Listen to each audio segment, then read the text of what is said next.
Alright, give me just a second, ladies and gentlemen. So, welcome back to Metal Gear Solid 5, Phantom Pain. I am the expert, the master of disaster, the one and only void seer, son of a Goscarola. So today is a very auspicious day. Why is it auspicious? Because today is the day that we probably finish the game.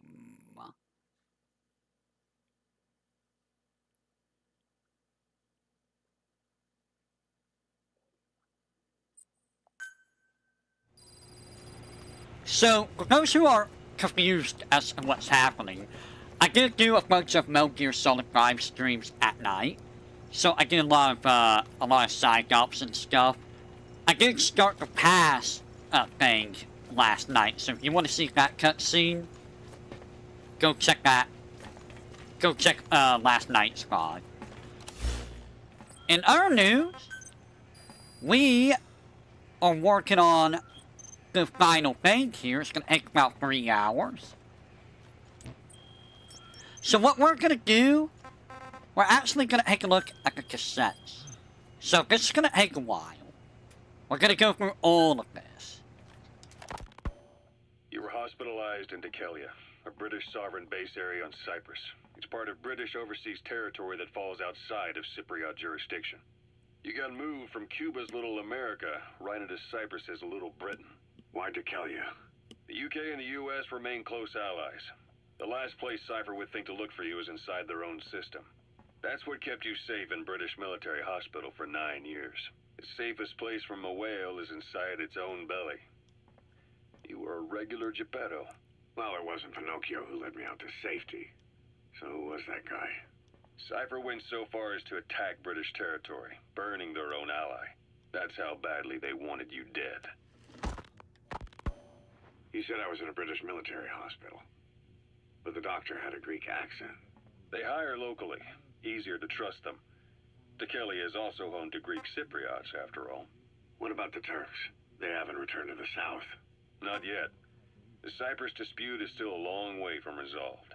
The country is just as split as it was in '74. Turkish Cypriots in the north, Greek Cypriots in the south. Between them, the Green Line, the UN established. And Decalia sits right on top of it. It does. Part of the buffer zone between the two groups. Another reason it was the perfect place to hide you. Easy to spot any outsiders snooping around. So how do things stand? Now, last year, the Turks declared that the Turkish Republic of Northern Cyprus is an independent state, though it's only Turkey that recognizes it. In the past, the Greeks and Turks lived side by side in the same villages. There are reasons to fight. Those came from the outside. Greece, Turkey, Britain, America, they all had their own stake in pitting the two sides against each other. But once you spark something like this, it's impossible to control. Both sides build up grudges like debt, without the foresight to see that each act of revenge just fans the flames. And then it's too late for other nations to rush in with peace talks. The embers keep on smoldering. Each nation's arrogance only breeds anarchy. The world is paralyzed by this hunger for revenge. Cyprus is no different.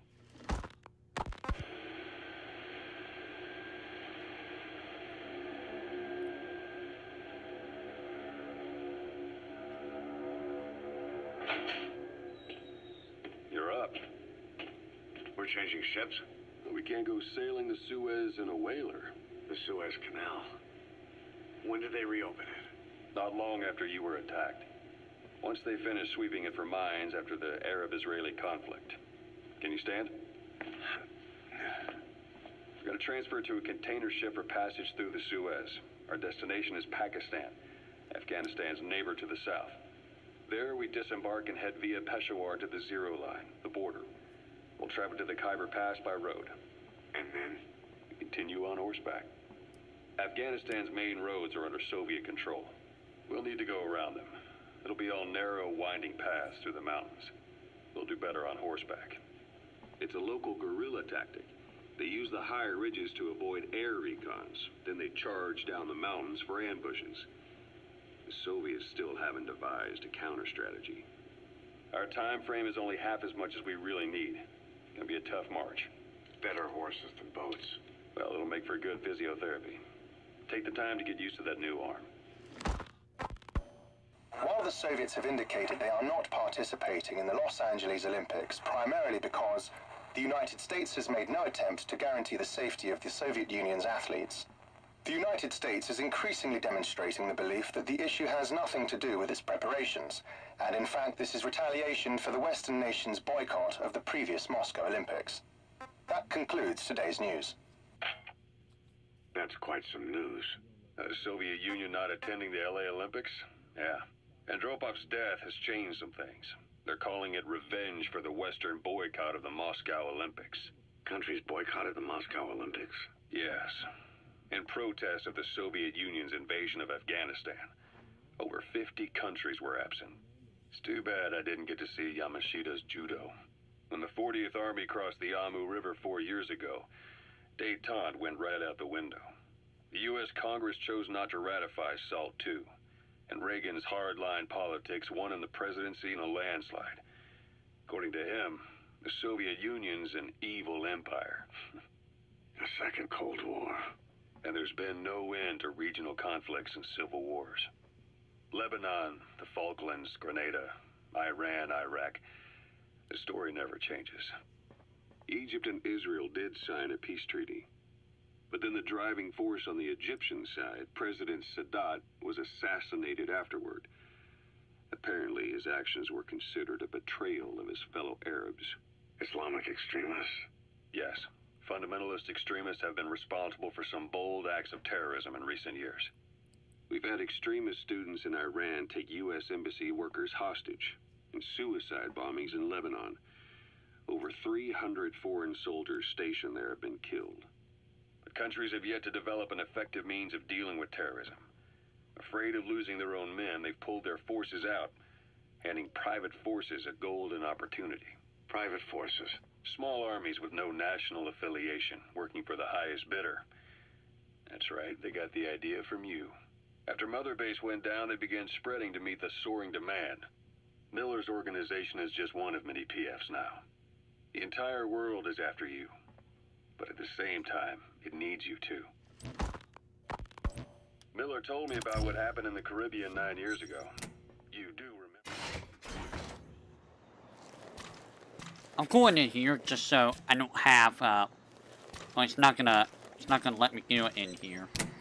I'm gonna go with a helicopter so I don't have dialogue, you know, getting in the way.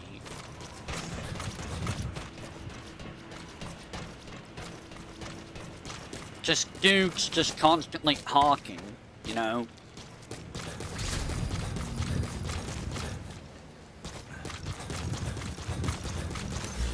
So let me go up the helicopter. Police landing zone confirmed. Roger. This is P-Quad. Arriving shortly at LZ. And I'm just gonna develop stuff, I guess. This is P-Quad. On station at LZ. Please specify a project. I'm just gonna make random stuff.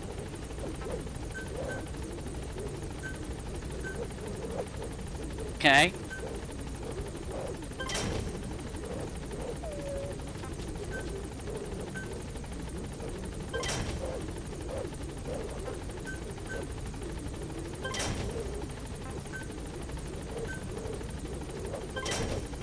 Y'all can just make all of this stuff. Development project has been added. Okay.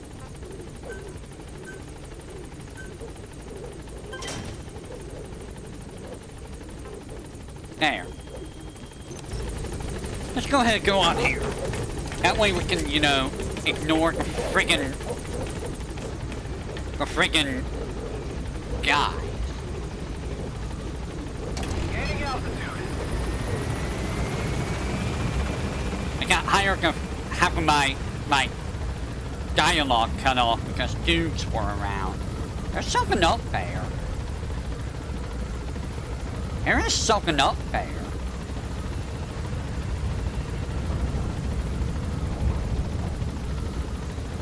I saw that sign. gonna have to check that later.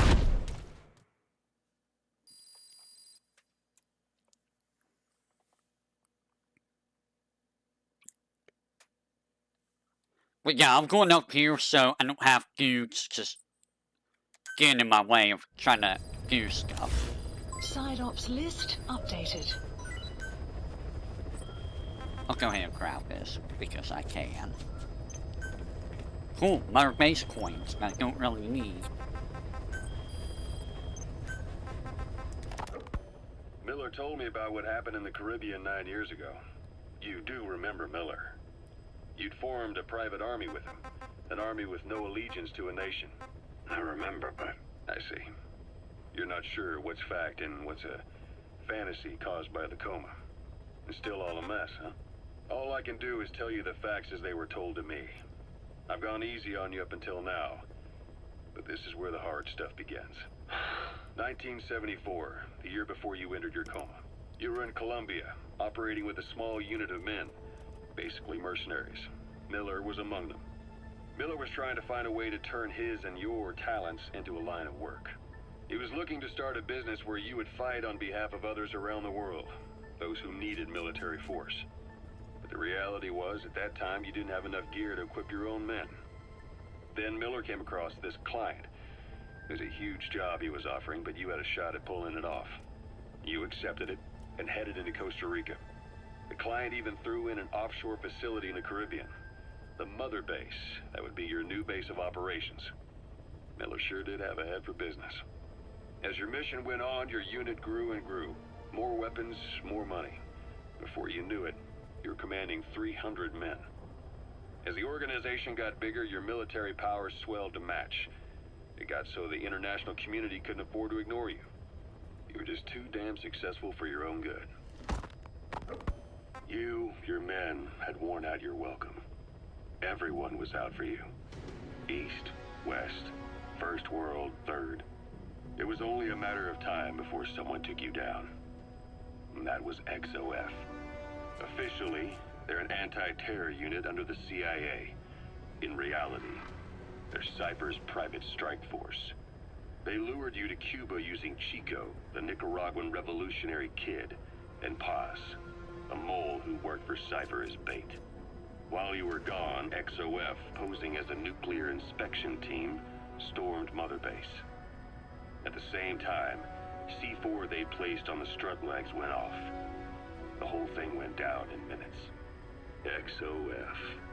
Kisses and hugs followed by a big FU. All because of Miller's blind spot. A back door into Mother Base no one suspected. You remember a certain scientist. Huey was responsible for bringing the inspection team on board, giving the enemy a perfect opportunity to hit you at home. You were returning from Cuba when it happened. Mother Base came damn close to taking you with it into the Caribbean. Those of your men out on assignment returned right away. They refused to believe the wreckage in the water they found was Mother Base. But they checked the coordinates again and again, until reality finally settled in. You were supposed to die that day. That was XOF's primary objective. As far as most folks know, you did. The first doctor to see you wasn't even sure what he was looking at. Before they'd even finished operating, your men moved you to that hospital in Cyprus. It was a woman named Eva who arranged that. Eva? Rings a bell, hmm? Most men in your condition would have been written off right from the start. But you survived. You went straight down to hell, and they pulled you out. Your eye wide open. Full of venom. The days of naked Snake are long gone. Welcome back, Venom Snake. This world still needs you. Here, Snake, try this on. A prosthetic arm. Yeah, Miller was calling it the arm that wasn't there. The physiotherapy's going well. Your arm's bulked up enough for it to fit. There. Perfect. A little time with it, and it'll work better than the real thing. What do you think? Huh. I can still feel my real arm. Well, you better get used to this one quick. You have any pain? Every now and then. Where? My fingertips. My left fingertips. Sounds like phantom pain. Your brain still remembers your old hand. Yeah. What about your vision? Can you see okay? Yeah, at the moment. Now, the shrapnel in your skull is pressing on your optic nerve. I'm told any hard impact could have an effect on your visual cortex. Yeah. The doctor mentioned that. Your brain might process visual information incorrectly. In other words, you could have hallucinations. You might see things that aren't there, or not see things as they really are. You experience any of that? I think so. When? Right after I wake up. Colors look faded. Colors, huh? Well, that's not a major concern in and of itself, but it could mean the difference between life and death in the field. You'll need to watch out for that. I will. All right. You should continue your physio. We'll be arriving soon. It's the last chance you'll get. Interesting. So Eva was why Snake got moved. Okay. And here we learned about hallucinations. I wonder why they can't just remove it. Is it because it's pressed against the cortex or the nerves? The optic nerves, that they can't really remove that? Ocelot. I hear they started calling you Shalashaska in Afghanistan. What's that about? You know the term Sharashka? It's slang for a suspicious, hastily thrown together organization. The word became associated with a type of forced labor facility in the Soviet Gulag system. OKB scientists and engineers who'd been convicted of crimes were sent to a Sharashka for forced R&D. The Sharashkas were supervised by Lavrenti Beria of the NKVD, the secret police, under the official name 4th Special Department. Forced research? That's not very different from what we do here. Diamond Dogs is different. Everyone here believes in you. Regardless of where they came from or why they're here, they revere you. And they're fighting because it was their choice. And if it wasn't, they'd leave? Who knows? That's our reality here, whether it's real or not. If there's another truth, I don't want to know it. All that matters is that's the concept that's taken shape in their heads. The traces of a group ideology, our superstructure, to put it in Marxist terms. All right. Go on. Right. So anyway, at some point the enemy started calling me Sharashka. This was after the war in Afghanistan broke out. While I was keeping an eye on you in that hospital, I was also heading up interrogations here. The men I broke gave up their comrades and families, everything they wanted to protect them most. No real cause for it. I just let myself get caught up in the old Russian pride. And suddenly I received the honor of becoming Special Interrogation Advisor to the forced labor camps. But the more men I interrogated, the more people saw me as just that, the interrogator. It helped cover my real objective of keeping you safe. You went that far for me? Far enough to keep you alive. I ended up being pretty well known among the Afghan guerrillas. Some of them would have seen me on the battlefield, and that's how I got the second half of the name. Shashka. It's a sword, a type of saber from the Caucasus. Russian dragoons and Cossacks carried them into battle. Now, the Russian Empire had a general by the name of Fyodor Arturovich Keller. His bravery earned him the nickname Russia's Greatest Shashka. Someone must have known about that, because somewhere along the line, Shashka got stuck on the end of Sharashka. The guerrillas were using the name amongst themselves, and by the time I got to hearing about it, pronunciation had wound up as Shalashashka. So, half Gulag, half Hero sword. Is a perfect fit. But you see how rumors and ideas about people can get out of hand fast.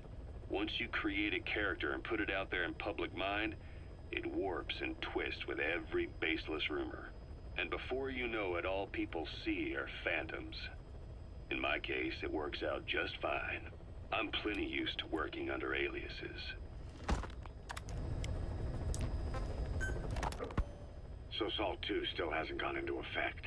That treaty was drawn up to limit not just the size of the U.S. and Soviet Union's nuclear arsenals, but also their delivery systems.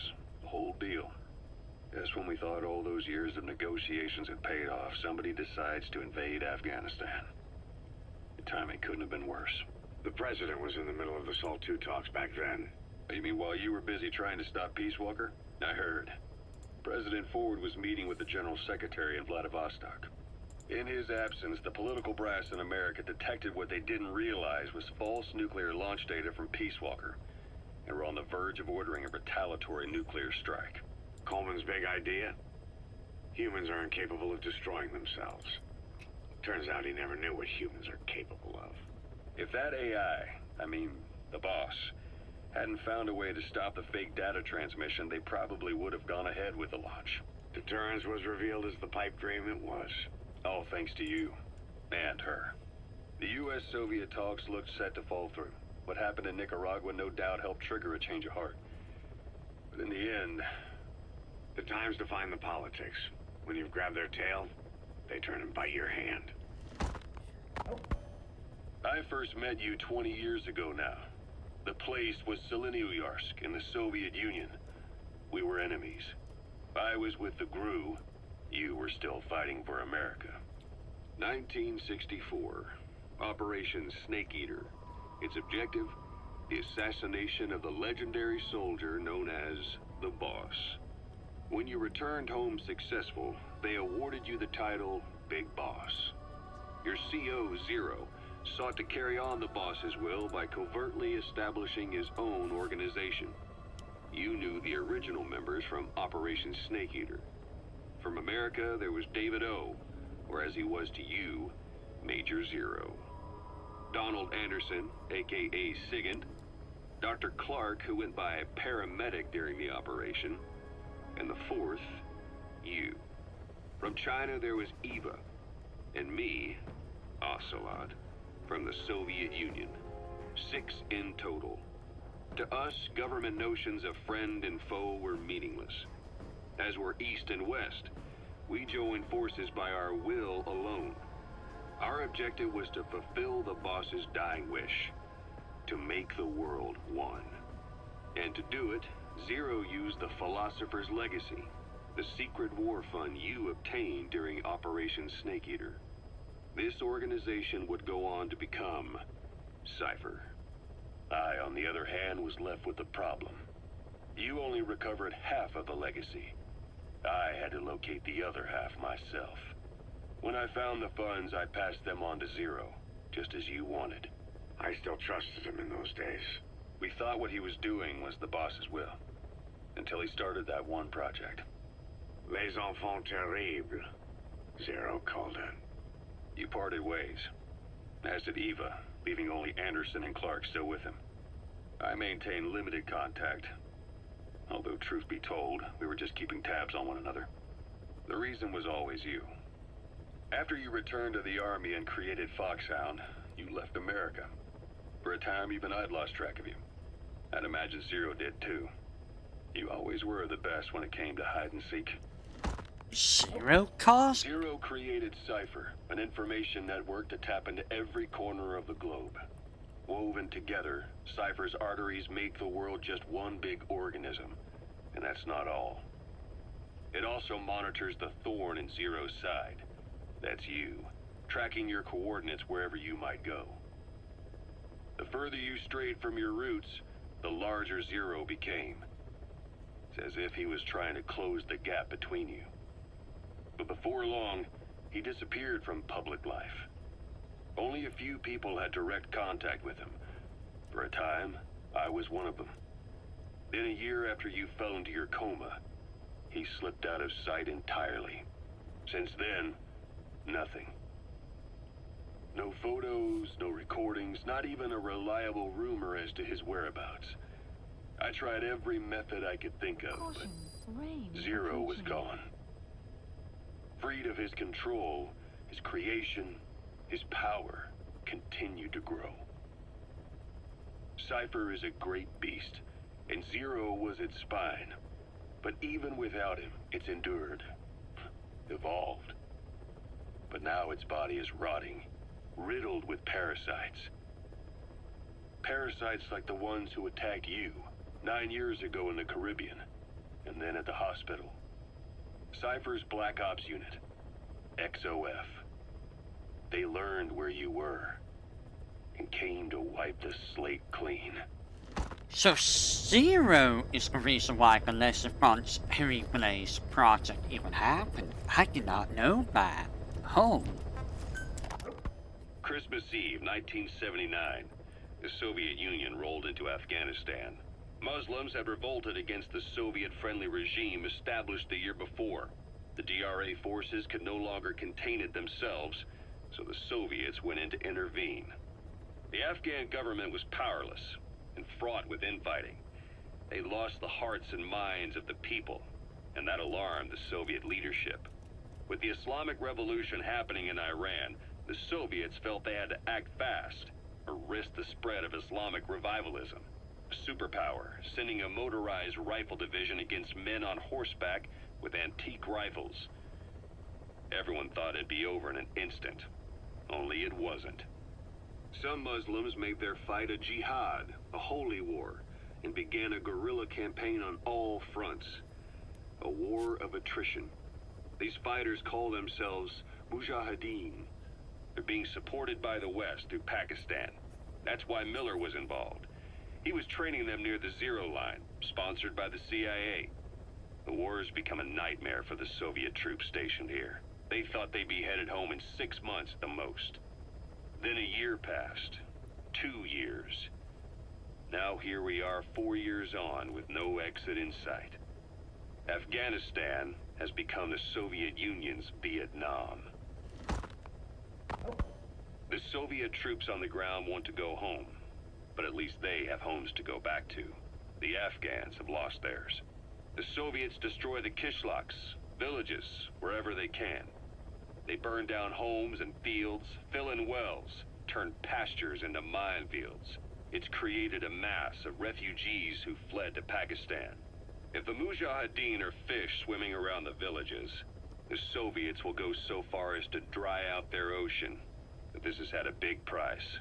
There's bitter resentment among the Afghans, and they're taking out their anger on the soldiers on the front lines. Among the Mujahideen are the Pashtun people. They're fiercely devoted to their code of Badal, or revenge.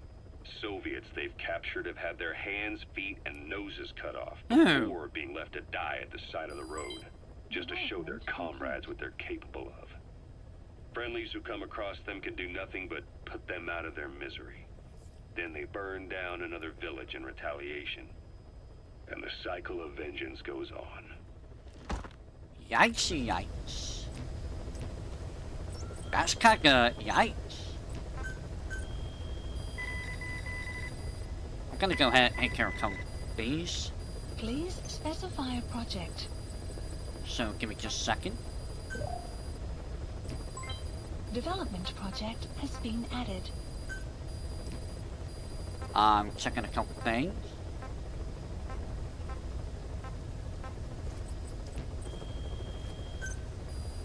Just gonna go ahead and... Please specify a project.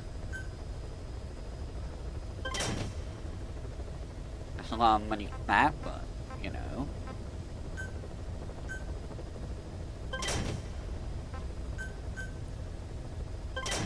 Development project has been added.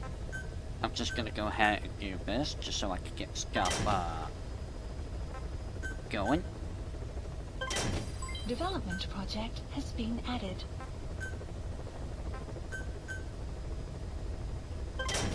Development project has been added. Alright, let me go ahead and grab all of this stuff. Now I'll go ahead and do this, and we will continue this here in just a second. Please select a mission.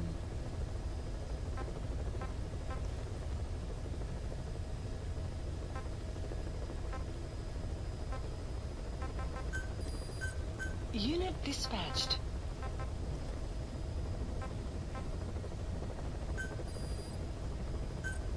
Unit dispatched.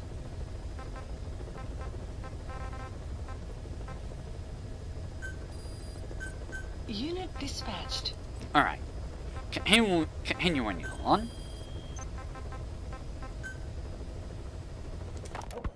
This war. The Kremlin never expected to have this much trouble against the Mujahideen. Afghanistan is a tribal society. Tradition demands that its people stand up to any outsiders who set foot on their land. With the honor of their people at stake, they have everything to fight for.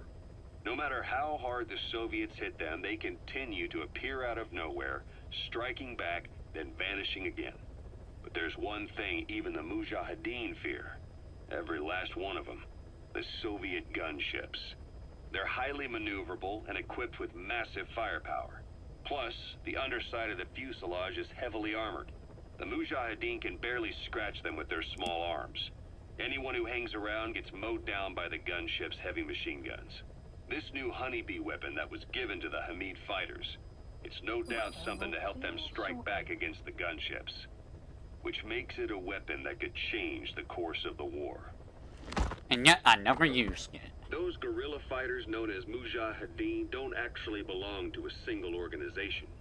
Afghanistan is a multi-ethnic country. You've got the Pashtuns, the Tajiks, Uzbeks, Hazaras, and each of them is split into their own tribes, large and small. Each ethnicity has several rebel organizations that their various tribes gather under. They're united under the banner of jihad, but that doesn't mean they work like a single standing army. Just look at the area around Smasi Fort. A lot of Tajiks used to live there, but they fled after the Soviets started their Scorched Earth campaign. With the area uninhabited, the Hamid fighters, who are Pashtun, decided to move in. The Hamids are based out of the city of Peshawar. We passed through it on the western edge of Pakistan. The Pashtun people have long lived in Afghanistan and western Pakistan. They used to travel back and forth frequently. Then Britain went and established the border that still stands today. The Hamid fighters get generous support from the Pakistani government. The government wants to use them to secure influence over Afghanistan. Their liaison with the Hamids is Inter-Services Intelligence, and behind the ISI, you have the CIA. That's probably how the honeybee ended up in the hands of the Hamid men. I had the R&D team analyze the honeybee. How? The CIA wanted it with everything intact. They took it apart to look at it. Then they put it back together. Everything intact. That's the R&D boys, all right. Turns out the honeybee's homing capabilities are a cut above previous manpads. It can detect a broad range of infrared wavelengths, and even ultraviolet for supplementary guidance. Hence the name, huh? Right. Honeybees rely on UV light to fly. With this device, flares don't do the target any good. That's why the Soviets are losing so many gunships. And why the CIA was so desperate to get it back. It wasn't just about preventing the Soviets from devising countermeasures. What if the likes of Iran got their hands on it? American aircraft would be put at risk too. We can use this tech to develop our own portable missile. That'll give us a huge advantage. It'll take a little time before the analysis results can be applied to actual implementation. But we'll keep moving with the research. Boy, some of this is a little too, close to home, huh? Kaz, what about the unit that attacked us in the mist? You knew something about them. That wasn't my first run-in with them. It happened right before I was captured by the Soviets. We were on the zero line that day, the Afghan side, on our way back from training the Mujahideen at a mountain camp in Kunar province. There's a lot of that work in Afghanistan. Most PFs shy away from it because it draws too much attention.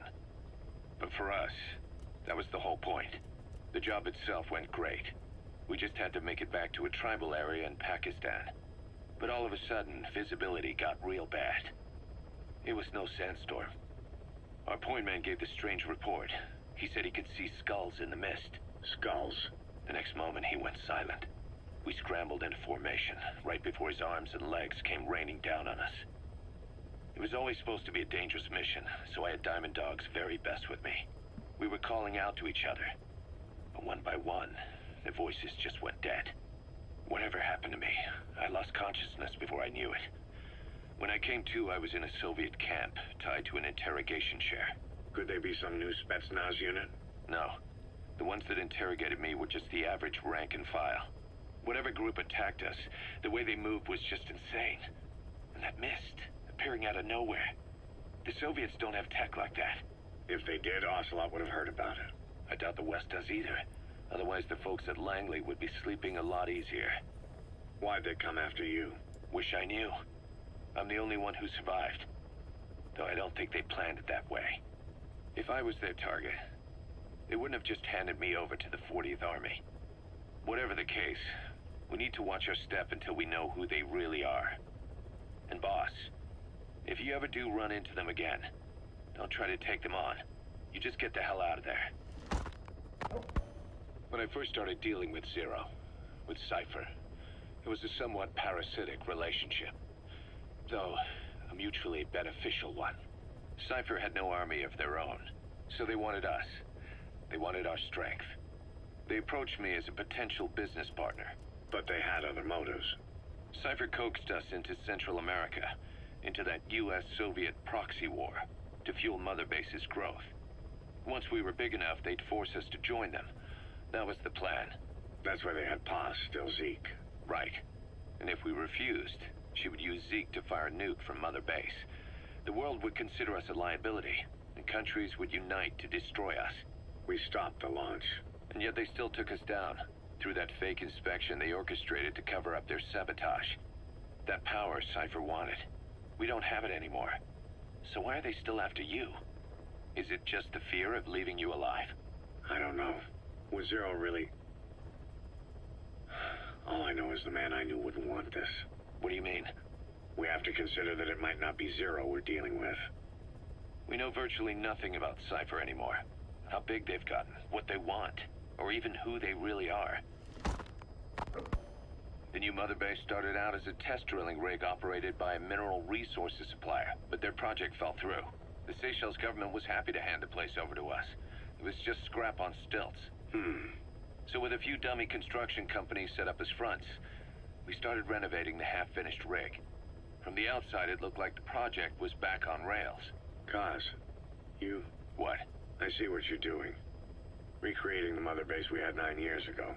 Only this time. That's right. The Mother Base Cypher thought they destroyed will return from the grave to kill them. We'll prove to the world that we were the victors.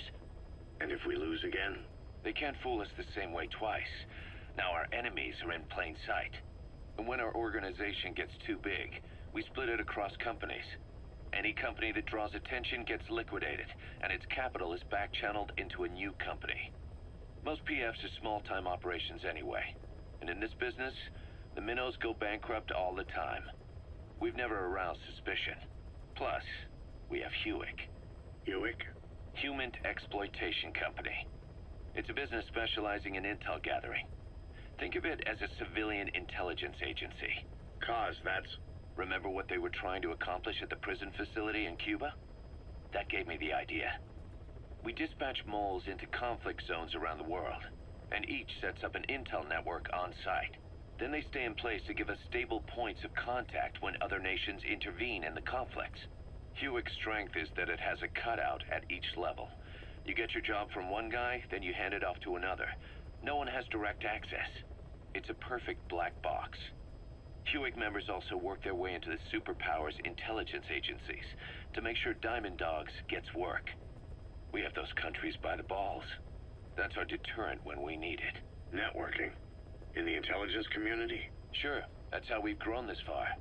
And when you go out on missions, intel from Hewick will be there to back you up.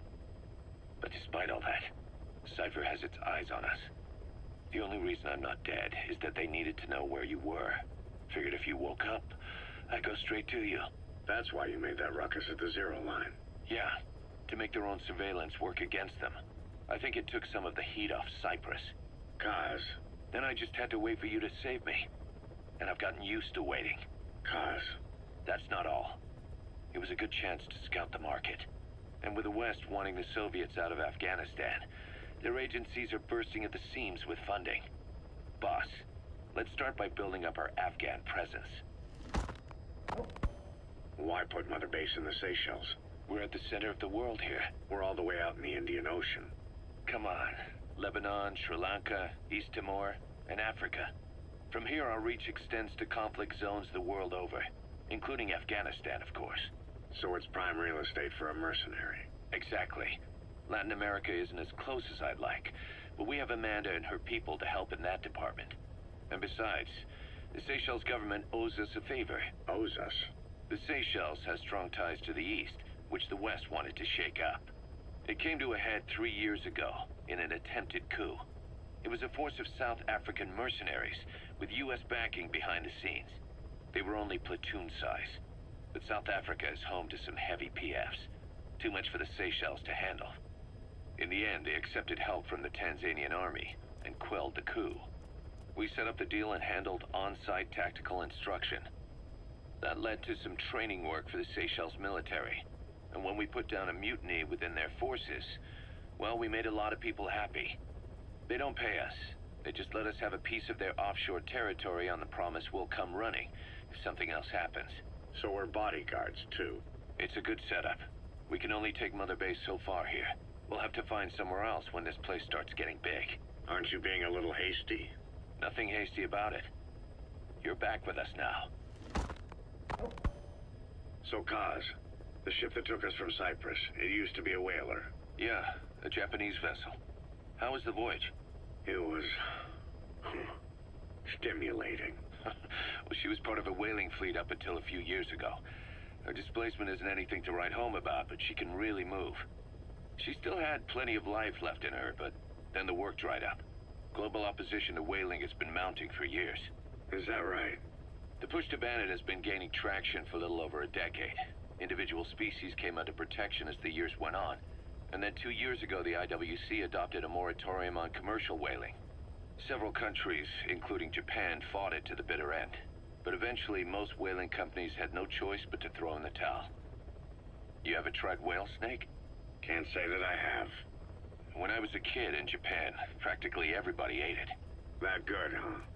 The country was poor in those days, and whale was cheap.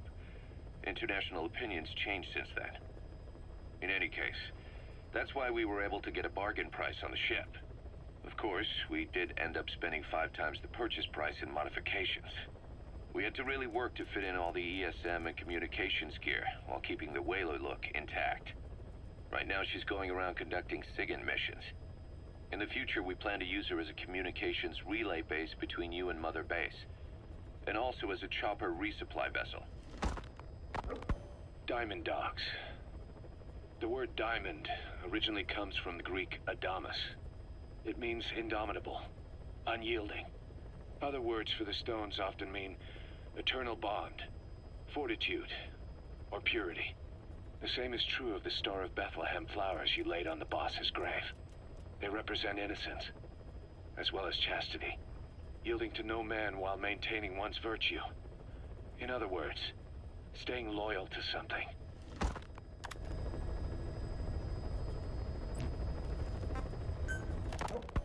Ocelot said the number of private forces is increasing, and they've modeled themselves after us. They're a far cry from the likes of us. But why? 9 years ago, we made enemies of the world as a nuclear-equipped force, independent of ideology or state. Yes. Sooner or later, the real UN would have stepped in. So why are they giving these PFs free rein? That's our fault, too. What do you mean? What happened 9 years ago was a real problem for a lot of people. An organization as big as ours, with our facilities, was wiped off the map. Not an easy thing to hide. But if our existence came to light, so would the names of our clients. We had contracts all over, east and west, from superpowers to banana republics, the lot.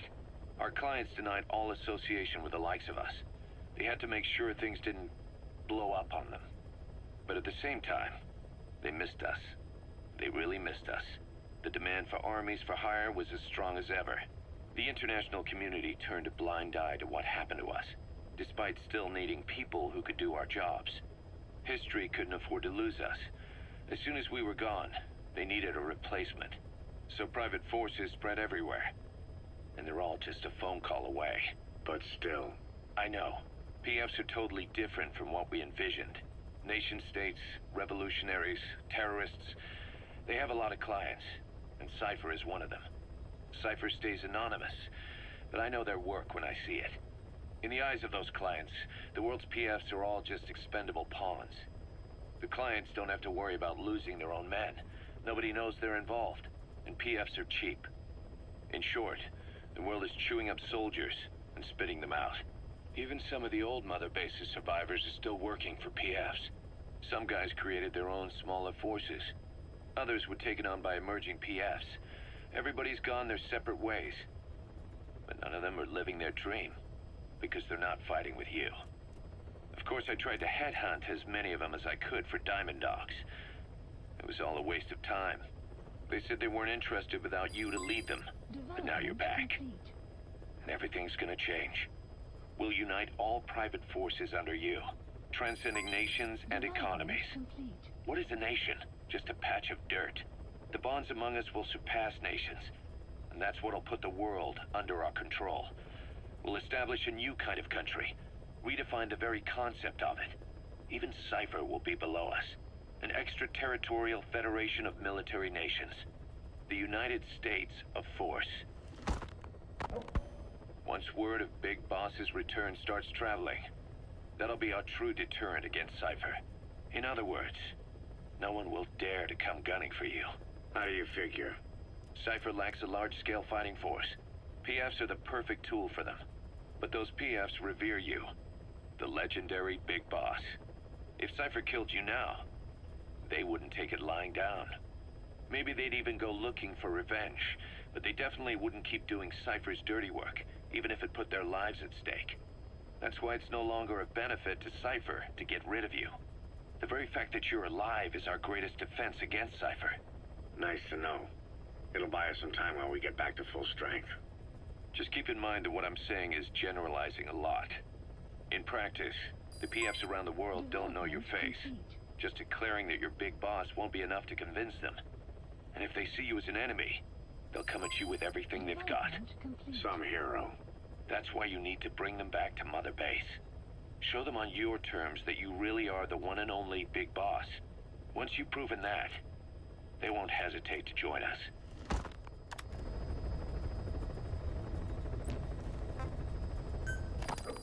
We were lucky to get our hands on that cyborg arm developer. There's no one in Diamond Dogs who can so much as maintain that thing. Bionic arm, not cyborg, if you go by what he calls it. But you're right, the East is light years ahead in bionics. They can even detect through the skin the slight electrical signals from the brain that order muscles to move. The Soviet Union completed their first bionic arm capable of doing that back in the 60s. Although I guess that news didn't really reach the West. No kidding. Zadornov's was the only one I ever saw. Quite a shock to see it for the first time. And it was no mean feat to get hold of Snake's arm. I couldn't get one for you at the time, but you know, now... Forget it. I've no intention of relying on bionics. Right now I need to keep the pain fresh in my mind. Well, it's your decision. But don't you find it... inconvenient? Not a bit. But the phantom pain, it never lets up. Do you know how many men I saw die that day? There's nothing we can do to bring them back. And you expect me to care about getting a measly arm and leg back? Sorry. But my pain belongs to all our dead comrades. I'll keep living with it for their sake. It'll guide me straight and true until I've gotten them the vengeance they deserve.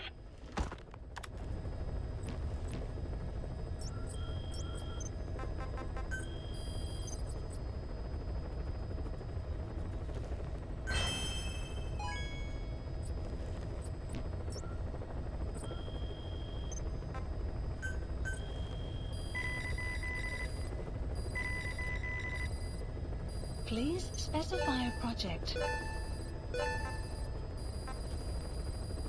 Caution, rain approaching. Development project has been added. Development project has been added.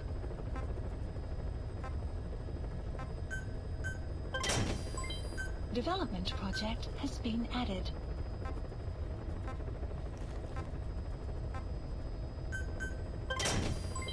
Development project has been added.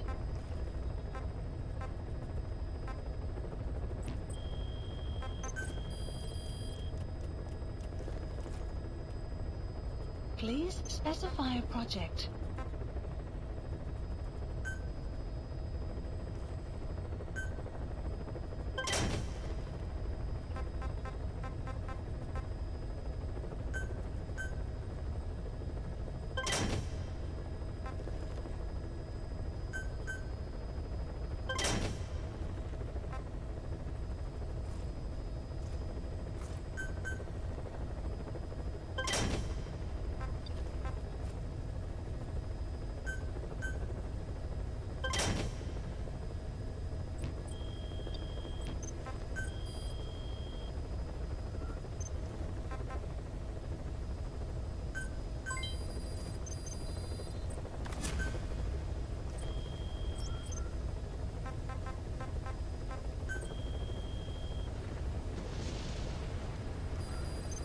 Please select a mission.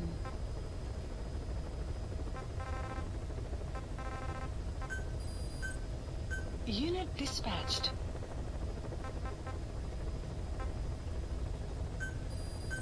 Unit dispatched.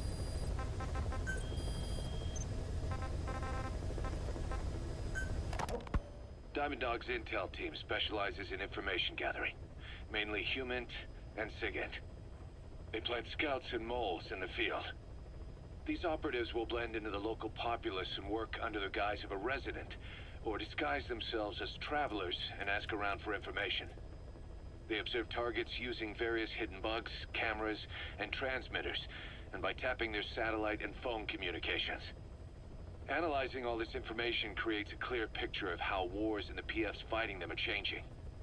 This data can also be used for threat assessment when deciding whether to accept contracts from certain clients. And during missions, the intel team keeps track of target locations and produces FOM predictions, reporting mission-critical information based on real-time remote observation of changes in the AO. What you hear from us over the radio is based on how we interpret the data gathered at the command platform. However, intel team operatives go unarmed in almost all situations to avoid revealing themselves to the enemy. Some will carry a knife, but most have nothing at all.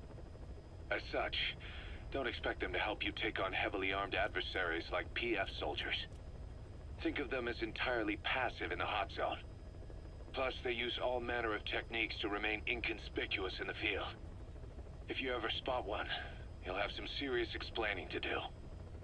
So remember, their specialty is espionage. They may not be of use in a firefight, but when it comes to intel, they're pros.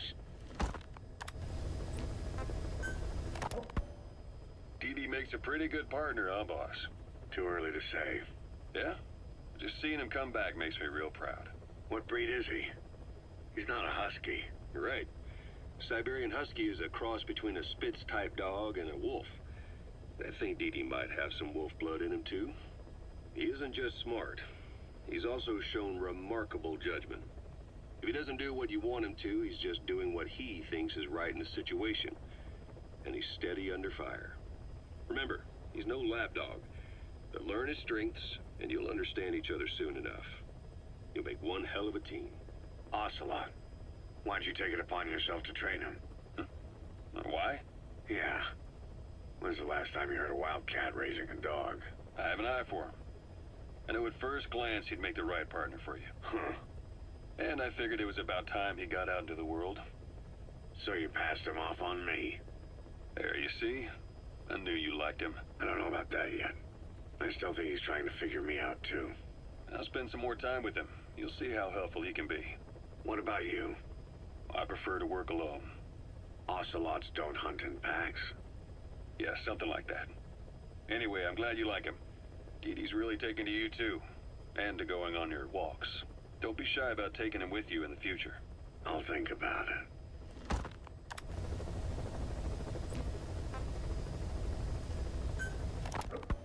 Look closely. Those are the symptoms of the infection on Mother Base. The blisters on the body were full of tiny worms. Parasite larvae, most likely. But we couldn't find any adults. It doesn't seem to mature in the body, like a spargatum.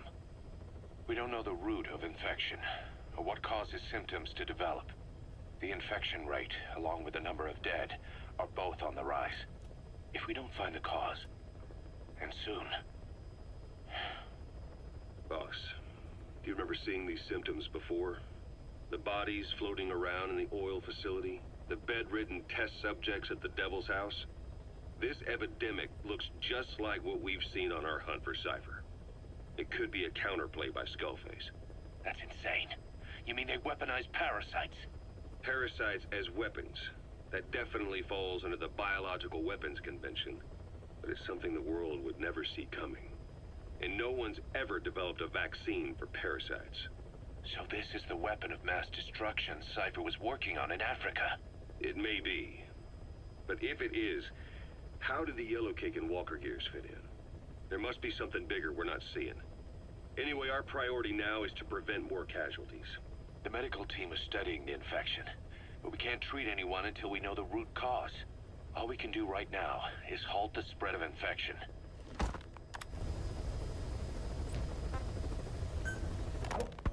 Remember before, boss? When Quiet attacked one of our guys on Mother Base, stuck a knife in his mouth. He's one of the very few soldiers who've had contact with her recently. Close contact. I don't think it's a coincidence that he was among those who became symptomatic pretty early on in this epidemic. Saliva and blood spatter, an open wound, mucosal infection. Whatever is causing this got inside him then. Miller, that is a baseless accusation.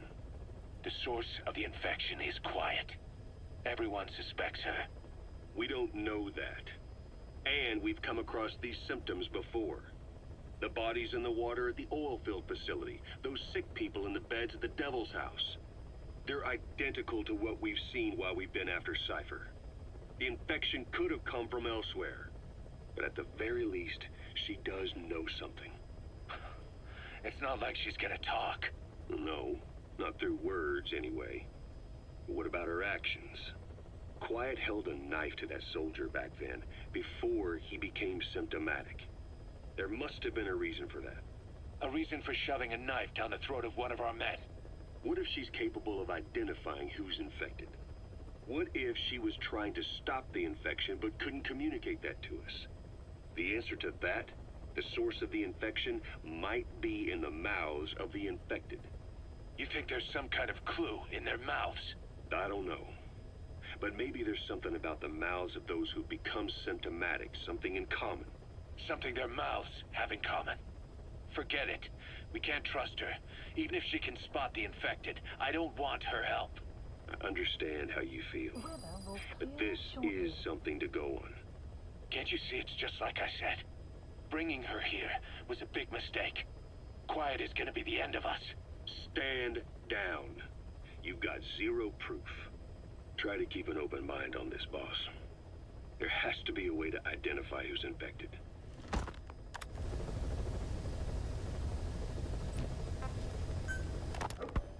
Snake, do you remember Amanda? Yeah, I do. Their revolution was a success. Somoza resigned, and Nicaragua has a new government. Amanda's really working hard for her country to be reborn. Good for them. She says she wishes Chico could be there. That revolution was the dream. For Amanda, for Chico, and their father. That chopper was no place for Chico to die. I'd like to at least think history will remember his part in the revolution. When you pick up a gun, there's always a chance you'll die for nothing. He knew that as well as the rest. Now that he's gone, it's up to the rest of us to decide what it was all worth. If we don't, there's nothing to prove that Chico ever lived at all. We're his mark on the world. Amanda told us that Strangelove contacted her after the revolutionaries came to power in Nicaragua. Strangelove, the AI researcher from Mother Base? I remember her. We'd lost touch with her, till Amanda heard from her out of the blue. She told Amanda she wanted to salvage Peace Walker's drive parts, or something from the bottom of Lake Nicaragua. Amanda passed the request on to her friends in the new administration. She's a national hero now, after all. So Strangelove got a Soviet military aircraft to transport something to somewhere. But apparently the cargo wasn't big enough to have been Peace Walker itself. So what was it? Who knows? We recovered Peace Walker's nuclear warhead ourselves 9 years ago. What could Strangelove have been after? Amanda said she didn't mention what her reason was or where she was headed. Nicaragua is a socialist state now. And with Amanda vouching for her, the government didn't feel the need to concern itself with the details. All Strangelove told Amanda was that she was going to continue her research, and that the rest was a secret. Right before the attack, Huey was in the control tower to prepare for the inspectors. He was with them when it all went down. The control tower collapsed with the rest of it strut. His body was never recovered, but he was the one who met the inspection party when they arrived. And he was the one who showed the nuclear inspectors to the tower. You remember the way it went. First he recommends we agree to the inspection, then he gives them the okay without our permission, all the time acting as if he was doing us a favor. On top of that, he even had the guards disarmed that day. It would send the wrong message, he said. Whatever the angle, it all leads back to Huey. I curse my own stupidity for not realizing sooner. Huey escaped with that unit by chopper. I've been hunting him for 9 long years. The other reason I was operating around Afghanistan was to dig up his location. Huey's in Afghanistan? Yes, and I have a good idea where. Now we just wait for the right moment. This time, we'll be the ones using him. He's going to tell us who our guests really were that used a fake nuclear inspection to blast our home into the ocean.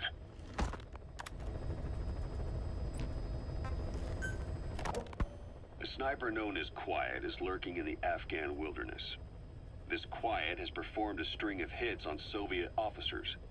The attacks always occur in the same area, but sweeps of the area turn up no traces whatsoever. They've even posted guards, but they never spot a thing. And then before you know it, another body's lying on the ground. You ever heard of someone who operates like that? No matter how still and silent a person tries to be, they always create some kind of ripple. Be it breathing, a heartbeat, eating, excreting, body temperature, sweat. If this sniper can really vanish completely, that's just not human. I guess Quiet is the right name. But what is Quiet's objective? The local guerrillas wouldn't use this kind of tactic. I just can't see them hiring some superhuman mercenary. And the Soviet officers who've been killed, well, they were all opposed to or skeptical of the secret weapons development being conducted in the area. Sure, they were a problem for those supporting it, but the Soviets have nothing to gain by killing them. So we have an assassin with superhuman combat skills who isn't working for the guerrillas or the Soviets. Miller has a theory that this sniper is a hitman for Cypher. He thinks it's time we silence Quiet for good. But I'm against the lethal treatment. I say we bring the sniper back alive and break that silence. Because even if this Quiet doesn't say a word, there's still plenty we can learn. Just remember this, boss. If our hunch is right, you'll be on this sniper's hit list too.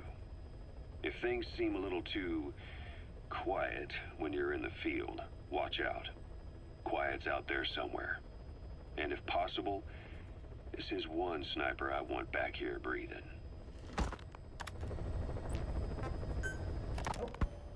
When Quiet first came here, she demonstrated her marksmanship against that enemy fighter plane. It showed she was much more than your everyday crack shot. Hitting a moving target from 600 meters is a challenge, but it's possible with the right training and equipment. But shooting down that missile, that's a world apart from taking out a soldier on patrol. The chopper and the missile were in motion, meaning different vectors at high velocity in 3-dimensional space, and she shot an unguided bullet that had to fight air resistance and gravity. All that while the chopper was taking evasive maneuvers. Some of the best target leading I've ever known. She has a superhuman sense of spatial awareness. You put her in a fighter jet, and she'd be an ace right off the bat. Hell, your judgment was top class too. Realizing she could take out that pilot, that's quick thinking. You and Quiet could make a hell of a team. You'd be damn near unstoppable. Quiet is still in her cell. Only a few staff are authorized to go near her. She hasn't tried anything funny, but that's what bothers me most. In particular? What does she have to gain by coming to Mother Base? I first thought she was under orders from Cypher to take you out. She didn't manage it in Afghanistan, so round 2 happens here. So I lighten the guard. And that lock on her door is a joke. You gave her an opening. And? Well, she hasn't killed you yet. And I hate to say it, but she's had plenty of chances. You made me the bait. Poisonous bait. What better? Anyway, she didn't bite. Quiet is keeping her silence. So I'm left with no idea again what she's doing here. We tried communicating with her through writing. That didn't work either. Whether she's illiterate, dyslexic, or just plain stubborn, she won't cooperate. I just don't get it. If she tried to contact the outside, it'd be picked up by our counterintelligence net, but it's clean. There's no sign she's had contact with the staff, the base facilities, nothing. She's almost got the men wanting her to try something, just to find out what she's up to. And she's in there putting on the failed soldier look, all downcast eyes and defeated sighs. But she doesn't kill herself. She can't be trying to leave Cypher and surrender to us. So what's the verdict? This may sound optimistic, But here's how I see it. Quiet came here to fulfill some objective. To kill you, maybe to destroy Diamond Dogs. Whatever it was, before she could do it, something changed her mind. Yes. When I look at her, I sense hesitation. You think she betrayed Cypher? Can't say for sure. I prefer the ones that talk. Anyway, we'll keep her under watch. And we're also looking into those special abilities of hers. You'll be the first to know if something comes up. Why not look in on her yourself once in a while? Right.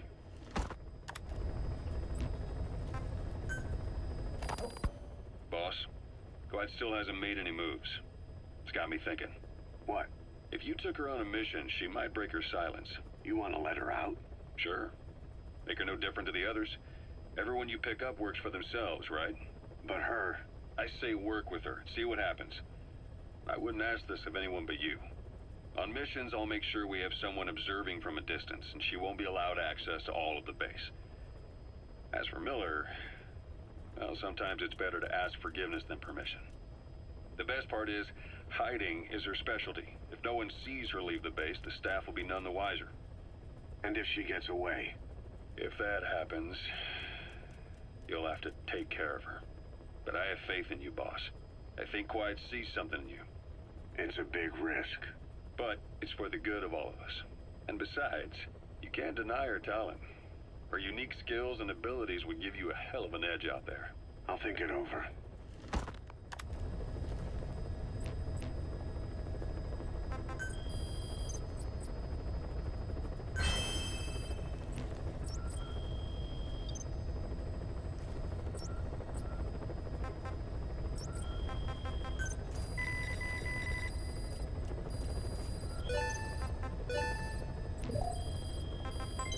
Development project has been added.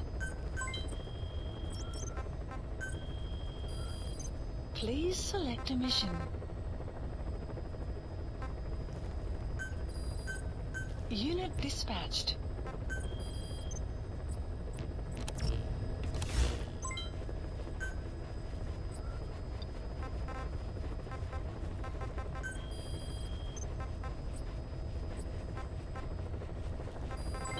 Development complete. How long are we gonna keep that woman here? You mean Quiet?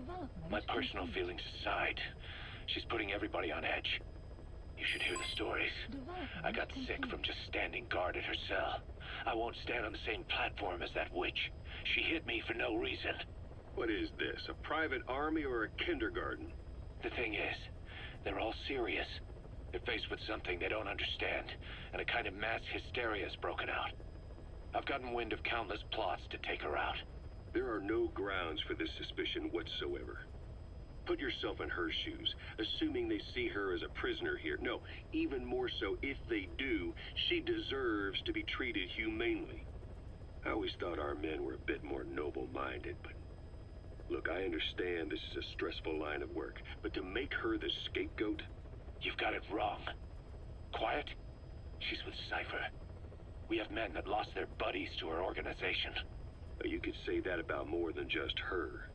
Plenty of the men used to fight for another side, but they've all put that aside to work for the boss.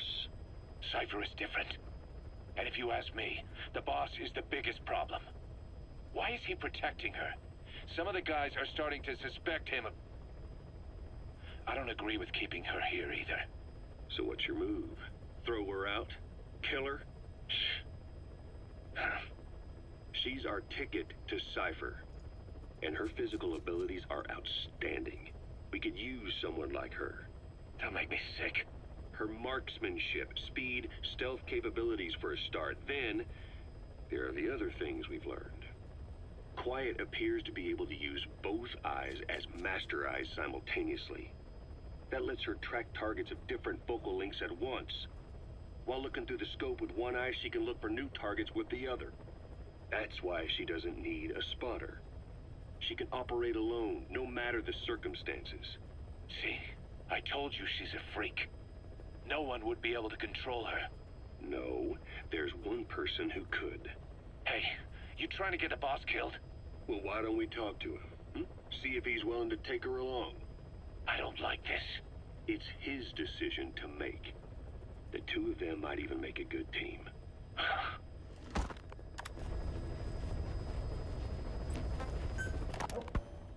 Where is she? You mean quiet? In her cell, of course. Why did you send her out with the boss on that mission? She proved herself well enough, didn't she? The boss sure knows talent when he sees it. That woman will never be one of us. She's targeting him. Don't forget, we do owe her one. What's that supposed to mean? Remember what happened when she first got here? She shot down the aircraft Cypher sent after us. Not only that, she hit the cockpit. Who else could have done that? We're talking about a fighter jet traveling at Mach speed. What's your point? If she hadn't been there, the boss's chopper would be at the bottom of the ocean right now. Or it would have been followed right back to Mother Base. So let's say she does have some elaborate scheme in the works. If you want to catch her in the act, all we can do is sit back and wait. On the other hand, if she swears allegiance to the boss like our other Fulton recruits, he couldn't ask for a better partner. She's got you fooled. I have eyes on her. If she tries anything, she'll regret it. We lose nothing either way.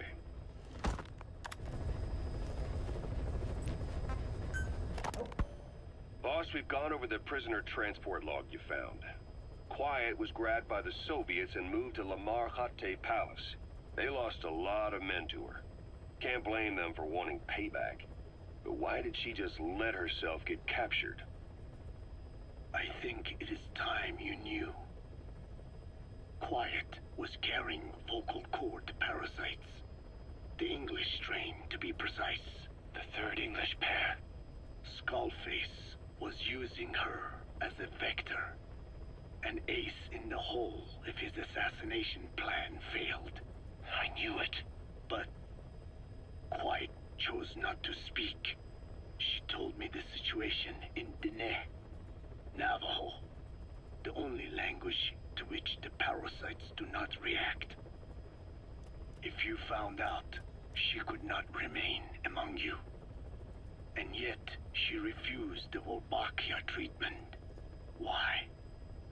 Because part of her still wanted revenge against you. Revenge against the boss? In order to stay here, she took a vow of eternal silence. But then, that sudden mutation showed this was not enough. As long as the parasites were inside her, she could not predict what might happen. And that's why she took off? Sacrificing herself to make sure the English strain died with her? Maybe. Or maybe she only wants to infect the world. Whatever her plan, we can't let her go free. The vocal cord parasites are the last of Skullface's legacy. It's up to us to erase it. Boss, the targets are Quiet and the English strain she's carrying. Your objective is to extract her. But if worst comes to worst, she may have to be eliminated. Both her and the parasites. We don't know for sure what Quiet's up to, but we need to secure her ASAP. She's being held at Lamar Khatte Palace. Make your way there.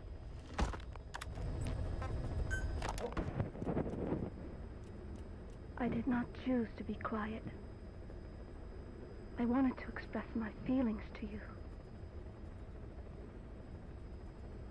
If only we shared a common tongue.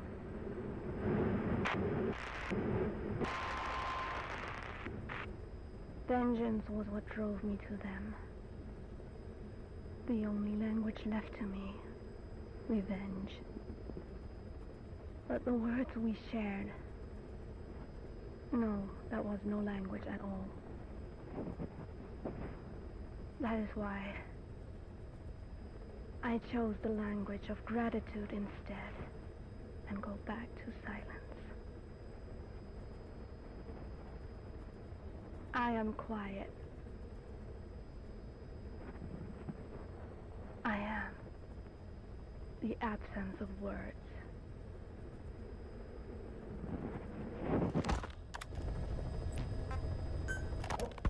It wasn't just Cypher. Back in the Caribbean, every eye in the world was turned on us. A private army, just a bunch of guys with guns, in possession of a nuke? Why wouldn't they be uncomfortable? And that's why you made sure the inspection happened. Well, I thought our best move was to prove to the UN through the IAEA that we had no nuke. Of course, I was against us having it in the first place, but that was Snake's decision. The boss wasn't responsible. Well, don't get me wrong, I still believed in Snake. I thought I was making the best decision for all of us, that's all. I figured we should get a third party to exonerate us before proof of the nuke did get out. And who better to do that than an organization with international authority? So the truth is, you took it upon yourself to agree to an inspection arranged by the UN. Only the inspection was a ruse, and Cypher's strike force, XOF, showed up instead. I had no idea that would happen. Enough bullshit! Oh, sure, like I could have known. You know, I was just trying to prove our innocence to the world. What's wrong with that? We're not interested in the excuses you've thought up. The truth is objective. Just see it from my point of view. You led XOF to the control tower.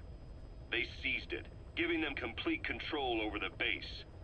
Moments later, they detonated C4 on the strut legs. Anyone who'd managed to survive was hunted down by the assault force and their choppers. You can't believe I did that on purpose? That was the end of Mother Base. But it wasn't the end for you. How can you... Look, think about it. I lost something too. I built Zeke and it got buried underwater. I am a victim. That raises the big questions. Why were you the only one spared? You got away without a scratch. Why did Strangelove leave the base on the eve of the inspection? You two were close. Strangelove? And how did you manage to build something that surpasses Zeke in every way? Because you did everything they told you. You're the only one who didn't lose a thing. That is the truth. I was taken away against my will. Skullface forced me to do his research these past 9 years. He used me. I lost 9 years. 9 years? We all lost 9 years. It wasn't just you. I suppose blaming me makes you feel better, does it? But who's gonna give me back all the time I lost? You're not getting anything back. You're not a victim here, Emmerich. You're the perpetrator. I didn't know anything. Nobody can back that up. Yeah, all the evidence is at the bottom of the ocean. You know the hardest man to break. The type who's fooling himself. That takes time. It's easier to live a convenient lie than a painful truth. Is that the piece you've chosen, Doc? I'm not lying. Of course. Just let me check one or two things. On that day, you were in the control tower with them. Lucky you. That's how you got out unscathed. And you escaped on one of their choppers. Only you, right before the base went under. They had me blindfolded the whole time. I've never been so scared. The whole flight, I thought they'd kill me. But thinking of you kept me going. My comrades, all the way. And? There was a plane journey, and then we traveled by road. When they finally took off the blindfold, I was in kind of a warehouse, on the floor. Afghanistan, it was that research lab. I couldn't believe they'd taken me halfway around the world. And soon enough, he came. Skullface. He's the one who's really behind that Mother Base attack. He forced me into that research. What kind of research? He told me to build a bipedal walking tank for the Soviet Union. Like Peace Walker. A system that could fire an ICBM-class nuclear weapon. That's how the Sahelanthropus project got started. Sahelanthropus. Those AI weapons I'd made in Costa Rica were like toys by comparison. A whole world apart from reptilian four-legged crawling and that ridiculous hunched-over bipedal waddling. My design evolved to the dawn of mankind.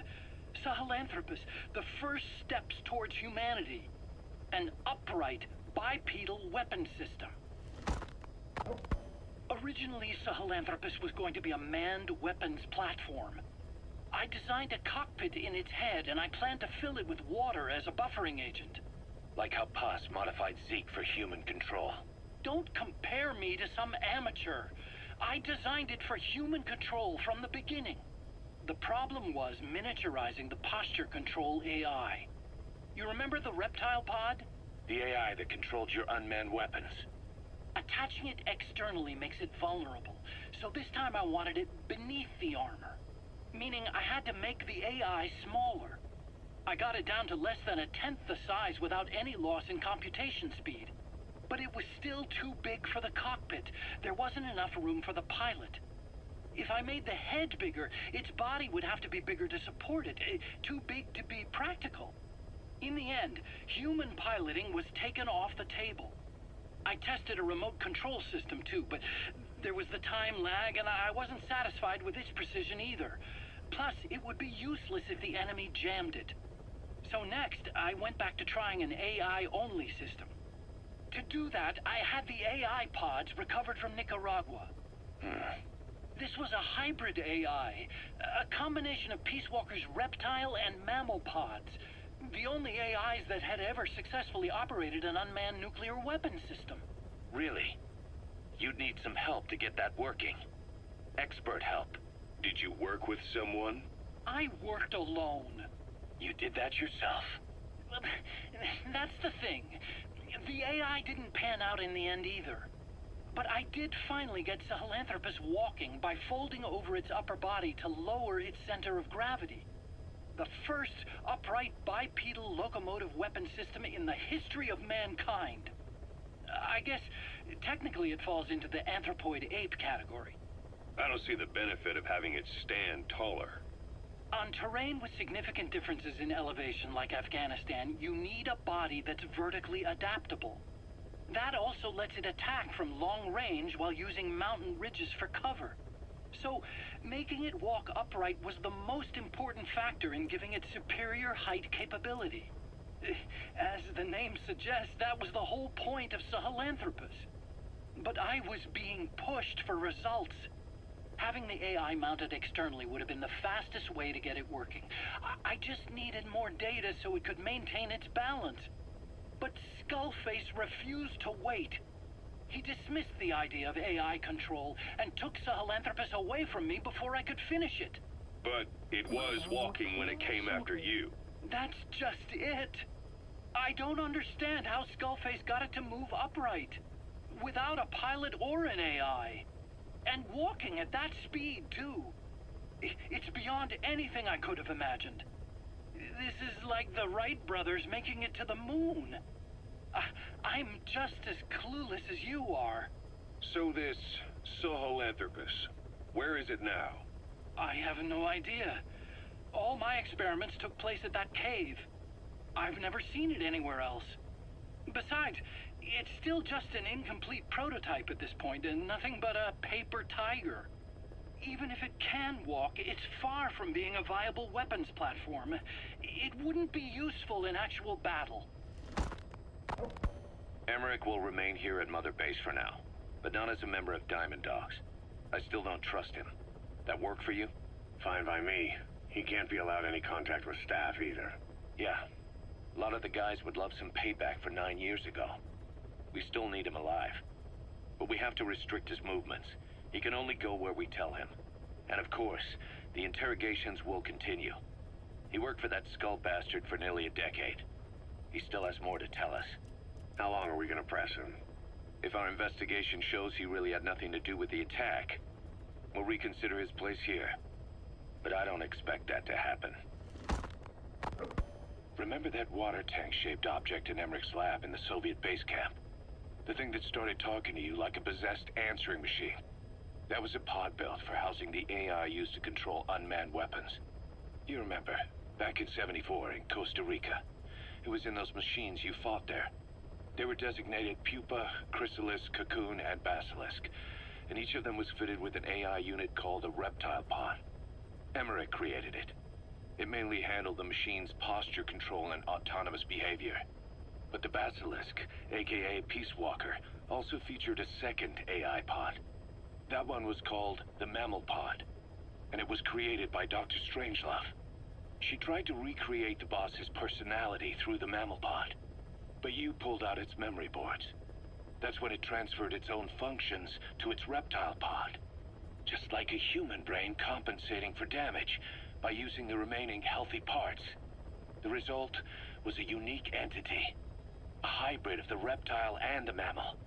It sank to the bottom of Lake Nicaragua with Peace Walker. But apparently they salvaged it and transported it to that lab. Don't let it deceive you, Snake. It may sound like the boss, but it has neither a personality nor a will. Like Emmerich says, it's just a machine.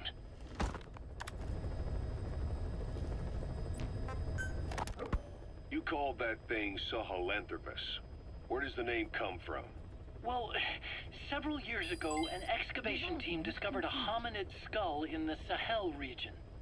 Central Africa, the Southern Sahara. Cypher gave the specimen the name Sahelanthropus, Man of Sahel. And then they covered the whole thing up. Why?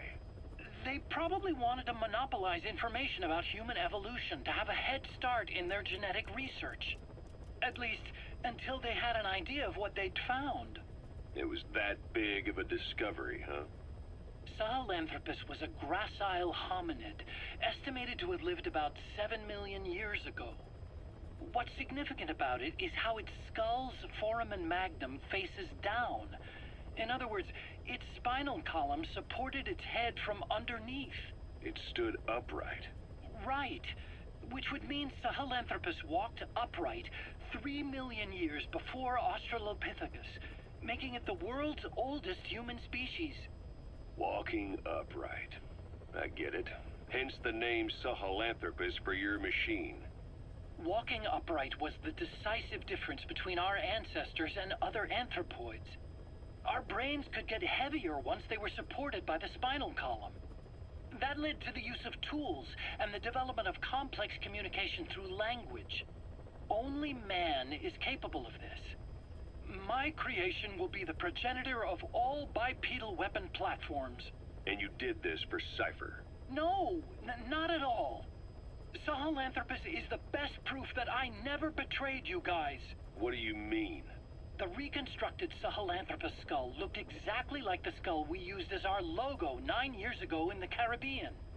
An army without a nation. Outside the world order. The design was based on Pangea, the supercontinent that existed 250 million years ago, right? Yeah.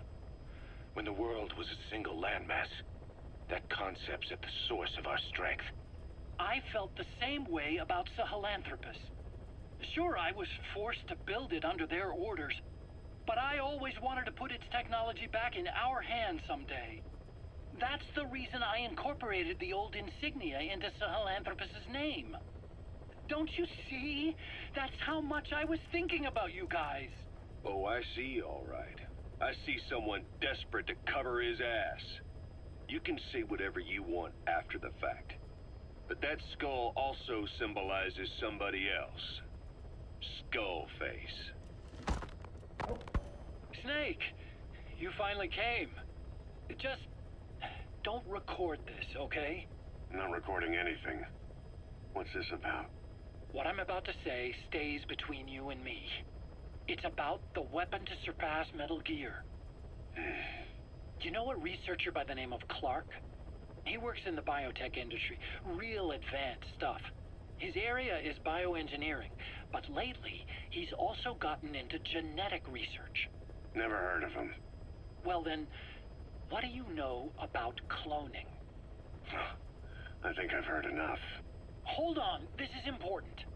Cloning lets you create a genetic copy of an organism.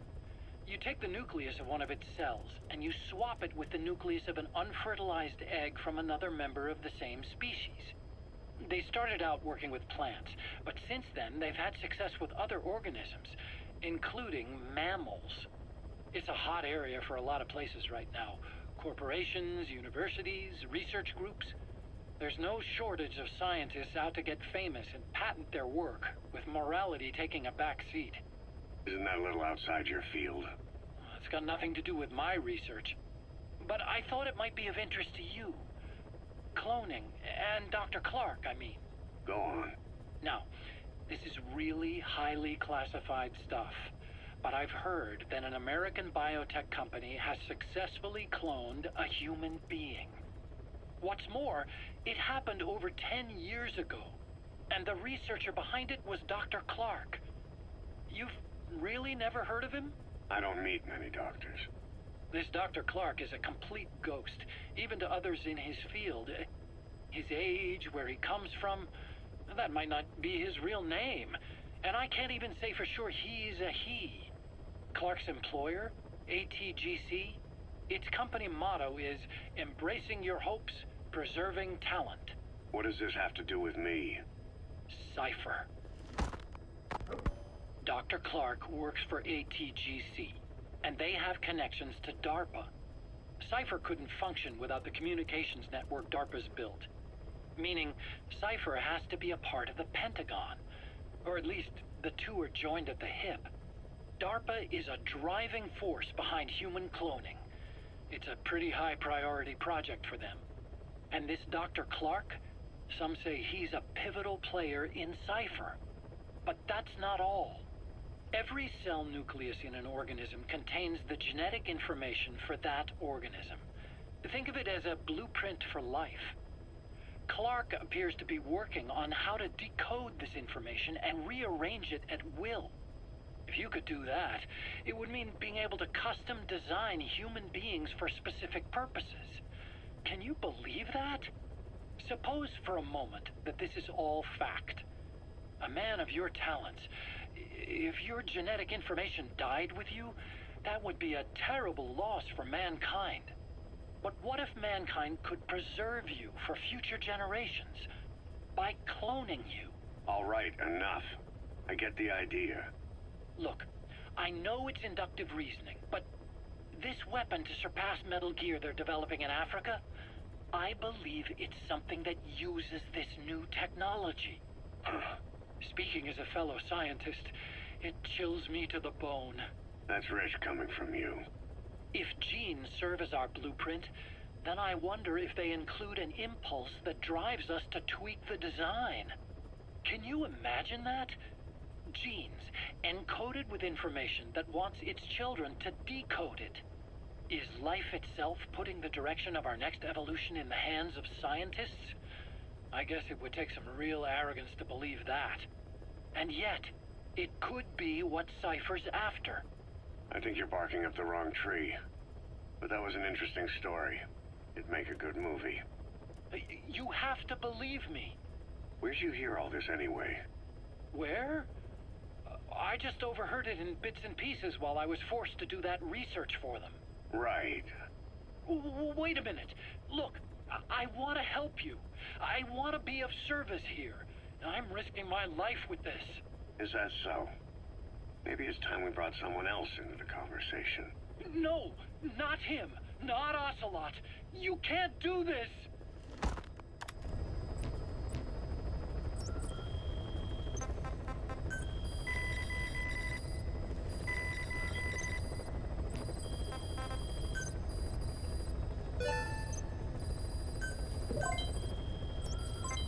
Development project has been added. Please select a mission. Unit dispatched. Unit dispatched.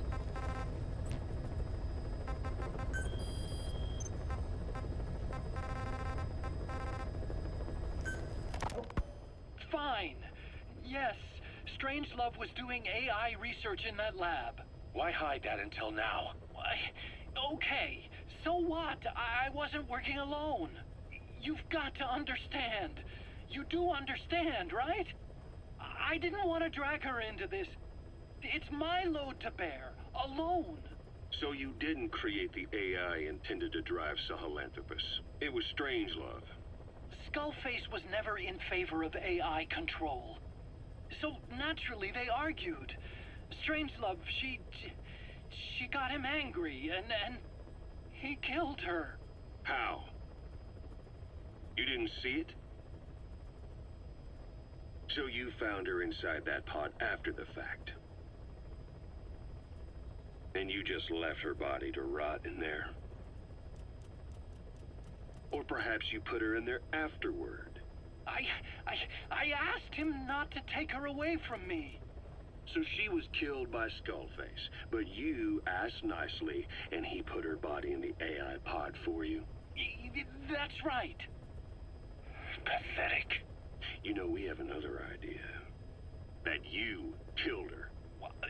Me? Oh, I couldn't kill her. You killed her and locked her body in the pod. I wouldn't. Don't treat me like one of you. I can't just kill anyone whenever I feel like it. I'm a normal human being. Oh, I see. So you just shut her inside and waited for her to die. I would never do that. What, you mean she killed herself? Yes. She climbed inside that pod and shut the door. It can't be opened from the outside. It was suicide. Suicide, I said. She killed herself. She got in when I wasn't looking and suffocated. She'd often try to do things like that. By the time I realized and opened the door, she wasn't breathing. I got scared and shut the pod again. I couldn't bring myself to open it back up. That's right. Me? Kill her? What is wrong with you? I see. Just tell me one more thing. Haven't you gotten enough today? Okay, I see it's a painful memory. You don't have to answer, just listen to the question. You see, we examined her remains. She had a scar on her lower abdomen, a surgical scar. It had been stitched up and had fully healed, meaning it was long before her death. She had a child, didn't she? Your child. Where's the kid? How should I know? So there is a child. I've never seen his face. What do you take us for? They took it all. Even my child. I didn't even know he'd been born. I lost everything. How old would he be? It's 4 years since then. And you know it's a boy. Strangelove said so. And his name? We called him Hal, even though I never saw his face.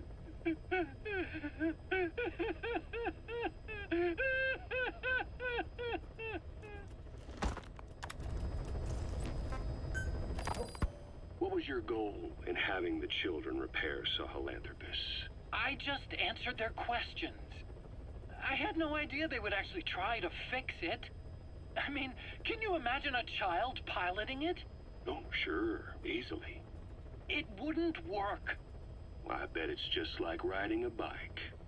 I said it didn't work. Who did you try? I didn't. Did you put your son in it? We never did that. His name was, Hal, wasn't it? I thought you said you never saw his face. But you made him pilot Sahelanthropus. You used him in your experiments. He wanted to get in. It was such a short time we had. So he was with you. We were happy. You're still happy now. Changing your lies to suit the listener and getting by slipping through the cracks. Building layer upon layer of convenient stories until nothing means anything to you anymore. You're happy all the time because you don't even notice you're doing it. Think hard. Who are you really? You're not a victim, and you're not the silent majority. You're a perpetrator and a petty hypocrite. The real world doesn't make you suffer. It's the other way around. Well, Doctor, I have the report on the incident at the quarantine facility. Assuming the vocal cord parasite underwent a mutation. The only plausible explanations are exposure to some high-concentration mutagen or radiation. As you know, some of the staff at the quarantine facility were infected with the parasites. The Wolbachia prevented them from copulating, but the parasites themselves can't be removed from their host's vocal cords. Once you're infected with Skullface's parting gift, you're stuck with it. The researchers regularly used X-ray equipment to monitor the parasites in their throats. No problem there, they kept a close eye on the radiation doses.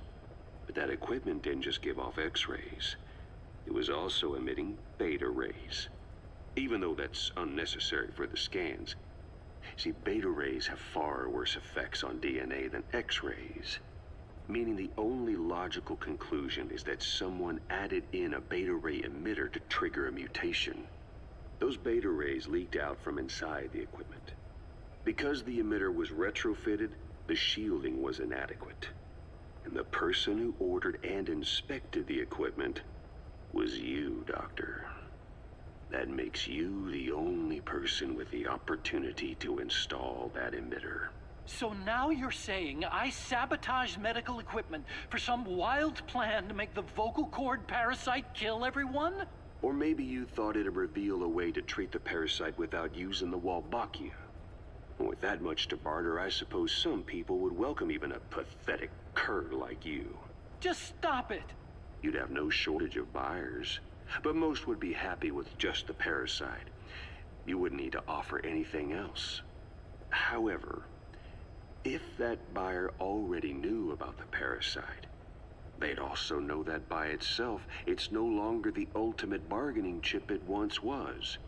To sell to that buyer, you need to throw in a bonus. A way to one-up it. There's only one buyer who'd be after that. Emmerich, we record all communications on Mother Base. That includes radio transmissions to and from homemade devices. You've been in frequent contact with people in America. A private biotech company. A client of which is DARPA. And they are connected to Cypher. You made a deal with Cypher. You offered them a new parasite in exchange for your safety. This is the only place in the world where the vocal cord parasite still exists. And you used it as a testing ground. Tried to resurrect their bioweapon. But your plan to obtain the parasite has failed. Your bullshit ends now. And don't think you're leaving here alive.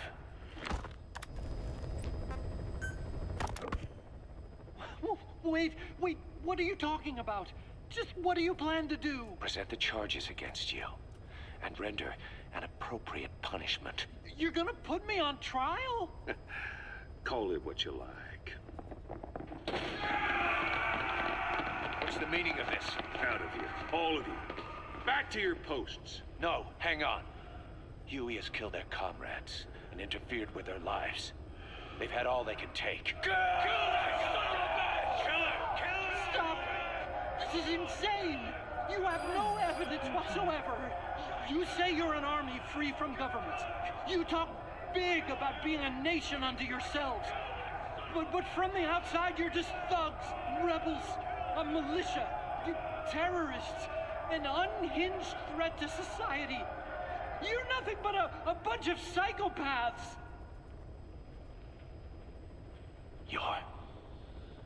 So you're not with us? No, I didn't. I thought we were on the same side. That's too bad. I didn't mean... Men, you will have justice. But our organization, the boss's organization, is built on order and reason. There will be no lynch mob. So stand down for today. We will gather all the evidence of this man's crimes. And then he will be tried. Dismissed. What do you think you're doing? Go ahead and execute me. It'll be murder in the eyes of the world. You've lost your minds. Don't you get it? You're seeing phantoms. Just look at that dog. No. You named him D-Dog, but it's obvious anyone could see that's a wolf because you're all a bunch of wild dogs. You wanted to believe he was too, to feel some connection, to fight your loneliness. You wanted something to cling to prove you deserve to be alive. You wanted to forget the death, your sins, so you'd cling on to dogs or wolves, or even Big Boss. The boss is the same, isn't he? Every one of you is alone. That's why you suspect your own. I know, because I do the same. I'm one of you too. Alone.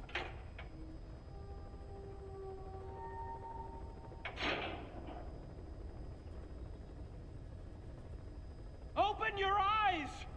What you're doing is murder! Plain and simple. All you ever create is war! War and violence can never lead to peace!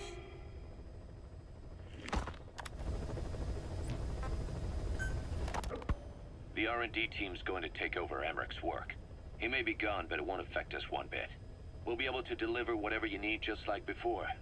You can depend on that. One other thing. I'm tracking his whereabouts.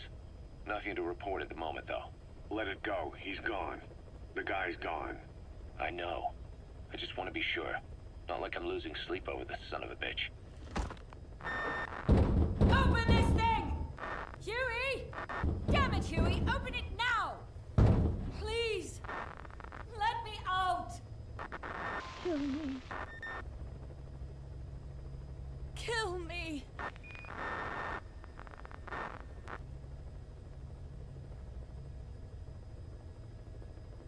If only I'd tried to get out sooner. Perhaps I'd have made it. Why didn't I stop the hatch from closing? Even if it meant losing an arm.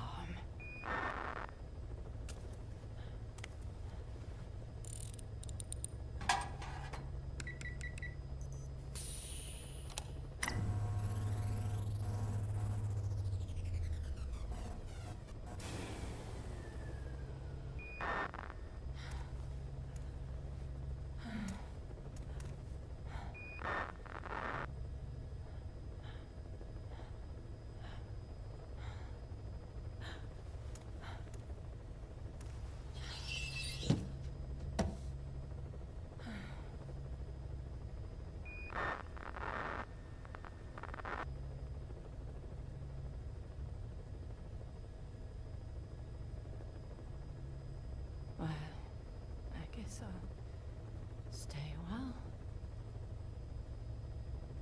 My voice, it's so distant.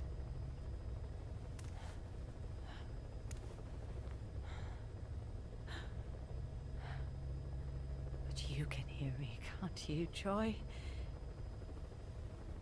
I know you can. You're recording all of this. Deep down in some memory board he'll never find. Duplicating it. Burying it under heaps of meaningless code.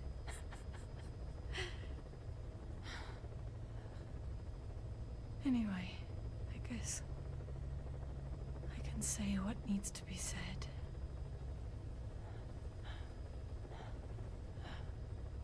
I can still do that much.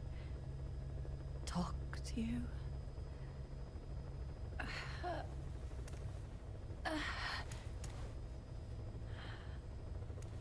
Even if I can't face you.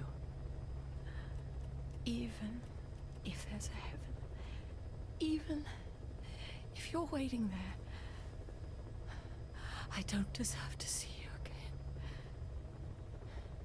I don't deserve to love you.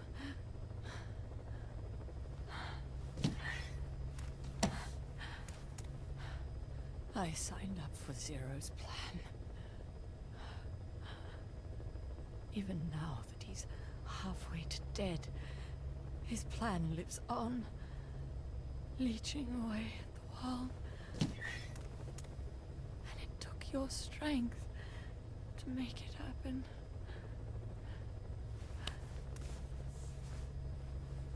In using you, I put the world in his palm. Once and for all.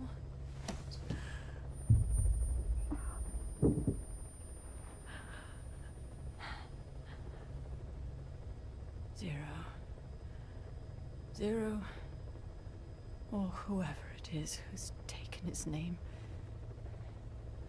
They found me after the Caribbean. They made me simulate his will, so that even after the body was gone, that will would keep the world turning the way they wanted.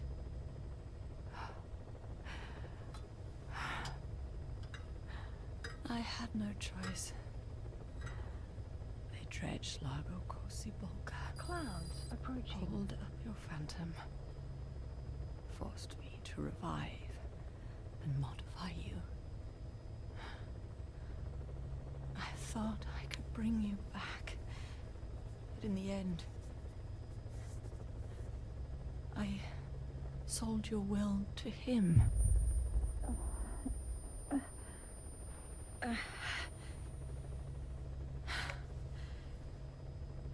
Now this part is just one big shell. A husk. Your phantom's no longer here. As for me, everything I touch turns to ashes. I could never make anyone happy.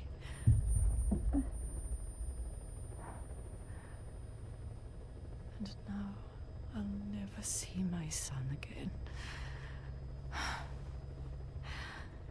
But at least Hal's free from his father's hands.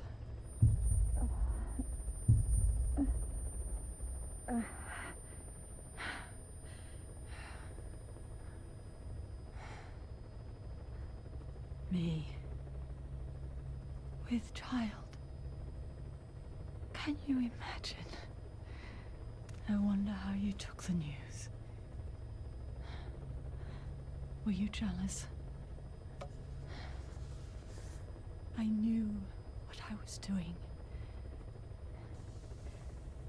If I could pass your will onto a child I carried,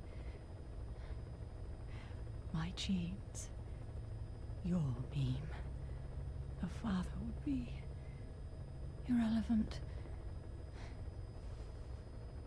If I did that, that child would be ours.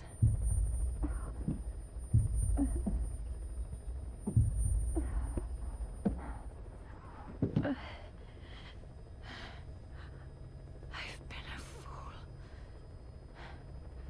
Pride, conceit, baseless theories. Of course, I couldn't see through the dream. The false you I created. I only wanted to pass your will on to the next generation. But Zero took it away. And now I haven't just lost you. I've lost my...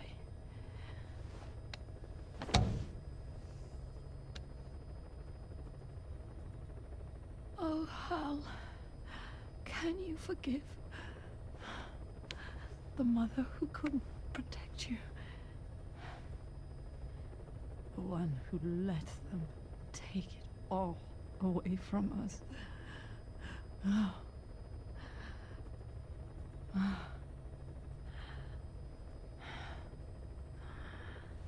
There's still hope. You, the one he took away. He'll never break your will. The will to make this world the way you saw it could be. I buried code, just to be sure. Inside of you, there is an egg. And when someone finds it, when they crack it, there'll be nothing left to stop you. The world you envisioned will become a reality.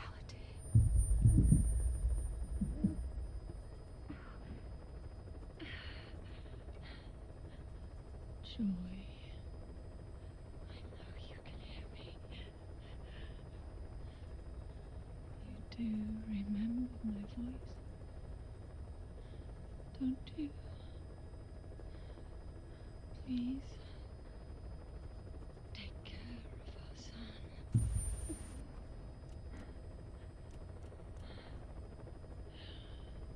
Hal, don't ever be afraid. Whatever happens in there,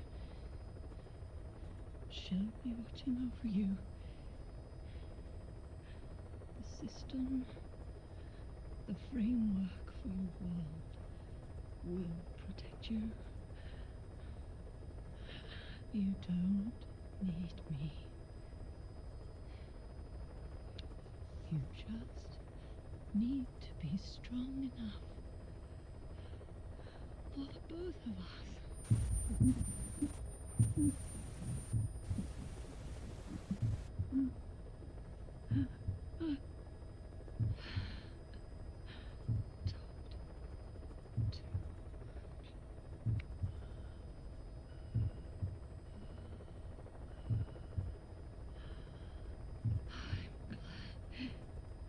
It's you.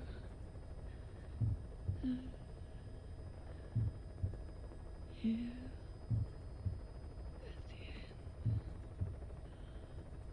I think I hear your pulse.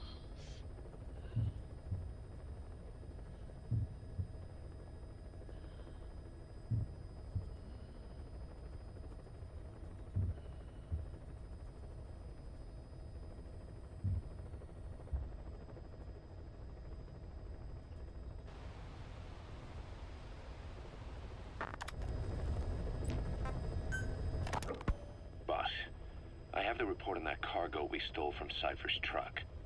The PF was transporting two things. The analysis of that malachite has come back first. Naturally, the main compound is copper. There's also a small amount of cobalt. Nothing unusual so far. Southern Zaire is a well-known copper belt. However, in addition to these, we also detected a trace amount of uranium. The content percentage, though, is too low for nuclear development. It most likely came from Shinkalobwe mine. That's where the uranium in that area comes from. The mine's closed, as all the high-purity uranium ore dried up a long time ago, but you could probably still find it there in small quantities. That said, there are plenty of other uranium mines that are in operation, like in Niger, Namibia, South Africa. Why go to an abandoned mine to scrape up whatever's left and ship it out in mass quantities without refining it? They were transporting that yellow cake, too, which would suggest they have the technology to refine uranium. Anyway, that about sums it up. Unfortunately, the analysis of that yellow cake is taking a little longer. I'll let you know when it's done.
sorry to keep you waiting.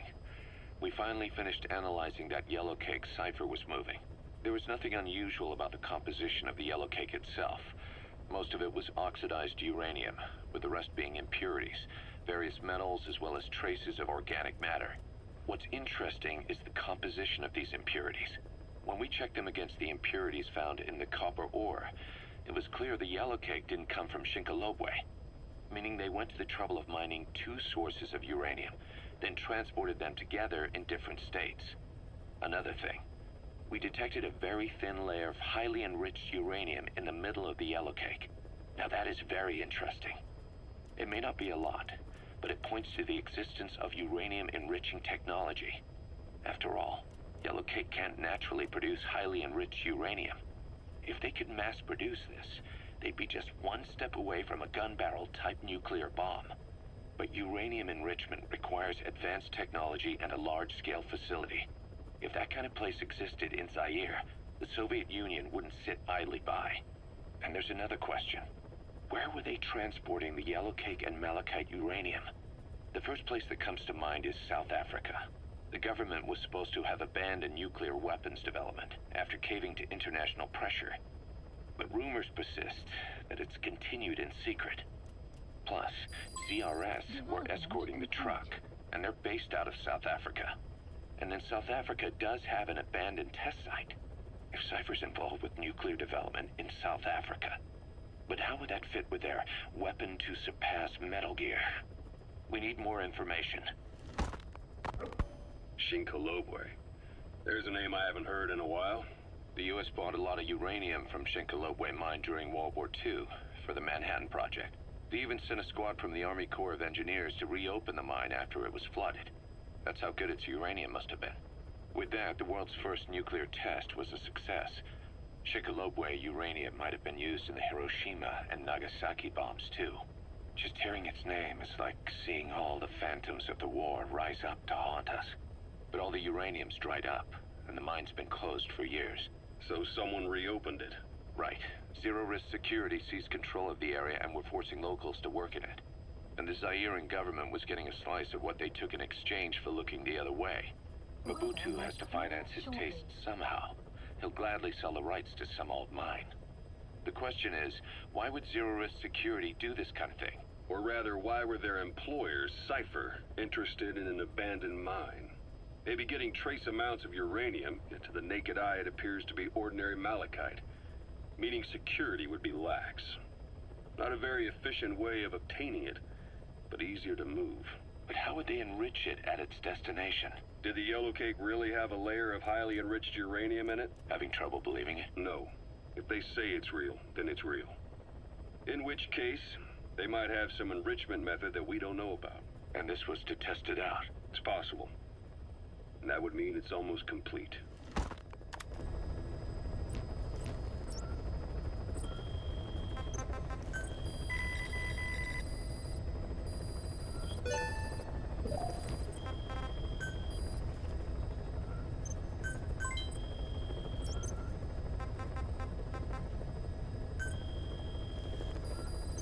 Please select a mission. Unit dispatched.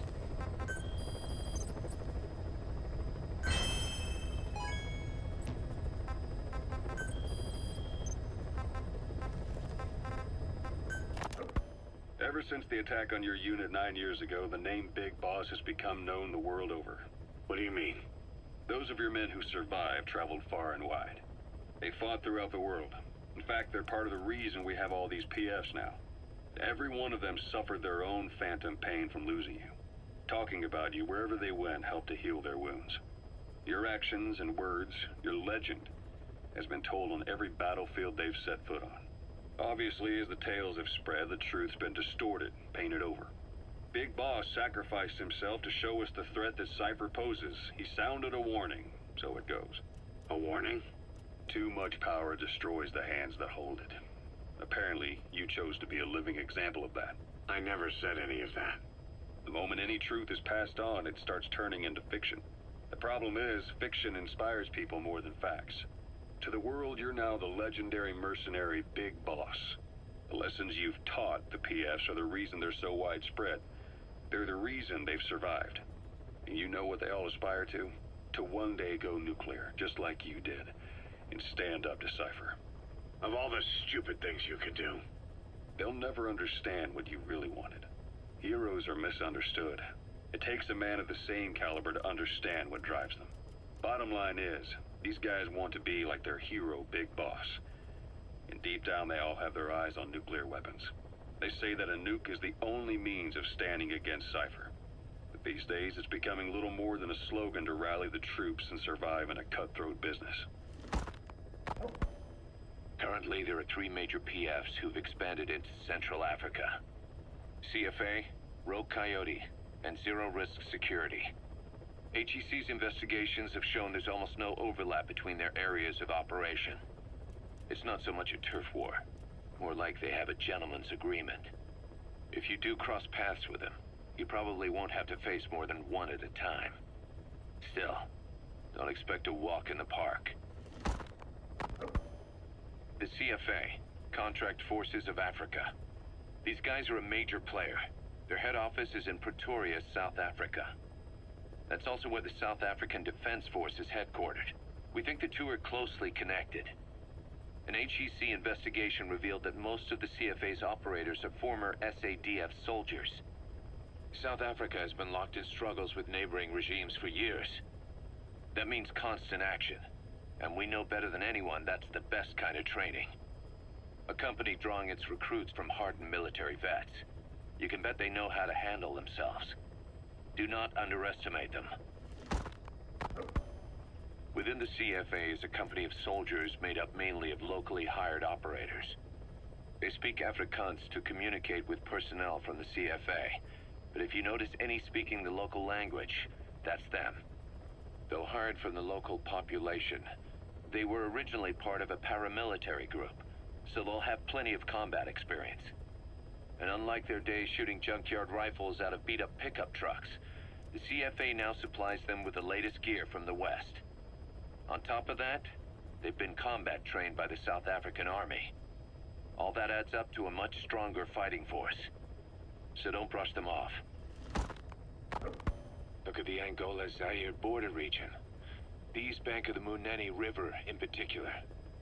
It's a microcosm of a problem that stretches all across Africa. There's a civil war going on in Angola fought between the government MPLA and the Western-backed UNITA. Zaire is still a dictatorship under President Mobutu, but numerous uprisings have broken out in its remote regions.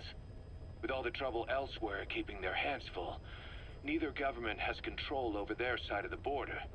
They depend on militias and PFs, as do the rebels. Government forces, guerrillas, militants, groups of all shapes and sizes hawk whatever resources they can to hire PFs. Conflict brings PFs. PFs expand the war zone, and more conflicts erupt in a continuous chain reaction. Sounds like our kind of work. Mother Base could grow by leaps and bounds. Hard to believe how many of those bipedal weapons have popped up around Africa. When did that start? No more than 6 months ago. Didn't really hit me until I came here. They're not supposed to be in use yet. Emmerich says they were still doing the last round of fine-tuning. The doctor has no idea. His research has already hit the black market. Both sides of the Iron Curtain will have it by now. Even so, they're spreading much too fast. Sure, the Walker gears can operate in any terrain. Their mobility's just as good in the jungle as it is in the desert. That would come in handy in a place like Africa. They are modules that can one day be used as nuclear weapon systems. And with that in mind, the numbers are way too large. There must be another reason they're so widespread. Like what? It's all about needs. To small-time outfits like most of these private forces, this product is a dream come true. Hell, it goes beyond PFs. This is the ultimate weapon, the forbidden fruit, for anyone with an enemy to fight and people to defend. A nuclear deterrent. Exactly. Sounds familiar, huh? PFs are all operating off your playbook. You created these times. But could this be the new weapon in Africa that Emmerich talked about? If it is, why is Cypher letting everyone and his brother get their hands on one? what comes next? Selling nuclear weapons in the open? Making them public property? Why don't they give that a try? Then the next war really will be fought with sticks. Right. The man we're dealing with isn't foolish enough to make a suicide pact with the world. So, what is Cypher really up to? Zero-risk security aren't as hardcore a military outfit compared to the other two PFs in this region. The company sends operators to conflict regions around the world, not just Africa. They have decades of combined experience. They're also based out of South Africa. Their headquarters is in Johannesburg. A lot of their work involves corporate security for South African companies, but a good number of their operators are retired South African military. So don't mistake them for a bunch of security guards. Rogue Coyote operates mainly out of Africa these days. Of the three PFs, they're the smallest. However, they scooped up most of the Rhodesian SAS after the country collapsed 4 years ago. Picture their entire organization as one big special forces unit. With Rhodesia a British colony, the Rhodesian SAS had its origins in 22 SAS Sea Squadron. They started out as a group known as the Southern Rhodesia Volunteers, but in '51 they were incorporated into 22 SAS as members of the British Commonwealth and deployed to fight guerrillas in the Malayan emergency. Even now, 22 SAS keeps the Sea Squadron designation empty in recognition of their service. In a way, you could say the SAS almost makes up the core of Rogue Coyote. Later on, they were bolstered by other talent, including former Cella Scouts and 32 Battalion. These guys are direct descendants of the best special forces in the world. They won't go down without a fight. Don't get careless. Kungenga Mine. A civil war's been going on in that region for the last 20 years. It's being fought by what are now two ethnic groups, the Buta and the Mbele. Originally, you could barely tell them apart, but the reason for the current armed conflict goes back to World War I. After the war, their land was colonized by a European power, and it decided to give local control to the Buta. That split the two groups into rulers and subjects, laying the foundations for an inevitable civil war. The friction between them remained even after they won independence from Europe. The Buta are holding on to power to this day, and the Mbele rebels continue to fight back. The conflict is funded by locally mined gold, rare metals, diamonds. They've used the money from those to arm themselves, buy oil, and even hire PFs. The Buta administration owns the mining rights to Kungenga Mine, but most of the laborers are Mbele, who they've taken prisoner. The product they've gouged out of their land is bought up by cheap Western corporations, and the civil war is fueled by the profits. That's how it goes. One country's people is split apart by another country. Then the two groups tear up their own land for money in order to fight each other. Now this civil war started by a foreign power is the norm, and it's sucking up all the country's resources. PFs are just the same. They follow the money, taking war with them wherever they go. That goes for us too. It's an endless river of bloody retaliation, and we're standing downstream. Should we make a stand and staunch the flow? Or wade in amongst the corpses and make a bigger splash than the rest? We'll follow your lead, boss. Boss, about those invalids you saw in that devil's house. Poor bastards. All strapped down to the beds, with those lumps on their chest. The medical staff tell me they were probably a type of cyst. Cysts can get that big. In some cases, yes. But supposing they're a kind of atheroma forming on the surface of the skin, the size is just too big, and the appearance is all wrong. In the end, the medical team were at a loss. Those lumps were like nothing they'd ever seen. The fluid you said you got on your prosthesis when you touched one was burned off in the fighting, and the factory burned down too. None of the tests we did once you were back at the base revealed a pathogen that could have caused them. Meaning we don't have a single sample to work with. Everything went up in flames. What worries the medical team most is whether it's contagious. Whether there's a chance we could end up like that. And? Mother Base's sanitation control has always been strict. After all, war is great at transporting diseases. For the time being, at least. There's no sign of contagion or any symptoms that could be related. One more thing. About the surgery that had been performed on the people in the Devil's House. Yeah? You said that their throats were cut open, with an acoustic tube pushed inside? Right. The tubes were hooked up to tape recorders, playing some kind of audio. Well, we picked up some of that audio through your radio transmissions and recorded it here. The intel team has been working on analyzing the communications log. What have they found? There's nothing tying the contents together. We've got a report on 3 deaths in a car accident on the autoroute near Marseille. Protests outside the Libyan embassy in London, a press conference with the former Prime Minister of Sweden, a 4-month-old weather forecast for Balikpapan, and then commercials for appliances, cough syrup, and TV dinners. Assuming they're not all staged, they come off as recordings of your average public broadcasts. Public broadcasts? Just radio and TV signals? Yes, and from all over the world. We're looking into whether they're genuine or not, just to be sure. What else? A speech that sounds like it was recorded out on the street, and people chatting about how this year's tomato crop did. And there's nothing they have in common? We're partway through the cryptanalysis. That includes checking all audio ranges and running it backward and at different speeds. Then there's vocabulary breakdown for political suggestions, ideological comment points.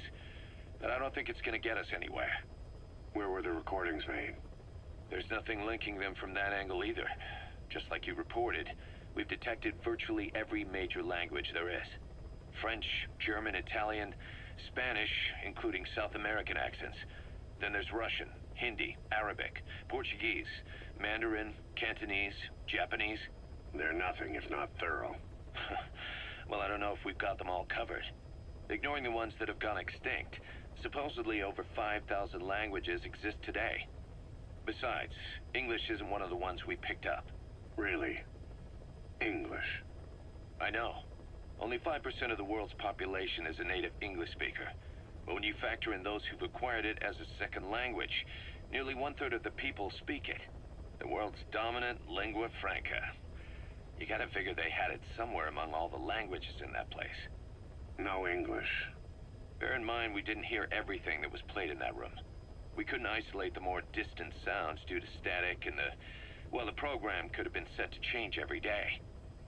In a nutshell, for reasons unknown, people in that room with a common medical condition were made to listen to recordings in languages from around the world. It's not clear how the growths on their chests fit into it. It could have been treatment for them, or maybe an experiment of some kind. I'm guessing one person knows. Yeah, Skullface. He was there. The only thing we can say for sure is that he's involved.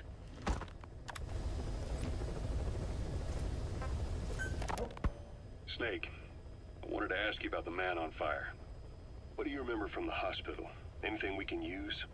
Well, he took off the moment the sprinklers started up. Sprinklers? The fire system? And when he got sprayed with water from the burst pipe, it slowed him down. When we escaped on horseback, he wouldn't cross the river either. And then it started to rain. And he disappeared.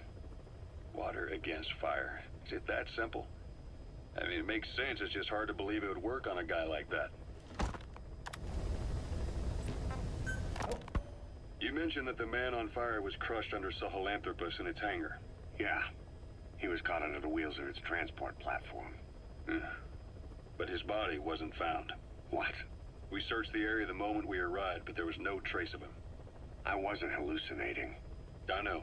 I trust you on that. That means someone must have taken the body. But when I got there, everything was still as it was. Even Skullface hadn't been touched. I can't see a reason to sneak into a place like that and drag out the biggest, heaviest guy there. What are you getting at? The only option left is... he got up and walked away. That platform ran him over. Just ran him over. You're saying that's not enough? I don't want to believe it, but maybe not. He shrugs off bullets, even rocket strikes. There's no reason to think that would finish him. It seems ridiculous, but I'll start gathering eyewitness accounts just in case. If you dig up anything concrete, I want to know. You'll be the first, if I dig anything up. But I hope to hell I don't. No kidding. Volgan, the GRU colonel, was burned alive with a Shagohod during Operation Snake Eater 20 years ago. Despite suffering severe burns to his entire body, he still clung to life. After you left Seleniarsk, Volgan's body was taken to a research institute in the outskirts of Moscow, but modern medicine couldn't explain why he was still alive. Not that the Colonel was any ordinary man to begin with. That constant electric current he had running through his body that he could unleash at will, to be honest, I was always uncomfortable around him. Thought I might get electrocuted just by standing nearby. The institute studying him was tasked with investigating and developing human paranormal abilities. The comatose Volgan was used to further the Soviet Union's research into such abilities. But not long ago, the facility burned to the ground, and Volgan's body was never found among the rubble, even though the fire started in the room where they were keeping him. This occurred at around the same time you woke up. If Skullface was right, and a thirst for revenge can turn a man into a demon and keep the dead alive, then this man on fire who's been coming after us ever since you woke up, well, that just might be what's left of our old friend Volgan. It's not over yet. Back in '64, in Seleniorsk, you brought his plans for a utopia down in flames. That grudge is what's keeping him alive. The day the research facility holding Volgan burned down, a Soviet jumbo passenger jet happened to crash nearby, far away to the north of that hospital in Cyprus. On board the plane was a young boy who was being studied at the same facility. The plane fell to Earth from over 8,000 feet, but the boy's body was the only one not recovered. At almost exactly the same time as the crash, Volgan awoke in that facility. According to the Research Institute's documents, the gifts this boy demonstrated included psychokinesis and telepathy. To protect his mind from being inundated with other people's thoughts, he always wore a kind of gas mask. A rudimentary form of psychic insulation, apparently. We don't know where this boy is, but if Skullface is connected to him, we may cross paths with him yet. This boy is part of a new age where nothing we understand about the world makes sense anymore. Don't let your guard down.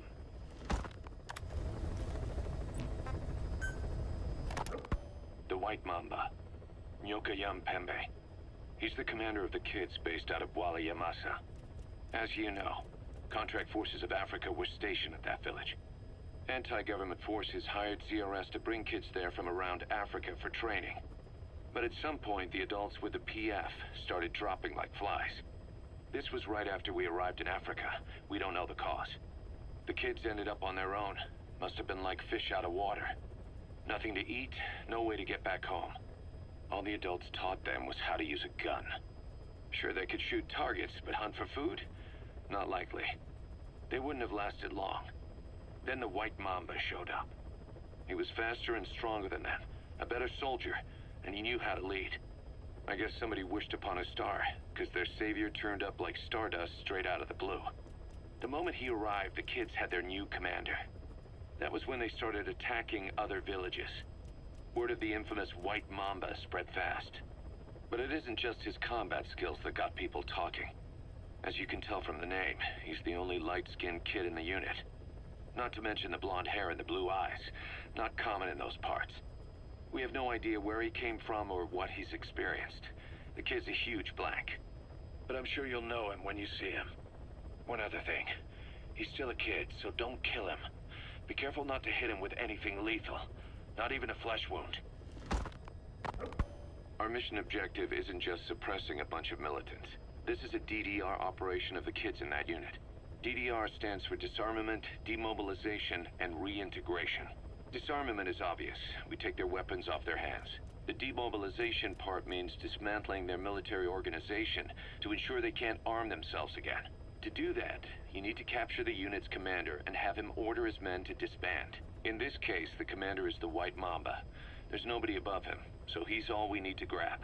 Finally, reintegration. Through education and occupational training, we give them a means to live besides war. A lot of kids born in a war zone don't know any other way to live. So before they find themselves back there, we teach them another skill. I'd like to establish this rehabilitation process at Mother Base. That's why we're bringing those kids back here. It's not so much for their sake. It's for the world that we're trying to create. No other way about it. Those kids are amateurs. Bad for business to have them running around where we're trying to work. Bring them all back if possible. Or as many as you can.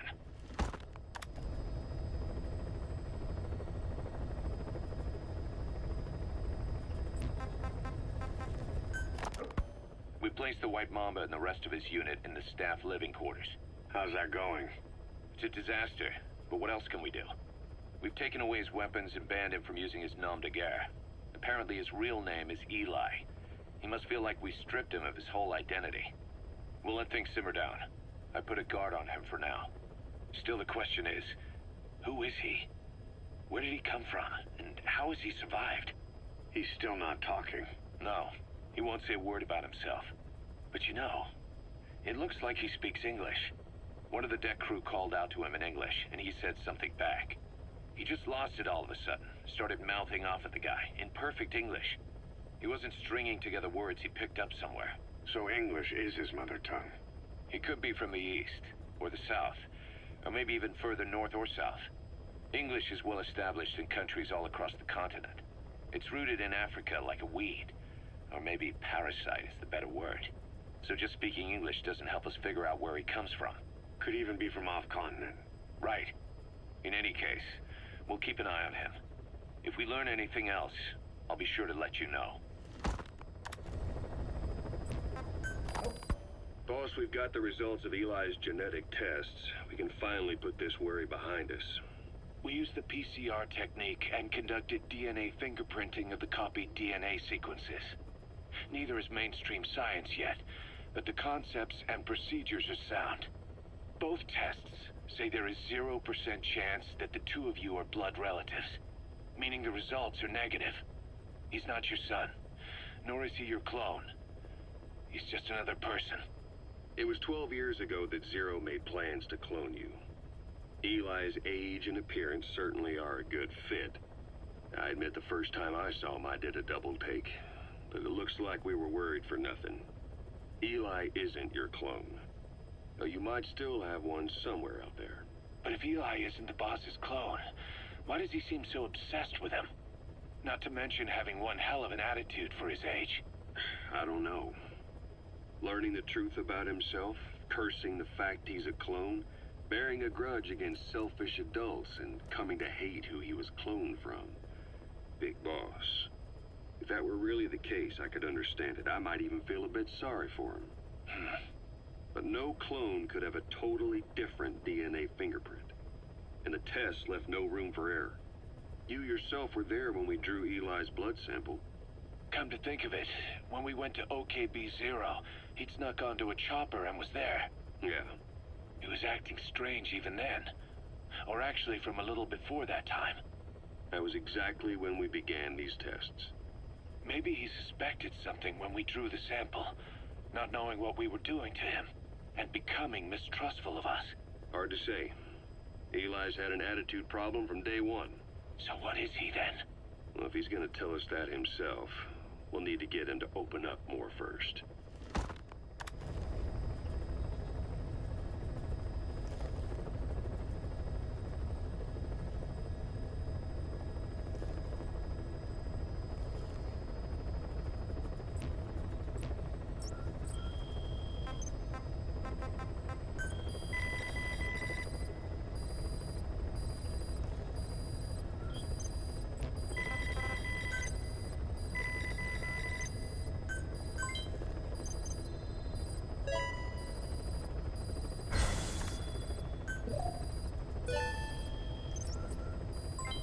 Development project has been added. Please select a mission.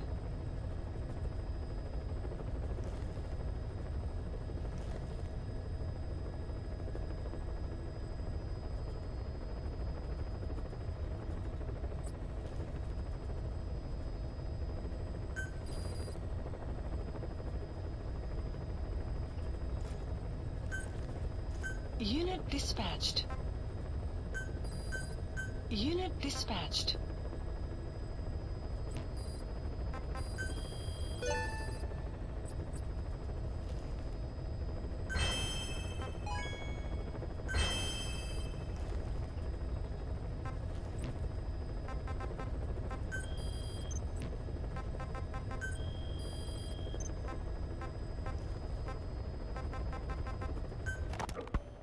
about the pathogen spreading through Mother Base? You've seen everything we've got on the outbreak. What's your opinion?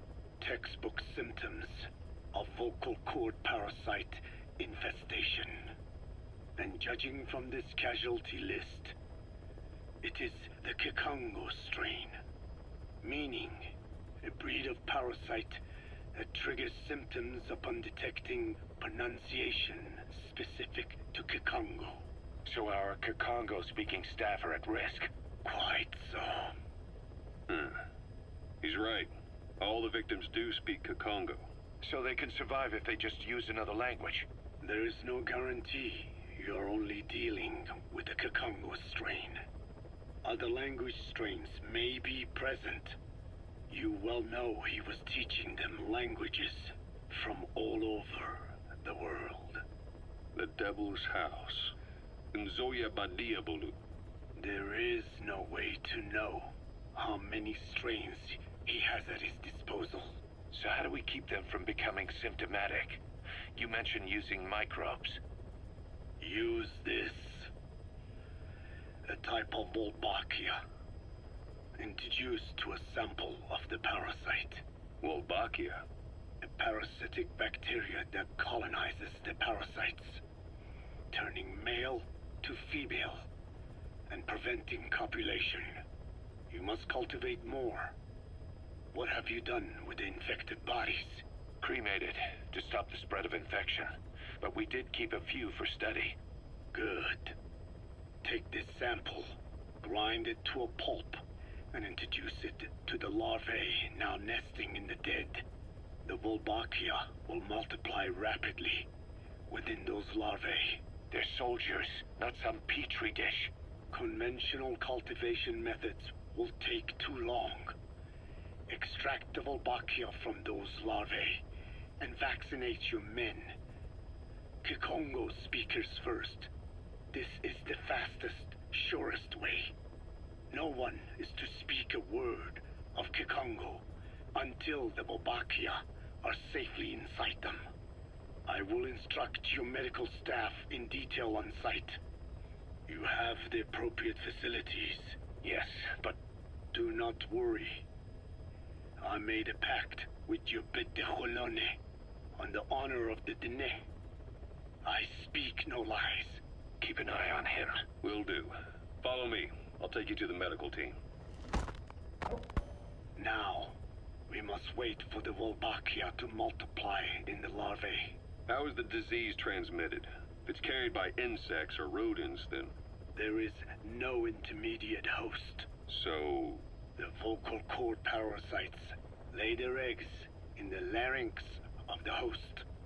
Most hatch and migrate to the lungs, but some are transported to the mouth through ciliary movement, mixing in with saliva.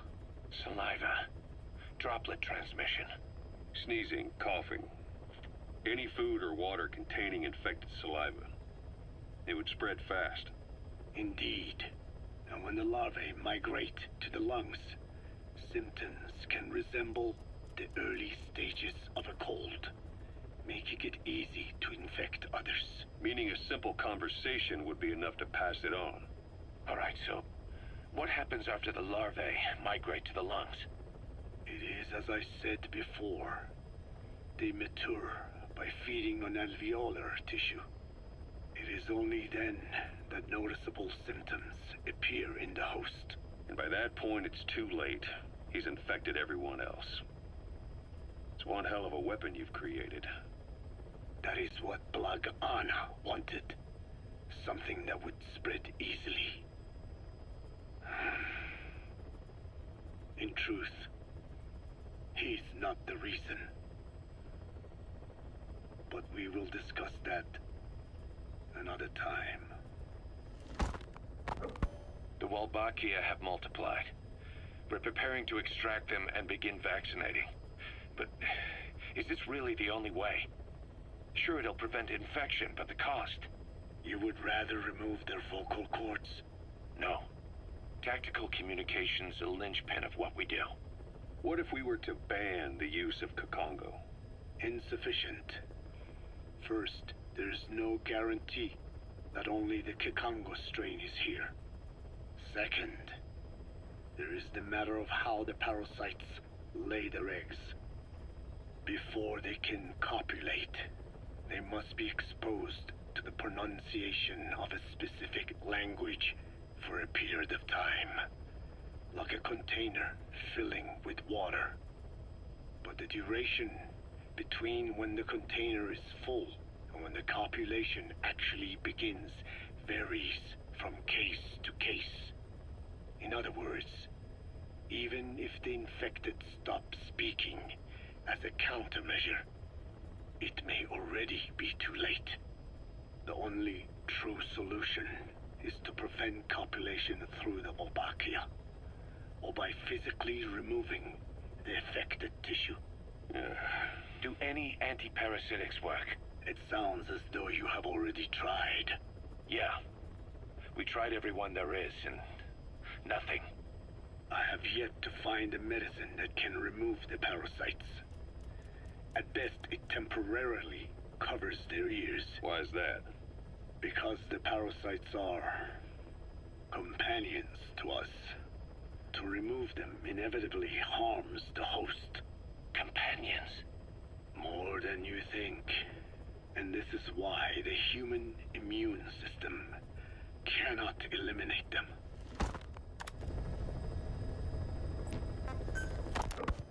We've inoculated the staff with Wolbachia to keep them from becoming symptomatic. That should also contain the infection. How did this happen in the first place? It has to have been a Cypher spy within our ranks. If this is so, then why the Kikongo strain? If their intent was to wipe you out. Skullface said the remaining English parasite was close to the boss. If this latest strain was his doing, he wouldn't have tipped his hand. It is possible someone brought eggs onto the base without knowing. Stuck to their shoes, clothing. Well, that makes the most sense to me. Then where did the eggs come from? You mentioned that your boss visited Nzoya Badiopulu. Sure, but his gear's disinfected immediately upon return. Then he was not the carrier. And not just the boss. All staff dispatched to high-risk regions were quarantined on the flight back. When the symptoms first appeared, we checked and disinfected all equipment used up to that point. Any and all prisoners, soldiers, materials, and animals extracted during missions were also quarantined. So, that just leaves... I have seen children around here. Where are they from? All over. Some were being held hostage at a mine. Then there were the troublemakers at Bwala Yamasa. Bwala Yamasa? Yeah. Their clothes, their things. Did you burn them? They're just kids. We couldn't. And besides, not one of them's shown symptoms. The parasites don't infect prepubescent hosts. Their vocal cords are not fully developed. Well, if infection doesn't occur in children... It is possible they carried eggs on their clothes, and the infection spread from them. Check the kid's stuff. I doubt there is any trace left by now. But if there is, some of those kids must be close to hitting puberty. How could we have missed this? The name Bwala Yamasa got quite a reaction from you. I'm guessing the Kikongo strain was released in that village. Cypher used that region to experiment with vocal cord parasite transmission.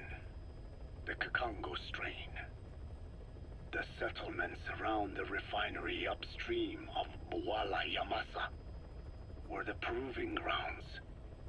They would infect one villager, then record transmission speed. Dangerous work. If they failed to contain the infection, it would slip into the surrounding regions. At which point the world found out about the parasites, making them useless as a weapon. Incredible they'd risk such a thing. The test site was densely populated too. A terrible place for such experiments. No doubt, they thought burning everything would wipe away all traces. The settlements were covered in oil anyway.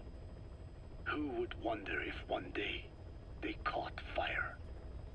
And so it did.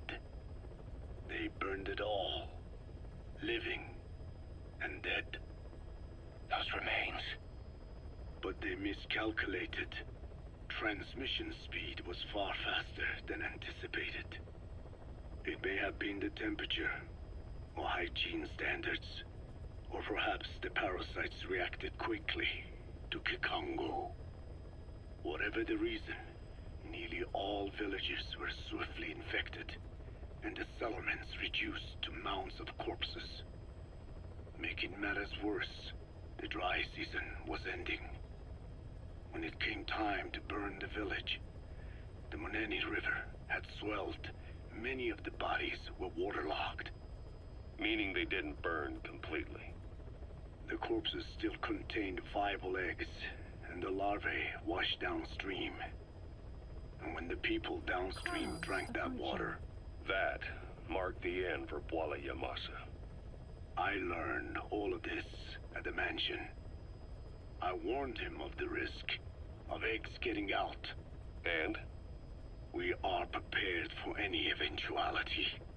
I get it. Putting the oil field back online. The oil leaks, saner. They plan to pollute the river, prevent the spread of infection. But the oil flow was stopped, and downstream the people of Masa village started using the water again. The PF soldiers deployed at the village were locals, spoke Kikongo. They were infected, and the kids survived. I've heard enough. And who stopped the flow of oil? Don't. We did. That confirms it. The source of the Kikongo strain infection was Masa village. And the children brought it here. It is no one's fault. There is no blame to be cast. The parasites, they were tested in other regions? Their physiology requires that they be tested under varied conditions. Another test site was in Afghanistan. So it was the parasites there. Both the Pashto and Tajik languages are spoken in the mountains of Afghanistan, and population density is low. Ideal testing grounds for how accurately the parasites target only the specified language. It is also relatively easy to prevent the spread of infection. And the results? The first test, I am told, was a success. Once the Pashtun Mujahideen were infected with the Pashto strain, they were all but wiped out. The Hamid fighters at Smasei Fort. It was doubly successful. No Tajik Mujahideen or Soviet soldiers became symptomatic. So the parasites proved to be effective. What about the second test? Also supposedly a success. A Pashtun village was the target. However, the original aim was to obtain samples of the infected. In this, they failed. And the village? The Soviets enacted a standard scorched earth operation. That must have been the village where Malak lived, before being held captive at La Marjate Palace.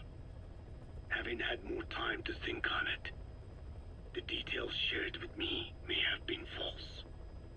They are madmen who would do anything to cover up the truth. They certainly seem to like tossing their problems in the fire. As a boy, Skullface's life went up in flames. Perhaps that is what fuels his fixation with fire. Your Wolbachia stopped the infection all right, but I still don't get it. How can a few bacteria change males to females? I know they're only bugs, but... It is not such a rare thing in the natural world. Many insects and nematodes are infected with Wolbachia. But why? They nest in the cell cytoplasm of the host, even in the egg cells, with the result that the offspring are born infected. Mother-to-child transmission. However, Wolbachia cannot nest in sperm because they do not have cytoplasm. So even a successful infection of a male ends after a single generation. This means the Wolbachia must resort to maximizing the population of infected females. Sounds like an ethnic cleansing campaign on a tiny scale. Gender change from male to female is their survival tactic. So more females means more Wolbachia carriers, so it can keep thriving in the following generations. But the parasites in a human host are supposed to be a mating pair. If there's no male, there'll be no offspring at all. It's killing itself. Slow down. This tactic is intended for environments where a single male can copulate with multiple females. Originally, the Wolbachia did not infect the vocal cord parasites.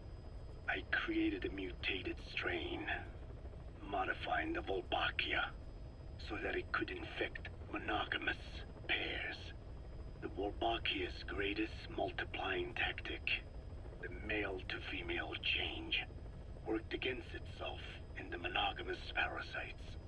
Just as you said. Then I performed repeated selection of Wolbachia strains until I achieved 100% certainty of male-to-female conversion. Creating female-female pairs, unable to reproduce. And you say the Wolbachia affects the host of the host, that is, us, cutting off our means to reproduce? It is almost certain. Of course, we will not turn female. After all, mammals possess no natural gender-changing function. But some Wolbachia strains can cause cytoplasmic incompatibility in the host. Is that some cell deformity? Put simply, it means the altered sperm of infected males kill the female's egg on contact. And that's happened to us? Yes. And yet, what occurs in humans is not just simple CI. To date, there are no cases of Wolbachia affecting humans. The fact that this strain causes this effect, is it the vocal cord parasite's affinity with humans? I do not know enough to say for sure. So the parasite warps the host. Reminds me of what Skullface said. It is the way of all organisms to create their own optimal environment. Just look at you and this base. Organisms that cannot do this are doomed to extinction. The difference with parasites is that their environment is another organism. That creates a connection between life and life. Parasitism, symbiosis, or death. In this way, the host too is challenged to adapt.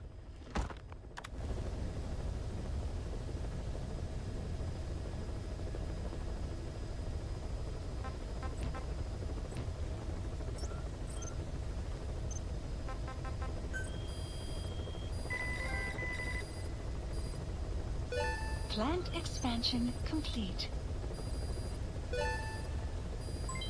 Development project has been added.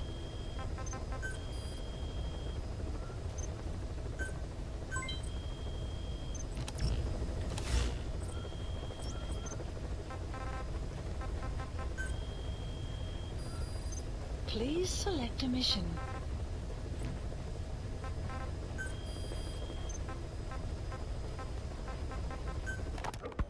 So what were they doing at Nzoya Badia, Baloo? That facility with all the people laid out in rows?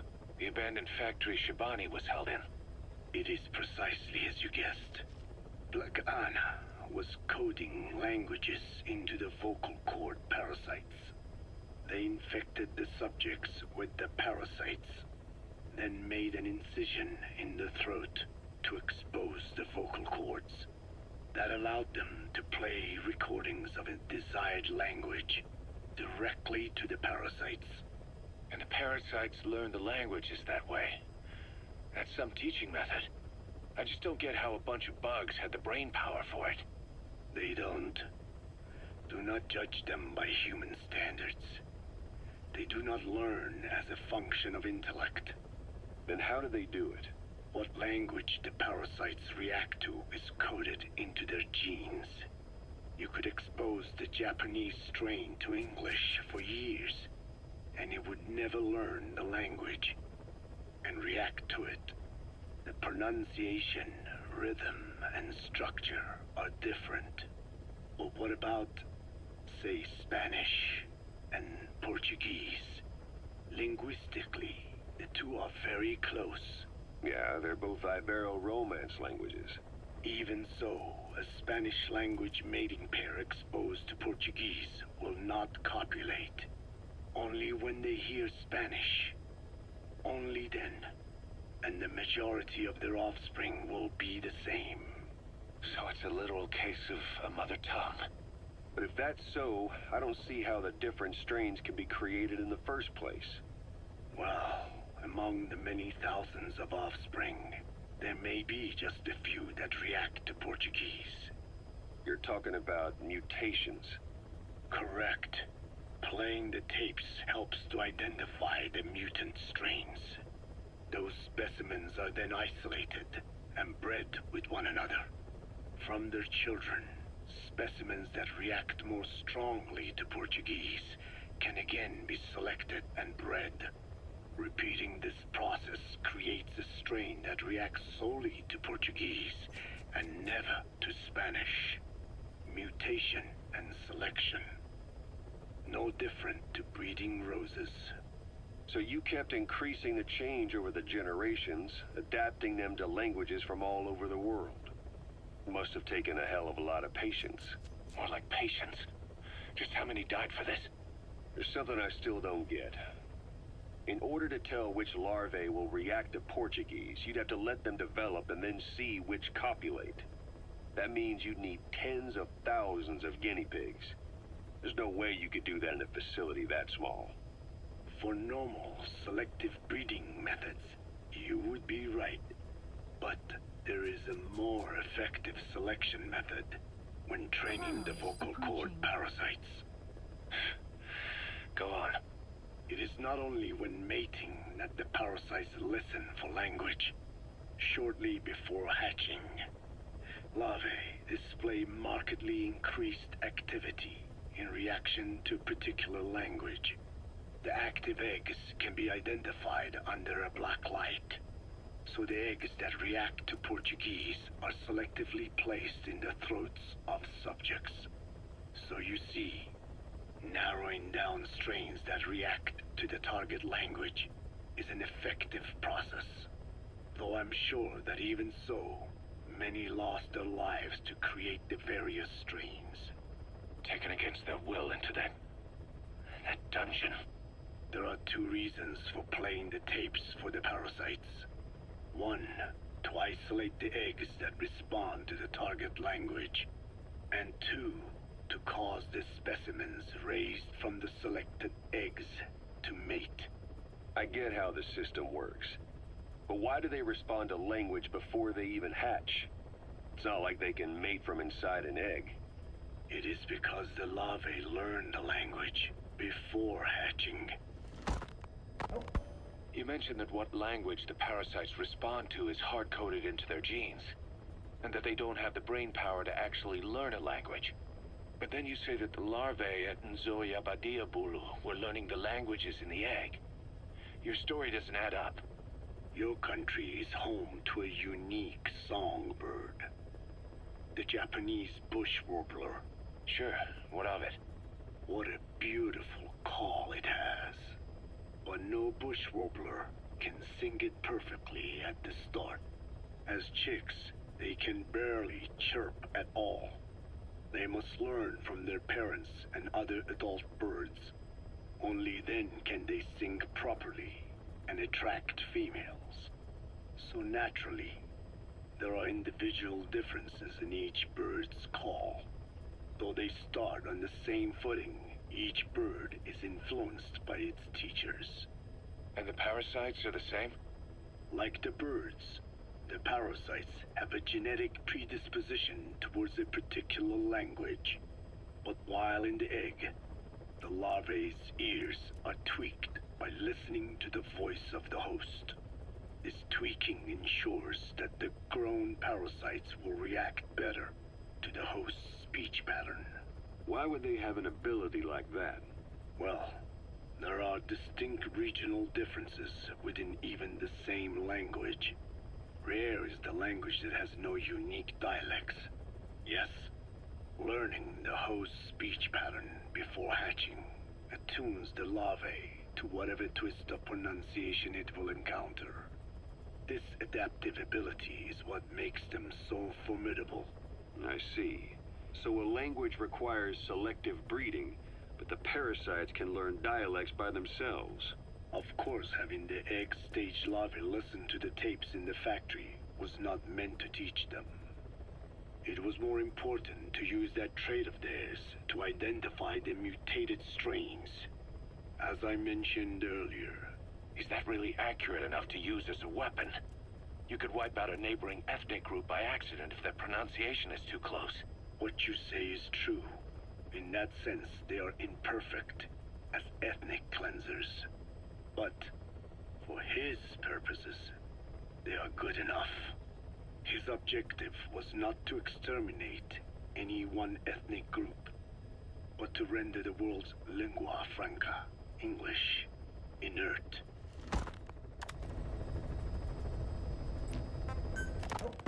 About this OKB-0 Emmerich was talking about. Its location and features match the citadel in the mountains northeast of the Soviet base camp. Built during the time of Alexander the Great, it was left in ruins following one of Genghis Khan's campaigns. Its occupants changed time and again due to war, and it was expanded on more than one occasion. Ultimately, it fell into the hands of the Soviet philosophers.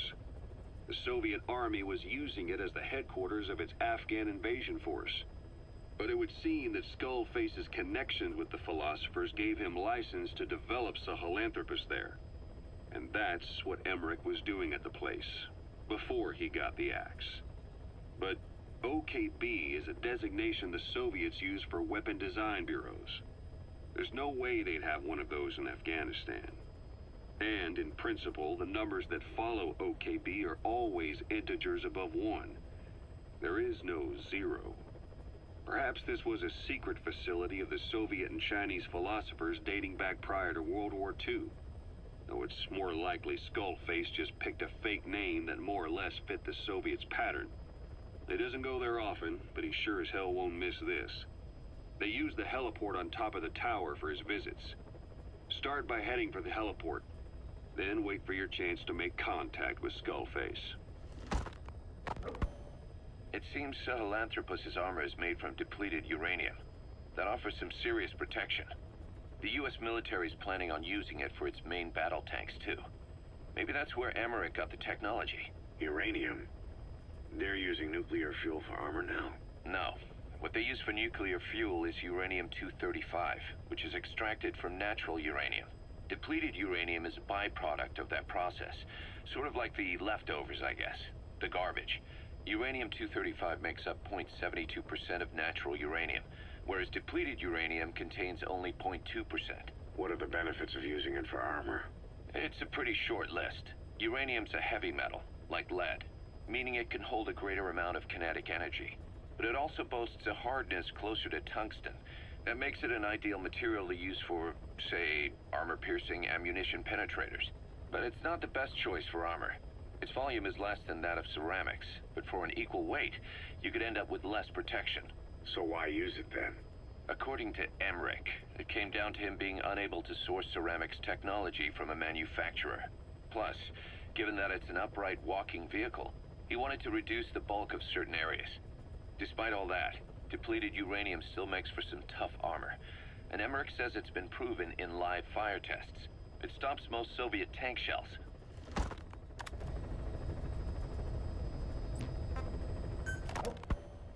Emmerich didn't go with depleted uranium for Sahelanthropus's armor because of its strength. He had nukes in mind. Exactly. It's meant to use its body as the fuel component for a nuclear weapon. Sahelanthropus uses built-in uranium enrichment archaea to melt its own body and extract uranium-235 from the depleted uranium in its armor. Those archaea perform the enrichment in an extremely short time. The concentration jumps by a factor of several hundred, from 0.2% to over 90%. The end result being highly enriched weapons-grade uranium. Sahelanthropus's body itself becomes a nuclear bomb. Emmerich says if it were to self-destruct, the nuclear yield would be somewhere in the region of 15 kilotons. Since you need about 50 kilograms of highly enriched uranium to trigger a nuclear reaction, that would mean Sahelanthropus contains something like 23 tons of depleted uranium. That's not very much. No, it isn't. That's about what you'd expect to find in a main battle tank's armor. The point is, it can be transported anywhere, even use its conventional weaponry on the battlefield, and the international community will never suspect a thing.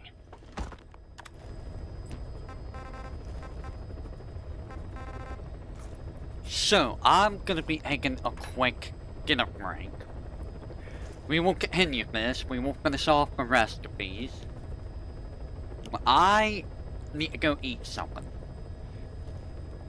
I'm still gonna try to finish all of this today. It's just, this is taking a lot longer than I thought it would. These are all music tapes.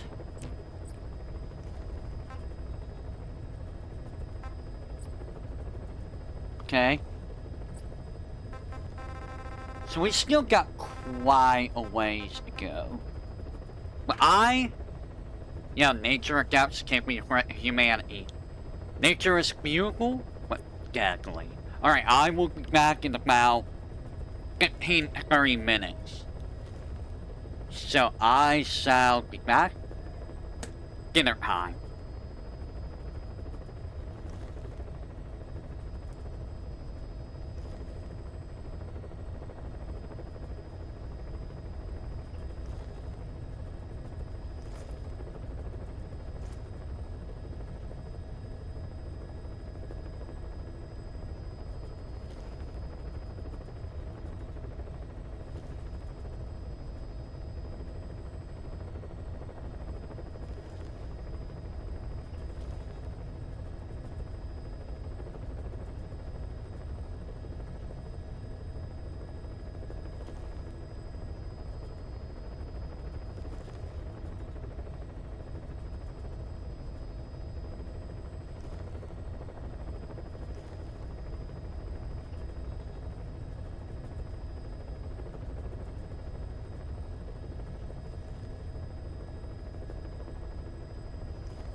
weather will clear shortly.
Caution, rain approaching.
just received word from the R&D team and the transport team out of Afghanistan.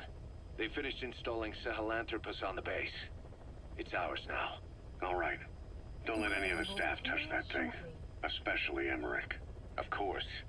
That guy's crush on Sahelanthropus is beyond a joke. Guess he really wants to see his tech stand on its own two legs this time. That's not gonna happen. I know it. So you've got no plans to make it operational again? Damn right. Boss, I want to hear it straight from you. Hear what? What the hell do you want with that thing? The drive is busted. It's not like it has a nuke on board. Even if the metallic archaea could turn it into a nuclear weapon, all it can do is self-destruct. Sahelanthropus just isn't a weapon anymore. It'll draw unwanted attention without even being a deterrent. I know. The weapon's development strut sank 2 feet under that thing's weight. That's 1 year's drop in a single night.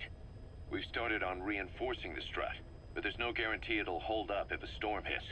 I know that too. Boss, why keep it? It's a mark. Us diamond dogs, we don't have a country to call home. That means we have no past, nothing to prove that we lived. Every one of us threw it all away when we came here. Sahelanthropus is a symbol to show that the likes of us brought at least one crisis to its end. A mark in history. So we can't just fade away. It's of no practical use to us. But we still need it. A symbol of what we've done. I'm glad I sounded you out on this. Snake, on behalf of all of us, I want to thank you. I don't need gratitude. I need security. Keep Emmerich away from that thing. Roger that. Code Talker, what are the metallic archaea?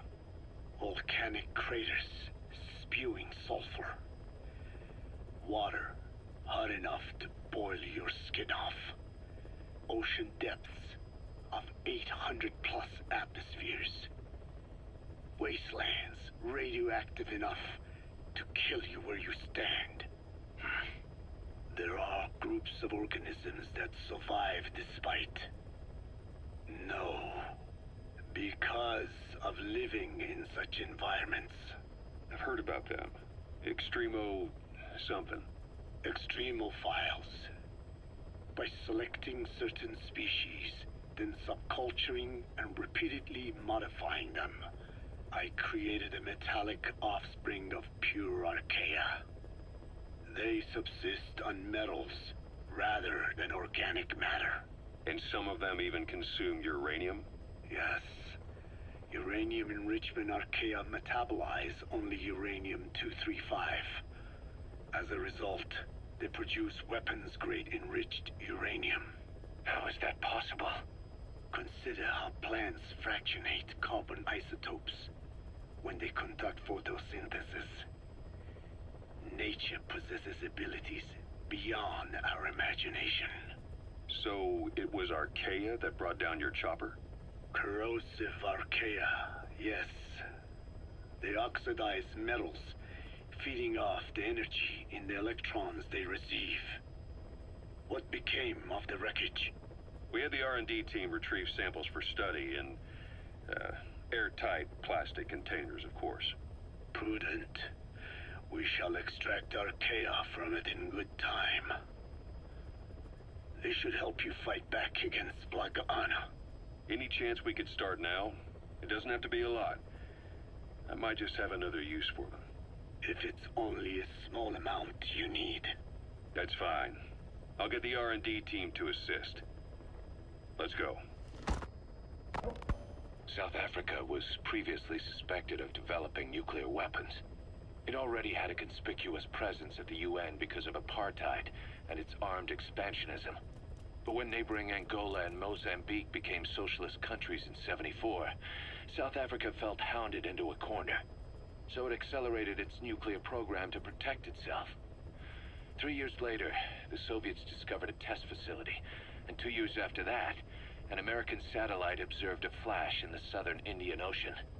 It said this was South Africa conducting a nuclear test with the help of a certain ally. Skullface used the situation in South Africa to get this ally to lend a hand. They both wanted nukes, so it was a mutually beneficial relationship. On the surface, anyway. I figure South Africa started getting serious about nuclear weapons production in '75. In '74, the government was still able to get by with bluffing that it had a nuclear arsenal. But the year after, word spread that an independent armed group in the Caribbean was crushed by Cypher for possessing a WMD. That's right, boss. What happened to you and your men was the reason South Africa decided to push ahead with nuclear development. A force independent of any country getting its hands on a nuke. That was a threat to the existence of countries everywhere. It wasn't just South Africa. Your presence pushed a lot of countries to get nukes. The world was scared of you. You were a threat to more than just the Cold War. If nations are gears in a machine, you had the power to smash them loose and watch the whole world grind to a halt.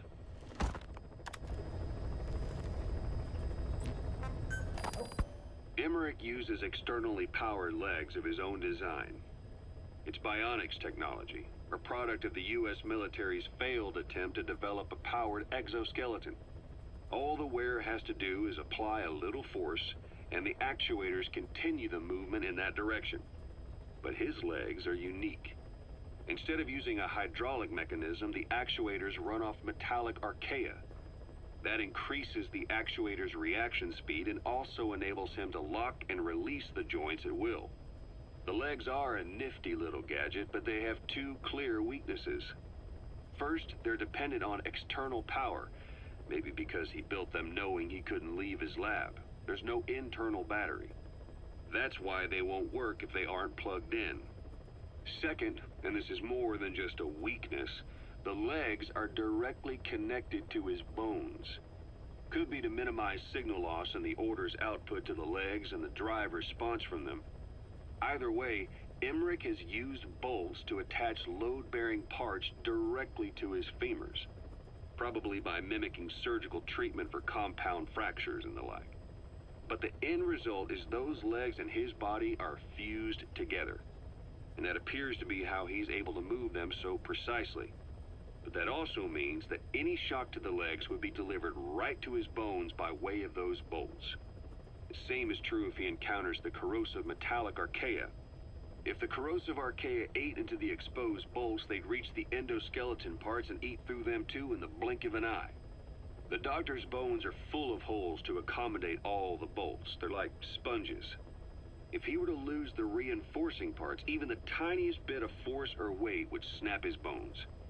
So when I dangled those corrosive metallic archaea in front of him, he realized straight away what would happen. Life wouldn't be worth living if he lost those legs of his. I'd bet that is what the doctor fears the most. I just helped him imagine what it would be like. Thanks to that, I got the information we needed without either of us getting hurt. You know how he is. He's probably already over the shock. The better you know your adversary, the easier it is for you to get information from them. And vice versa.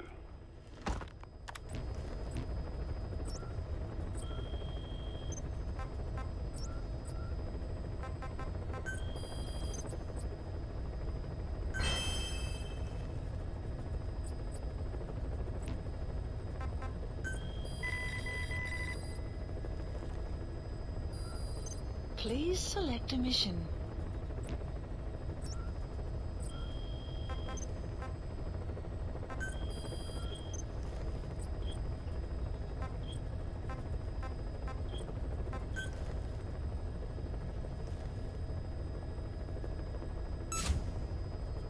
Commencing development project has been added.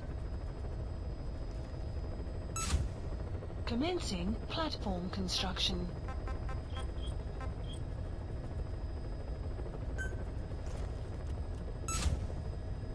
Commencing platform construction.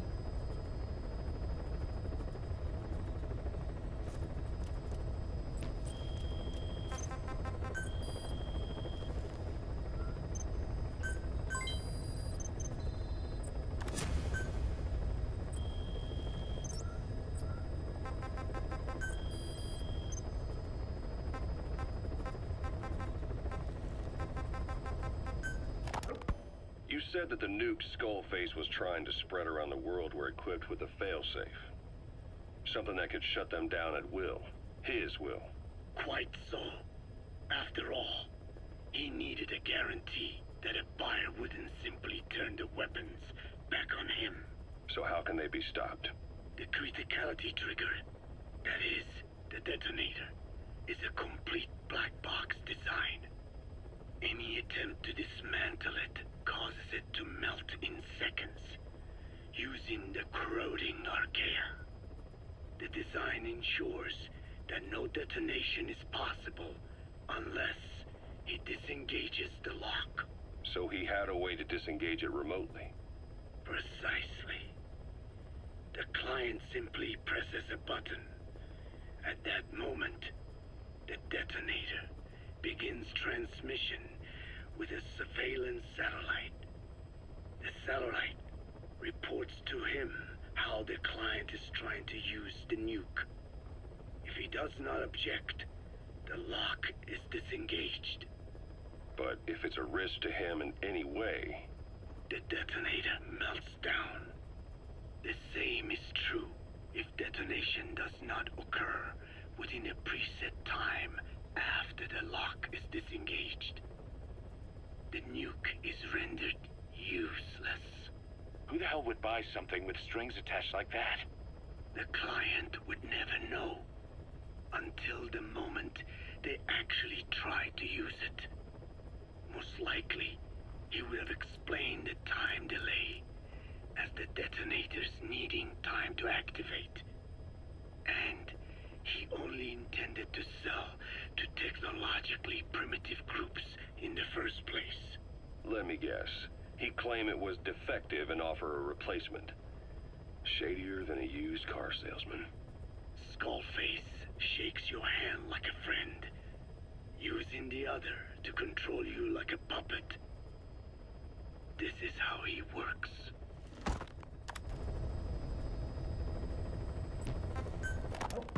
This is yellow cake that Cypher was having the PF's transport. Before we met you, the boss recovered it from a truck crossing the savannah. Are there metallic archaea inside it? Yes, the archaea metabolize uranium-235 to subsist. They must be stored inside yellow cake, or they cannot survive. So those biological traces we took for impurities were actually the real cargo? Of course they are deactivated, so they do not trigger a sudden enrichment. They are like baker's yeast. Yet, they do gradually enrich the uranium as they feed. I imagine you detected weapons-grade traces. Yeah, we did. And the malachite that was loaded on the truck had traces of uranium in it, too. So that's the flower, huh? Skullface was gonna sell do-it-yourself nuke kits. The uranium-enriching archaea complete with the user's manual. And the ores with the uranium could be sourced by the client or provided by Cypher. Even the trace amounts buried in common ores can be enriched to weapons-grade uranium by the metallic archaea. Proving that must have been the most important factor of the trials. That and the ability to successfully prevent detonation. So if the amounts of uranium in the ores are low enough, they can get past any inspection. And you only need a tiny amount of the archaea to act as the yeast. No great challenge to smuggle that either. The first step towards saturating the world with nukes. His plan. That was not my intention. My only goal in developing the metallic archaea was to save the Dene. What made you think a tool for creating undetectable nuclear weapons would save your people? After 70 years, the Dene reclaimed the Navajo nation from which we were banished. We bore all the hardships of poverty. But we were proud to live off the land we called our own. But in the moment the atomic bomb was dropped on Hiroshima, everything changed. I don't get it. The nuclear arms race between the US and the Soviet Union began with the end of the Second World War. Suddenly, there was a massive demand for uranium. And it was our ill fortune that the ground beneath the Navajo Nation was rich with uranium ore. The Black Ana government set up mine after mine, and many of the Dene worked them, never informed of any danger. Every day, they went to work with no protection. The slag was simply piled out in the open. When rain fell, uranium traces left behind would seep out, and when the ground dried, it was blown about as dust. Land and water were contaminated, irradiated. Many of us became sick and died. That pain lives on to this day. I had no idea. Wanting more than anything to revive the land my forebears left to me, I was delighted upon discovering microbes that eat uranium. If they could be domesticated, I believed we could rid our land of uranium. Were you successful? No. The research called for funding on a colossal scale. But nobody was willing to invest with no prospect of a return. And that's when Skullface showed up. Correct. I can save you and your people. We share the same will. That is what he said to me. And I believed him. Black Ana forced me to abandon my uranium cleanup work and focus on nuclear weapons. And he held all the Dene hostage. Today, the uranium mines within the reservation are finally closing down. It is simply less expensive now to source uranium overseas. New victims, different places. But uranium is a tactical resource. To rely on a foreign country for it is a difficult decision to make. And he was in the perfect place to influence that decision. He could have condemned your people to the mines forever. The contamination comes not only from uranium. The fallout from the Nevada nuclear tests also settled on our lands. As if our fortune were not already bad enough, we are also downwinders. To save the Dene, I must complete my original research.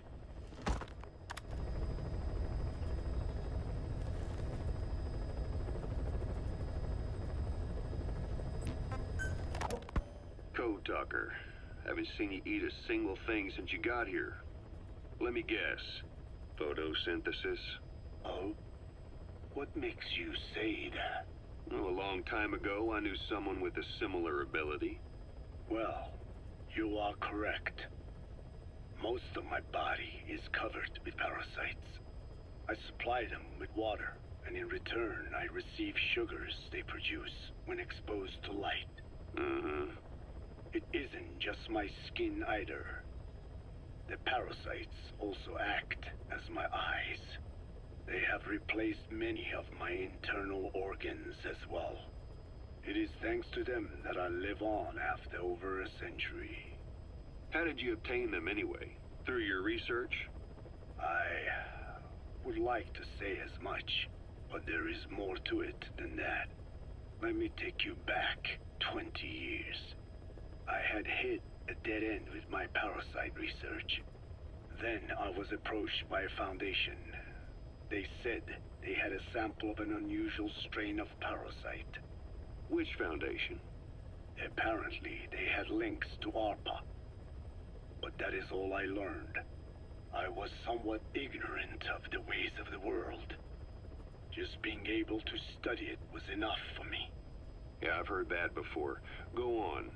Half in doubt, I visited them to discover the body of an old man. Well, to be precise, his partial remains. A collection of parts, you could say. The man had died in an explosion. An old man, you say? His flesh had not decomposed. In fact, the tissue's cells were still metabolizing.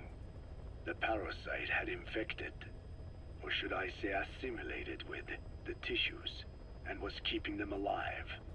I became obsessed with studying the body parts, foregoing food and even sleep. Every day was filled with new discoveries. The parasite's biology, internal anatomy, life cycle. But there was only so much I could learn through observation. And so I made a decision. To truly know the parasites, I had to live with them. So, you implanted them inside you from the dead man's flesh? Correct. It was quite a gamble, whether or not they would adapt to me. But fortunately, it appears I was compatible with them. Or perhaps, through my many years of research, my immune system learned to tolerate them. Were they that body's only parasite? Yes. However, there was a separate specimen that supplied its host with adrenaline in response to pain, and yet another that could control insects at will through secreting heterogeneous pheromones. I wanted exposure to them, to take them into me, but my wishes were denied. Their records, though, provided clues that helped advance my research. Would you care to join me? A life spent never worrying about food is a most wonderful one. I think I'll pass. But thanks. This has been helpful. The one that covers. The parasite that lives on the surface of the skull's bodies is what gives them their power. Similar to my children who live in my skin. I modified the parasites I isolated from the body of that old man, differentiating them with various abilities. One that can blend perfectly into its surroundings by exposing the pigments in its cells at will. Another that, by harboring multiple species of metallic archaea, can oxidize and reduce metal. Isolating the one that covers and transplanting it into an artificial medium should provide the same abilities as the skulls, but they can only subsist within a human body. Once transplanted into the medium, they will eventually die. Another thing, the weakness of the one that covers is desiccation. Their surface moisture loss is greater than ours. The reason they give off mist is to alleviate this by releasing the salts inside them as microparticles. Water vapor condenses around them, appearing as mist. But this dries out the atmosphere until they cannot even produce mist. Clouds. And once their supply of water from the host runs out, the parasites are in danger. They, along with their host, enter a form of suspended animation. However, a similar effect occurs if they come into contact with a large amount of water. Rain, for instance. The one that covers will temporarily abandon other processes in his eagerness to absorb the water. Petit Jolone. Make the weather your ally.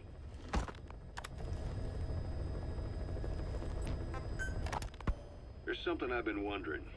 Why are you called Code Talker? During World War II, the U.S. military used the languages of different tribes, including the Navajo, as codes, right? I know the term Code Talker was used to mean people sent to the battlefield to speak in those codes. Were you one of them? Our mother tongue was indeed used for war. But I did not go. I was already over the conscription age. However, I was made to help craft the codes that were spoken. So in a wider sense, you could call me a code talker for that. Navajo is a complex language, and virtually no one outside the U.S. speaks it. They must have thought it was the perfect language to use as a code. Yeah, in the end, the Japanese never cracked it. The cipher is king in information warfare. Of course, they didn't simply speak in Navajo. They created substitutions for words according to a code book, and then translated those into our language. Young Diné was sent to the front lines of the Pacific Theater as code talkers. To fight is an honor for the Diné. They were the pride of our people. But I cannot say this history brings me joy. Words are alive. When they are spoken, life is breathed into them. They become a part of the listener. Our words were transformed into lifeless ciphers and used for war. This, after the Black Ana spent generations suppressing the language. Yeah, I'm sorry. So I guess we shouldn't be calling you Code Talker, huh? No, I do not mind. The reason Skullface called me Code Talker was because I also am responsible for coding language into the vocal cord parasites. I am the same as those young warriors, used for a cipher's sake. I must never forget that. The name, Code Talker, is a lesson carved into my being. You said Skullface ordered you to weaponize the vocal cord parasites. But you also said he wasn't the reason. And he wasn't. I was seduced by the parasites. That is a fact. How? You mean from your curiosity as a scientist? That I cannot deny. But there is more to it. The story goes back to the 19th century, to my earliest memory. One day, a man from the government visited our Hogan, our home. I cried as he yanked me from my mother's arms and took me away to an Indian boarding school. From that day forward, I became George. This was the name my teacher gave me. I was forced to give up my Diné name, forbidden from speaking anything but English. If we dared utter a word of filthy Navajo, the teacher made us eat a bar of soap. Yeah, that was the U.S. government's education policy for Native Americans. To erase our words was like erasing our people. Their education was tantamount to ethnic cleansing. Over time, the overt persecution of our language stopped. But to this day, it continues to be eaten away by the lingua franca, that is English. Many of the Diné outside the reservations can speak nothing else. And it isn't just our language. Across the world, minority languages are being destroyed by dominant languages. Many are on the verge of extinction. Enter the vocal cord parasites. Yes, I began thinking that minority languages needed some sort of deterrent against dominant languages. In order that their peoples and cultures would survive. It was then that I came across literature at the Foundation claiming that man acquired language thanks to a type of parasite, one that distinguishes between languages as a precursor to reproduction. If I could just resurrect it, make it more pathogenic, I would have my deterrent against English. But I failed to hide that aim from Skullface. He noticed. Yes, I wanted to retaliate against the English language, though never did I intend to actually use it as he planned. You know how the story ends. I was forced to study how to make the parasites compatible with all the world's languages. All but English. However, he in fact secretly isolated an English strain. I will not be held prisoner by the man's phantom. The English strain must not be allowed to exist either. I have no doubt Skullface's plan is almost complete. At that point, I will no longer be of use to him. I must leave behind this record at least. A record of how the ancient vocal cord parasites became these abominable ethnic cleansing parasites. I believe he has two purposes for the ethnic cleansing parasites. The first, as their name suggests, is ethnic cleansing. This conflict between East and West that envelops the world will not last much longer. Once the Cold War ends, and the weight of America and the Soviet Union is lifted away, the ethnic conflicts they kept suppressed will all rise to the surface. It is not difficult to imagine that the radical sides will begin cleansing their adversaries. But what if an ethnic cleansing parasite matching the language of the aggressors were to be unleashed? The aggressors would be washed off the earth. At the very least, the idea that retaliation could eradicate your people would prove a powerful deterrent. The second purpose is the Englishization of the world. To cipher the organization, this is probably their main use. Man thinks in words, or rather, words are man's very means of thinking. If you erase a word representing some concept, the concept itself disappears from the world. Nishone means beautiful in Navajo, but the image that comes to mind when we say Nishone differs from the Blagana's beautiful. An azure sky, a rolling landscape, lush greenery. The meaning we place in Nishone has its roots in Dene culture. If we lose the word Nishone, the images of our beautiful homeland would be washed away into oblivion along with it, just as Orwell indicated years ago. Cipher, being based in America, is pushing Englishization for this very reason. Suppose all 5 billion people on this planet come to read, speak, and think in English. Their wills could also be streamlined under English. Cipher's control would be all the easier. Economic governance would progress in leaps and bounds. The ethnic cleansing parasites would be a great aid in accomplishing this goal. There is no need to destroy every language besides English.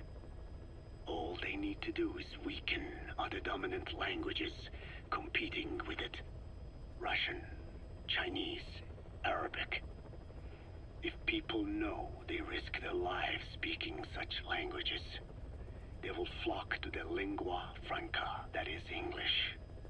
Cipher need not even focus attention on smaller languages. After all, they are already being eaten away by English. Business, education, film, commodities. English has permeated every area of global society. I can see this when I look at young Dene. Some of them have already lost their grasp of the Navajo language. It is said that over 2,000 languages of the world are facing extinction. This very moment, cultural concepts and forms of expression are disappearing forever. The spread of electronic networks gives greater meaning to Englishization. Networks have no national borders. By basing them on a single language, they can penetrate deeper into and between people. That basic point of unity provides the ideal environment for someone who aims to control people's wills. But how does this differ from building the Tower of Babel? The ethnic cleansing parasites attempt to rob man of his words. Such irony. It was the vocal cord parasites that gave words to him in the first place. Ancient man had no language. Unable to produce complex sounds due to the structure of the throat, he could communicate only through simple vocalizations and gestures. Then the vocal cord parasites infected his larynx. Man's transition to walking upright, did not gift him solely with intelligence, but also with his voice. At the time, the vocal cord parasites never harmed man. They merely took a small measure of nourishment. In fact, you could call it a symbiotic relationship. Some animal species use particular vocalization patterns to attract a female and reproduce. Songbirds, certain insects, and also the vocal cord parasites. The difference is that the parasites themselves did not produce sounds. Rather, they had their hosts, man, do it for them. Once secure on the human host vocal cords, a male vocal cord parasite caused the host to produce a certain sound pattern, something like a warble of a bird. Meanwhile, females parasitizing other host pharynxes need only wait. Upon hearing the sound pattern of an attractive mate, they would manipulate their hosts into making contact with the person it came from. The female traveled through his host's saliva to the other host's vocal cords, where the male was waiting and the pair copulated. We can only imagine how the female manipulated his host, but it was probably through smell. Smells traveled directly to the limbic system via the olfactory cilia in the nasal cavity. Volatile compounds released by the female would stimulate the limbic system, which controls instincts, making the host feel amorous. This kind of sexual selection naturally led to competition between the male parasites. Males that had their hosts produce sounds perceived by females as more attractive succeeded in copulating and producing offspring. Evolutionary traits caused by sexual selection are curious. The peacock's feathers, the mannequin's dance, the firefly's luminescence pattern. Even with courtship behaviors that are not advantageous to survival, those individuals that excel in them produce offspring, and it escalates with each generation. The same was true of the vocal cord parasites.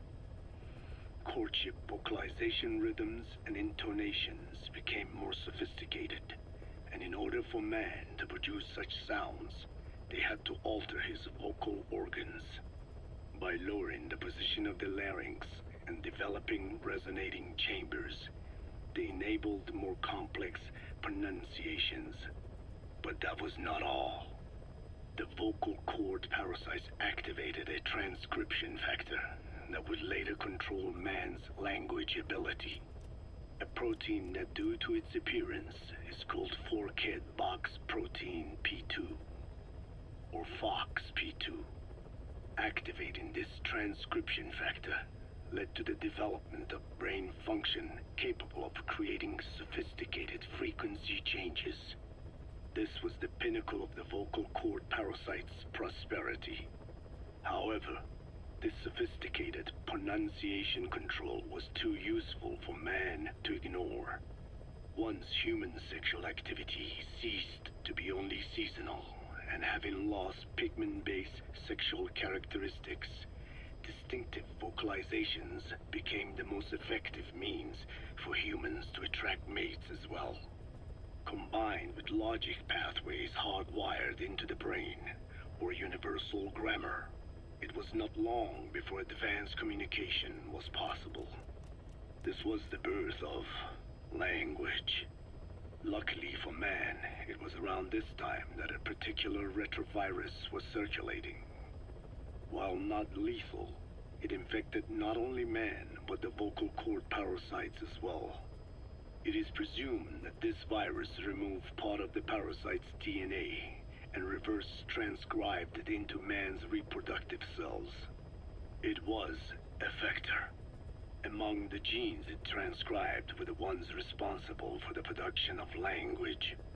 The vocal cord parasite's vocalization genes were written into the human genome. The parasites were no longer of any use to man now.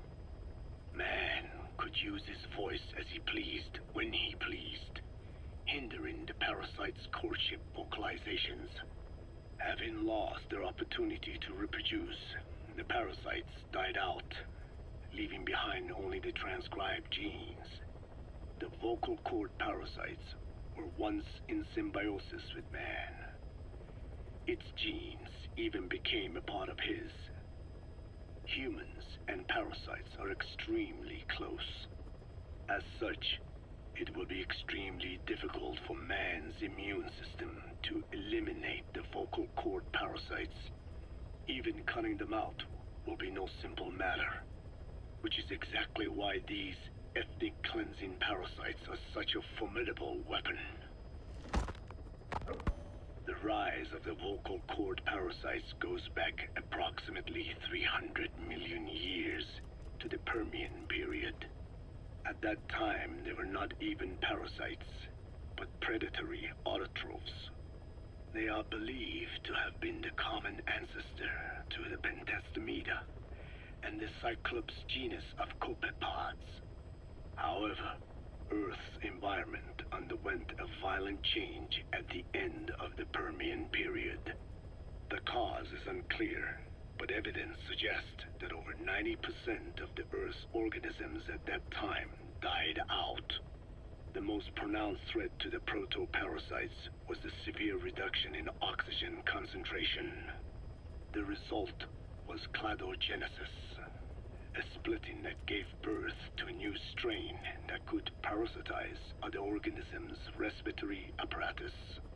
This survival tactic helped lower their oxygen consumption, and inhabiting the throat kept them securely in contact with inhaled air.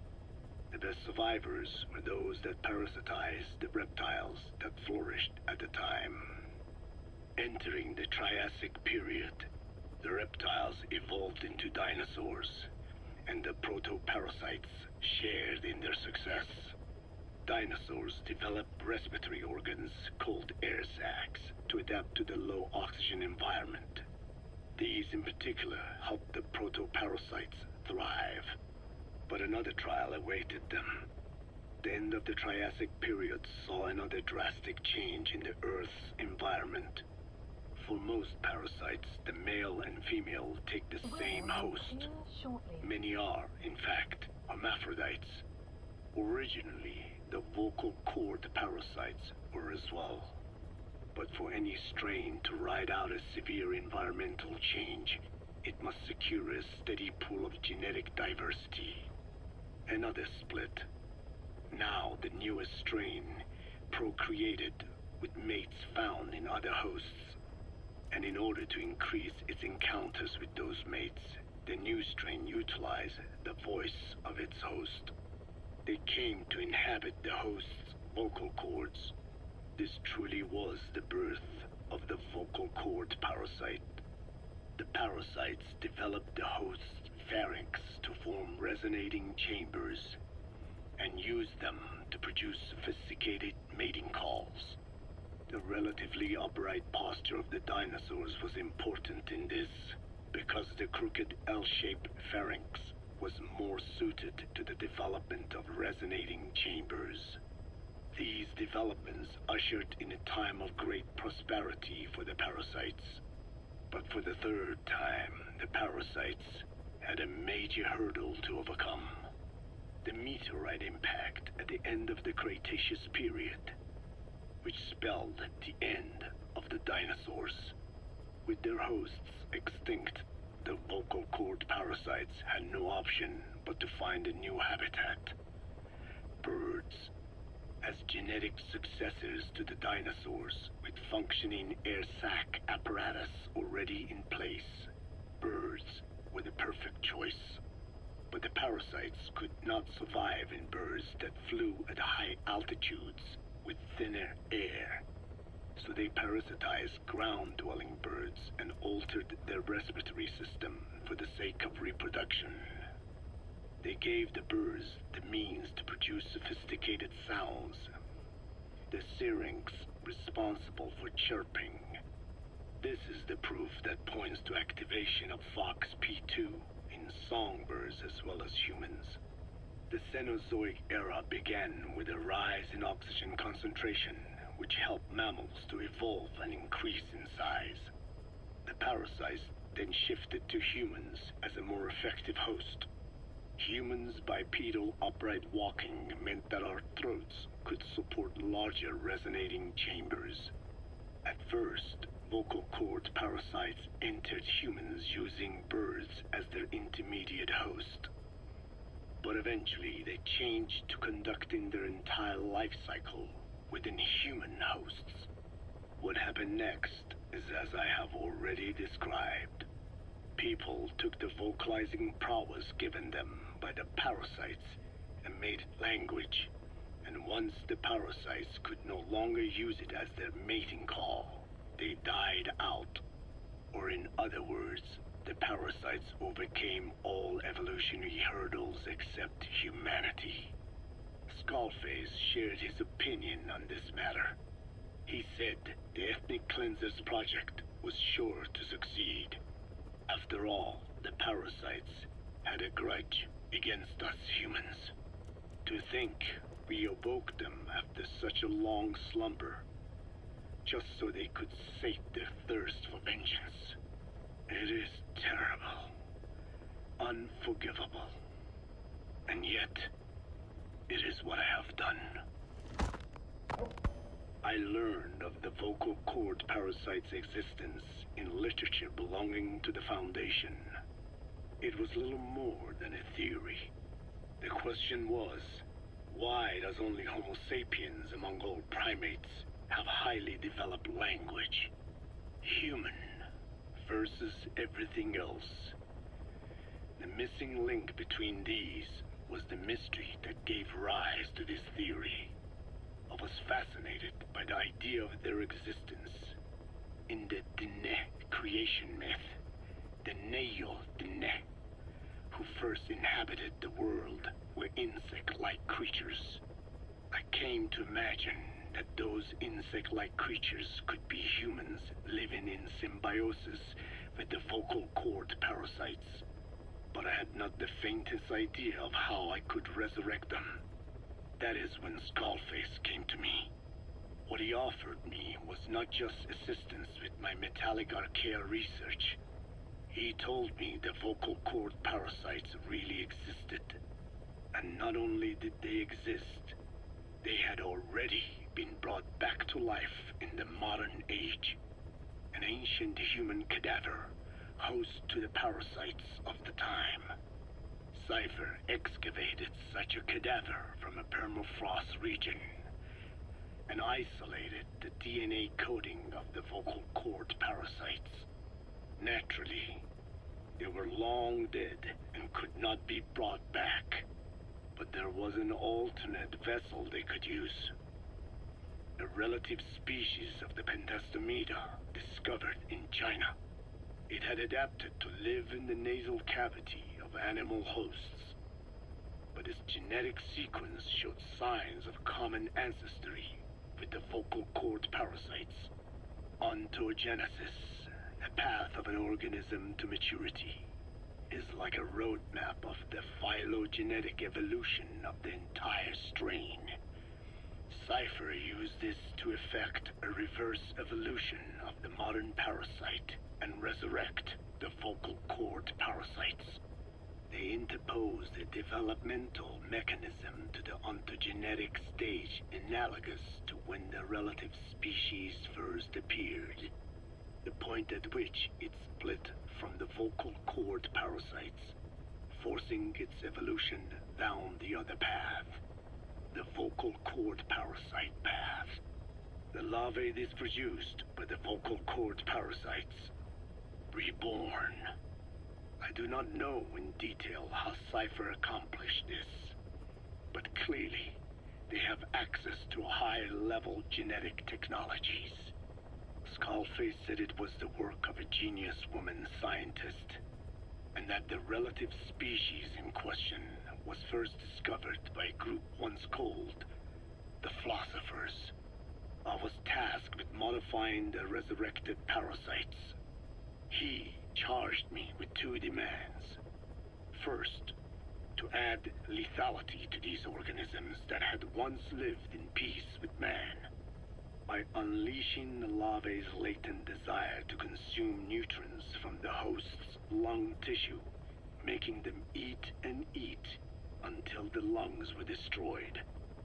Second, to have both male and female inhabit the same host and copulate then and there only when exposed to specific pronunciations continuously over an extended time. What he would do to the Dene if I failed. I had no choice. Originally, the ultimate objective of the ethnic cleansing parasite project was the identification of not only languages, but of actual cultures. Language is deeply connected to ethnicity, but many languages are employed by multiple ethnic groups, and confrontation between those ethnic groups is by no means rare. If the cleanser parasites were to be a deterrent against ethnic conflict, they had to distinguish between groups using means other than pure language. The original plan called for this to be achieved by differences in the transmission vector. Each ethnic group has different lifestyle customs and eating habits. For instance, parasites living in shallow water and taken in through the skin could be used to target rice farming groups, or parasites using cows as their intermediate host would be ineffective against cultures that abstain from eating beef. But that is a lofty goal indeed. The current parasites mainly rely on droplet transmission. It would take extensive time to alter the transmission route. I eventually learned that the Ethnic Cleansers project had been shut down. It was Skullface who put it back into operation. But despite that, he told me to forget about the transmission route and just focus on language identification. I do not know why.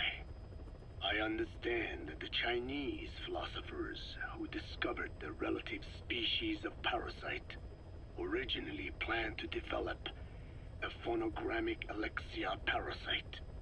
The left temporal parietal region is home to the part of the brain that identifies the phonetic symbols of the English language. They wished to create a strain that would parasitize that region and suppress its literacy functions. The brain area responsible for identifying the logographs of Chinese, meanwhile, is in the left middle frontal gyrus, meaning that even if native speakers of Chinese were infected with the parasite, the literacy would be unaffected. Old and new, east and west, there is no limit to the delusions of those in power. But this delusion threatens to become a reality. I have to do something to stop this. There must be something I can do.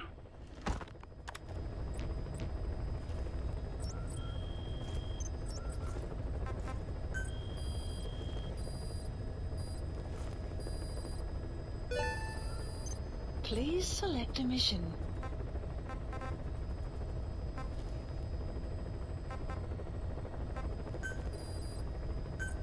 Unit dispatched. Unit dispatched. Unit dispatched.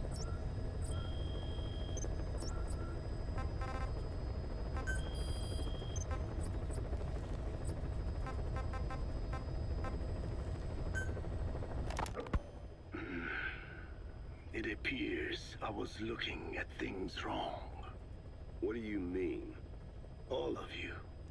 Until now, I had thought of your organization, Diamond Dogs, as a superorganism. You'll have to explain that one. The term refers to a unit of eusocial insects like ants or bees. While made up of many individuals, they behave as though they are one organism, with the queen as their nerve center. The close ties you share here reminded me of that. Well, the boss's efforts do pull us all together. I was not finished. I'm speaking in terms of homogeneity. You come from all walks of life, do you not? Many races and tongues, talents and pasts, complementing each other, influencing each other, making Diamond Dogs the unique group that it is. Of course. We have no use for mindless drones around here. Is that so? Then perhaps an organization like yours is a truer superorganism than the ants and bees. Meaning?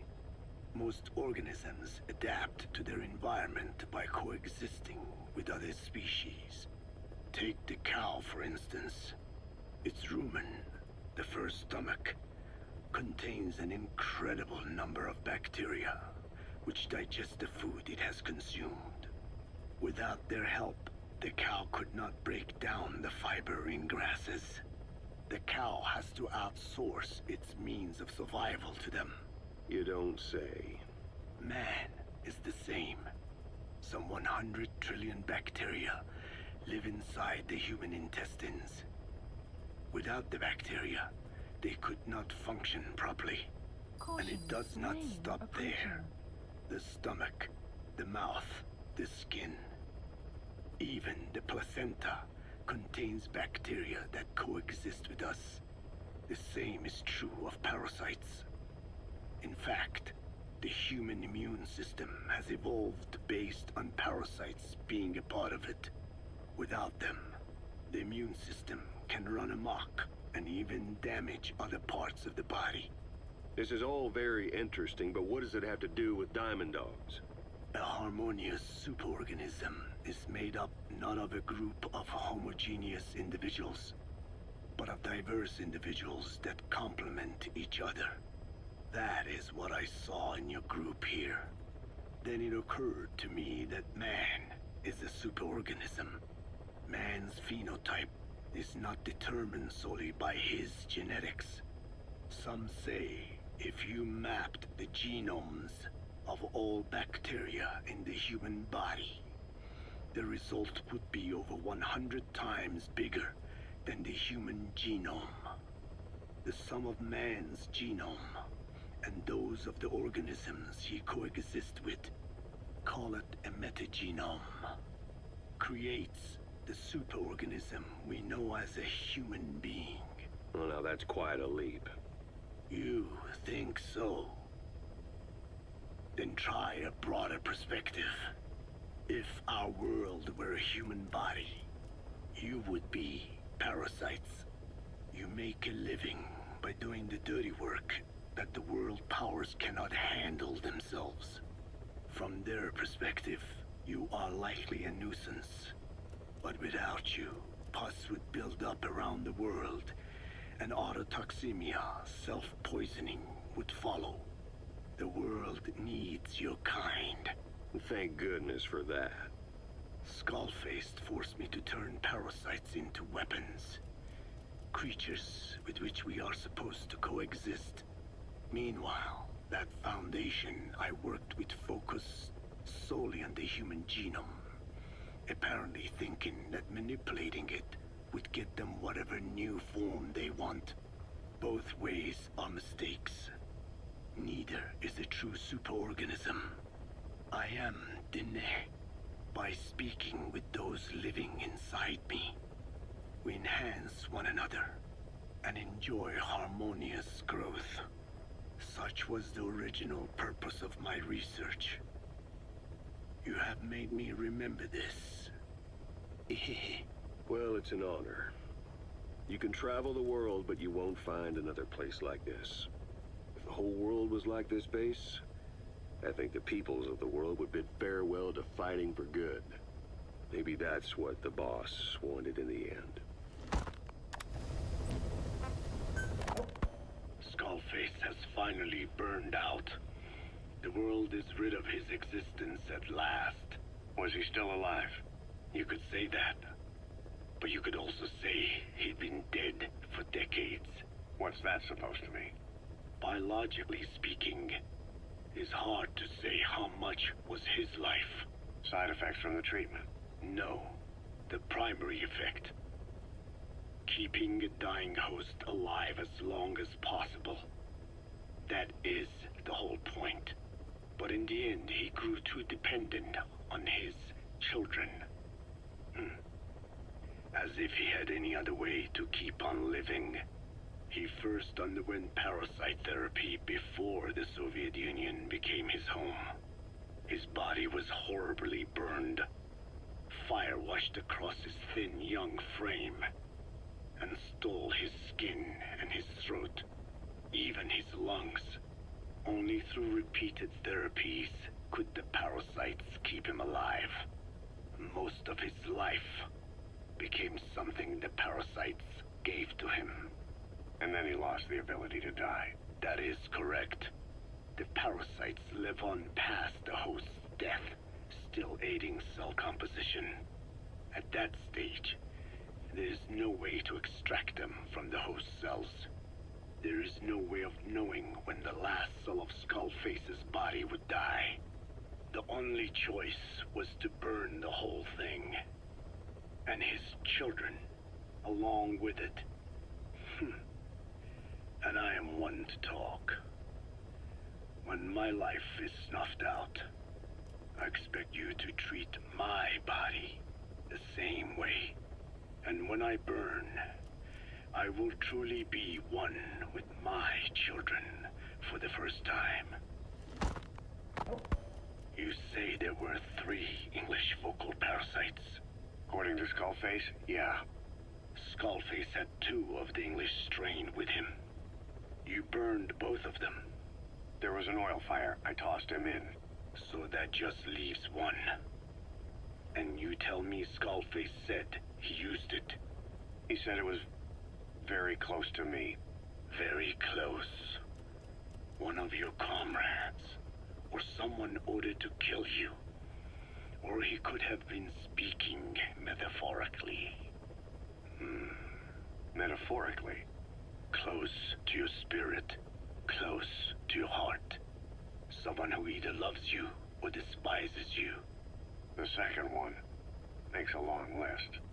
Whichever it is, act with caution. Skullface implanted someone with the English language strain. Who it is irrelevant. Why? I tell you what Skullface really meant. Very close to you means you will be exposed. All the infected here have been given the Wolbachia. Even if the vocal cord parasites infect them now, they cannot reproduce. But if there's a different host among us, host to the English strain.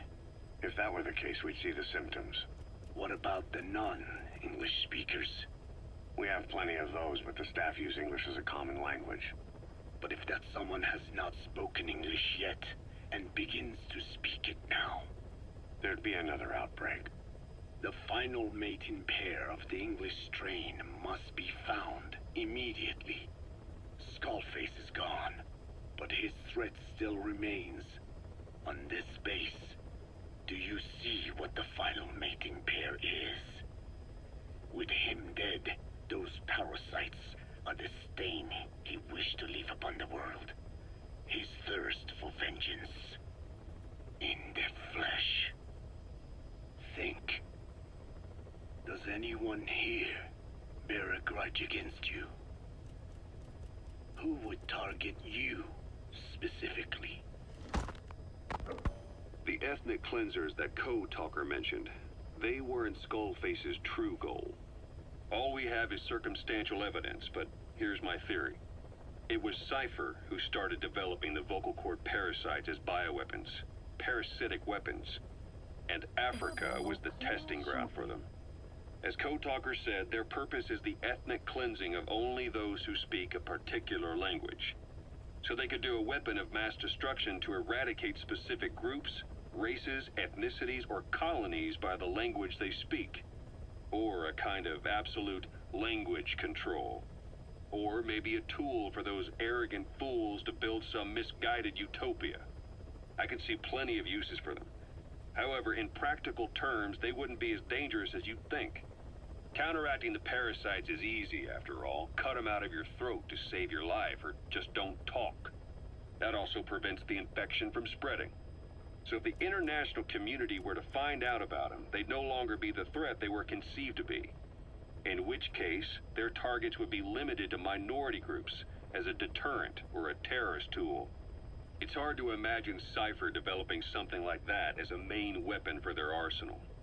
That leads me to think we've only tugged on one little thread in Cypher's grand tapestry. An obscure corner of their work, possibly forgotten altogether. In any case, things changed. When Skullface was forced to relocate to Africa and he saw that thread dangling. All the time he continued that research, he was secretly following his own agenda. The ethnic liberator parasites. His English language strain. Skullface said there were only 3 samples of the English language strain parasite, and I think we can believe him. Bringing his ethnic liberator's plan to fruition depended on creating an English version of the vocal cord parasites at all costs. But an English strain would have been useless to Cypher. Worse, it could have destroyed everything they'd built. It was the one type they couldn't allow. That means Skullface was forced to develop his English strain out of sight of Cypher's network. Naturally, he couldn't use the greenhouse facility Cypher had set up and filled with guinea pigs. Skullface must have found some secret place to create his precious few English parasites, hiding all evidence like a man cheating on his wife. Somewhere, an entirely standalone environment. And when his plan entered its final phase, he must have made the place disappear. Some little room, could be anywhere, but now nowhere at all. We'll never know where he did it, but to elude Cypher's surveillance, it couldn't have been big. I believe Skullface was telling the truth. There were only ever 3 samples of the English language strain. Why activate Sahelanthropus in Afghanistan? This is how Skullface wanted things to play out. The Soviet Union secretly develops a new type of nuclear weapon and successfully deploys it in Afghanistan. Revealing the existence of Sahelanthropus results in a return to the glory days of the Cold War.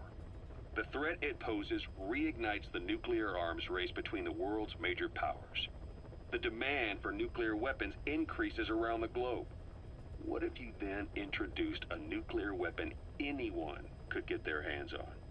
Non-nuclear nations, militant groups of all shapes and sizes, they'd all jump at the chance. Sahelanthropus was a marketing tool to sell nukes all around the world. But I think it's safe to say that plan was stamped out before it got up and running. The world's intelligence agencies never did turn up anything conclusive on it. After all, Sahelanthropus vanished before word could spread.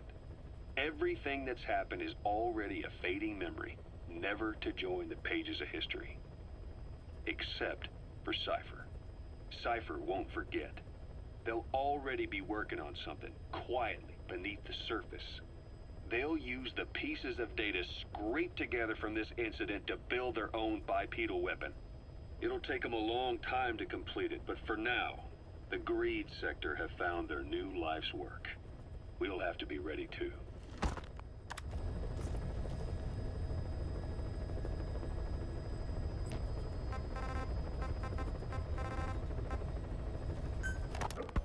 Hewitt's dug up some interesting facts about our skull-faced friend. 9 years ago, he was exiled to South Africa, stripped of political power. The upshot said he ceased being a serious threat, in Cypher's eyes anyway. They eased up on surveillance, giving him an opening to establish his own military unit, one that answered to his will alone. Those men likely had no idea their orders were coming from Skullface. They probably didn't even know the organization was a part of Cypher at all. Anyway, it was in South Africa where he found renewed interest in parasites. And when he discovered the vocal cord parasites, he began to make his plan. Wipe the English language out of existence. Free the world, not by taking men's lives, but by taking their tongues. In his eyes, the greatest symbiotic parasite the world's ever known isn't microbial. It's linguistic. Words are what keeps civilization, our world, alive. There was something Skullface said. America is made up of many peoples, but those peoples never mix. Quite so. One nation, home to hundreds of different ethnic groups, many of whom stick to their respective living areas, little colonies, not interacting with other groups, going out of their way to avoid one another, their land, organizations, relationships. Thus, the United States of America is no melting pot. It is more of a salad bowl. It is not made up from one people, but for its minorities to function in society, a common ground is needed. Language. Even if the country is not one. No, because it's not one, a lingua franca is necessary. English. American hegemonism was born from the illusion that English could unite diverse ethnicities. In taking in people from around the globe, America became a microcosm of it. Now the boundaries between it and the rest of the world have become blurred. However different our neighbors may be, English enables us to create symbiotic relationships with each other. If English can bring unacquainted neighbors together in America, this should hold true for the world. This salad bowl that is the world can also become one.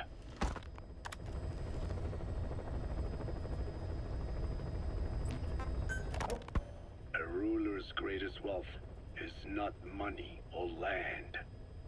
It is the number of individuals under his control. Subjects who work, consume, are there to be used as pawns in war. For a capitalist ruler, his people's power becomes his power. You are the same. With your diamond dogs, you spin it with your speeches. But what you're doing is bringing as much talent as you can into your little domain. Every person another feather in your cap. Yes, since ancient times, every civilization's ruler has had the same idea. When people unite under one will, they become stronger than the sum of their parts. And the one will is the ruler's will. And what do rulers use to bring people together? Language. In the Old Testament, it is written that only one language was spoken in Eden. A shared tongue that united all of humanity. Mankind eventually grew aware of its power and harnessed that strength to build a tower to the heavens. The mighty Tower of Babel. This angered God, who splintered the language of man, and the tower was never completed. Languages emerged, and the earth was divided as men went their separate ways. Every age is the same. A ruler's first order of business, after conquering new land, is to force his tongue on its people. Ancient Rome, Napoleon, and now Zero. English is wreaking havoc around the world right now. The British Empire tilled the land with war as its hoe, then began planting the seed that is English. Eventually, American capitalism became the new instrument. To play its game of wealth, you only had to abide by one rule: English. By exploiting people's desires, English has become a leash that people gladly wear around their necks, it would seem.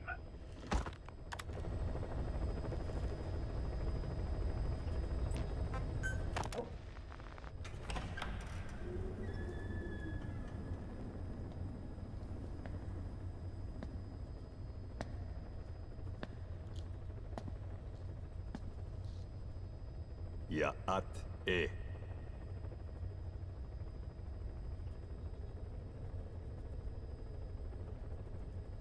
You disappoint me.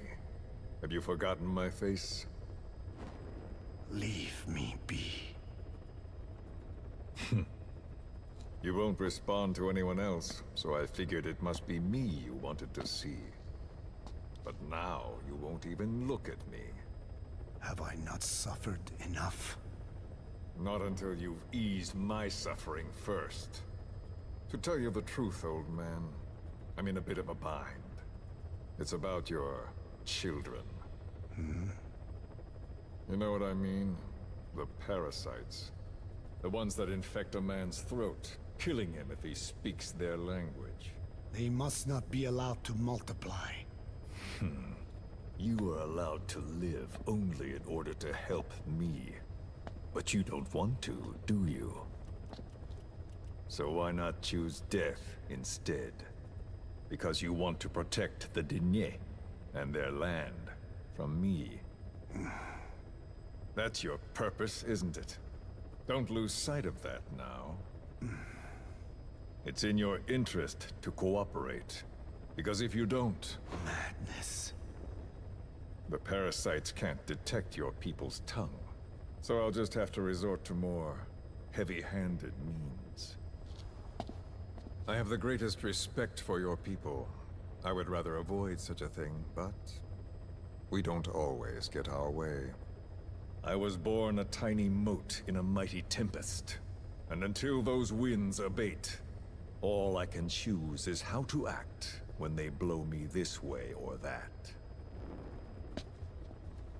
Tell me, Code Talker, what happens to a man infected with a pair of your parasites? Can they be removed? Can the full-blown symptoms be prevented? It is impossible to remove the parasites alone. They have too close an affinity with humans. Then how do you stop the symptoms from developing? All right. I was hoping for an answer now, but perhaps you just need a little more time. I'll be back soon. I've set up shop, not far from here. We'll be seeing a lot more of each other. If you're close by, then it is almost complete. We're in the final phases. All that's left is to see if I can actually disable a nuke, with the help of your metallic archaea.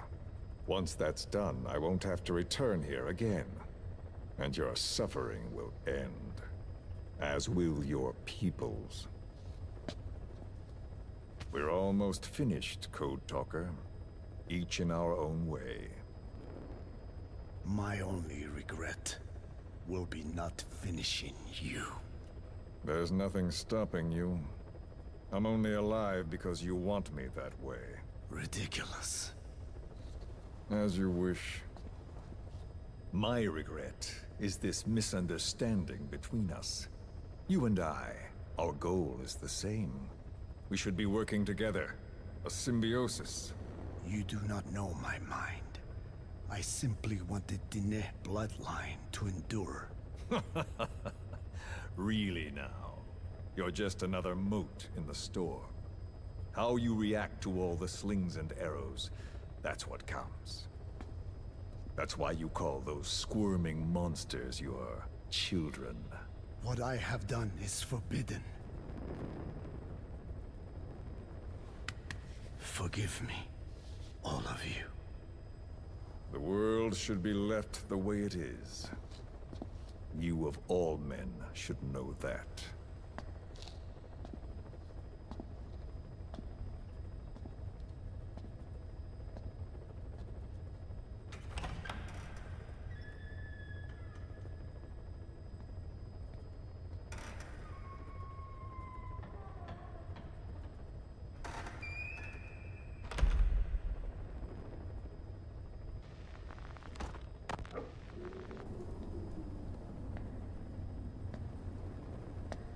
Forgive me, but my schedule has changed. The time for grace and good manners has now run out. Please. Torture will not work on me. Surely you know this. Oh, I have no intention of getting rough with you. You haven't been beaten. Your hands aren't even tied. Just like me, you live in symbiosis with countless parasites. What wounds I might inflict, they'll patch right up. You might feel considerable pain, but I've no doubt you can withstand it. Then what do you plan on doing? I have a soldier standing outside. Nothing special about him, except that he always obeys. I have given him one instruction. Whenever I ring this bell, he passes on a message for me. That message is simply, go. What is this? After that, though, it gets complicated. The message will arrive at a room, a little bigger than this one, nothing special. Some of your people are in this room, surrounded by my men. Enough of this. They pick them at random. No regard for age, gender. In that, I suppose, they're different from you. Not as discriminating. They tied them up, one by one, blindfolded them. We had to maintain order, you understand? You bastard. Go. When they hear that, my men will pick one of your people and infect them with a parasite. Your parasite. It won't work on my people. True. The vocal cord parasite doesn't respond to your language. Clouds. But what about English? An English strain. It exists. A ring of this bell, and they infect one person. If that person abandons the Navajo language, the English strain will trigger symptoms. You monster. So, it's quite simple. Every time I ring the bell, another of your people is infected. Don't do this. I don't want to do this. I'd rather not have to ring the bell, which is why I'm hoping you will talk to me. What do you want?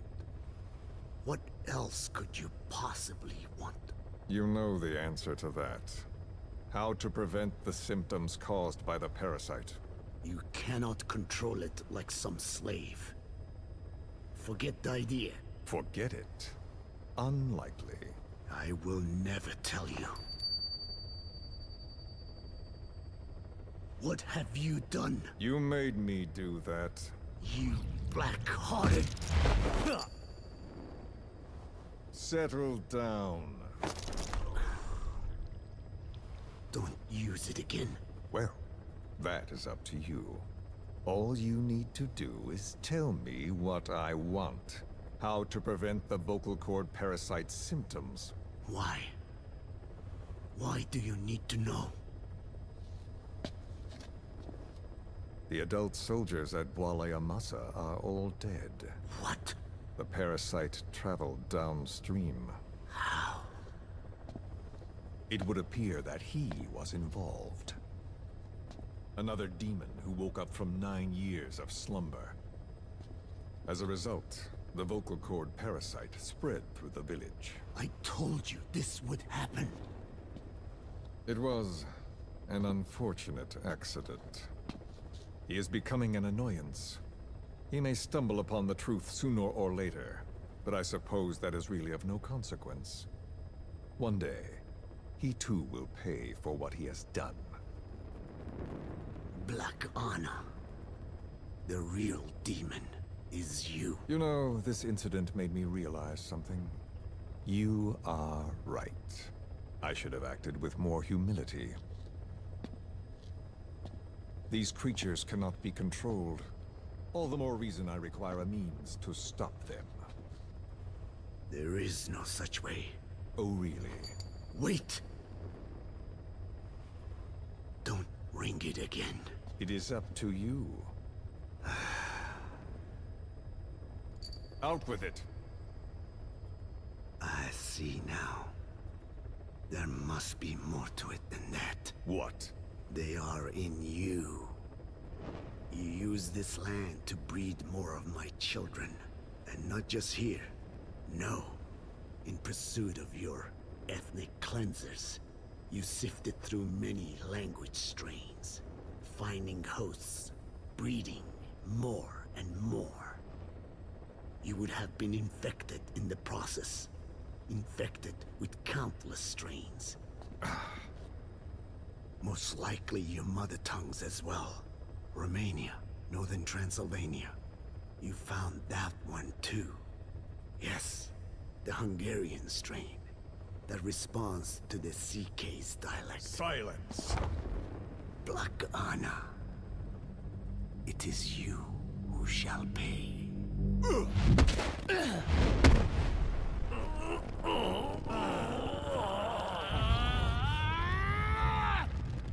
Is this your retaliation, old man?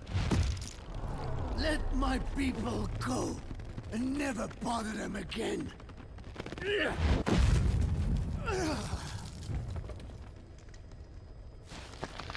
You heard me. What now? What? No! What are you doing? I am not afraid. I probably have every language strain inside of me. Meaning all the world's languages are already lost to me. But that suits me fine. If need be, I myself can produce whatever strain is needed. And that means nothing to you. If you are infected, you can never again speak your mother tongue. Otherwise you will die. As will every one of your countrymen. A few words here and there won't trigger the symptoms. And besides, the time is not yet right to show this face in my homeland. Not until my revenge is complete. Now... Stop! We're out of time. I have to get going. Well... No!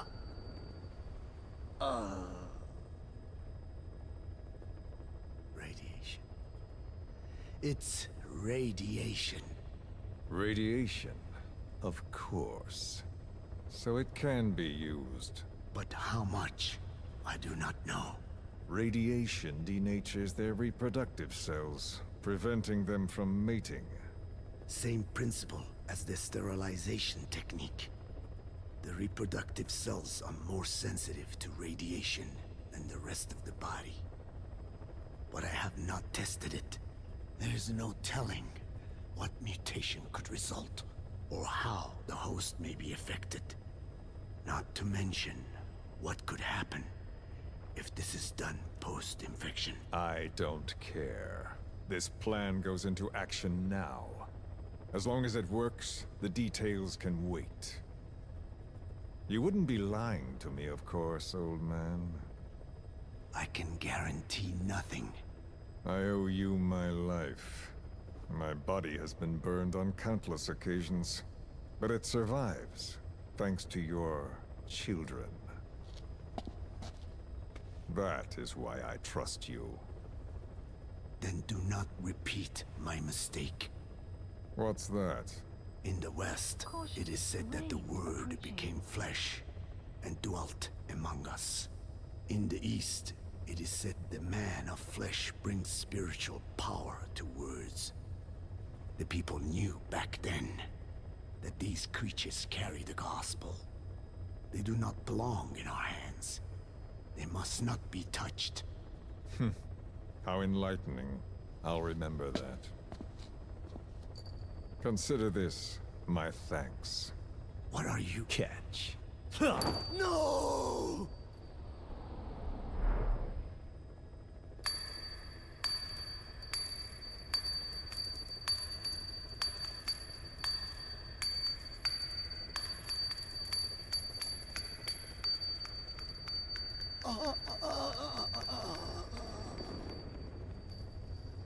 Well then, I'm afraid it really is goodbye this time, Code Talker.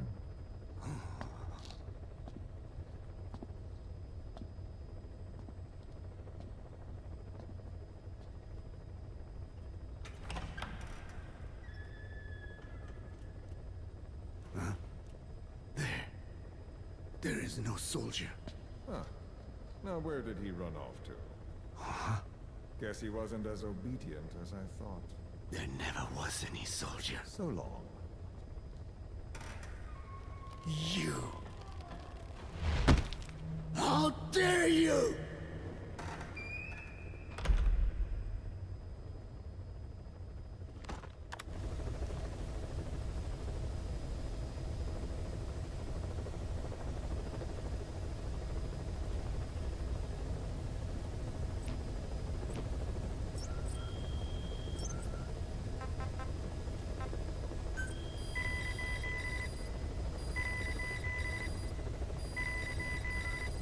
Please select a mission.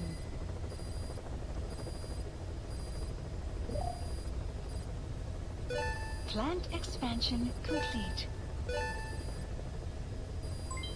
Development project has been added.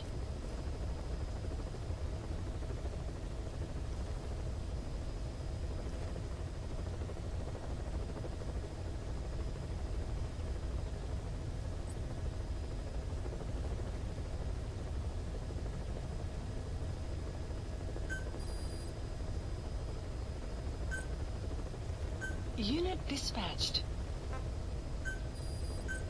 Unit dispatched. Unit dispatched.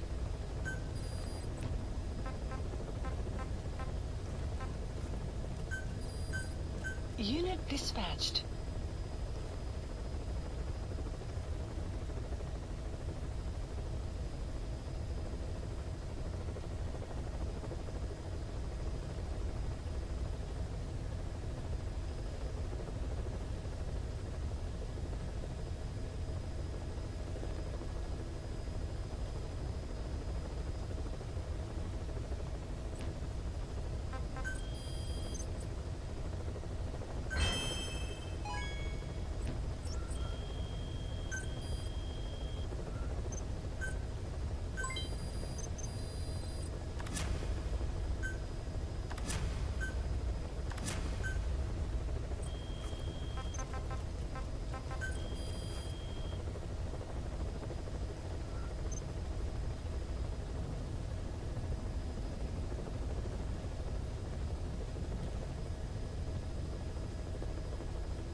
Staff assigned. Select unit.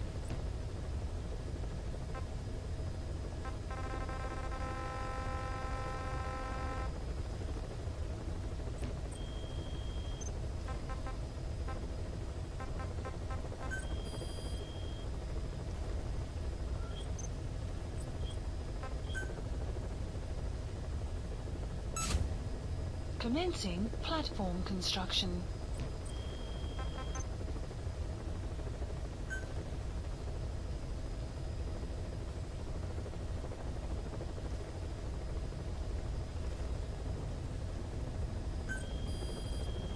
Please specify a project.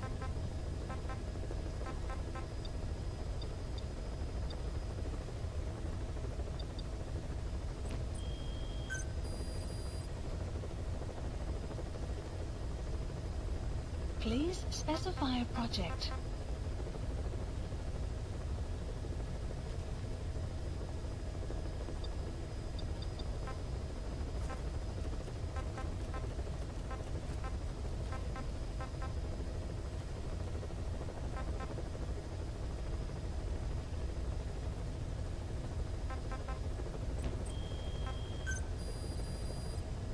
Please specify a project.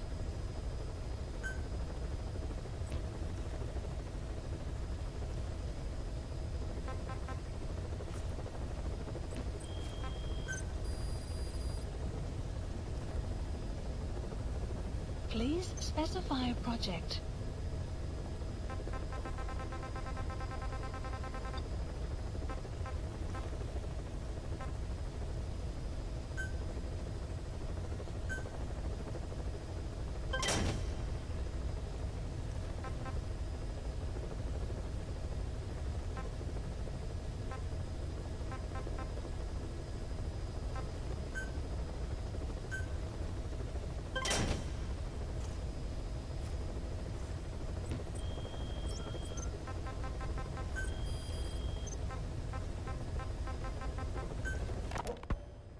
Skullface, real name unknown.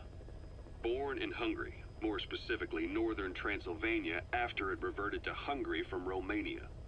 While he was young, the country allied with Germany as part of the Axis powers, but later during the war, it came under Soviet occupation. The Hungarians struggled for independence, but the Soviets came down. Hard. Just like he said, time and again the country was ruled by a foreign tongue. When he was a young boy, he lost his native language, the bedrock for any developing child. His country, his family, his face, his identity, everything was stolen from him. All he had left was his skull. Skullface first tried his hand at espionage during all the chaos from the war. Agents, military officials, and soldiers who operated out of Hungary during the war vanished over the course of several months. This Soviet spy hunt rocked the counter-intel world. Mysterious fatal illnesses, accidental deaths, drownings, people having strokes behind closed doors. Just like Stalin, no one knew who was behind it. But all you need to do was look for who had the motive. They were all taken out by a man without a face. And now we've got an idea of how he did it too. He'd gotten revenge for his people, but he wasn't finished. Skullface defected to the West, eventually ended up with the SAS. That's where he met Zero. It's possible he began planning this whole thing back then. It's hard to say. In any case, Zero made him his XO. He always did have a thing for oddballs. But this one was set to lead a unit no one else would know about. When Zero created Fox, he also formed XOF as a support team. An unconventional special forces unit designed to support Fox, make it stronger, with Skullface giving the orders. Zero never even told the boss about it, nor the CIA, naturally. If Fox was Zero's silver bullet, XOF was the recoil when he pulled the trigger, just like Newton's third law. While you were with Fox, Skullface was operating behind the scenes, sometimes as your backup, sometimes as a mole or a scout, sometimes as your cleanup crew. Fox's tail, making sure the mission succeeded and that you survived. We only have his word to go on, but Skullface's goal was revenge against those who'd use language to subjugate people. Those corrupting a people's identity by forcing a new tongue on them. Those using the power of language to control information. Naturally, that set his sights on Zero. To Zero, English was simply the most convenient code. But to Skullface, English was a parasite. And by eradicating it, he'd stop the world from being eaten away. If that didn't work, he was ready to see the world scorched by nuclear fire. To save language, culture, and race from annihilation, he was willing to overstep the hands of the doomsday clock. That is, of course, if you believe anything he had to say.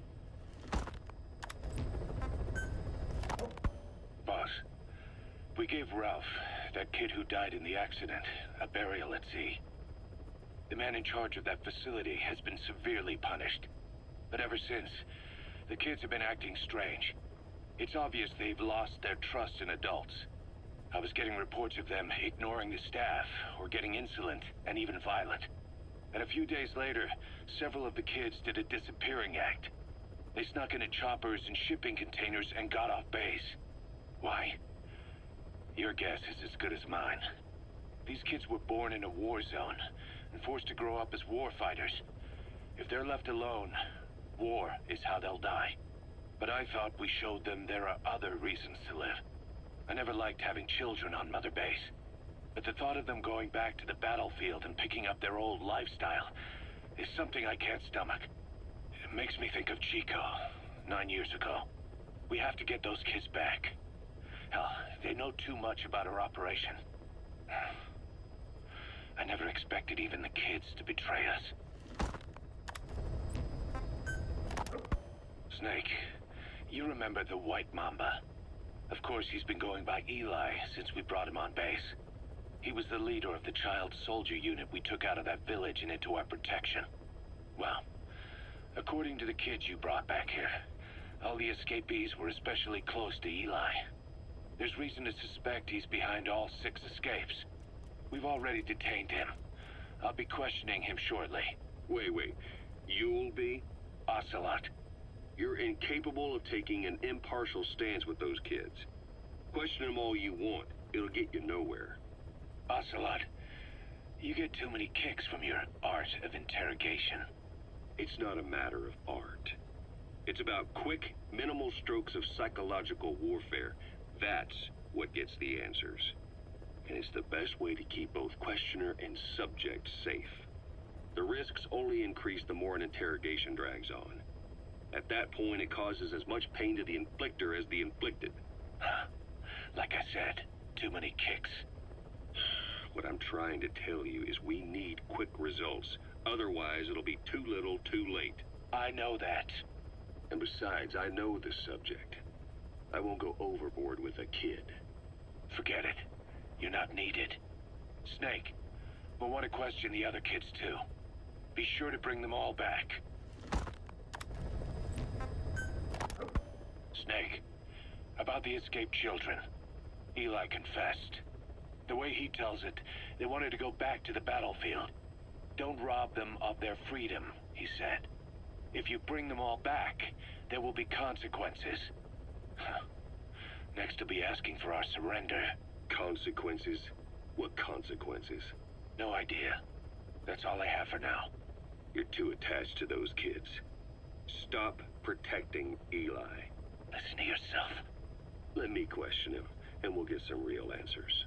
Not necessary. I'll report as and when.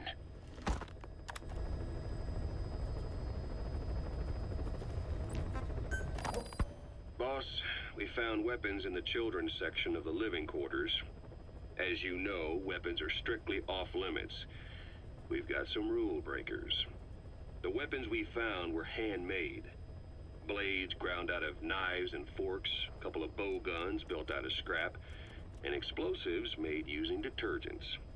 And get this, the explosives were tightly packed with nails. The kids put the blame on, you guessed it, Eli. I guess that's what he meant by consequences. I questioned him about it, but this time he claimed they want to be put out on missions. Send us to the battlefield, he says. Miller, enough is enough. You've protected him too much already. It's my turn to question him. Protected? What Eli's doing is issuing a threat. Comply with my demands or I'll respond with force. But it'll be war at this rate. Forks and soap aren't gonna kill us, but some of them will end up dead. Is that what you want? Now, I hate to say it, but they want to be on the battlefield. It's time you gave up this fantasy. Eli, he said they'd rise up against us if we bring the last kid back. There, you see? Ignore his demands. Don't let him return to quarters. That attitude is contagious. We'd lose control over them for good. For the time being, we've confiscated those handmade weapons. We're bumping up security and the number of psychiatric counselors. As for Eli, he needs some very special care. You mean solitary? Well, we can't leave him in contact with the other kids. If you won't do it, I will. Boss, keep working on extracting those kids. The kids you brought back to base have laid out the situation. They all escaped to each of their home villages, or were trying to get home and lost their way. Not that homesickness is gonna explain everything we've seen. Each of their home villages? They were trying to raise troops for the rebellion. You really think these kids have an armed uprising in them? You read the report of the security team member who had a rock thrown at him. There'll be a riot if we don't do something. And Miller, this is because you didn't act fast enough. Fine. I'll admit you were right this time. Seal off the kids' quarters from outside contact before it's too late. All right. Eli said his rebellion would start when the last kid is brought back, right? You better be ready to meet him head on if it really happens. Yeah. You should have left it to me in the first place.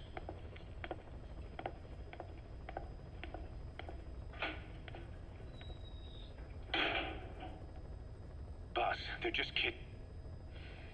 We have a responsibility to see that those kids make it. It's not about feeling protective or the pros and cons. I hate kids. That's exactly what I heard from the people who raised me. People who abandoned me, more like. That's the spark that kept me going, you know? I wanted to show those adults what I was made of. Wanted to get back at them one day. But before I knew it, I was all grown up. Never saw it coming. All of a sudden, people treated me as an adult. Some adult I turned out to be. But I feel like if my life had been different, if the adults I knew had been different, I could have grown up better.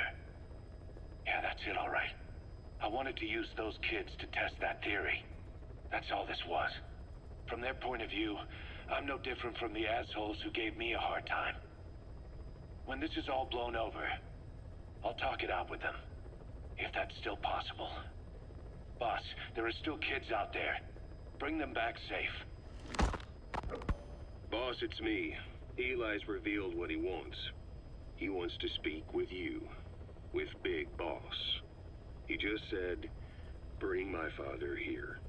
Eli's too smart for his own good. No way to tell what he's thinking. All we know for sure is his men are important to him. That means we can use the escaped kids as leverage in any negotiation. Once you've brought the last one back, I'll interrogate him. If the kids do rise up, we'll meet them full force. End of story. I didn't want things to turn out like this. We could have prevented it, but it's too late now. If Eli means to take this all the way, he's gonna force us to do the same. Boss, go get that last kid. You know, when you brought back all the child soldiers who escaped, Eli knew they'd returned. Needless to say, nobody said a word to him. I guess they got a message to him somehow. Eli wasn't put in a corner in timeout. He was locked up in that room, completely cut off from the outside world. Then how'd he find out? There's only one possibility I can think of. The Soviet Union has been researching military applications for psi phenomena. Psi? Things like psychokinesis and ESP, extrasensory perception. You mean moving objects without touching them? Knowing what card somebody's holding up? Psychic powers? Come on. I thought that was just another bunch of disinformation aimed at the West. Just bear with me a second. One type of ESP is telepathy. It's the ability to know another person's thoughts through nonverbal means. You're saying Eli read our minds? It's the only idea that doesn't involve someone getting to him. Ocelot. Look, psi research isn't some hocus pocus. It's all evidence-based, scientific... There's gotta be another explanation. Maybe one of the kids stuck a note to your back. I hope that's the case. But I am convinced that they have, or Eli has, a connection to some force we have yet to identify. You better watch yourself, boss. How am I supposed to do that? If he is depending on something for help, well, that's his Achilles heel. If you can figure out what that something is, you might be able to use it against him. I'll keep that in mind. Oh, and the medical team is looking after the kids left on Mother Base. For the moment, they don't seem too panicked. But boss, get this. Eli got those kids to plot their armed uprising as a diversion. Also, he could steal Sahelanthropus and escape. That brat got us good. Set us up and knocked us down. And then there's that mystery kid who was with Eli. With those two working together, I'd say things won't be over for a long time yet. We finished decoding the informant's report. That floating kid we've run into a few times now. Looks like he was a test subject in clinical experiments. The Soviets called him the Third Boy. The Third Boy was brought to a lab on the outskirts of Moscow from Czechoslovakia, after which he was due to be sent to a research center in Leningrad, then Siberia, and finally an academic town in Novosibirsk. It doesn't appear that the researchers witnessed the talents we've seen from him, but nevertheless he was quite the popular subject. His latent cognitive abilities suddenly awoke en route to Moscow. According to the report, the Third Boy was easily influenced by other individuals' biofields. Evil thoughts, in particular. They affected his mind like a virus. Extreme anger or resentment, motives for revenge, in other words. Now, during a transport flight to Moscow, the boy was exposed to a powerful mental energy field coming from a certain individual. Ever since, being conscious of his powers, he's become a sort of energy generator. What's unique about him is the way his acute telepathic abilities get taken over by another person's will. The boy began to physically parasitize individuals experiencing extreme anger and codify the host's desires. This includes amplifying the host's natural strengths. Or, in accordance with the host's desires, he can also implant program code in another individual, making them a puppet, essentially. Human neural synapses transmit weak electrical currents between neurons. These electrical currents, though at a level difficult to observe, warp the magnetic field outside the body. The third boy is able to pick up these weak fluctuations. Contrary to psychotronics, which involves controlling the human mind, his abilities as a receptor are too high. The emotions he picks up from another individual are amplified and unleashed into his body as they recur in his brain. They turn into microwaves, which then affect the physical world, triggering paranormal phenomena like the spontaneous combustion of organic matter or psychokinesis, moving an object without touching it. There's one other thing. While he's parasitizing a host, the boy's ego gets shut away, allowing the will of the host to take control of his powers, like some annoying static drowning out your own voice. That means he isn't responsible for what's been happening. Somebody's extreme anger has manifested through the third boy's powers in ways none of us could have predicted, which would mean this was going on somewhere around us. Looking back on it, a lot of things make sense now. The man on fire, Sahelanthropus, they both came to life thanks to the third boy's powers. Everything has been happening through him as a catalyst. We first saw him in the hospital on Cyprus. The boy parasitizing the man on fire's desire for revenge gave him his new abilities in return. He next appeared at the Hamid Fighters Fort where the honeybee was hidden. There, the boy parasitized Skullface's vengeful mind. He controlled Sahelanthropus, making it do whatever Skullface wanted. Same goes for when we extracted Emmerich onto the chopper. When he appeared at the Devil's House in Central Africa, Skullface's will controlled the man on fire via the third boy's powers. Everything is clear up to this point. But even the informant couldn't pinpoint who the host was in the cave within Serac power plant. Sahelanthropus suddenly became active, then crushed not only the man on fire, but Skullface as well. Surely neither of them could have been the host. Who else was at that location and bore anger more extreme than either of them? Whose will was controlling Sahelanthropus? According to the report, emotions transmitted in children's brains affect the surrounding magnetic field more strongly. Cerebral nerves are covered with insulation called myelin sheaths to increase impulse speed. The reason for this leakage has to do with the fact that children's myelin sheaths are still developing. So, how many children do you remember being there? Children with a burning desire for revenge and bearing a grudge against you. I can think of only one. Eli. We don't know what kind of life he's had, but the resentment he's shown toward adults is nothing short of extraordinary. The third boy resonated with Eli's mind. And that means Eli bore the strongest animosity of all individuals within the boy's reception range, estimated to be a 3-mile radius, beating out even Volgan and Skullface. The third boy has probably remained hooked on Eli's anger since. You remember at the Devil's House, the third boy showed an interest in Shabani? That must have been his ego making a rare appearance. He may possess abilities far beyond anyone else in the world, but he's still a kid. Maybe them both being kids was enough to bring them together. And if so, maybe with Eli, he isn't feeding off him, but acting in symbiosis with him. So what kick-started the third boy's powers? If we look at the location and time that his plane went down, we can make a pretty good guess. When the plane experienced the first anomaly, it gave an accurate report of its position to a control tower, due north of the Black Sea, 125 miles east of Kiev. Dead south on the Black Sea is Cyprus's Green Line. So the plane's position was directly north of the hospital where you'd been asleep for 9 years. And this anomaly was reported at exactly the same time that you woke up. The plane was enveloped in flame from the inside out. The fuselage burnt to ashes. There were no survivors, at least not publicly admitted. Your thoughts formed a synchronicity with the boy's psyche and were amplified inside his brain. That would have been more than enough to trigger his abilities. Your rage was like a big bang in his head, blowing the lid off his powers. The boy was then secretly moved to the lab outside of Moscow where Volgin was comatose. There, Volgin's thoughts resonated with the boy and he was awakened. Volgin became the man on fire, hell-bent on getting revenge on you. His instincts led him straight to you. Skullface knew Volgin from Operation Snake Eater, or perhaps from even before.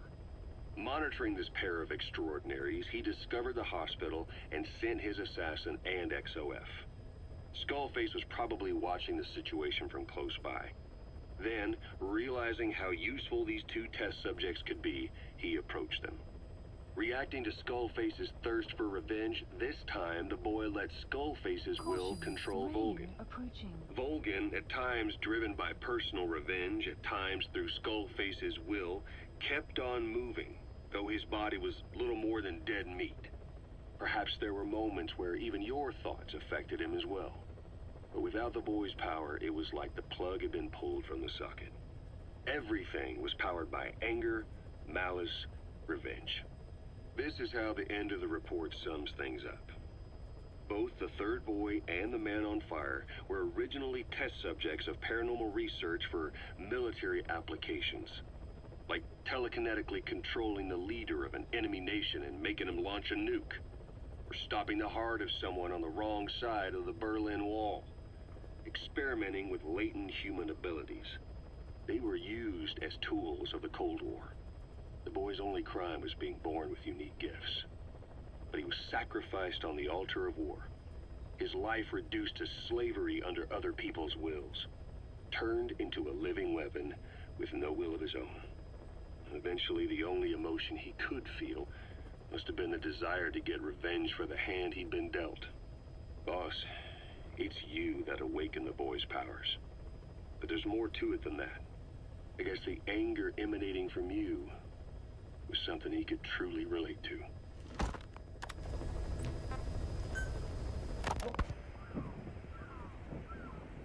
Hours after exposure to the blood of a symptomatic colleague, I found myself making my way up the stairs to this room.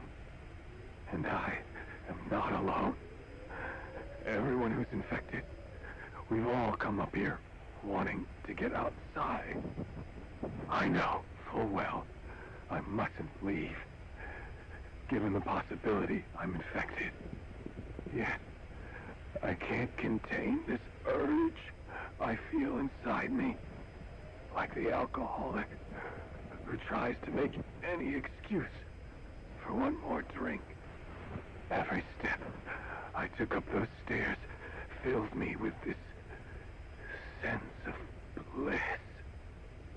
I still have all my wits about me. It took no time at all to rewire the electronic lock and open the emergency exit.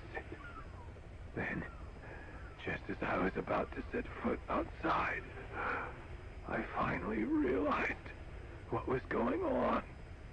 This desire for freedom is not my own, but that of the vocal cord parasites inside me. They want the ravens to feed on us, pecking us to death. Attracted by these sweet secretions, they have mutated to facilitate this.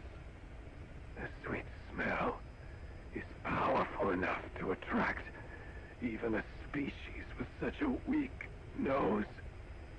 So, before the parasites take complete control, I must. Most of the staff in here are already infected. At least, everyone I've looked at is infection with this parasite causes a high fever in the pharynx. I have modified a pair of night vision goggles to react only to this temperature range. With these goggles, you can identify who is infected.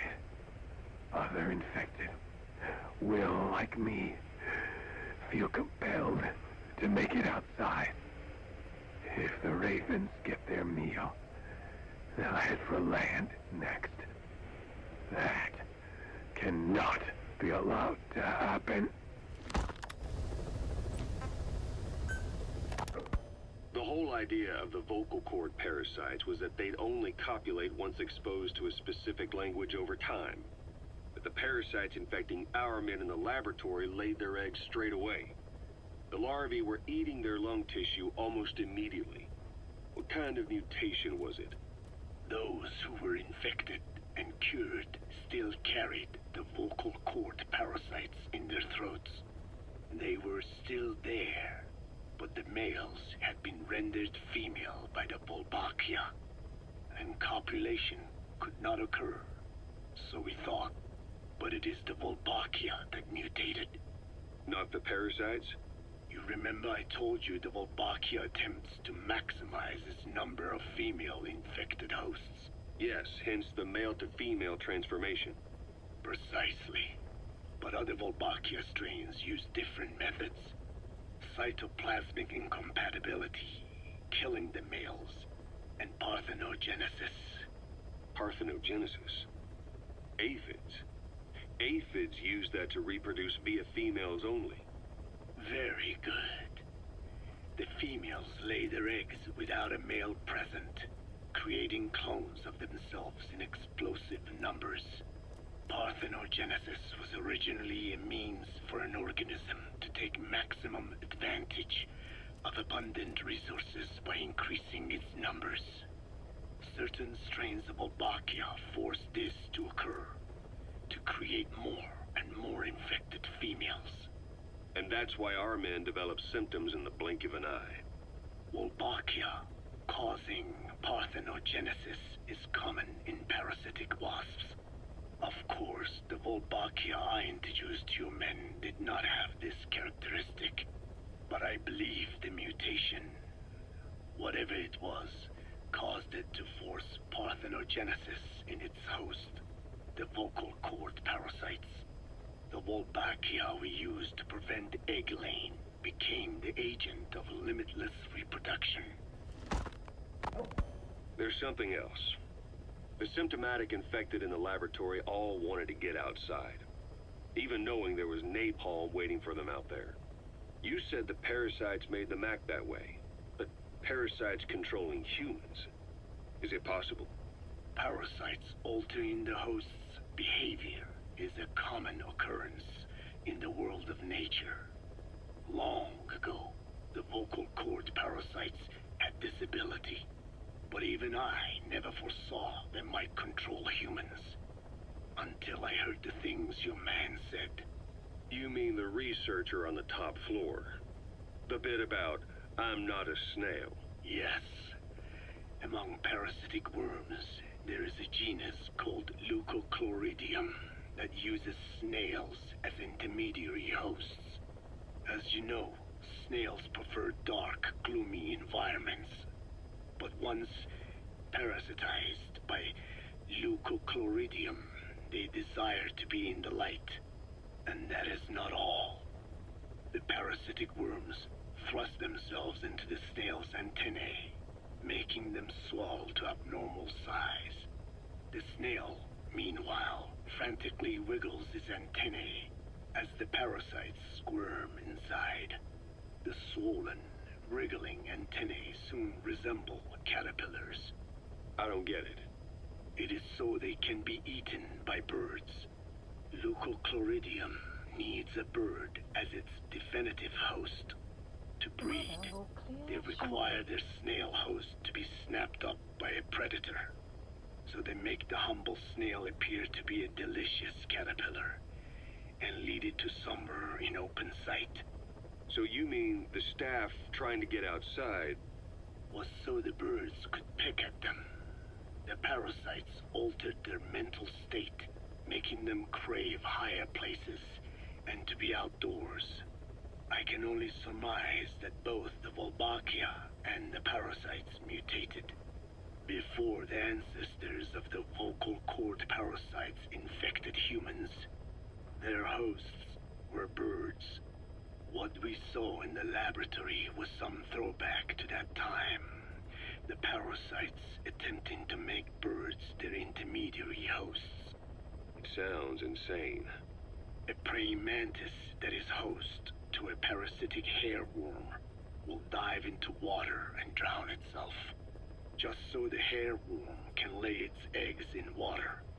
Rats infected with Toxoplasma gondii lose their instinctive caution and run right up to cats.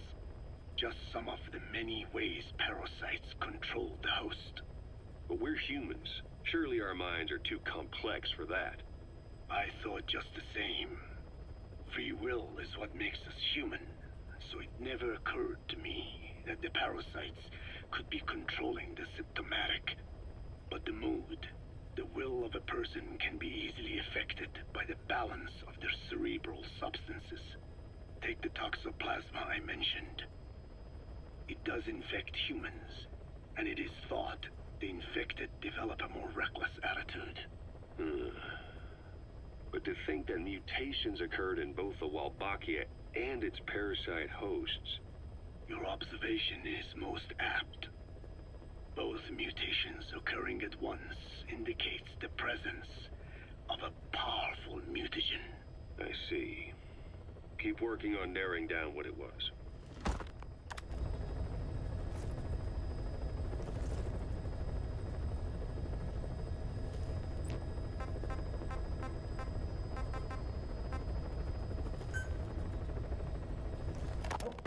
I want to thank you, Code Talker. Your pinpointing the cause of the vocal cord parasite's mutation enabled us to purge an enemy from Mother Base. You mean that scientist? Yeah, I was convinced he betrayed us, but I was wrong. He was never on our side to begin with, so ultimately there was no traitor among us. And yet I made everyone distrustful with my talk of spies, the end result being men turning on each other in the laboratory. You must not blame yourself. They were all infected with the mutated strain. The outcome would have been the same. You know, we defeated Skullface, but it didn't lessen our pain. It's a pain we'll never be rid of. I see that now, but I thought I could burn it away. In the end, all I burned was our own men. Infectious diseases, parasites.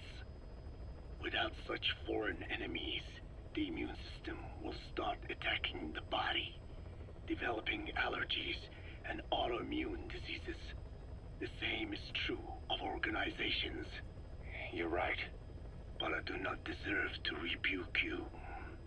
My desire to retaliate against the English language is what attracted me to the vocal cord parasites in the first place.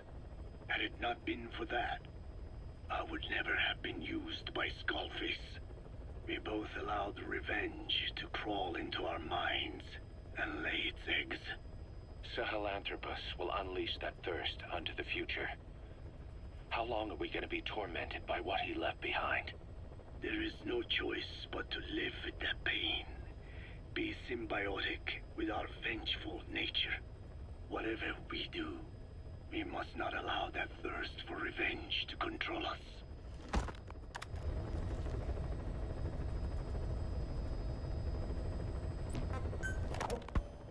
I have spoken enough. Your men can take it from here. Will you permit me to rest? Have something to eat? I thought you don't eat. I can subsist without food. But there is more to the act of eating than nourishment. We receive nature's blessings, and we affirm our part in it. And in doing so, we express our gratitude. Sorry, it's, hearing you say you don't need to eat and that you're part of nature in the same breath. Anyway, What can we get you? Not exactly a five-star restaurant, but the kitchen's used to serving a lot of different appetites. Hamburgers. Hamburgers? Even we didn't have become Americanized. I eat them often back home. And you just can't let them go. Well, as far as symbols of the American Empire go, hamburgers are pretty good. The victory of capitalism. Your people suffered so much at the hands of America. And you asked for hamburgers. We have suffered more than you can know. But I do not see hamburgers as an accomplice. A single dish, providing a balanced helping of nature's blessings. Meat, grain, and vegetable. How could anyone hate such a magnificent thing? Says the guy who can survive on photosynthesis. Balance has nothing to do with it. You just like a good burger. That is also true. Be warned, though. I have very high standards. Don't worry. I do too. All right then. One good old-fashioned all-American icon coming up. I look forward to it. I hope you brought a better hamburger this time, Kazuhira. Right. Well, the last one was lacking in every way. The patty was too thin, the bun too dry, and the lettuce days old at best. Hey, that was 100% all-beef patty, and no shortening in the bun either. Nature's blessings, unadulterated, in hamburger form. Is that it? But when taste falls short, so does our gratitude to nature. Making such precious blessings unpalatable is sacrilege. I hate to admit it, but I think you're right. I should have known better than to settle for second best. That's why I had him run some more R&D, develop a new burger. In fact, one of our researchers just dropped by with the latest results. Here it is. See how you like this? We shall see indeed.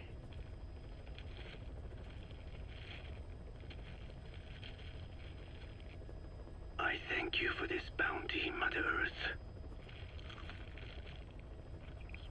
So, what's the verdict? Not bad. And? But it does not hold a candle to what I ate back home. Everyone's a critic. Damn it. I was sure the Kobe beef, but maybe we didn't add enough. If we add any more, we're cutting into our profits. Profits? We'll be taking a loss on every unit. What are you talking about? Anyway, I'll be back with another round of product. I will be waiting. Did you say product?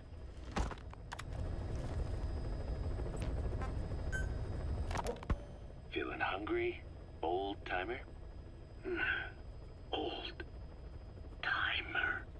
I do not get hungry, no.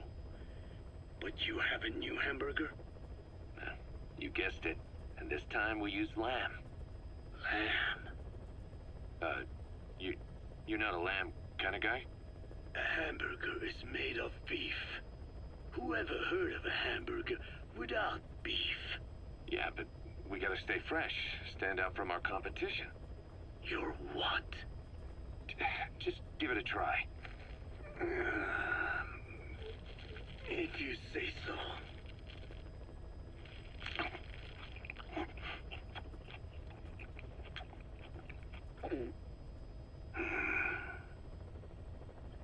Not bad.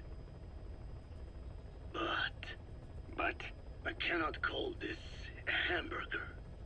I thought we were onto something this time. Maybe the problem is that it looks like a regular hamburger. Gotta think outside the box. Too much baggage if they come in expecting just another burger. Let's see, cotton candy?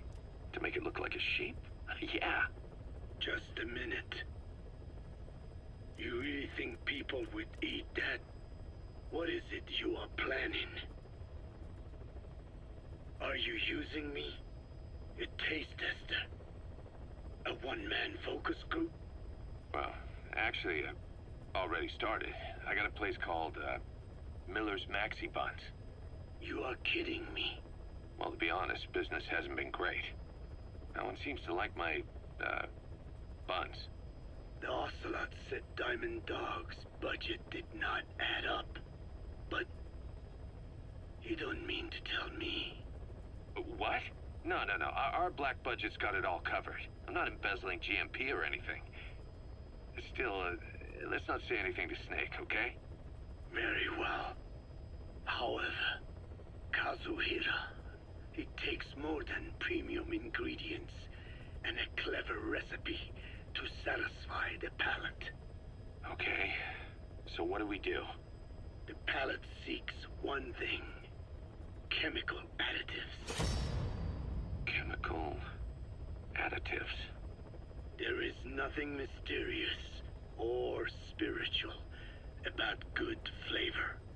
The tongue simply identifies specific amino acids, which the brain then recognizes as appealing. Therefore, all that is needed is to chemically isolate those amino acids and incorporate them into your products. To be clear, I speak of flavor. The rest is irrelevant. That seems a little extreme. Do not forget that I am a scientist after all. And using science for the benefit of others is a joy. In seeking coexistence with nature's blessings, not everything can remain in its natural form. When we fall ill, we must be treated.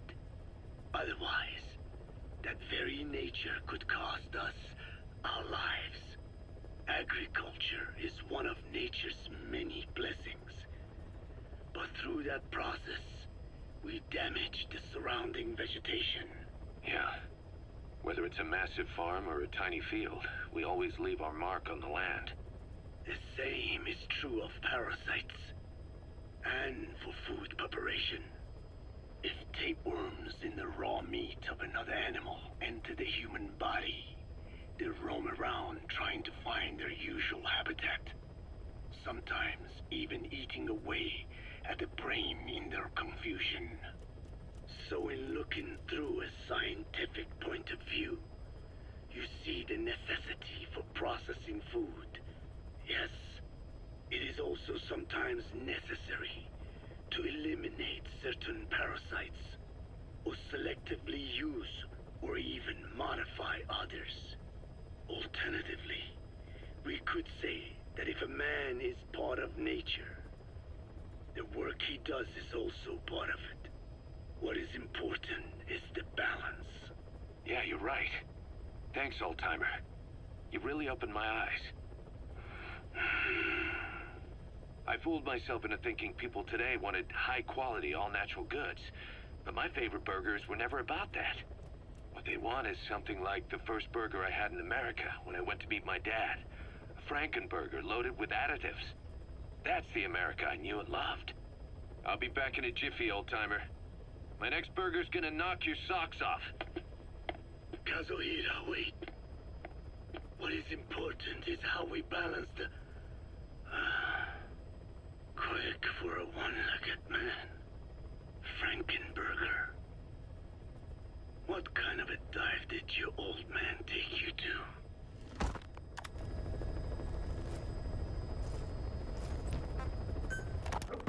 Rise and shine, old-timer. It is complete. I had our best and brightest working overtime, fine-tuning the greatest burger the world has ever known. I call it the chemical burger. What on earth is that color? Now, don't judge a burger by its color. Go on, try it. I am not very hungry. What? Oh, I get it. Now, sure, it's loaded with additives, but each one's been approved by the WHO for human consumption. Come on, one little bite's not gonna kill you. Are you sure of that? Fine.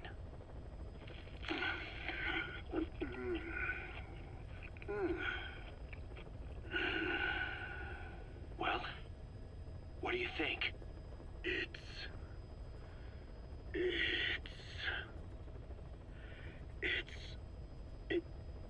is perfect. Right? This takes me back to the taste of my youth. The neon signs on the Mother Road. Oh, I can see them now. So, what do you think of our signs now? And it doesn't just taste great. You won't believe how cheap it is to make. And because it's pumped up with preservatives, it won't spoil easily in regions lacking refrigerated storage or transportation infrastructure. This bad boy could even solve Africa's hunger problem. Excuse me? People will no longer fight over food or find reason to hate one another. Mankind will come together, reunited between these fluffy buns. Forget Pax Americana. Say hello to Pax Hamburgana. Pax Hamburgana. Skullface thought that destruction was the way to free the peoples of the world from American imperialism. But this is different. Tackling something head-on just makes for more conflict. Only by uniting the world can its various inhabitants truly become free. Having lived as an American parasite as long as I have, I know what I'm talking about. The Chemical Burger is poised to be the greatest liberating force the world has ever known. An ethnic liberator. Burger. Now all I need is a better brand image, starting with a name. Gotta run, old-timer. I'll catch you later.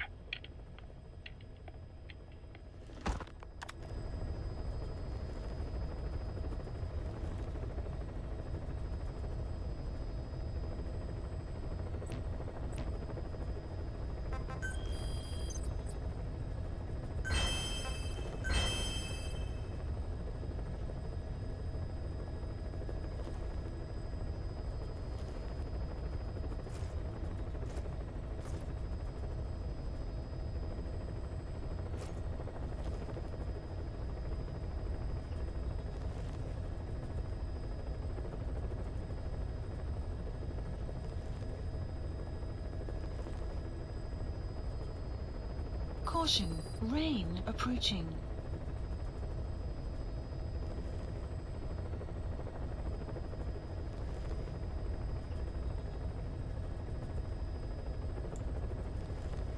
All right, man.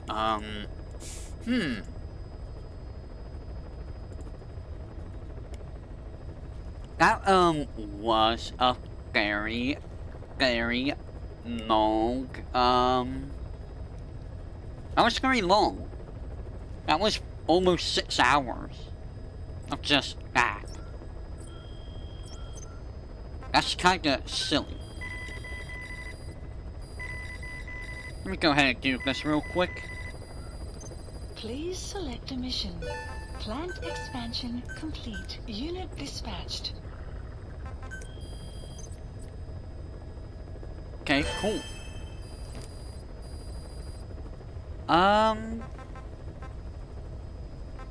Please select a mission.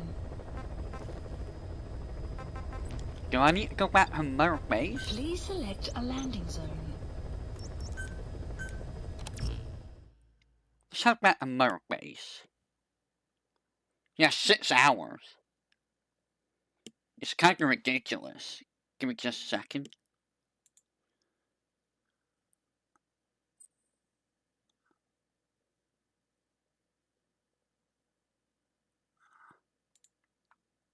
Give me just a second.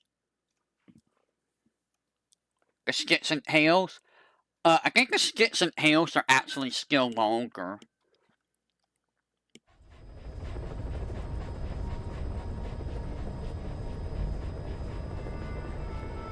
I'm gonna go ahead and try and take care of this side quest. Why is it not popping up?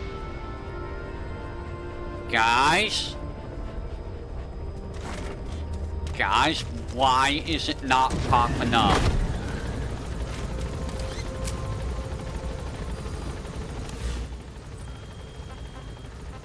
Let me go ahead and grab this.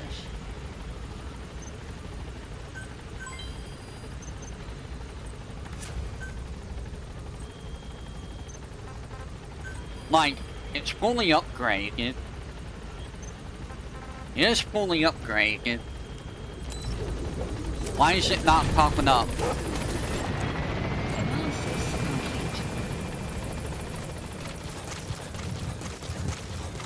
Welcome home, boss.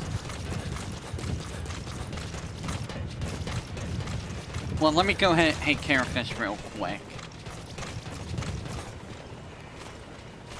Well, it's not up here, I'll tell you that.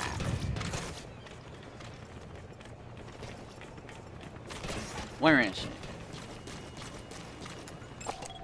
Analysis complete. Boss, how about developing something? How about no? How about you don't tell me what to do?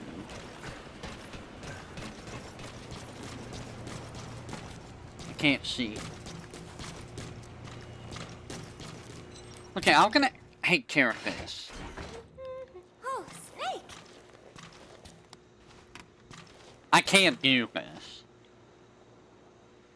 What is it, Snake?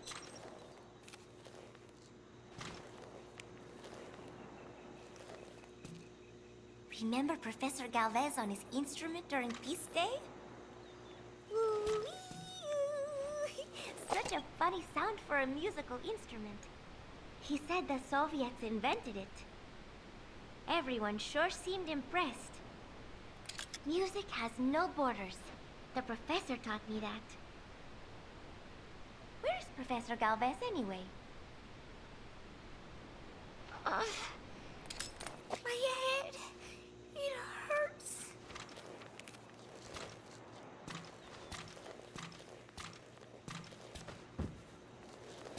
Where'd it go? It's gone.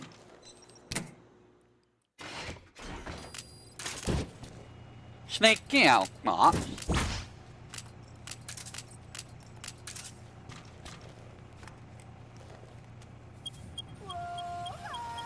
Sun will set shortly. 1 to 3 side quests? Okay. So, I'm gonna take care of pass real quick. And then we'll do, like, 1 to 3 side ops.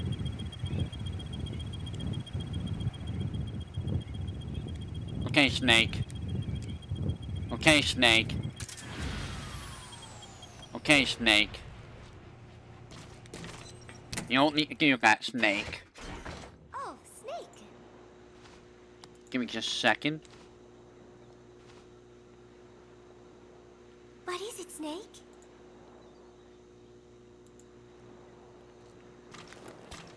Got something to show me, Snake? Yes! Yes, I do. Who took this? Strangelove? Maybe when she rubbed that sunscreen on me. Oh, I'm trying not to remember it. But you know, despite her quirks, Dr. Strangelove is a good person. I wish you'd come and say hello. Each episode? I'm sorry, Snake. My head hurts. Could you let me rest? It's just gone. It just goes through the floor and it's gone.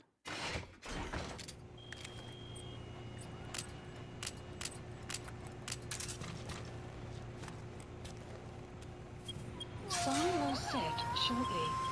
Whoa-ho, people. Whoa-ho. Whoa-ho. Sun will rise. Whoa-ho.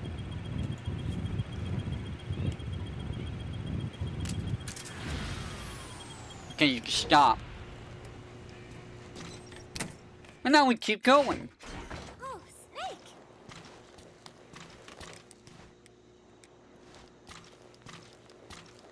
What is it, Snake? So the reason I could do this, because I did all of the wandering soldier side quests. Oh, he's Nuke? He is so cute.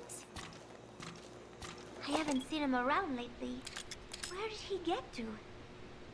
He is the official mascot of Mother Base, so he should show his face a little more. Who's Nuke? Want to know a secret? I saw Miller feeding Nuke when no one was looking. Is Nuke a dog? Meow meow. Oh, a cat? Come here, kitty kitty. Come here. Nuke?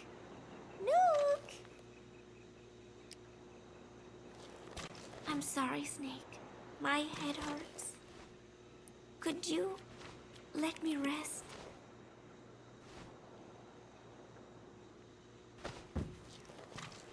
Alright. It's time to whoa-ho some more. Are you ready? Let's whoa-ho. I got more cassettes. Oh boy, cassettes. Guys, I'm getting cassettes. I wonder if this is where the rest of the cassettes are.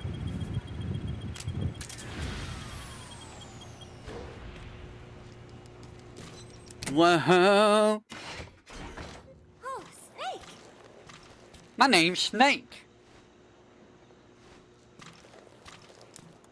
What is it, Snake? What am I gonna give you today? Oh, somebody took this while we were fishing. That day, I figured out that it doesn't really matter if you catch a fish or not. Just waiting for a fish together can be the most fun of all. Fish. Oh yeah, Chico got all worked up and almost fell into the sea. When they do some more fishing, tell me, okay? Fish. I'm sorry, Snake. My head hurts. Could you let me rest? Oh. These are the images I see.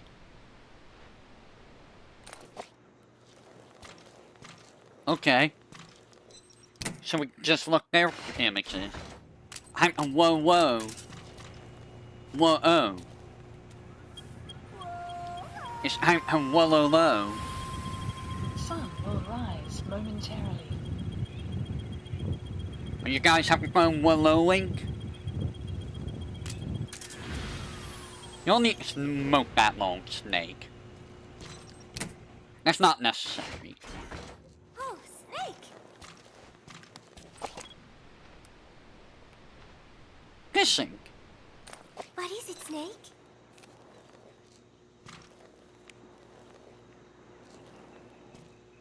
Gallo Pinto! What? Amanda and I taught Cecile how to make it. She picked it up so fast. I was really surprised. Gallo I guess Pinto. Parisians have cooking in the blood. Are Cecile and Amanda doing okay? Lung I cancer. wonder why they haven't visited. I wonder if they're dead. They might be dead. Sorry, Snake. My head hurts. Could you let me rest? I'm pretty sure that most of these people are dead. And now we whoa-ho! Plant expansion complete. Sun will set. It's okay, Snake doesn't need it. Snake is manly enough that he doesn't need it.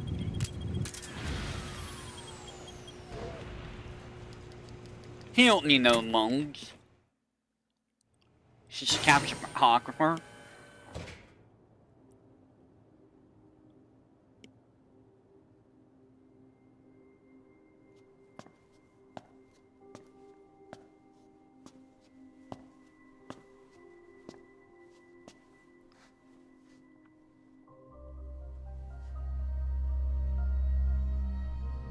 Boss.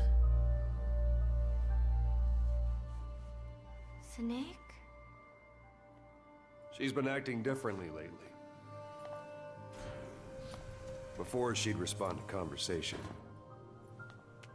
Just as long as it didn't conflict with her timeline. But now, nothing gets a reaction from her. What happened? No idea. Well, Miller did go and tell her that Skullface is dead. If anyone should want revenge against him, it would be her. But It's not exactly like an angel of peace to cheer for someone's death, now is it? There, take a look at this too.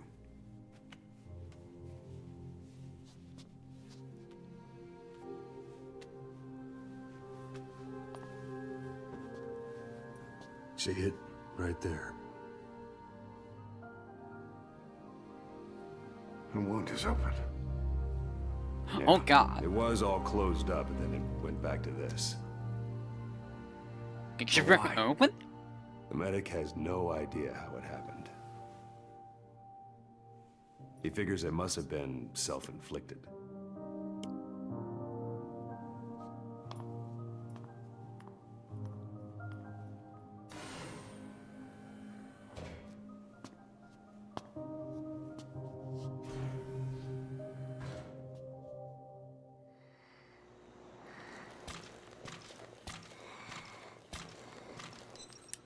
Okay, back out we go. Back in we go. Back out we go. Let's whoa.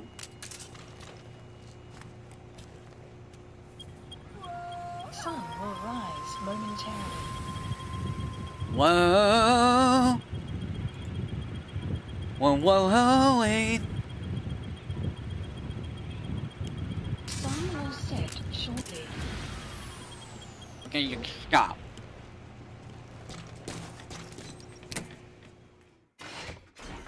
Oh, Snake!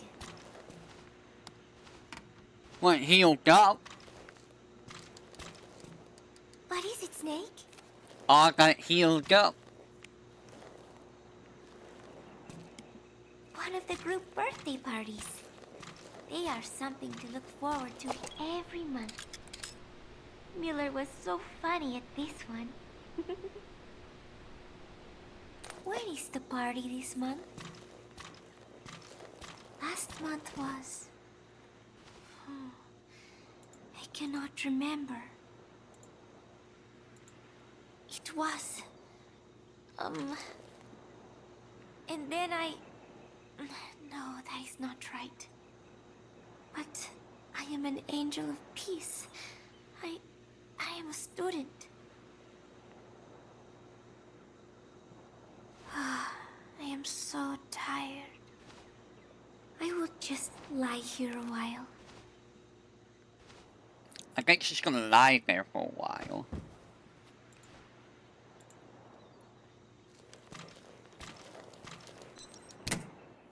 And now, oh. Am I gonna have enough Phantom cigars, or am I gonna have to, like, get more Phantom cigars? Sun will rise momentarily.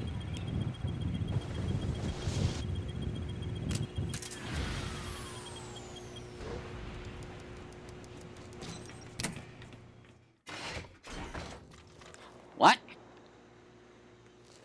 What do you mean she's asleep still? I guess we'll oh some more. Whoa. Sun will set shortly.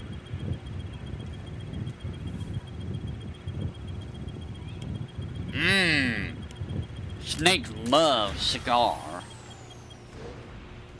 Snakegar, if you will.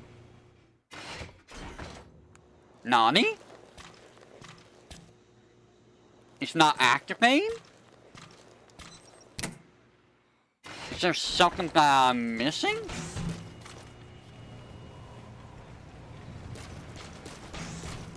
Huh.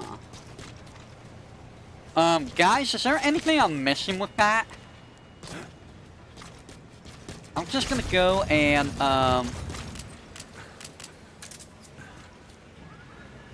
yeah, I'm gonna do a side up first. Well, before I do a side up,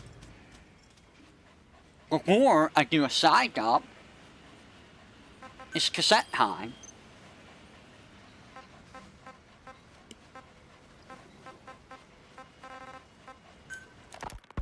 There is going to be actually a kind of festival held on Mother Base.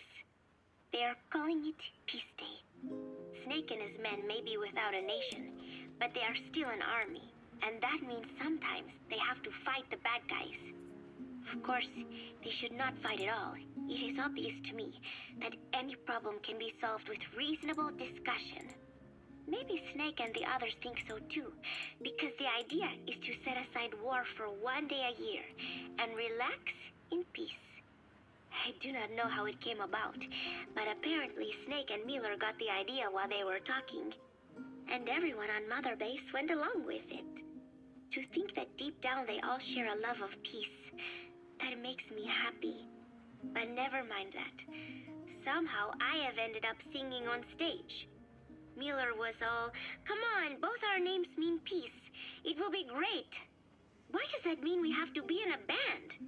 Then he roped Professor Galvez in too, saying, "Hey, Galvez comes from peace too. We are the perfect act." I am not sure Miller really understands the origins of the name Galvez. But then again, you always have to take Miller's talk with a grain of salt. What I cannot believe is he went and told everyone we'd be performing together without even asking my opinion. Now everyone thinks it has all been decided. I like to sing, but I have never had to perform in front of a crowd. I do not think I'm up to this. But everyone seems to be looking forward to it. I guess I would hate to let them down. And anything is better than letting Miller sing. Oh, that was mean. Miller said he was going to write a song for us. I wonder what it will be like. It is funny. The more nervous I get, the more I find myself looking forward to it. The whole base is busy getting ready for Peace Day. Miller has finished writing his song, so I went with Professor Galvez to listen to it. Miller was really into it, humming away as he played the song on his acoustic guitar. But the song melody did not match up with the guitar chords at all, and it sounded more like a mess than music. Miller's very enthusiastic, but I think he's tone deaf. I guess the guitar backing sounded good at least. But as I was wondering how to break it to Miller, Professor Galvez took out an odd instrument. It was just 2 antennas sticking out of a box, more like a radio than a musical instrument. He said it was invented by the Soviets, but why would Professor Galvez own a Soviet-Russian instrument? I asked him, and he told me music has no borders. Well, I cannot argue with that. Good music is something people of any nation can appreciate. Why not abandon war and just make music together?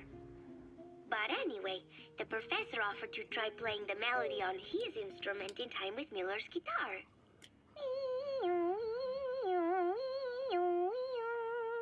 It was like something from another world. But somehow, it fit Miller's guitar backing really well. It even gave the song a charming, down-home kind of feeling. Miller was overjoyed. "That is it! That is my melody right there," he said. It sounded totally different from when he sang it. But hearing the professor's version, I thought I could probably sing it. Then Miller hit me with the next bombshell. "Buzz, you write the lyrics." I did not know whether to scream or to run out of the room. There was only 1 week left until Peace Day. So, as if putting me on stage to sing was not enough, Miller even expected me to write the lyrics. He even said he had thought of the title already. Love Deterrence. As if he had done the hard part. Deterrence, love, deterrence. Deterrence is when nuclear weapons prevent war, right? I do not see how love fits in. But it was too late to complain, so I just sat and listened to the tape of Miller's backing guitar and the professor's melody over and over again. I guess the melody is more Professor Galvez's creation than Miller's, but on the whole, I think it is actually a good song. First, it goes for your heart with a sorrowful opening, but then you feel revitalized as the song goes on. Miller grew up in post-war Japan. Maybe that is why the song has that kind of balance. Long ago, I heard some Japanese music called enka, I think. It sounded this way. But I wonder why it has to sound sad in the first place. Mueller called it love deterrence. Doesn't that mean he had a love song in mind? All I see of Mueller and women is the way he fools around with a lot of them at once. But maybe he has had his heart broken too. And what about me? I found myself thinking about Chico and Snake as well. I know Chico has a crush on me, so naturally he should come to mind. But why Snake? He saved me, and I feel indebted to him. But I thought that was all he meant to me. Why does my heart flutter when I think of him? It is embarrassing to be unable to control this emotion. There has to be a way to suppress it, to forget it. But maybe that is what love deterrence is? With that thought in mind, I went to my desk and began to write and write. Just 3 days left until Peace Day. Interesting. Oh. Cool. More GOP. Awesome. Please select a mission. There it is. It is time, ladies and gentlemen. It is time. Please select landing zone. It's there. This is Pequod. Arriving shortly at LZ. We have found it.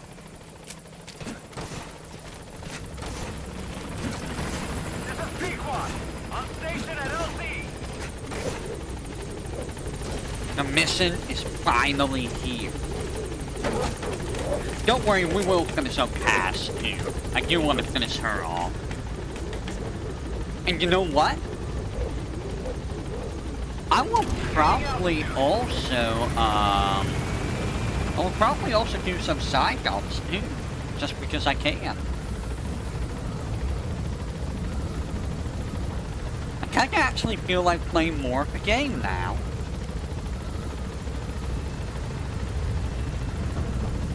Hilariously enough.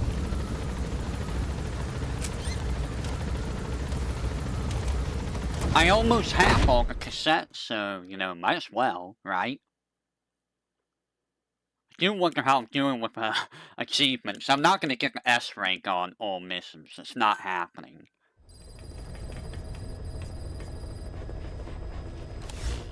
Alright, how do I choose which helicopter? This is how I choose the helicopter, right? Yes. I just have to do that.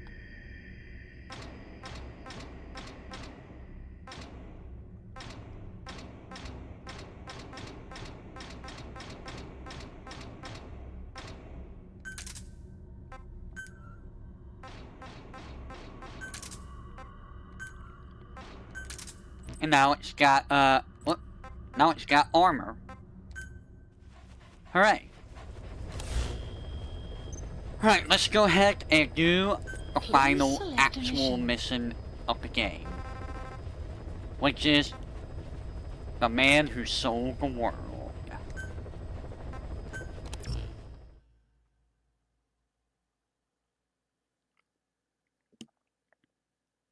I can even set up a pickup song. Interesting. Probably not a good idea though.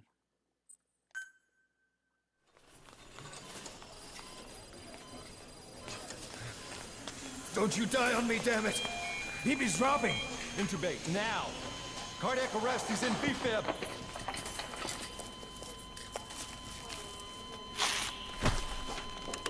Clear!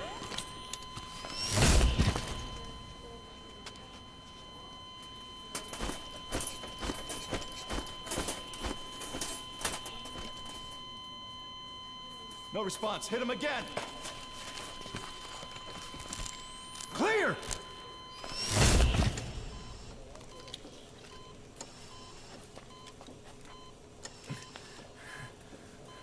How's he doing? Well, he stabilized, but it took too long. He's in a coma. What about him?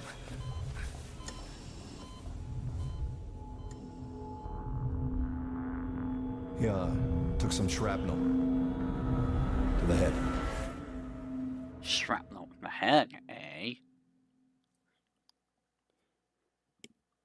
Shrapnel to the head.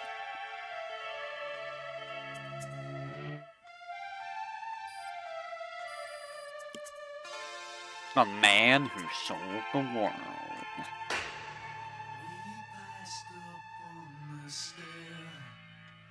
We spoke of was and when,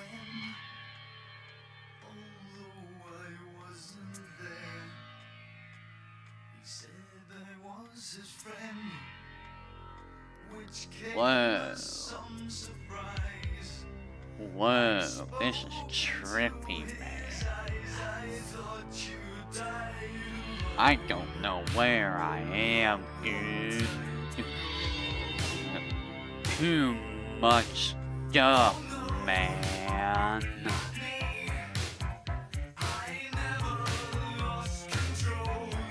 Who's playing the music here, dude? Stop playing that music.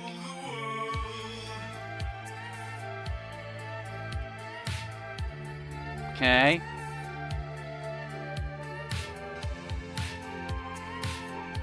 Is that a person there?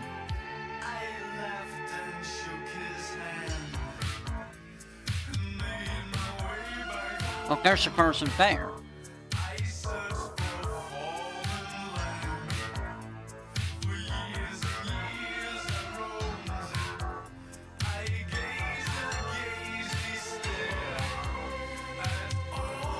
Hello. Hello, nurse. You're not the nurse that I know. Whoa there.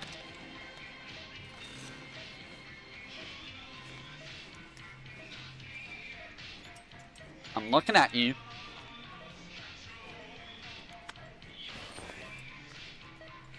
You closed the curtains on me. You every morning? Yeah,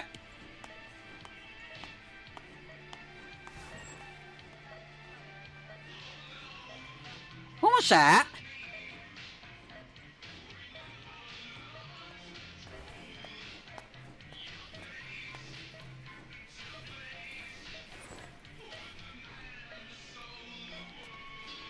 It wasn't Psycho Mantis, was it?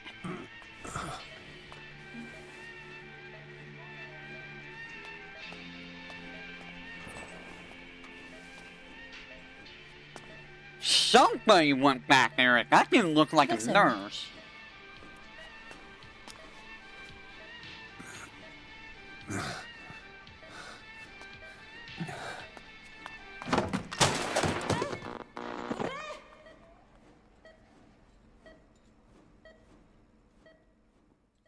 That totally looked like, Psycho Mantis.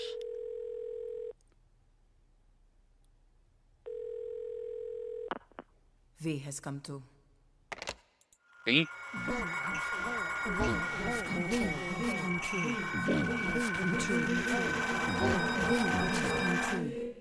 V? V has come too. V? We're playing Don't Make Cry 5? Ακούσμε.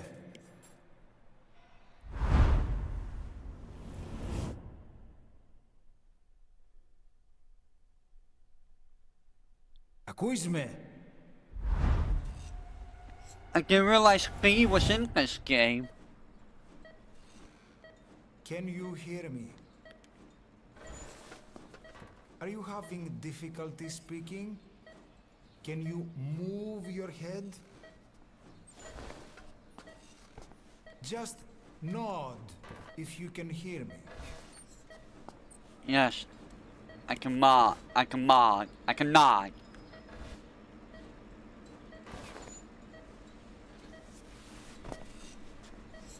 Look up, please.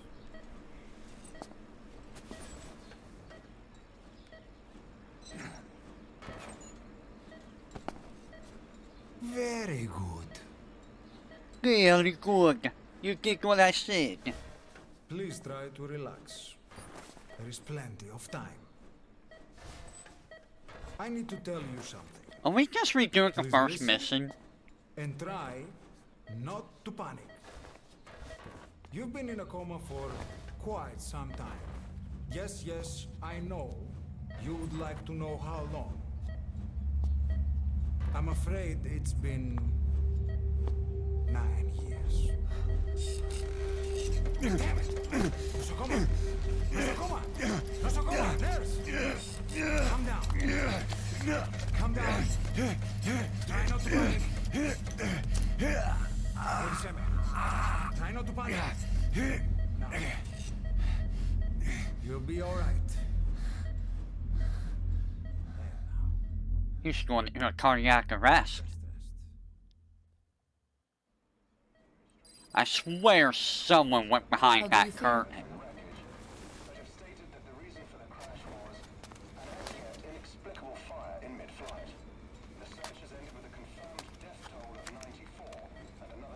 I saw someone go back there. Now, let's try getting you out of that bed. Nurse. Don't worry. You've lost some strength, but we've been maintaining your muscle mass through massages, CPM therapy, and EMS. Now, I need to explain something to you, but you mustn't be alarmed. 9 years ago, you were injured in an explosion. Upon examination, we discovered 108 foreign bodies embedded within you. That's a lot of bodies. In addition to shrapnel, we also found fragments of human bone and human teeth. Awesome. Most of it was removed, but some of the fragments still remain. They are located near your heart and in your skull.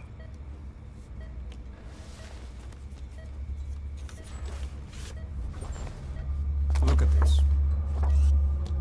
The fragments are lodged deep within your cerebral cortex. We couldn't give you an MRI, the metal, you see. But even if we were to extract it, you would most likely suffer a brain hemorrhage. Ah, that's why you can't remove it. Mental and physical impairment are unavoidable. However, your current status is not life-threatening. One more thing. This X-ray is of your upper body. You better look now. Best to understand your situation sooner than later. Something's off, isn't it? But please look down. It's best to see with your own eyes. Be brave.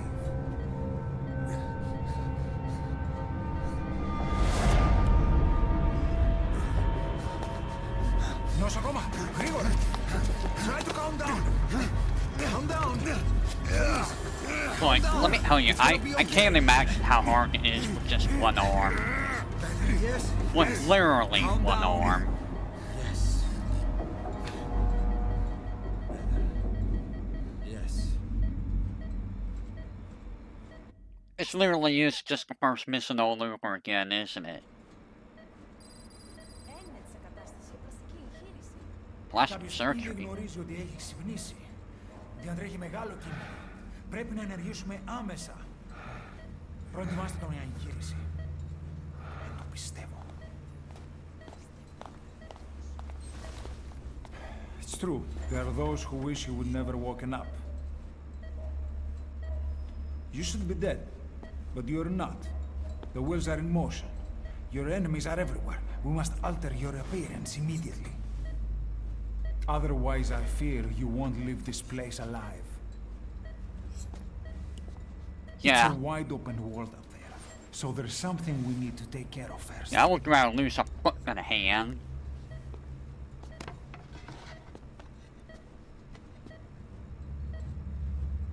This is you, as you've lived until this day. I'm going to change your appearance. We have no other choice. I look like Wolverine. I forgot I looked like that.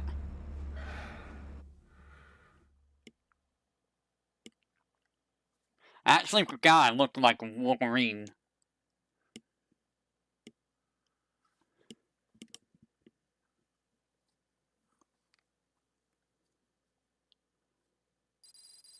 "48 hours after." Very good. Now let's remove these bandages. Your face has healed nicely. Does it heal that To tell you the quickly? truth, these bandages were more for your protection, to hide you from those who want you dead. As of today, your name is Ahab. Forget everything. Your name, your past.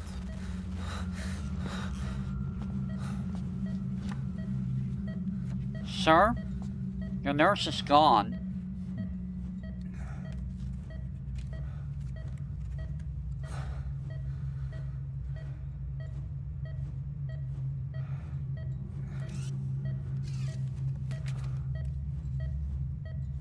Yeah, I didn't even realize that was quiet originally.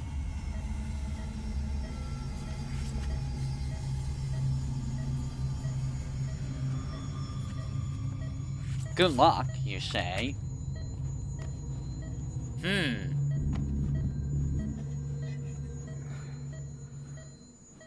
Everything feels all right? I am no longer Wolverine.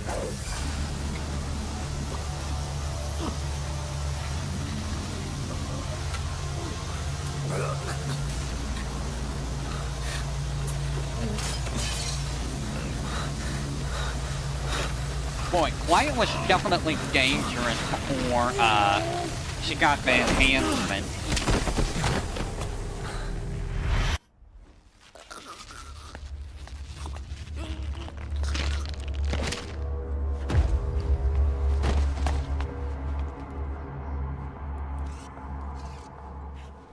He'd be dead. Not yet. The patient in the next bed saw my face. Of course. Consider it done.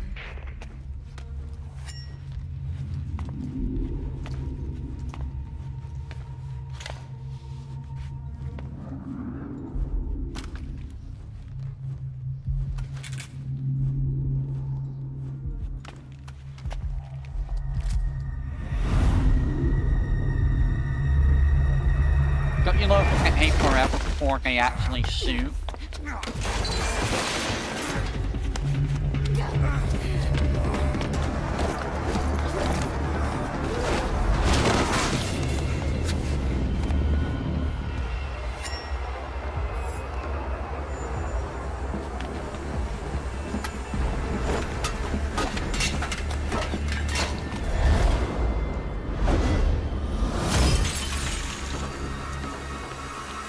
Dramatic fashion, yep. How did that, like, he's lucky that didn't hit, like, an artery.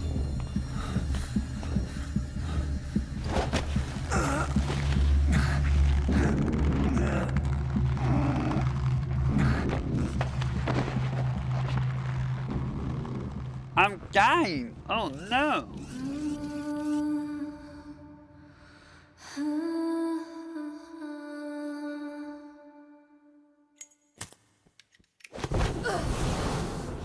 Yeah, Quiet is really dumb here.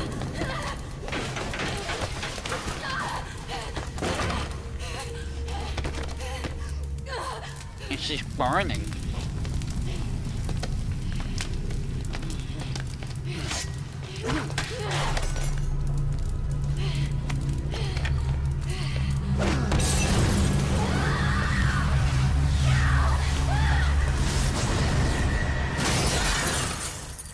How does she not die? That's what I want to know.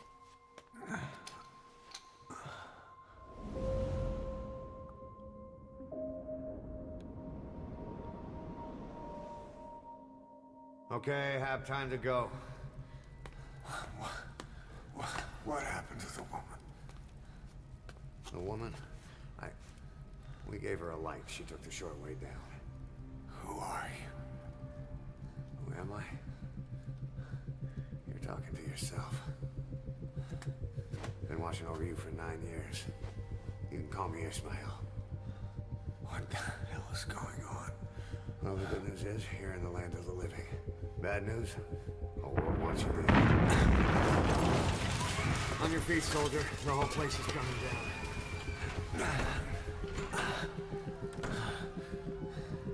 Need a little pick-me-up?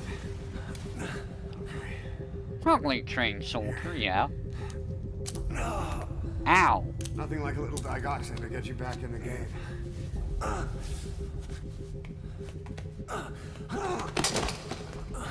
Come on!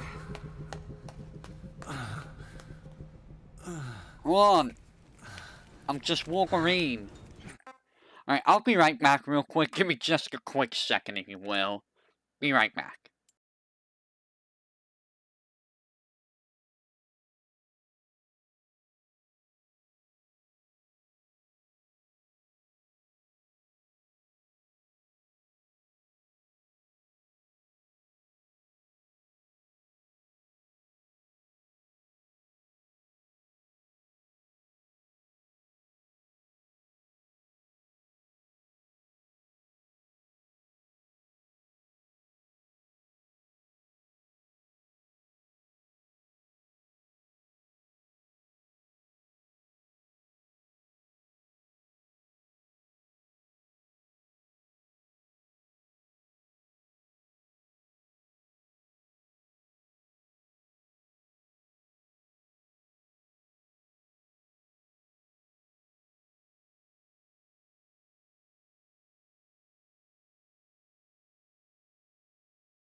Alright, give me just a second, if you will.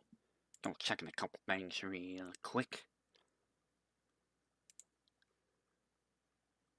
Checking a couple things real quick. Alright.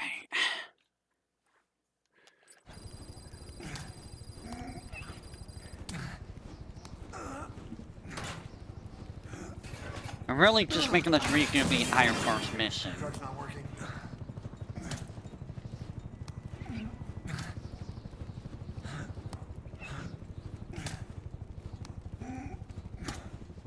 They're really just making us redo all of this. Move it.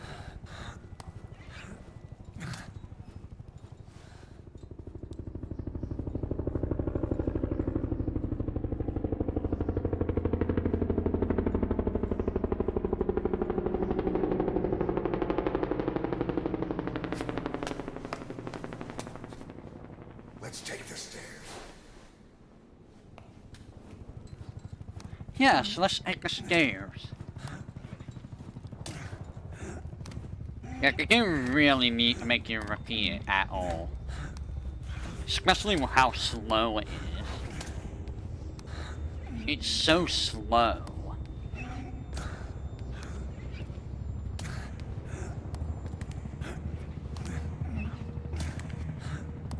Like, it's so slow.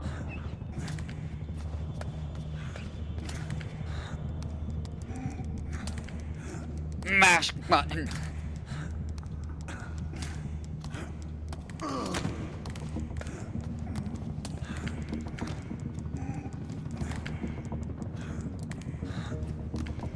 Please. Please, just get up. This isn't gonna work. We better take the elevator.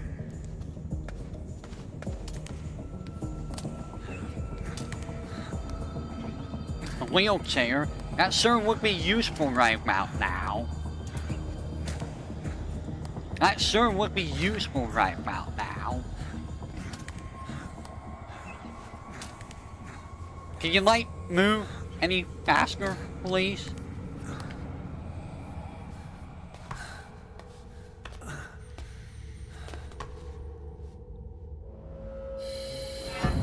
Well, well, well, well, well. What do we have here?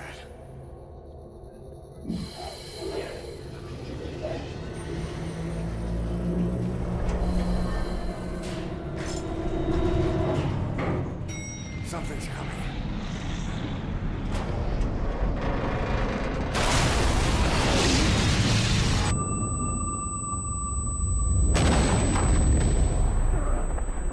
He would be spinning in circles, yeah. But I mean, that guy who's currently on fire could have been pushing him.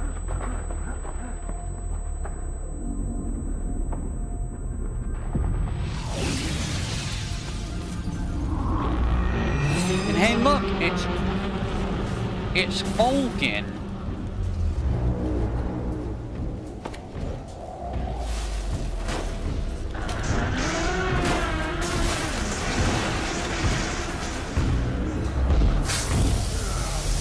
Hello, Vulcan. Get water god.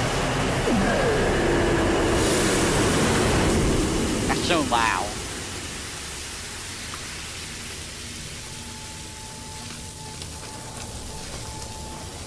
And now Vulcan's gone.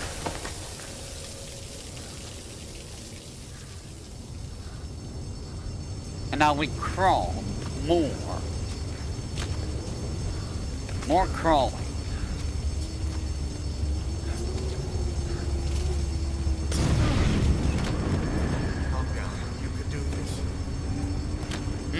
Crawling.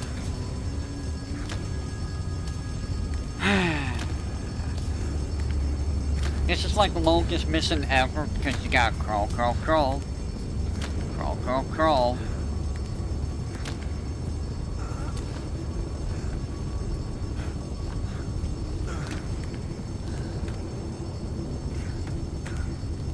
Drugs kicked in? Good, let's hurry. I can move. Hey, Psycho, is that concert still going on?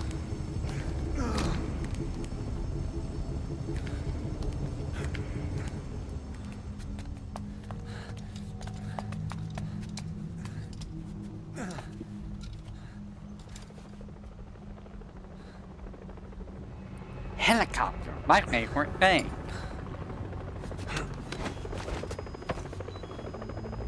Hold up, let's fix this. Encore? Oh, they're almost done, then? This is gonna hurt.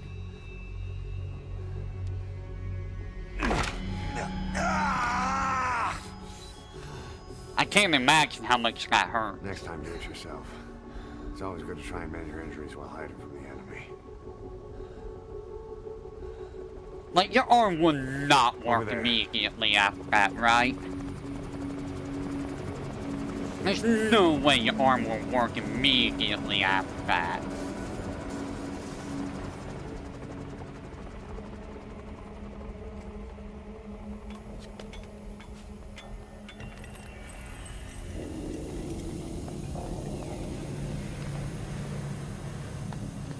Let's go. Yeah, let's go. Let's go so that we can finish this game once and for all. This way, hurry.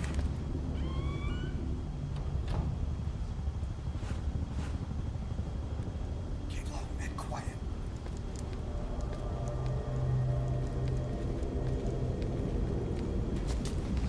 And now we're back to crawling again.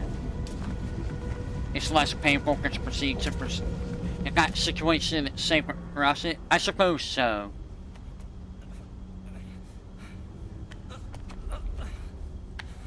Well, I can't imagine how much that hurts just doing it that way.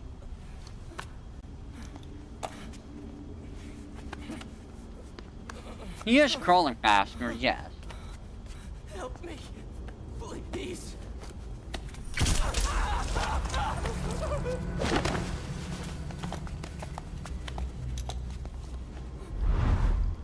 So how could that guy not see either one of us?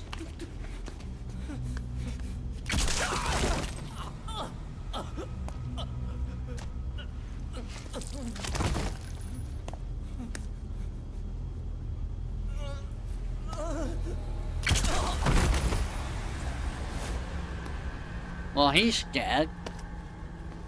Empty smoke. But he has goggles, doesn't he? He should be able to see.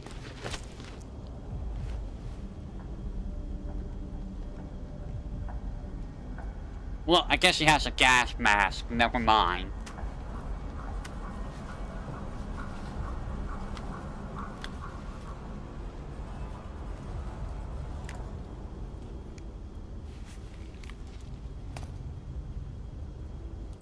Alright, give me just a second. I need to take care of something real quick. Let me take care of this real quick.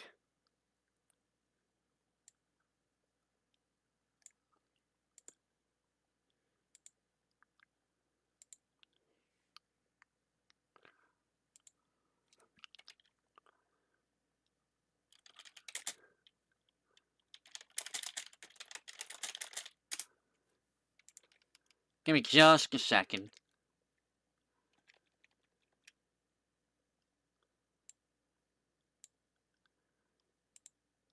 That's not what I meant to do. I gotta take care of something over here on the server. So give me just a second if you will.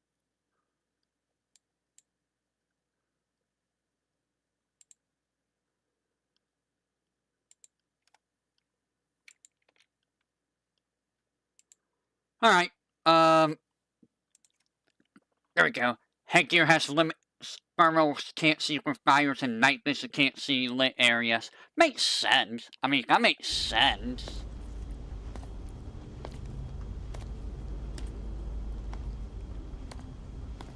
Because fire is, you know, very heat intensive. And night vision, if you're trying to use it in light areas, like, it's not dark.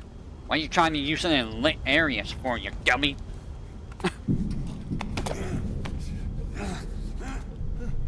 Help me! I don't want to die!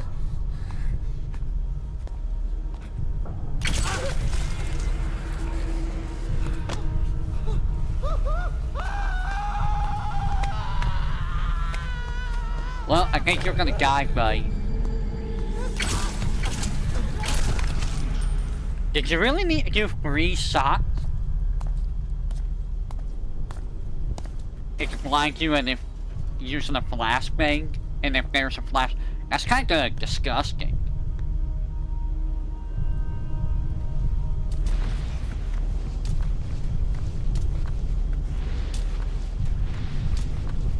Yeah, one shot of the head would have been, like, faster.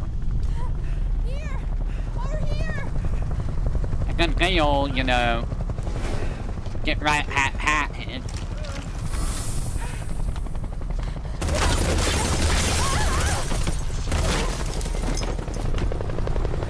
Got 4 nerfs. Therefore confirming kills. I see. Don't get caught in those searchlights. Here they come, hurry.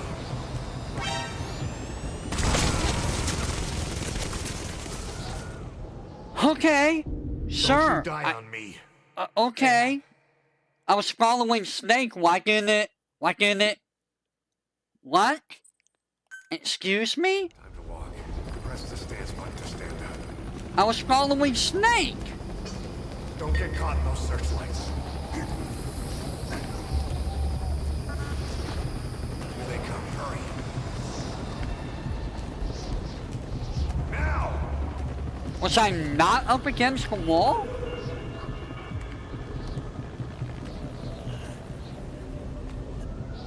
I was pretty sure I was up against the wall.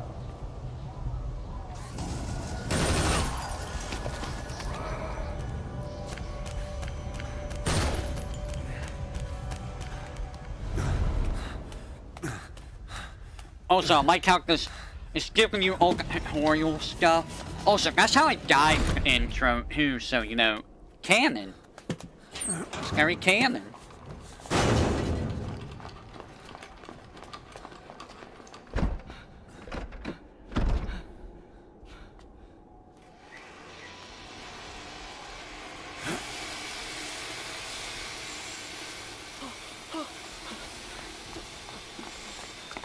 Move! Go!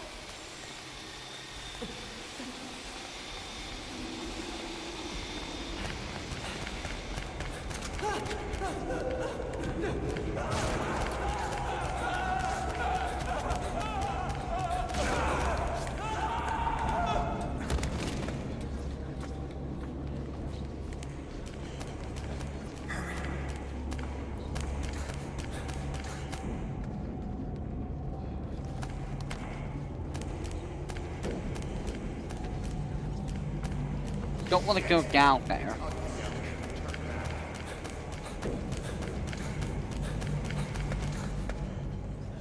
Don't want to go down there. Come on. Oh, so what's that gate gonna do? That gate's not gonna stop my guns. Are you joking?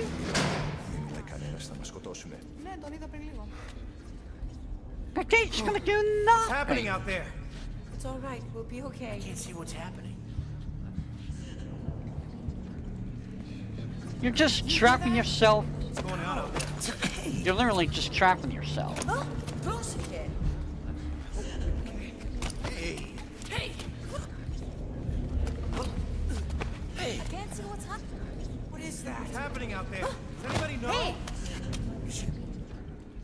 You hear them coming? Okay, why are you looking at his butt?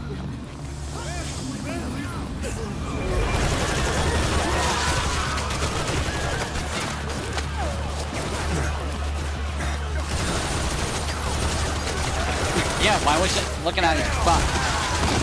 That was not the guy. Please. He's just like, oh, look at that butt.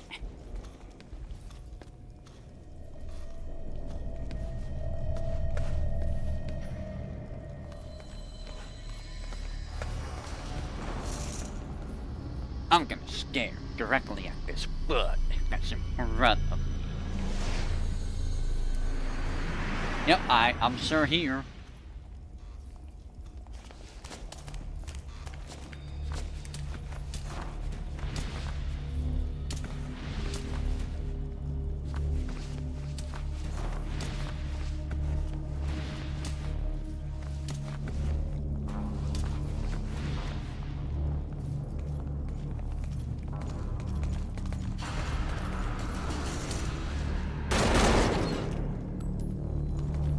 I'm staying under here.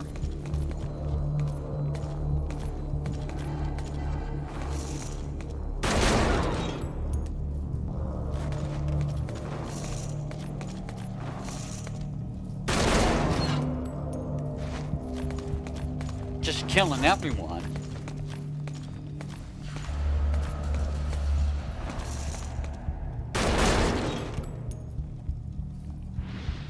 Boom, boom. So how was the concert? Was it good?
Negative.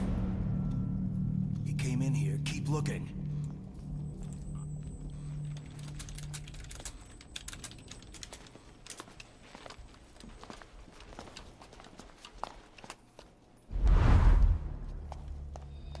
This way. I would like to move. Don't go in there! We're sitting ducks. Blend in with the bodies. Get down on your stomach and crawl.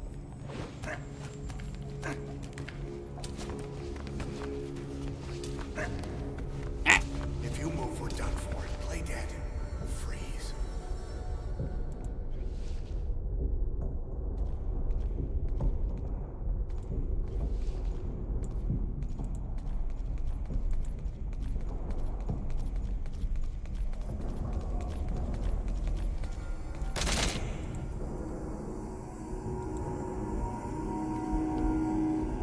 Really? That's interesting. It's so interesting to see the indie VTubers interact with one another, you know? It's very interesting.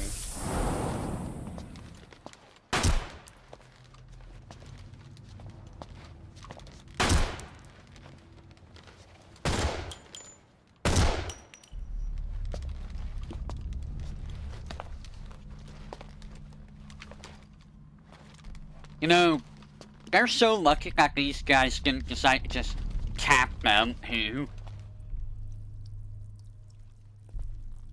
Also, why did this guy have to do that right then?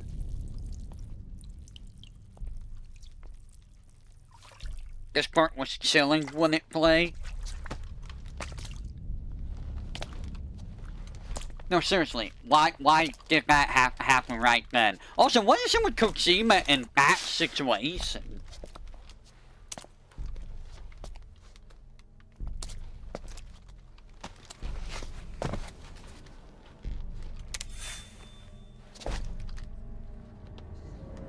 Like, Kojima, what is it with you and MP?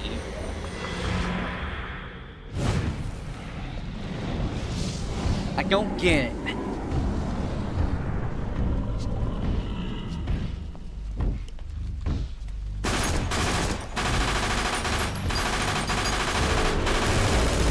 I mean, I suppose that is true, but like, you know, it happens in like every single Metal Gear game. Metal Gear Solid 1, it happened with Otacon. Metal Gear Solid 2, it happened with Emma. Metal Gear Solid 3, did it happen to Metal Gear Solid 3? It had. Yeah, it did. It did happen in Metal Gear Solid 3. Take this! And now this game happens to, well, supposedly it was the IV bag. Supposedly.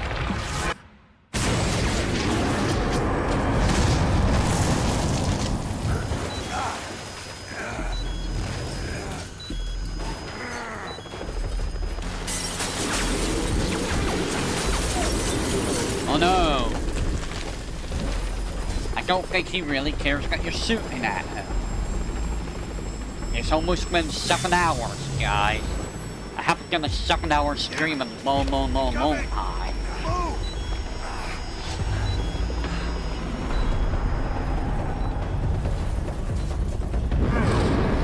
The cassettes really took up time. They really did.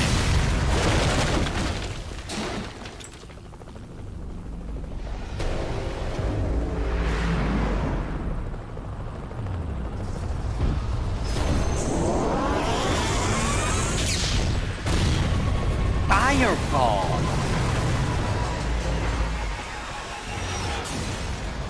Have a fireball!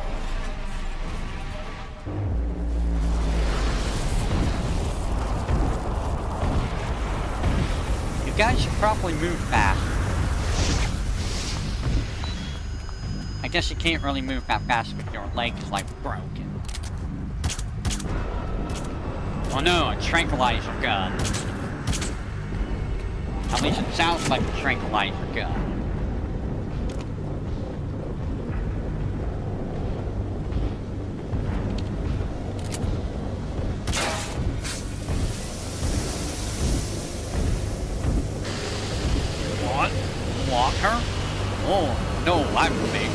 Okay.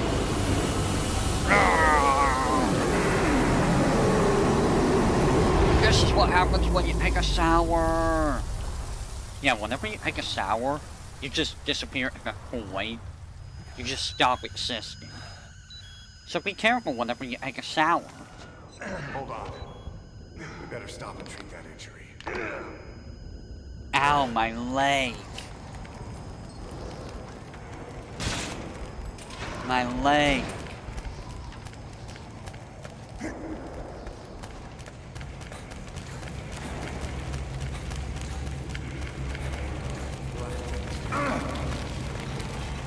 I'm on fire. I'm on fire.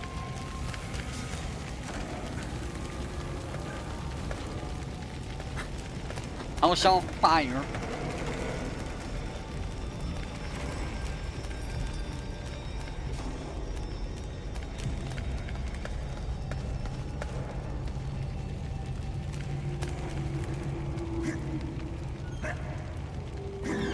Okay. Can you let me out, please?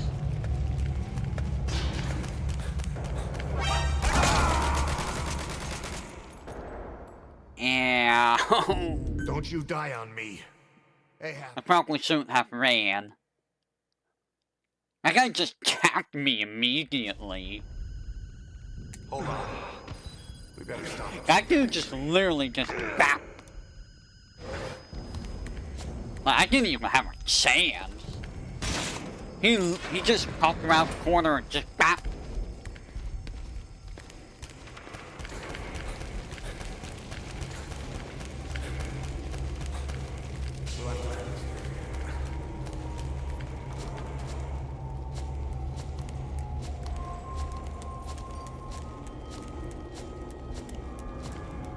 So, was there any announcements in the concert by any chance? I mean, you can tell me in a DM on Discord. You probably shouldn't hype that over here, but ow!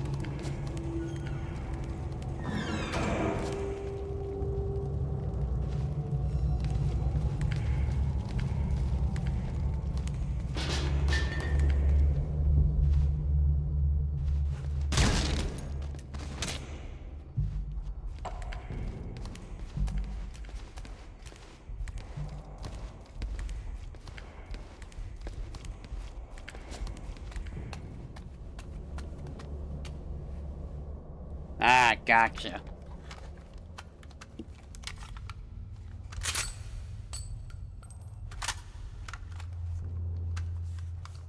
Now I have a gun.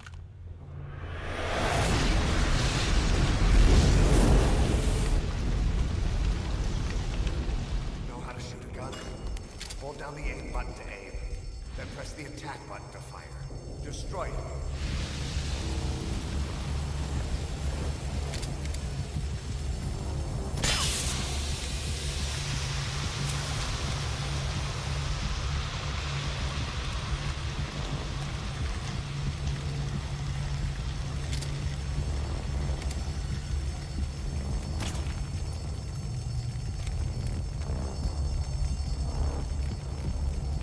I destroyed it.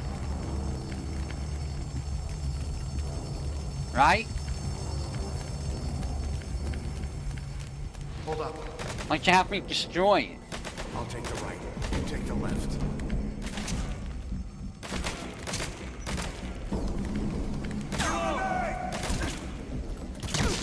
You're pretty good. Nice work. Let's go.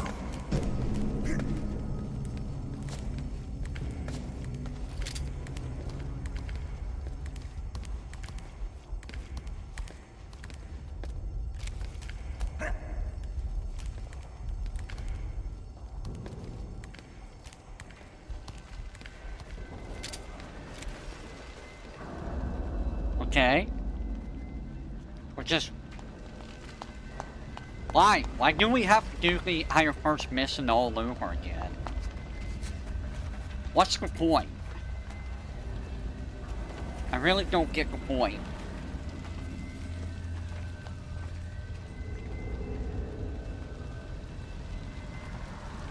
That's a good question. Where was that magazine?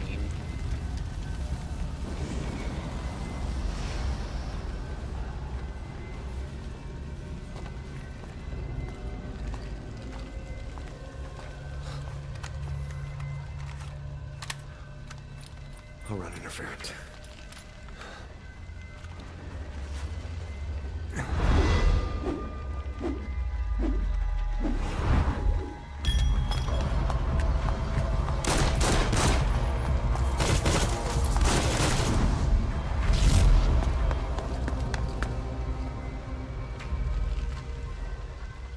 Now it's my turn.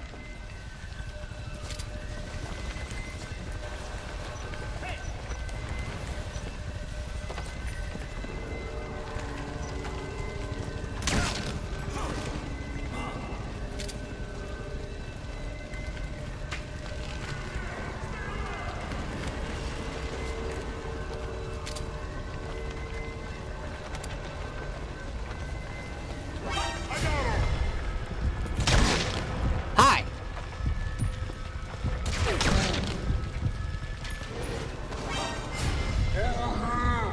Hi.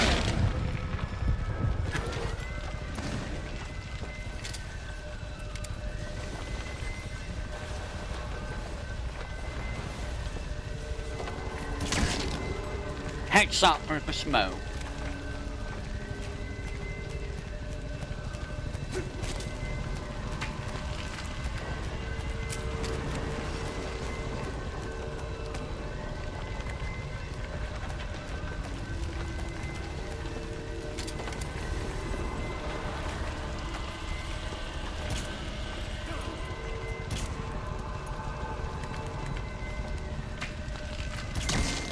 Headshot.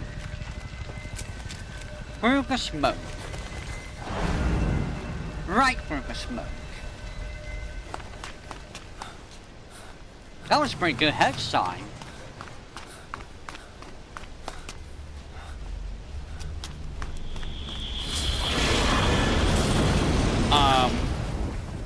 Why is the tank moving?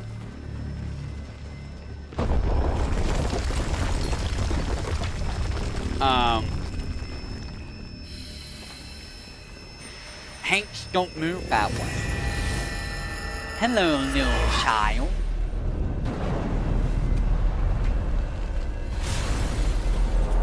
Little child that is going to destroy everyone here.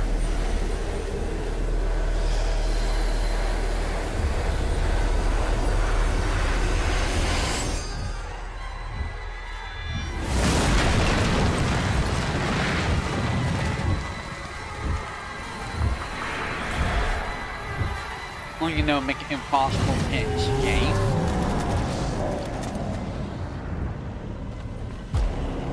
Hey, look, it's Vulcan. He's back.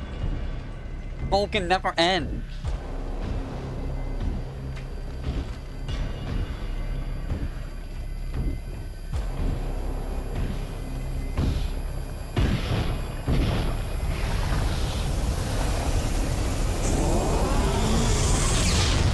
And now you're all barbecue.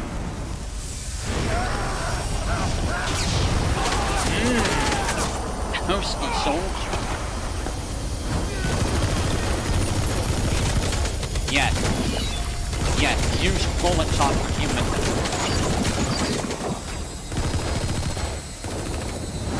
See what good it does.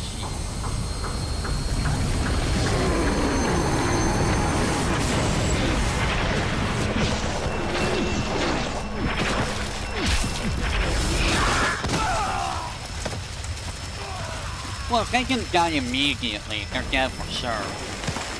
They're just gonna be barbecued.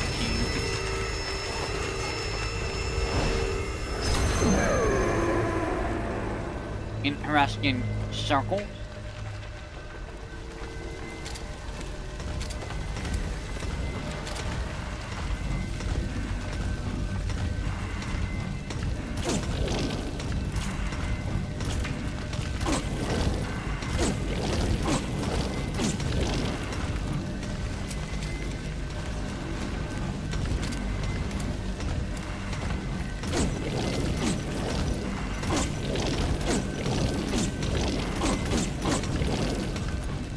Uh-huh.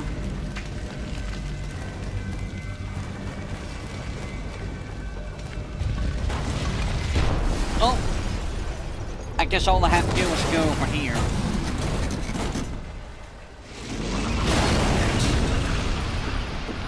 Suddenly, hey! Who's driving that thing? Move in! Go, go, go!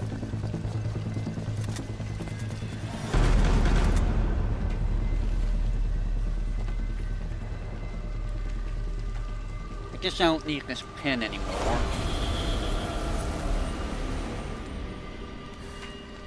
Don't really need that pin.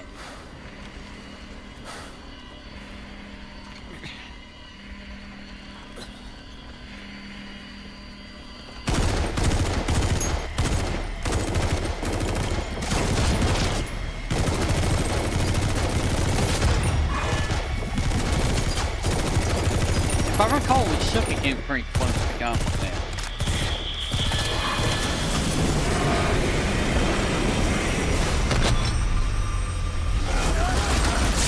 Oh God!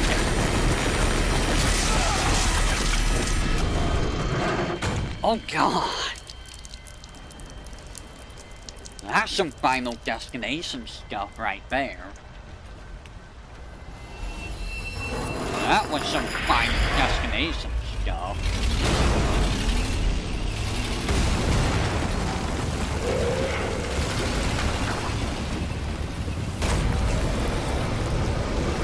Imagine just absorbing a cannon or a paint cannon. Gonna hit them with a paint cannon.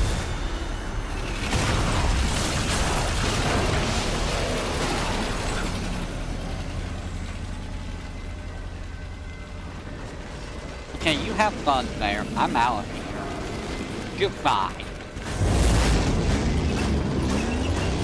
Goodbye.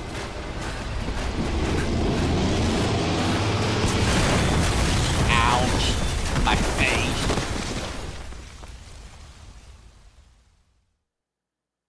Please tell me I don't have to do the horseback riding thing again.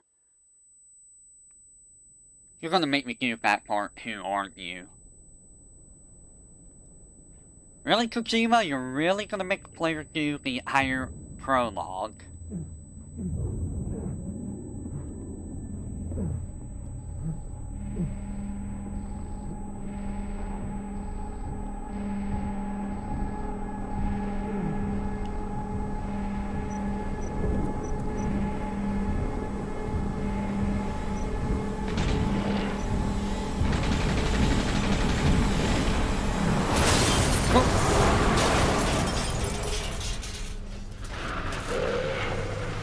I don't know why that would make him higher. Get in! That shouldn't make him higher at all. Given, you know, he got hit by a tank.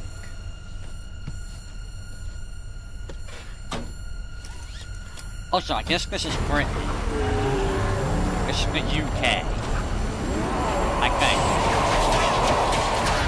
It's somewhere in Europe. Oh, got four fire trucks.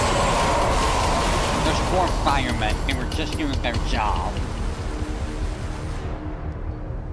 They were just doing their job, but they died for it.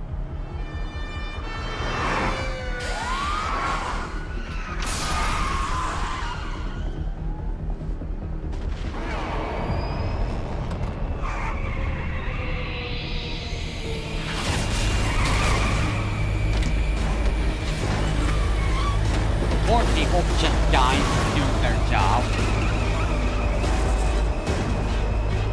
But that was an ambulance that hit. That wasn't a fire truck. Oh my eye. Yeah, he froze the truck.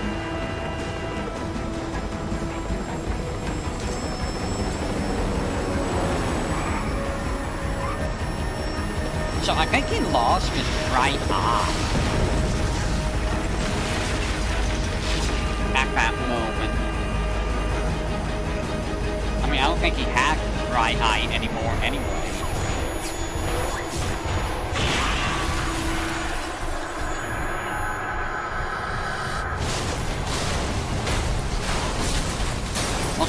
they don't shoot at an ambulance?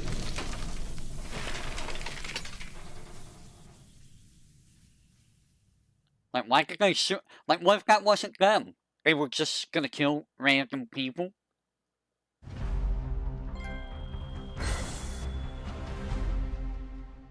What?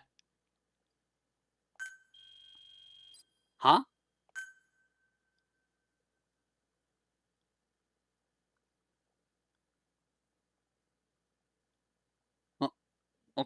What? No survivors. Okay. The true. What is the true?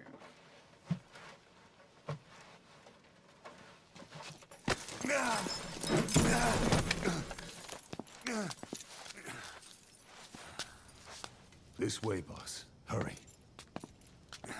Boss?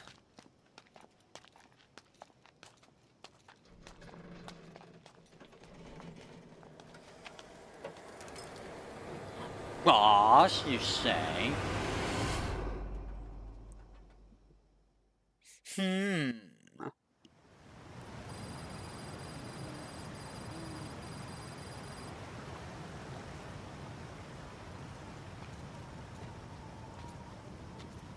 Use that bike.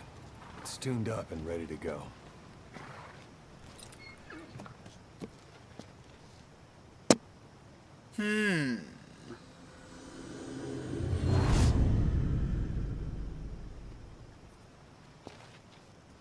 I'll handle the rest. Here. That's your name as of today. You best change your face, too. Now this one, he'll take your place. From here on, he's Snake.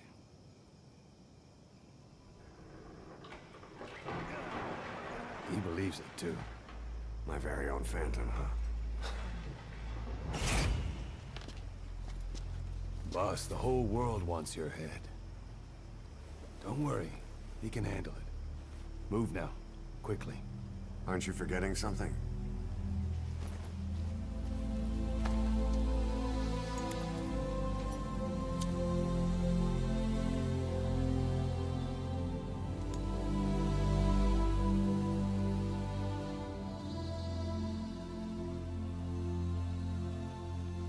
We'll meet again. Right.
And here is the timeline as of now. The true end.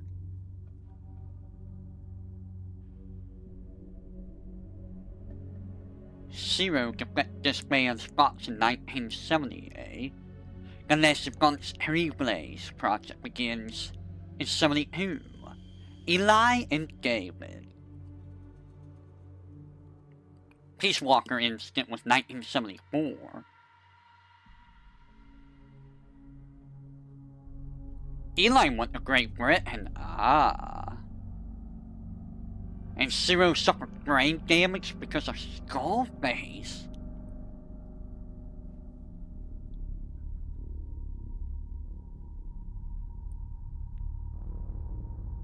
"1980, Hal is born.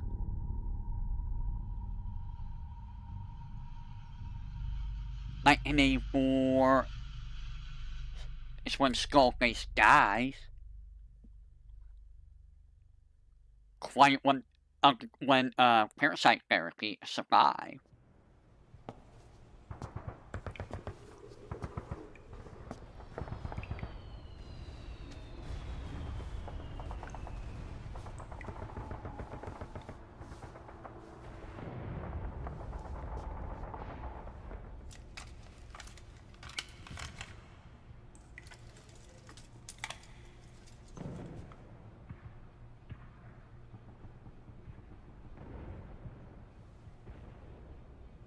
Well, the man who sold the world.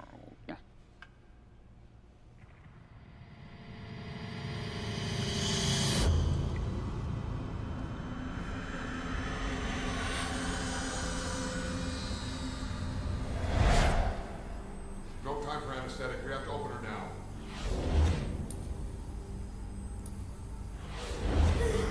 So yeah, we were the medics the whole time.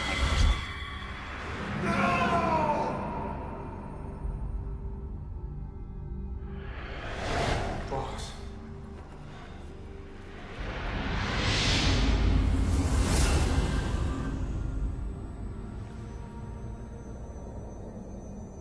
We were the ones that took the big hit.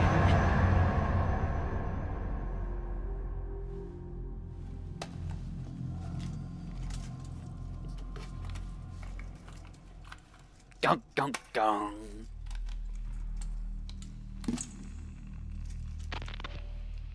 Now do you remember who you are?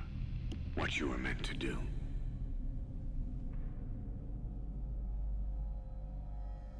I cheated death thanks to you. And thanks to you, I've left my mark. You have too. You've written your own history. You're your own man. I'm Big Boss. And you are too. No. He's the two of us together.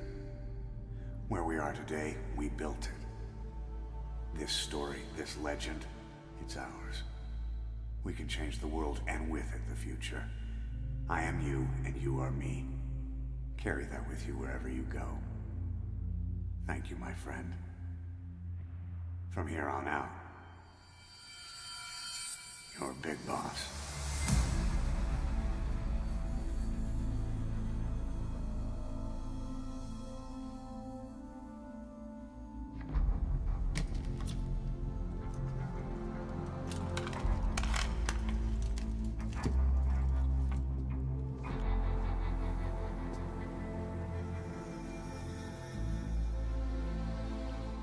It's from Sony. I see Operation something or another. Operation what? Intrude? And Marie?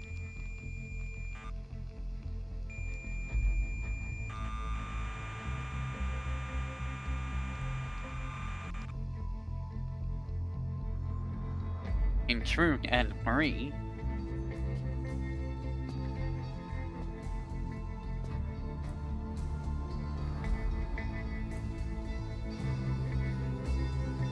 That's a horn and a half.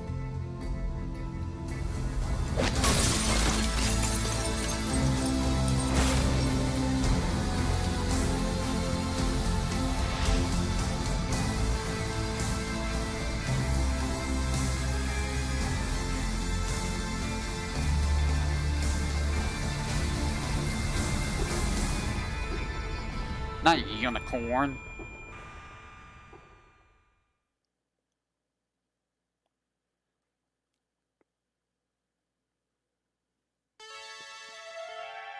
And with that, we have officially beaten Metal Gear Solid 5: The Phantom Pain.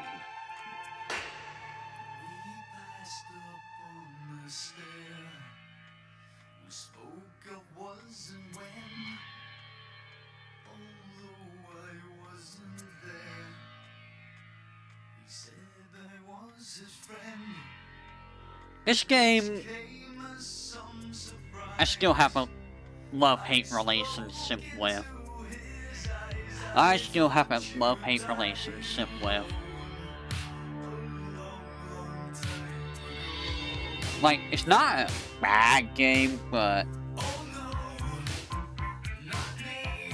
I still prefer Metal Gear Solid 1 and 2 more.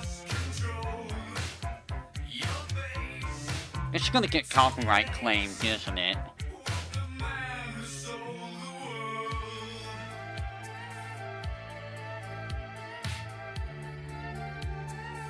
So, I would like to finish up, Cass's quest line, if I can. I'm hoping I can. If anyone can look that up for me real quick, that'd be great. That would be the very last game we do. Will I do the rest of the side ops? Probably not. Excuse me. I mean, I could... Yeah, very likely DMCA. I could do some night streams if I'm bored. But in all honesty, do I really need to do anything else with the game?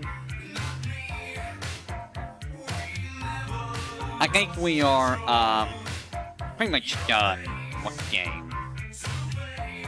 So I'm probably going to be going back to one stream. Unless I decide to do some nighttime streams for, like, working on Hololive Chronicles or something.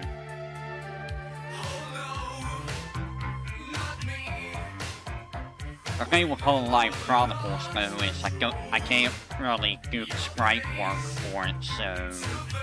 The most I can do is, like, go back and, like, rework some maps or something. So what part is this? This is part 25. And technically,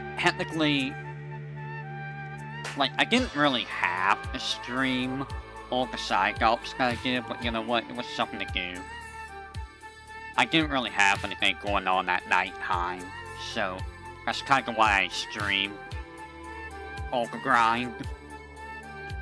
You know?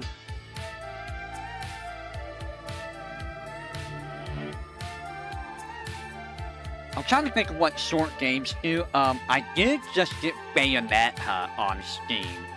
Hate gifted me Bayonetta out of nowhere, so that will probably happen at some point. I'm pretty sure that's not a very long game, too, so... I know nothing about Bayonetta either, so... He was gonna get Devil May Cry DMC, but he went with Bayonetta instead.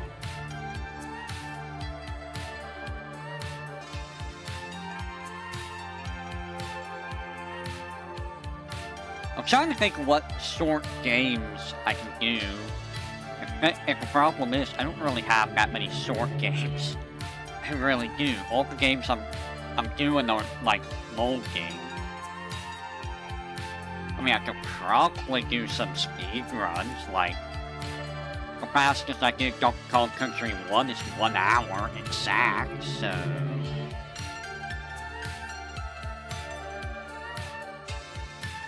Yes, got Bayonetta. That's the Bayonetta. Did you know that Bayonetta and Devil May Cry are part of the same universe, apparently? Like, they're basically the exact same universe. I didn't know that until Devil May Cry 5.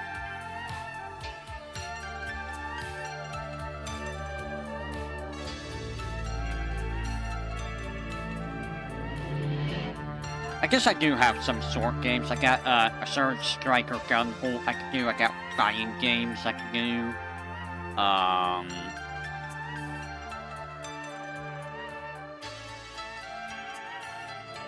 Okay, I don't really have that much. I got a bunch of Yu-Gi-Oh games I can try. There's a specific character that is in both series. I remember that. You saw the, if you saw the Devil May Cry anime, that character was already in it.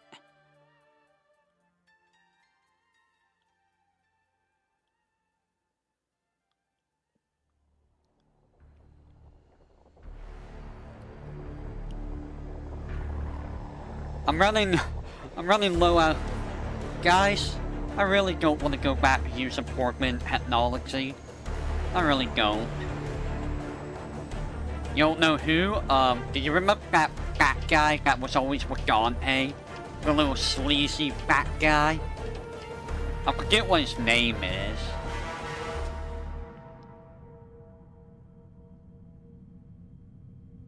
He was like a con artist, pretty much.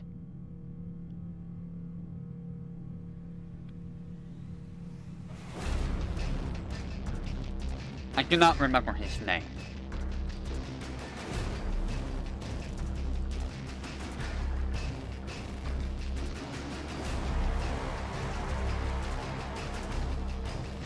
Yeah, he is. That's the thing. Like, I don't know how that went high. See, the anime's just weird. Because you have things from Devil May Cry 1, 2, 3, 4, and 5 all in the same spot. And it's like, how? You have enemies from 5 different games. Yeah, Enzo, that's the dude. Also, isn't it weird that Dante's voice actor in the anime is Nero's voice actor?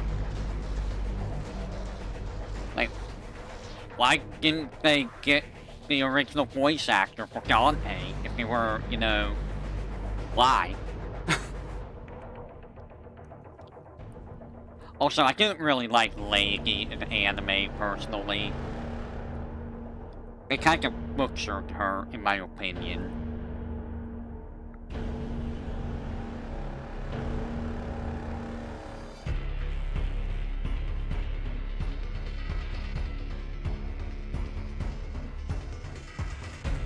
They kind of butchered Dante too, honestly. Dante didn't feel correct at all.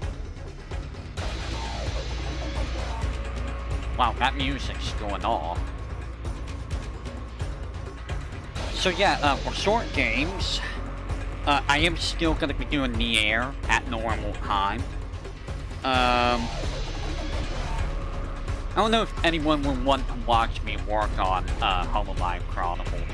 One of the things I want to do for Hololive Chronicles is I want to add like flavor text to various things. You know what I mean? Just so, you know, spice things up and all that. I also want to like update some like areas too.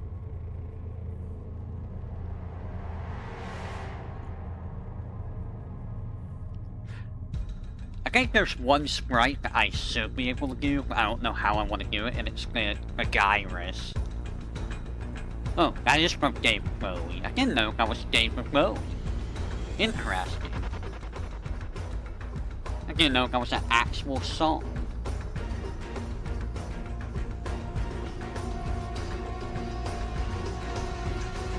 I mean, if it gets copyright claimed, I could just, you know, remove the song later on, probably.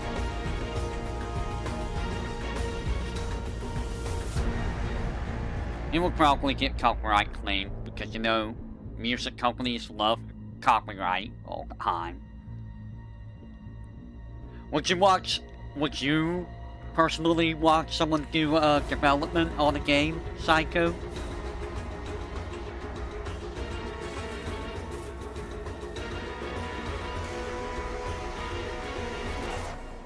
Hideo Kojima.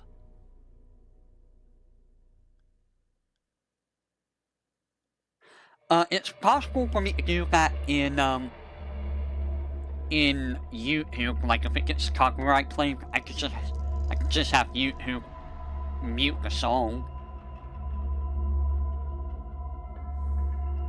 Like the thing is, my audio and the game audio are on 2 separate channels, so Outer Heaven in South Africa. And then Big Boss's Phantom is killed. So Venom Snake dies in Metal Gear 1. Or actually he dies in Metal Gear 2. Because the real big boss... No, wait, I think Metal Gear 2 is the real big boss. Miller, Donald, and Dr. Clark all died in 2005. Guns of Patriot. That's... Big Boss kills Zero. Oh. And then Big Boss died. So Metal Gear Solid 4 is, I think, Guns of Patriot. Watch game development's not really fun for you. What was it all for? If the boss has some plan, what is it? The real Big Boss is working separately from us to create his new nation. New nation? A military nation above and apart from all. The true outer heaven. Something created to maintain world balance. Independent of the struggles for supremacy, for personal profit, the cycles of revenge between countries. It'll be an army, all right, but more. Big Boss is building a nation. But until it's complete, we support the other Big Boss. The Phantom carries on his legend, his meme. That is Big Boss's plan. So that's the way it is. 9 years ago, I thought everything had been taken from me. But now I really have lost it all. The boss, and the future we were building together. Not meme. One day, the age of Big Boss's sons will arrive. They'll likely want to settle the score with him. We have to shape that age. We'll each have roles to play. Building the foundation for a revolution led by both Big Bosses, the True One and the Phantom. No. Big Boss can go to hell. I'll make the Phantom and his son stronger to send him there. For that, I'll keep playing my role. You know, sooner or later, there'll be only one boss. There's only room for one boss. His sons are fated to face each other someday, too. If the day ever comes that you go back to Cypher, I'll aid the other son. And then you and I will be enemies, too. One of us will have to kill the other. Fine by me. I'll be ready for the new age. Until then, we'd better get used to coexisting.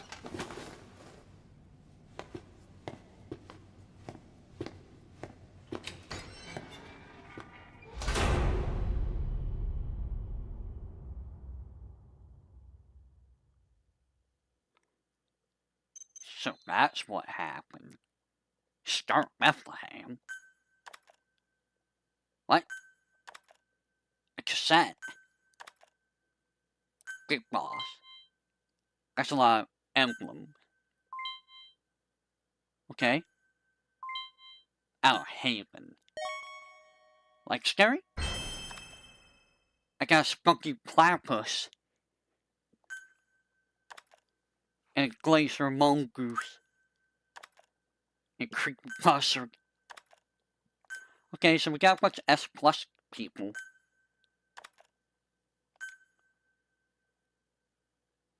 That's good. Well, it's time to watch a tape, or you know, listen to a thingamabob.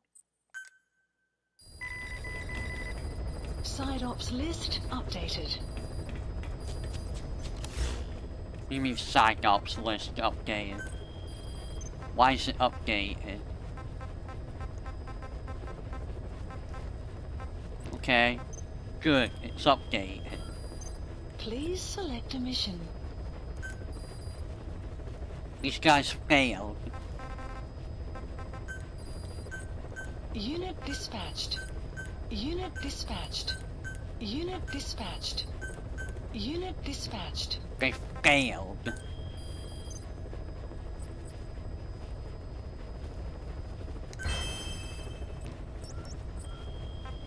Alright, let me grab all of this. And then I will manage staff. And then I would like to finish off pass. Staff assigned.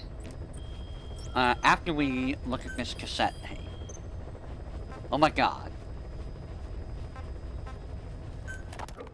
Boss, how are you back on your feet so quickly? There's a non-smoking ward. Boss. If I listened to everything the doctors said, I'd probably die in here. No point waking up after 9 years for that. Well, having you out of that bed makes things a little easier. Bad news, huh? Things are looking worse. Go on.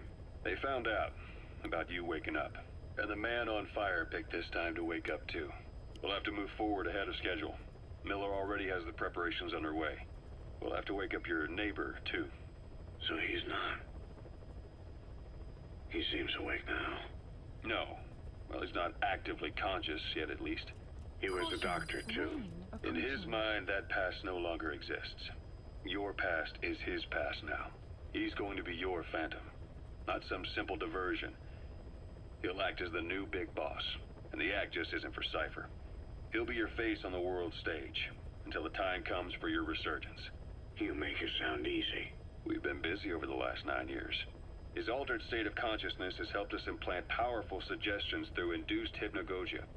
He's experienced all your missions on record and shares all your knowledge and experience, to make him believe that he is the one true big boss. No one around him will doubt that he's the big boss they know. So, is he the real big boss or a stand-in? What does that mean to him? Nothing. The human brain is capable of many illusions. Of pain, of the future. What happens from here depends on his skill. You can vouch for that. He was always the best man we had. But 9 years ago in that helicopter, he threw himself between you and the blast. In that moment, the man you knew died. He died protecting you. And now, by becoming you, he protects you again. This is just a detour in his journey to hell. And don't forget, it's what he wanted. He's in his dog days now. It's not just him. We'll be putting the people in this hospital in the line of fire. They'll be your shield and necessary diversion to buy us some time. And you? I'll be right by his side. Can you keep it up? It's a hell of a lie. It won't be a lie. I won't know his secret either. I'll believe that he's the real big boss. I'll have no conscious knowledge of you. Where's the lie in that? Self-hypnosis. It's nothing new in my line of work. Manipulating memories, the past. But that's not all.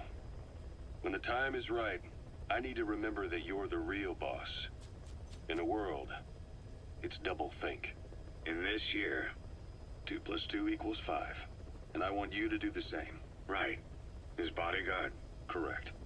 It won't be long before this hospital comes under attack. We'll wake him up right away, but he won't be back to full health in time. You'll need to take him through his final paces. Yeah.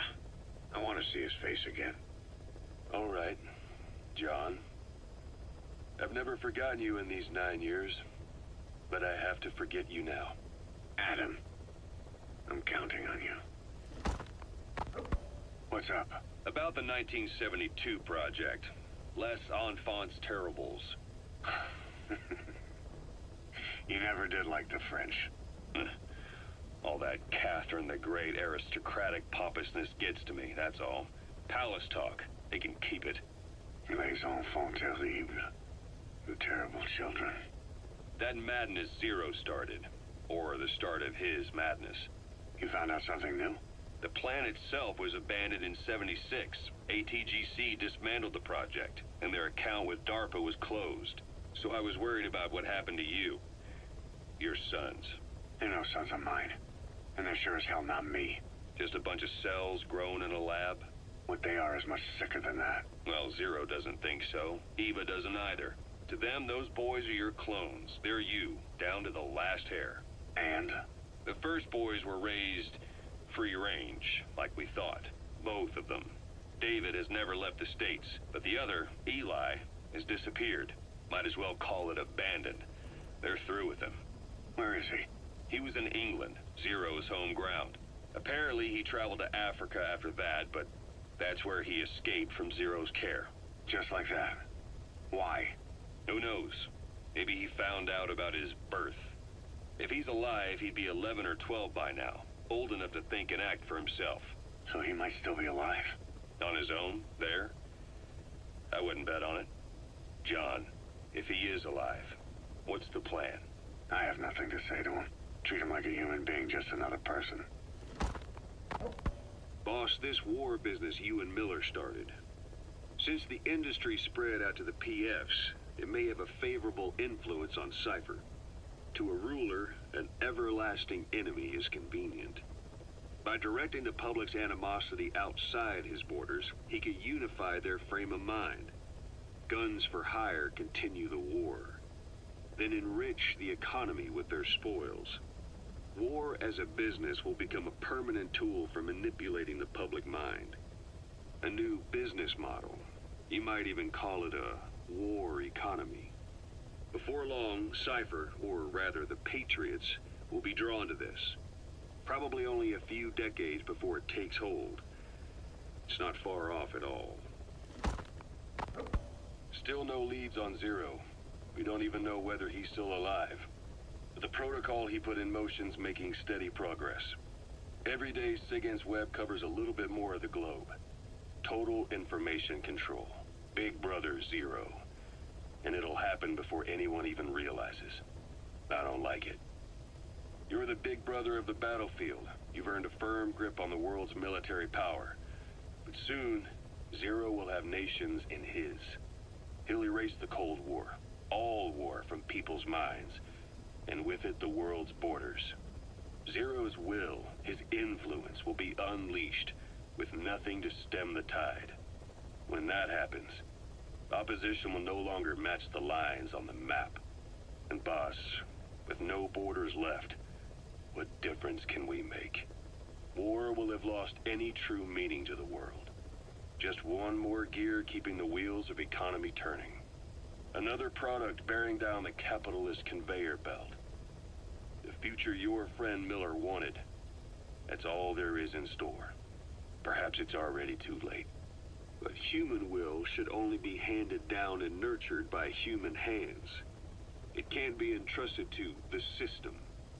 Especially not that soulless phantom that Zero's left in his wake. No matter what happens, we'll have to fight someday to reclaim our truth. Until next time, Big Boss. Someone has successfully struck at Zero. Since Zero's using a private network, we get information, but we have no way to trace his location.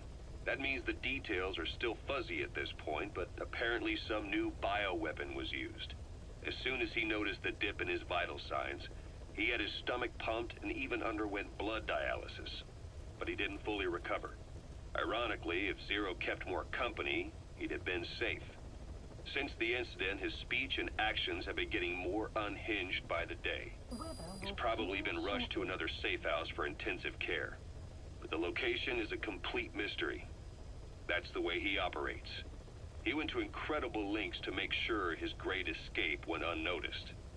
So far, I know at least Langley and the Pentagon were involved. He had a blackout triggered in New York to disrupt the transportation and information grids, and at least 2 submarines were sighted off the coast. The personnel involved were working off a cover story. Naturally, the White House was fed the same thing. The project is buried under a pile of dummy ops and backup plans stretching across multiple organizations. It's safe to say not one of the people involved knew what they were moving or to where. All top secret, no trail, no leads. He's living up to his name as usual. Only this time, even I can't find him. Now, the only record of his location lies within the Cypher AI that was at the heart of the escape plan. And that's closed off, with its data sealed away in a secret location. Skullface was able to put together this assassination attempt, but even he can't possibly know where Zero is now. I'll keep searching, but when you're up against he who controls information, it's gonna be a long battle. Boss, it was Anderson after all. That's right, the man who went by SIGINT during Operation Snake Eater. Following Zero's disappearance, he's taken over command of Cypher. Well, to be precise, the AI he oversees has. The idea to have an AI act for Zero came about in '74, when the data from the mammal pod penetrated NORAD. Clearly, an AI couldn't be allowed to make its own decisions. So they would take away its ability to act, and instead create a specialized system in which the AI, bound by specific rules, filters the massive amounts of data it collects before passing it on to people, subtly guiding their decision-making. A system of the people, by the people, for the people. So they began researching how to do it.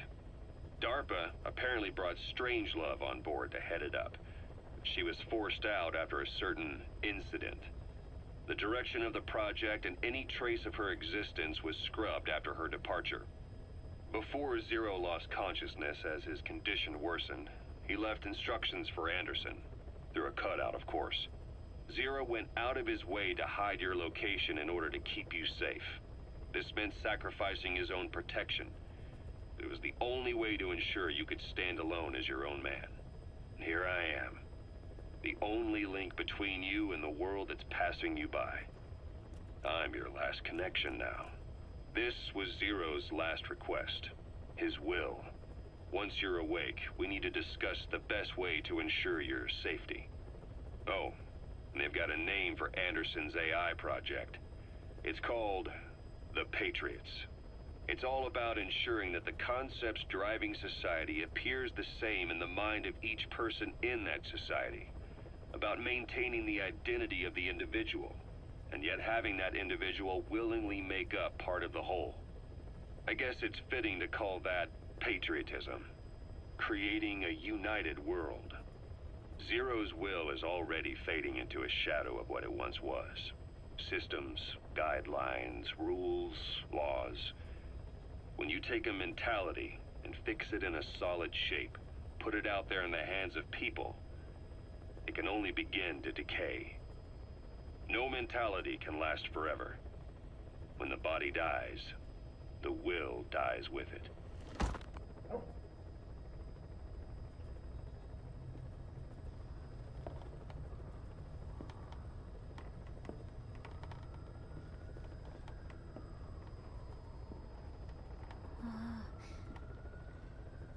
Huh?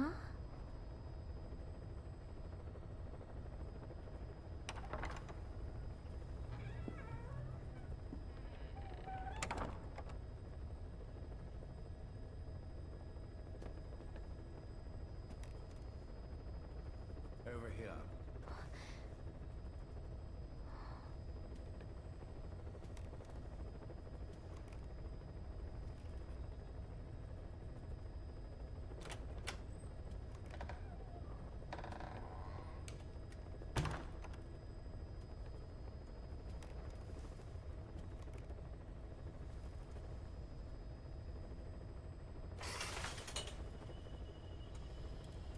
Hello?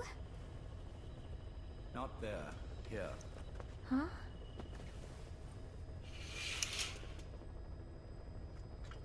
Thank you for coming. Please. You're... Is it that odd? I suppose the cuffs have gotten a bit loose. Although, truth be told, I have been spending more time in pajamas as of late. No, nothing. The tie, perhaps. Not the most fashionable pattern, I admit. No, it is very nice. How sweet. Will you take a little brandy? You're hardly underage, after all. No, thank you. Please, sit.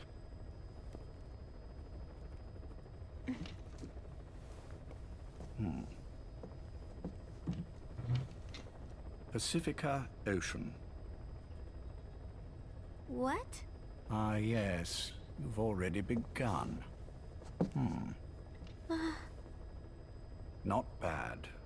A schoolgirl through and through. Even he won't suspect otherwise. Here you are.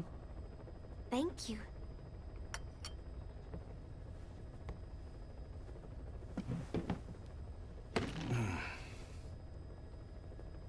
I heard you were were sick? Poppycock. I just like to take a little time off work. You? You must feel that way sometimes. Well... Anyway, I could hardly greet my first guest from that damned bed. I, missed my chance to catch you snoring. Now I'm twice as glad I got ready in time. Drink, before it gets cold. English breakfast tea. All I have, I'm afraid.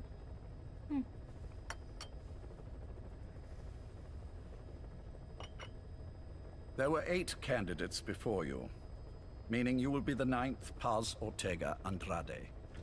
What happened to the others? They're in the next room. They've been taking it easy these past few months. They... Do you see any windows here? No?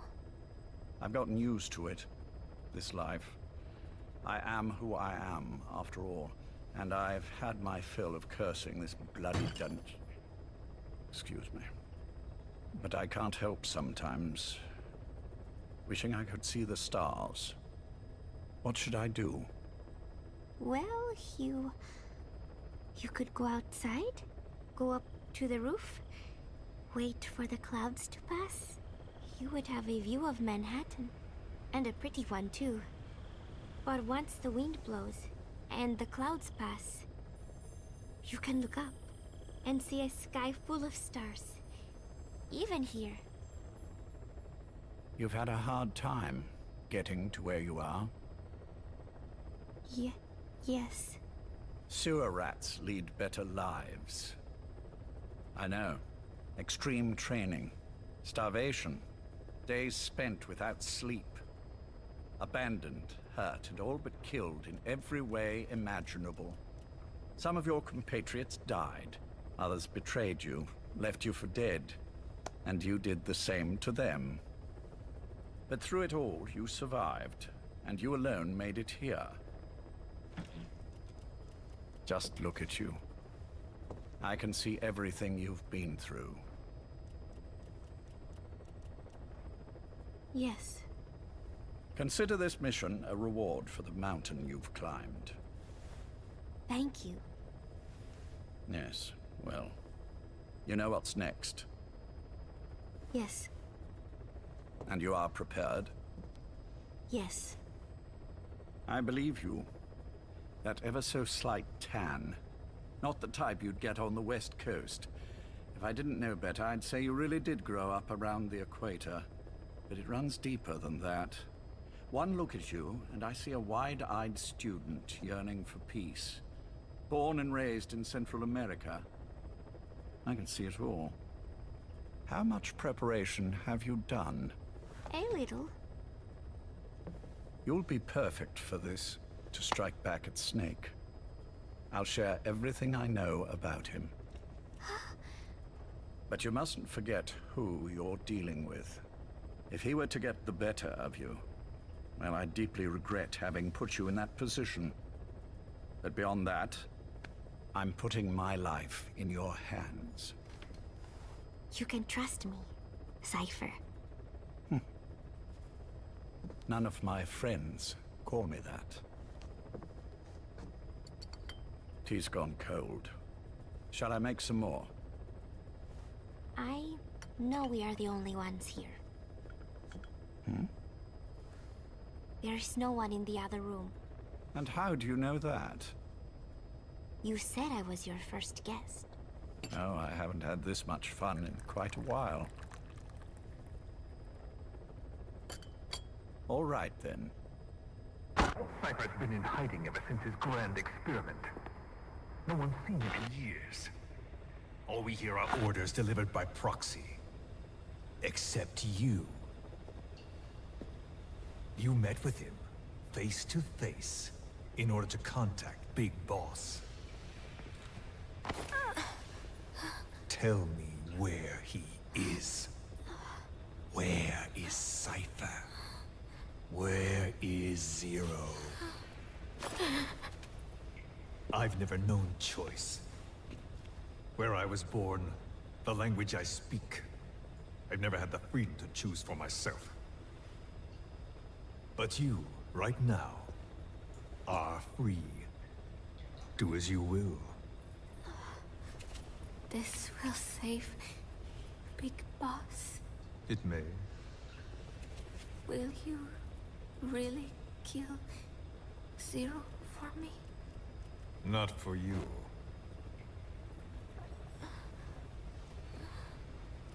All right. Zero is Hell's Kitchen, 10th Avenue.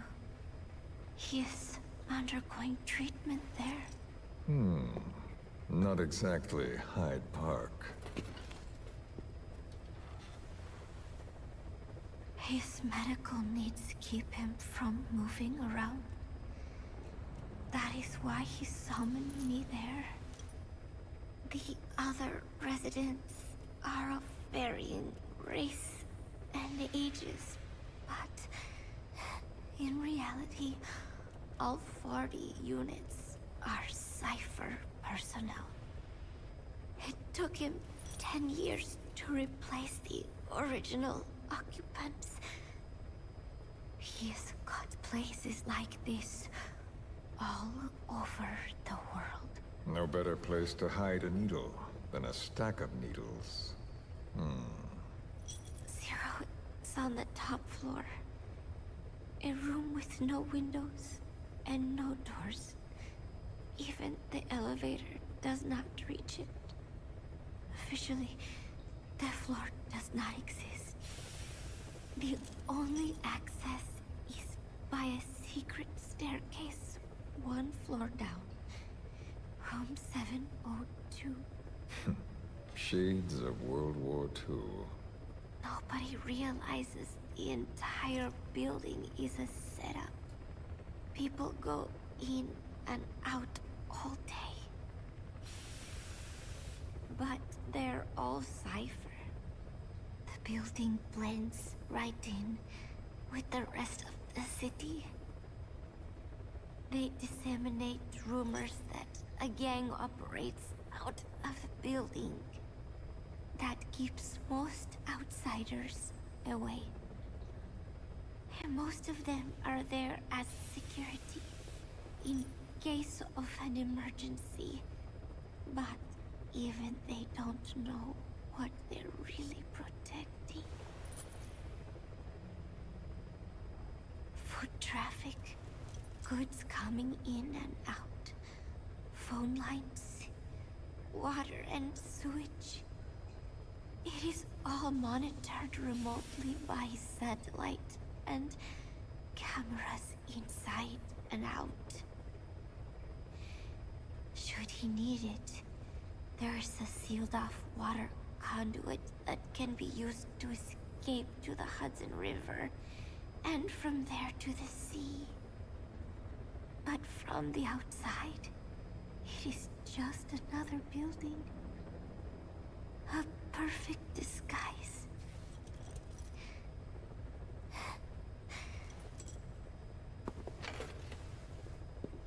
So the Major believes zero suspicion equals total security. Very bold. It's just the kind of ruse I'd expect from him. So long as no one's suspicions are aroused, you could hide there forever. On the other hand, if someone figures it out, there are dozens of ways in. And he's so paranoid about information slipping out, no one involved has the full picture. That ignorance is a weakness, the downfall of a need-to-know system. The pitfalls are clear. Circumventing them will be simplicity itself.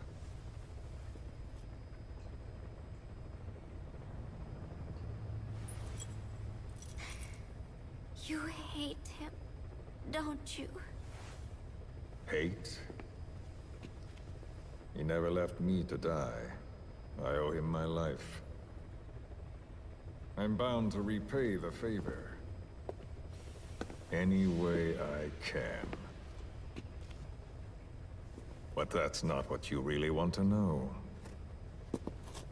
What you want to know is, do I hate Big Boss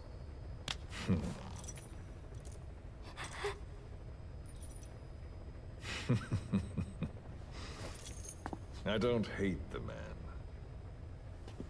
I do deserve a little more of his gratitude. But he probably has no idea who I am.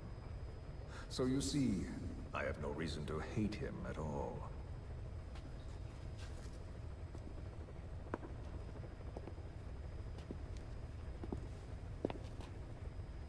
I mean to have my revenge against Zero.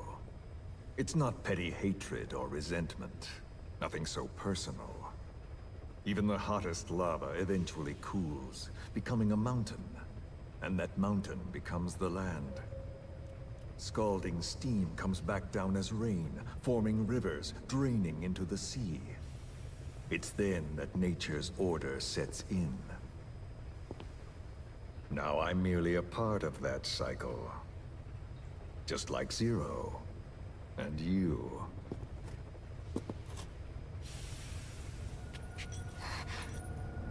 And Big Boss. Don't do it!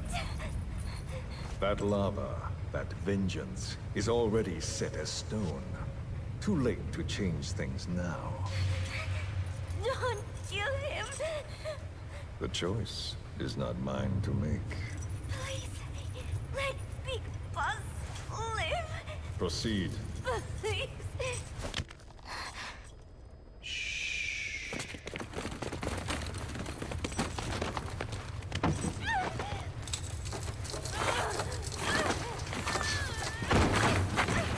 Give her the shot already!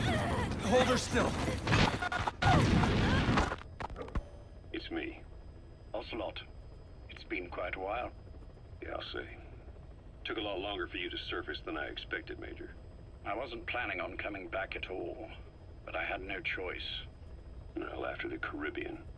My hunch was proven right. You wouldn't believe who was behind it. Oh, I have an idea. How did you respond? Immediate disinformation campaign. Most bought into the story, but not everyone. It was quite an incident, after all. I couldn't cover everything, but I did hide the fact that Snake survived. And that should buy us some time. Where is he? En route to an old foxhole of mine. A base in the British sovereign area of Cyprus. The military hospital at Dekelia? Ava's leading the operation. Ava? Following your orders? Funny, isn't it? That we should all reunite like this. This is an emergency. Otherwise, I sure as hell would... Yes, I don't expect you to bury the hatchet between us. Something simply won't ever happen. Even I can appreciate that. You too can only bear to speak with me from time to time. That's fine. But I don't want Snake to die. Surely we can come together on that. There are so few men I can turn to. And you're number one, Ocelot. Keep him hidden. Keep him safe. But I'll stay where I am. And leave the rest to you. That's how he'd want it too. Isn't it better for you to be there to supervise? Where I am, where he goes, it makes no difference. All that matters is getting him the very best treatment and security. The latter being where you come in. Will he wake up? And if so, when? I have absolutely no idea. But as long as his heart is beating, he will keep fighting. So please, watch over him. This location, it's safe? No one will find him. And if they try, I will deal with them. The information must be suppressed. Which is what you do best. Guess you're still at the top of your game, huh? Anything but. I'm sick, Ocelot. Donald's taken over a great deal. He'll be handling this situation from here on as well. Though I wish it weren't so. This will probably be the last time you and I speak. So, you won't say no, will you? I have no choice. Thank you. Save your thanks. Caution. One more Rain thing. approaching. A proposition. Yes. I've prepared a ruse of sorts. One I imagine you'll quite like. What is it? You could say I've made another Snake. Major? I'm not talking about the children. A mental copy. His phantom, if you like. I don't understand. You will when you get to Cyprus. I've set the ball in motion, but the rest is in your hands. You're good at this kind of thing. The best. I need you on this. If it's in his best interests. I assure you, it is. Look after Snake. He's the toughest son of a bitch I've ever known. Yes, it's me. You weren't in hospital long. I had trouble finding you. Where is he? Safe. But in the same state as when you last saw him. We've had our misunderstandings, you and I. But as you've made clear, our relationship is strictly business. Therefore, I will limit this conversation to the business at hand. Please understand that I don't dislike you. Not inherently. Where is Snake? Now. Settle down, or I'll have to hang up. And then you never hear from me again. Do you understand?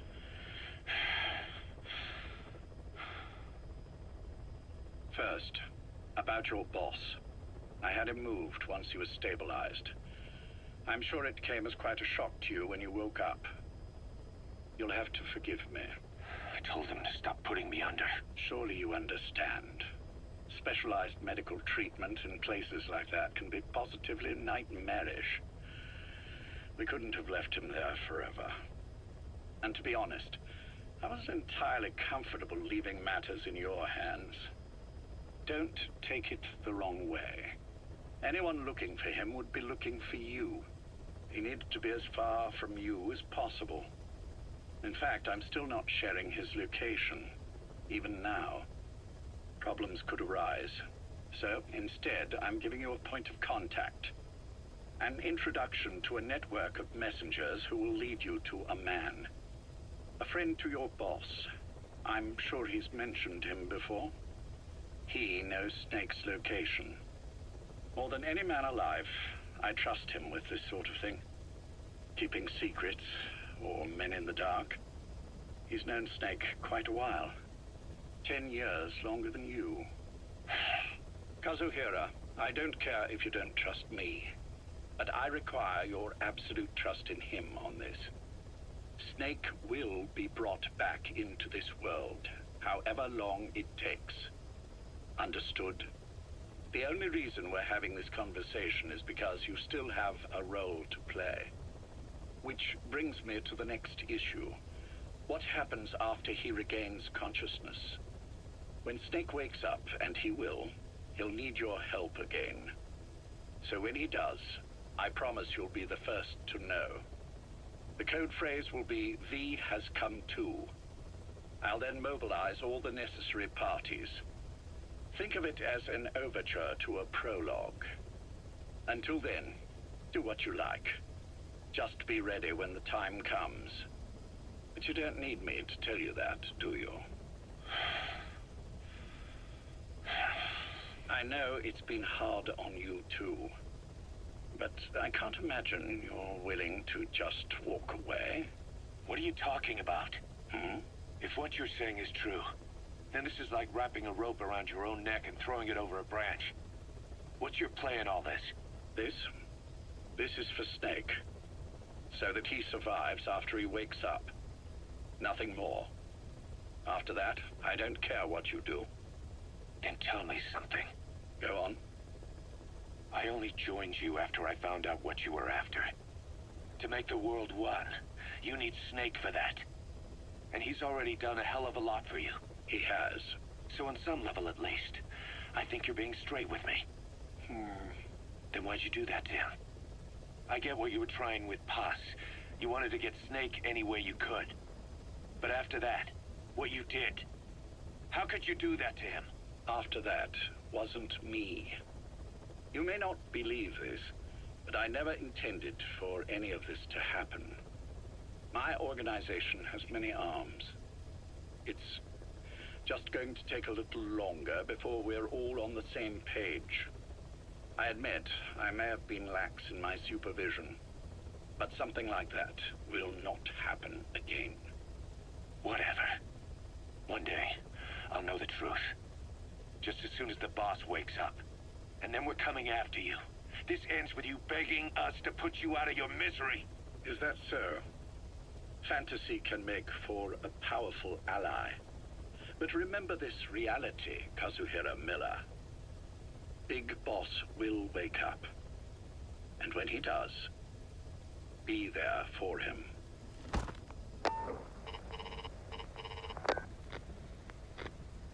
Major, I wondered whether you'd really call. XO, I presume this was your doing? Do you like my gift? I've been searching a long time for this. It is what you were looking for, yes. The winged dagger of a comrade lost to the sands of Egypt. He served under the boss back in Rayforce. I delivered this pin to her after his death. We were both so very young. From that moment on, she never let it leave her side. She was still carrying it in Selinoyarsk. How about the back?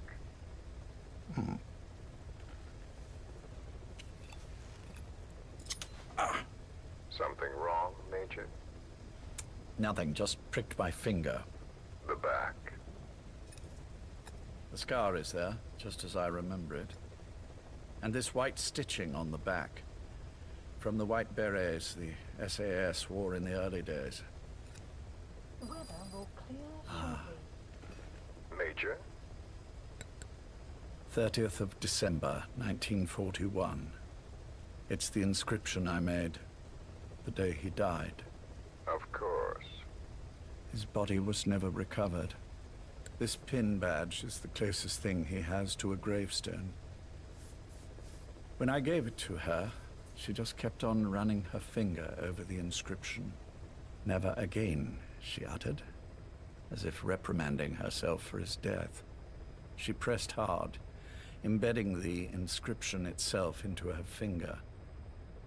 You see, it's why this spot on the back looks shinier than the rest. He was our brother in arms. So... Yes, it's real. Thank you. There's no doubt about it. Good. Now I have no regrets. What do I owe you? Nothing. Just want to talk for a moment. Very well, then. It's about our man, Major. He's been making some moves. Miller? Yes, I know. Rhodesia, is it? Yes, and up to his old tricks again. No matter. He'll stumble soon enough. Although he is under my jurisdiction now. And that's what you want to talk about? Not exactly. You see, my being here's made me realize I can still be of use to you. How so? This country is rich with biological resources. Bacteria, nematodes, viruses. I'm sure we can find something here to bring that plan back into action. Forget it. The Cleanser Project was just another one of my predecessor's daydreams. And the vocal cord parasites? Were an excellent test case for reverse evolution. Nothing more. What matters now is the genetics technology behind that work. With genetics, the clumsiness in targeting an entire race isn't an issue. We can target specific individuals. No need to breed multiple generations of parasite just to get results. But Don't be quaint, XO. Once the Cold War is over, our enemies won't be so clearly defined. Using humans alone won't be enough. An electronic network will span the globe, and our enemies will blend right into it. You may be right. But will people really settle for an enemy they can't see? Men want to feel righteous, need to see the evil in the enemy they fear. Without it, they'll turn their aggressions inward, find an enemy inside. You know this is true. I see what you're saying. Just as those robbed of their parasites develop allergies and autoimmune diseases. A man robbed of his enemy develops self-destructive tendencies, and I know all the symptoms. Ethnic conflict, religious strife, terrorism. And with asymmetrical conflict, deterrence is a joke. That's why we must depend on information control. People need an appropriate context for their lives. A context that's stimulating without being destructive. That balance is the basis of equilibrium. You mean to say people will blindly accept your context without developing any allergies? If we're to unite the world, literacy must be suppressed. To suppress the information immune system, to borrow your metaphor. Immunity to information. But to ensure there's no allergic reaction, while the immune system fights off parasites and pathogens. It's done, Exo. This world will become one. I have found the way. The world that the boss envisioned will finally become a reality. Race, tribal affiliations, national borders, even our faces will be irrelevant. The nature of communication itself will change, and it will make mankind whole again. Some things can't be undone. My face was taken from me. There's no taking that back. A face means nothing when one's soul is able to communicate directly with another. I have no intention of hiding behind your technological veil, Major. I wear my broken visage, this skull, in the open, so that I may never forget what I've lost. You. What are you? The chain of retaliation is what will truly bind this world together as one.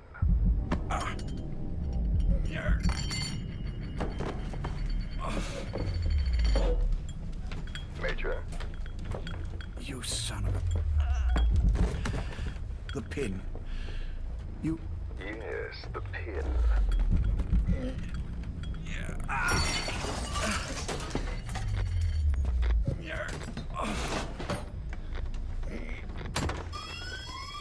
It's too late. They can't extract it. You see, Major, some things can't be undone. How did you find me? The girl. You made her talk. I'm sorry I couldn't visit or thank you in person, but it has been lovely chatting.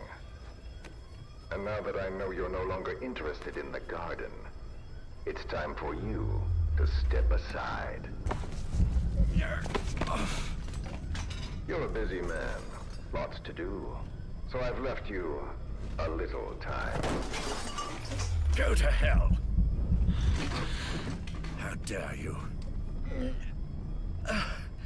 You planned this all along. Had your own agenda. All these years. Now you see, the world can never truly become one. But the boss... You've been wrong.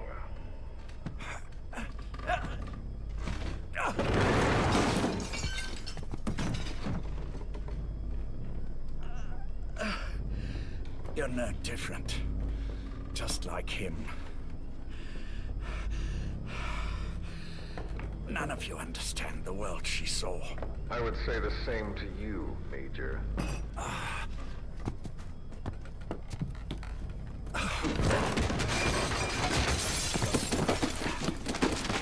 You steal it all away. Everything. The boss said the same thing. Only I understood what she meant. Major, I'll handle the rest. Oh, and one more thing. That pin badge, it was a fake. I held on to the real one. I'll take good care of it. And continue the boss's work.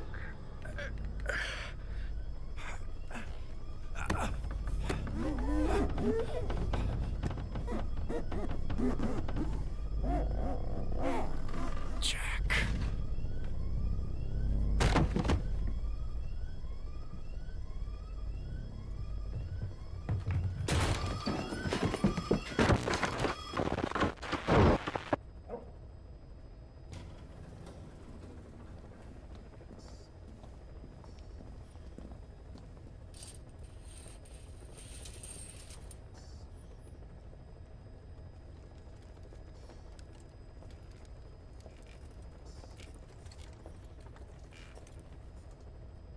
go.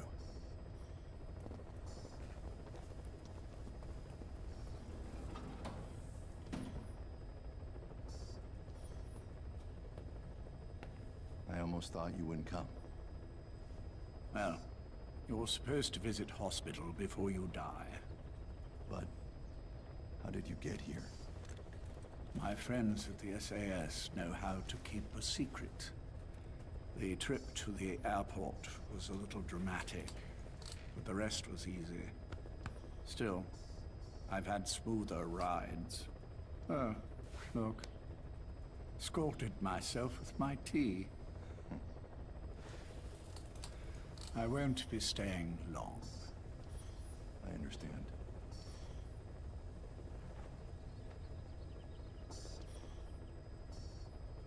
Which one is he? On the right. And the left? We did just as you instructed. Has either of them woken? Neither of them, no. Not once? Not in 2 years. Their weekly EEGs show stable activity levels. There's been practically no change.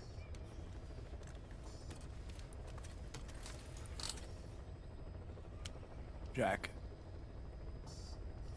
Jack? It's me. You look fit to run a country mile. Every 4 hours, we move all of their muscles, subject them to load. They're stable, but eventually... Yes, of course. We've done everything we can to ensure they're ready to move, should they wake up. Still, it's been a pretty long time.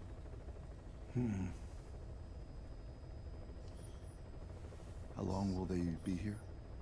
Indefinitely. It's too dangerous to move them. And so far, no one knows they're here. I see. I am most grateful to you. And I need you to keep it up. We'll do everything we can. Can you give us a moment? Of course.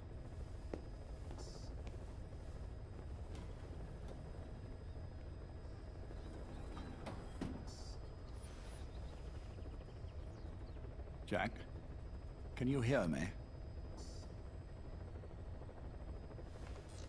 Nice place, isn't it? I went to a lot of trouble bringing you here. Here where no one will find you.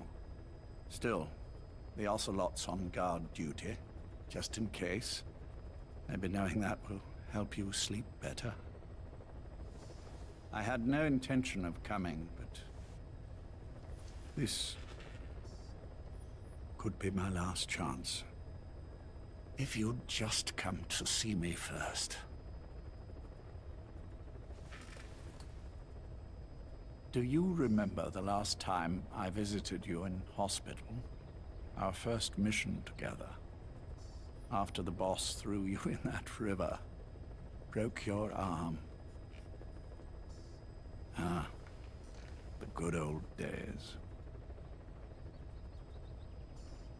I never told you this, but I had another team at my disposal back then, with a very special man leading it. Maybe he didn't like the arrangement. In any case, this man, he seems to have done something to me. Which is why I'm quite sick myself.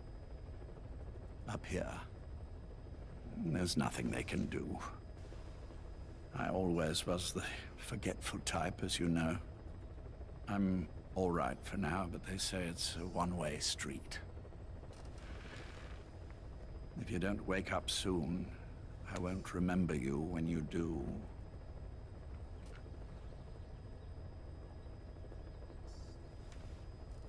I don't mind about myself, but what he did to you, I can never forgive.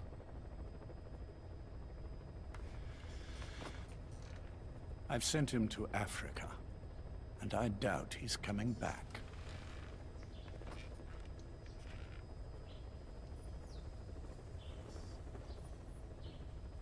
Jack, once your little holiday here is over, well, who knows when that will be. But anyway, I probably won't be around. I'll be somewhere even you can't find me. A tombstone chiseled into the code of a machine. That is all I leave to mark my existence.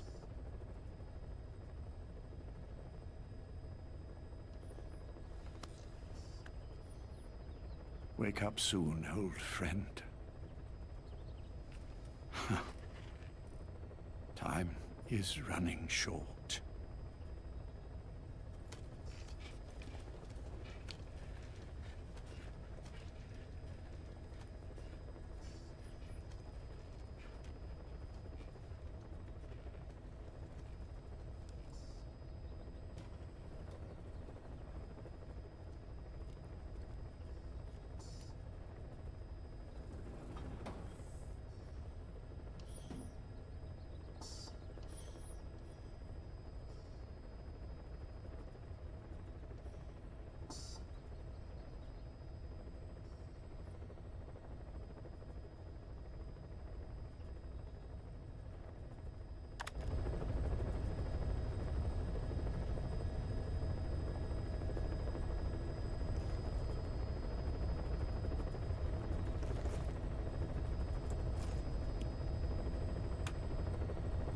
Well now. Please select a landing zone. I'm gonna head back here and we're gonna see about Pass. Hopefully we can finish Pass up. It has been 8.5 hours. I think officially this is my longest video ever.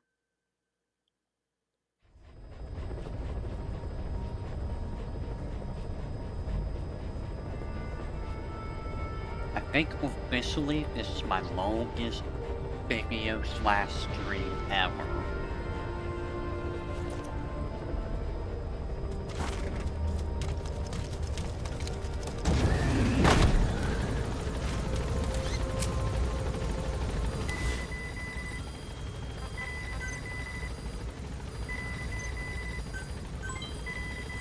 People just keep dying.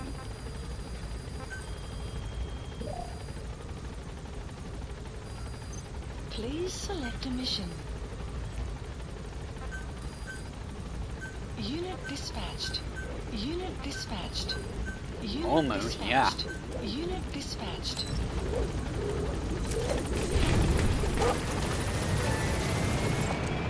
Analysis complete.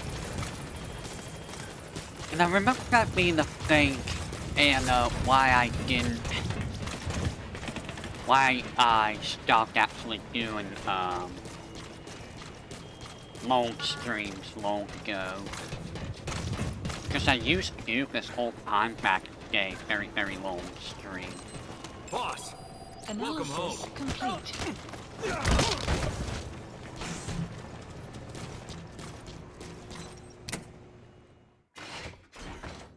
Oh, Snake.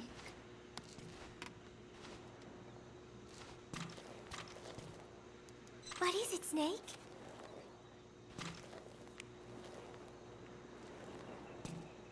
The Costa Rican Sea. It is so beautiful. Costa Rica means rich coast. Please, please, get them out of my country. Them? Huh? Who was I thinking of? It was... And then I... No, that is not right. But I am an angel of peace. I am a student. I am so tired. I will just lie here a while.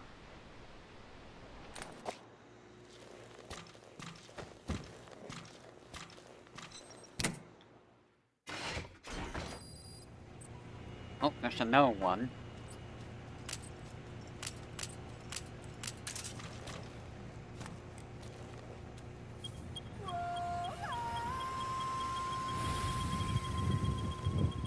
Sun will rise momentarily.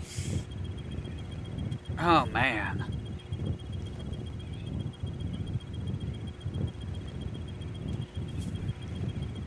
So we learned some troops, so it was Skullface that did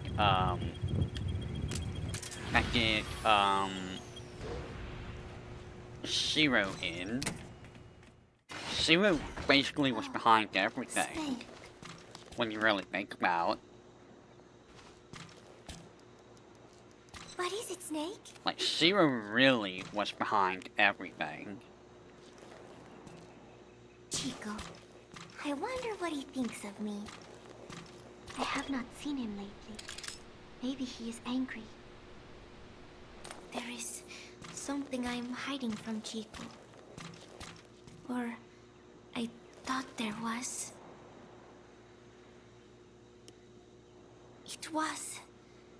And then no, that is not right. But I am an angel of peace. I am a student. I'm sorry, Snake. My head hurts. Could you let me rest?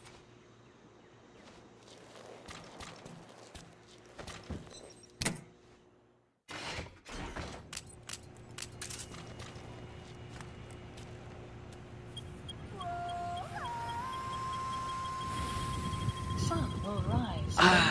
I will say again, kudos to anyone that has 100% in this game, because despite how much I've done, I don't even think I would have, Chico speak. Yeah, they were pinned. They were in fact pinned. Like, despite how long I've been doing this myself, I don't know if I would have the patience to do 100% of this game. Snake.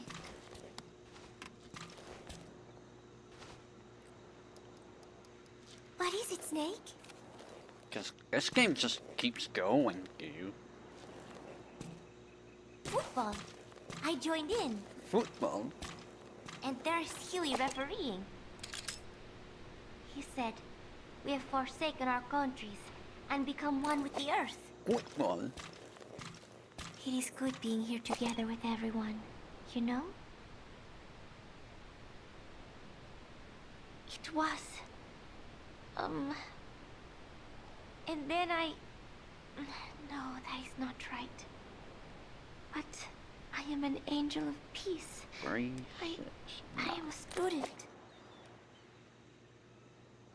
My head, it hurts.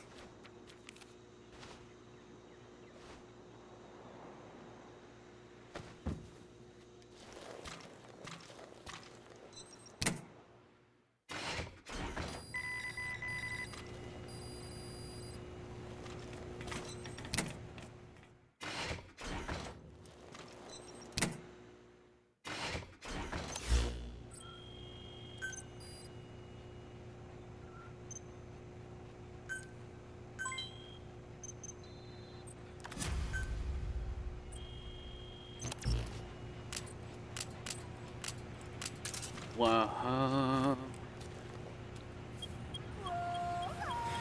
Also, this is like the longest stream ever where I've mostly not talked at all. Like, I didn't want to interrupt the cassettes, you know? I don't like interrupting dialogue. Never have. Snake?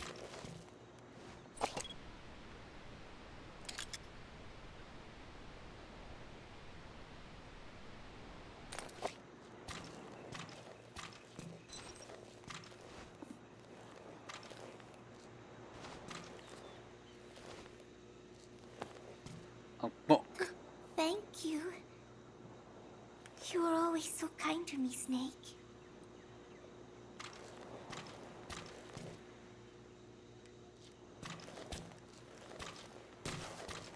Okay. Come back again, okay, Snake?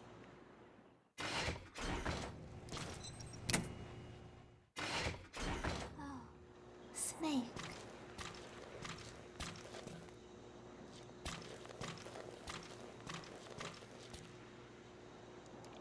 Yes?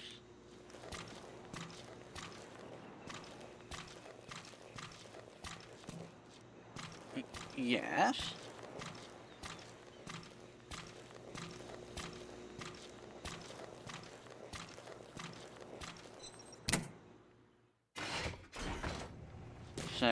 Is there something else I need to do? Snake.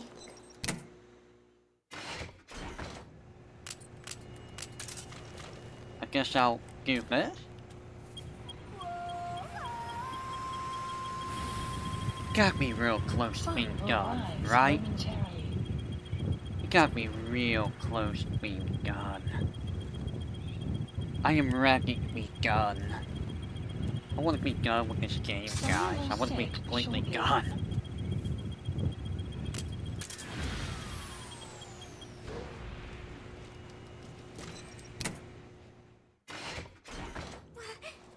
Snake? Am I forgetting something?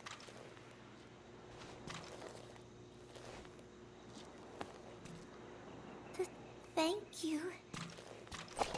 You were always so kind to me, Snake. Guys, am I missing something?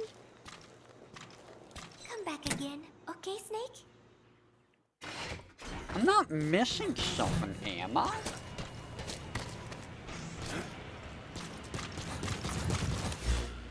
I'm gonna go to a helicopter. Please select landing zone confirmed. I'm not missing anything, am I?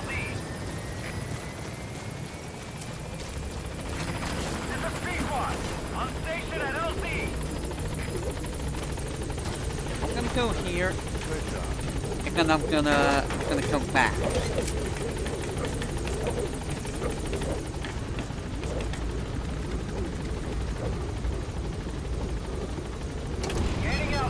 I hope I don't have to do like a side quest or a side op. It would suck if I have to do a side op. There's something shiny right there. What? Huh?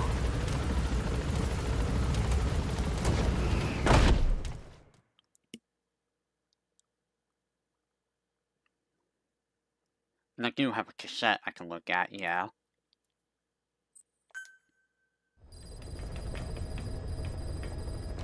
Let's go ahead and look at that cassette.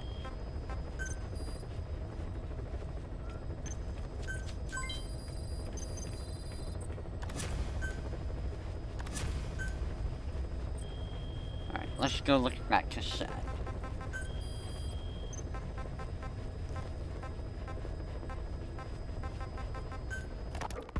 I finally had a decent draft of the lyrics, so I showed them to Professor Galvez first. He liked them. He said I had done a superb job capturing the sense of a young girl's troubled heart. There were one or two lines I thought needed brushing up, so although he said lyrics aren't my specialty at first, he gave me some advice. Everything he said made perfect sense. When I tried putting in his changes, they made the song feel deeper, more sincere. That is the professor for you. He always has the answer.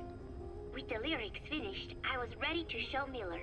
He does not often take things seriously, but all of a sudden, he was saying, "Paz, you have the soul of an Enka songwriter." And I did not even listen to Enka all that much. Maybe I am pretty talented after all. But still, it took so much time to write the lyrics that there is hardly any time left to rehearse before Peace Day.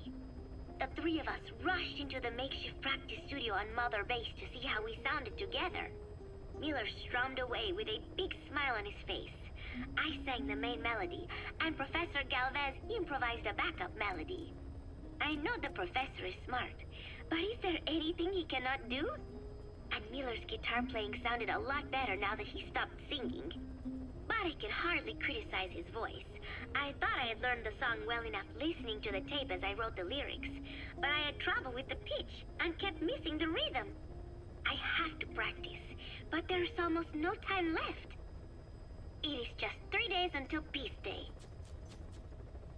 Wait, I thought there were 3 days left before. I went and checked today's date with Miller and the professor. The date has not changed. It is the same day. Something is strange. Am I reliving the same day? Odd. Please select a landing zone. Very odd. She's in Groundhog Day land?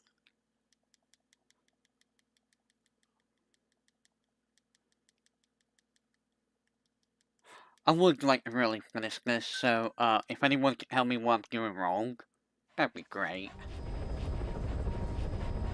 Hopefully I'm not doing anything wrong, but like, I would really like to just wrap this up. She is self-aware. Like, I did everything I could think of. Like, I did all of the Wandering Soldier missions, so that's all you have to do for her. I don't know if there's anything else I have to do. If I have to do a side job to trigger more things, that's gonna be a pain in the butt. Like, that would be a major pain in the butt. Analysis complete.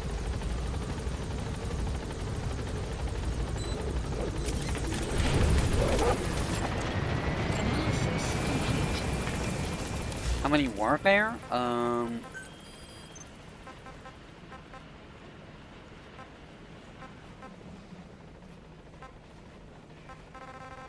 There was exactly 10. Each of them had a photo. And she has all 10 photos.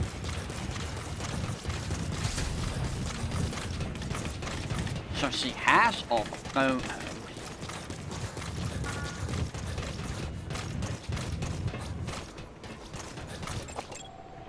Analysis complete. Boss, welcome back.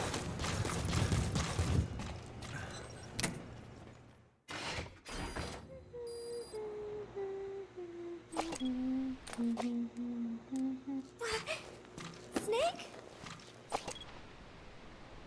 See, look, there's all 10 photos there. What if I don't pick it up this time?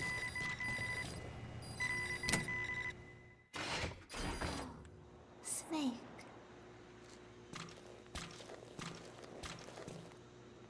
What am I doing wrong? There's something I'm not doing here.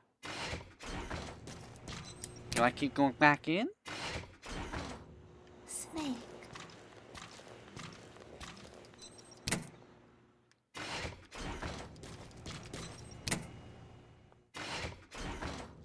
Snake.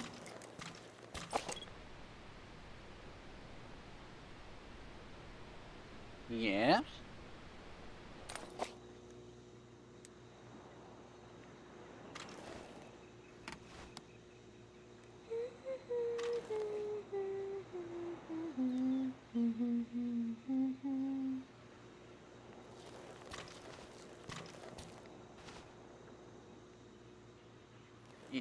Yeah? In the hallways? You will come back, right? In these hallways?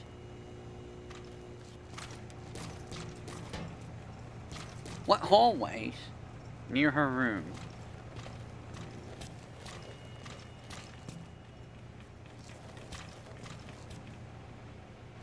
I mean, I can't go down this hallway.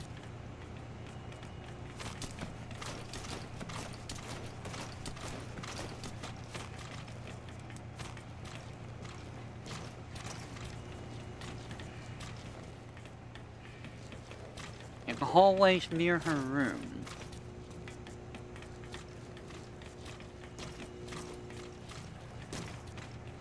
Near her room. Her floor.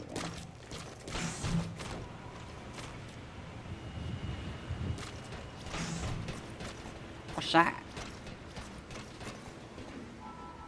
Making diamond. Oh, it's not gonna be up here. It's up there? Could that be it?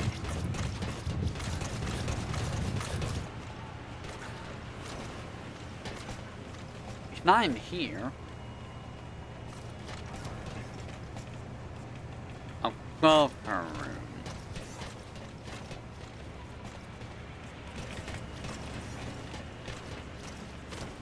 So, that's her room down there.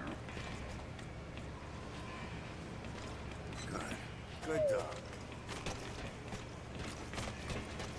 That was her room down below us.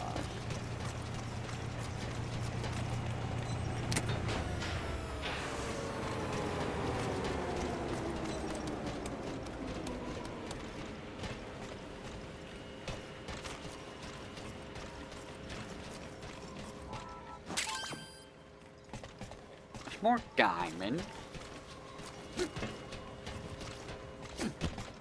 Why am I not seeing the photo?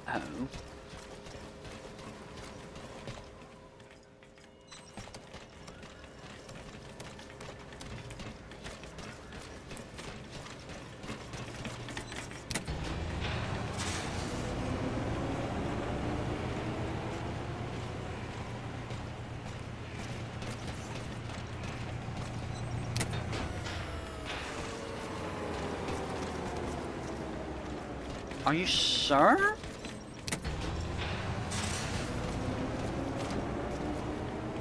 It's like I'm literally right above her room. Was there a cutscene? There was not. There was no cutscene.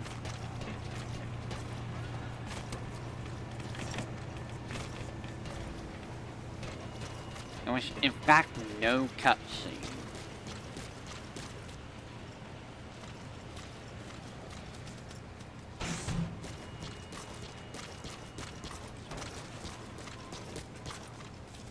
So, if there's no cutscene, does that mean I have to do, like, a side doctor or something?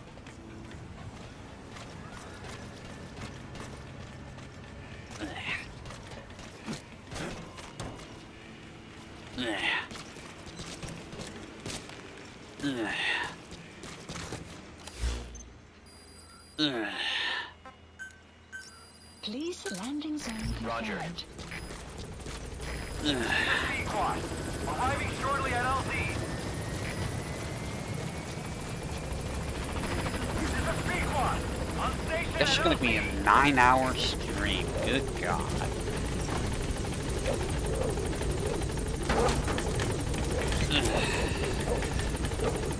Man, it's 4 a.m. It is 4 o'clock in the morning, guys. Gaining altitude. This will definitely be the final stream for this game.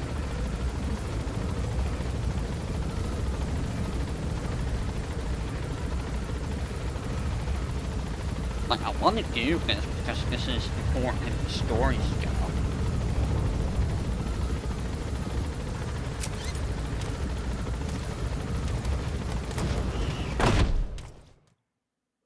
Extraction arrived at And will Mother appear Base. on the wall. Okay. Well.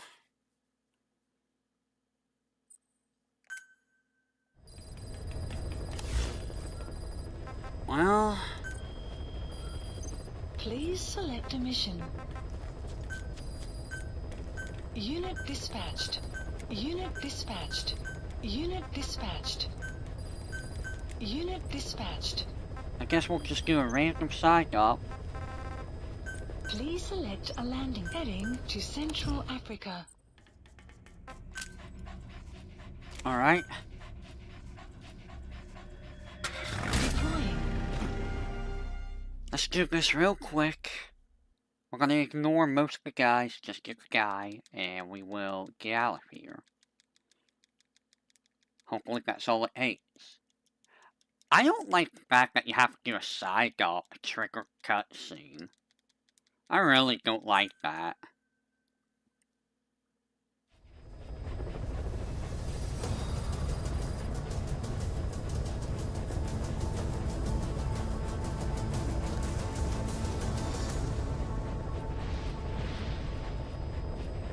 And honestly, I'm not a big fan of the whole fact that they hide so much lore in the cassettes. Like, it just doesn't set well with me.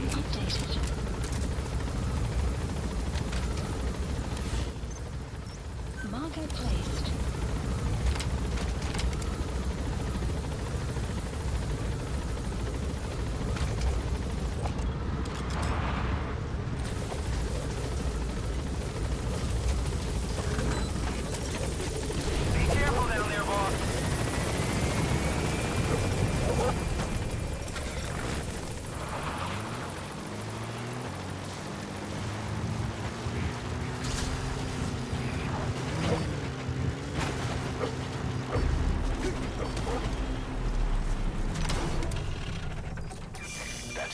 Enemy presence detected. The map has been updated.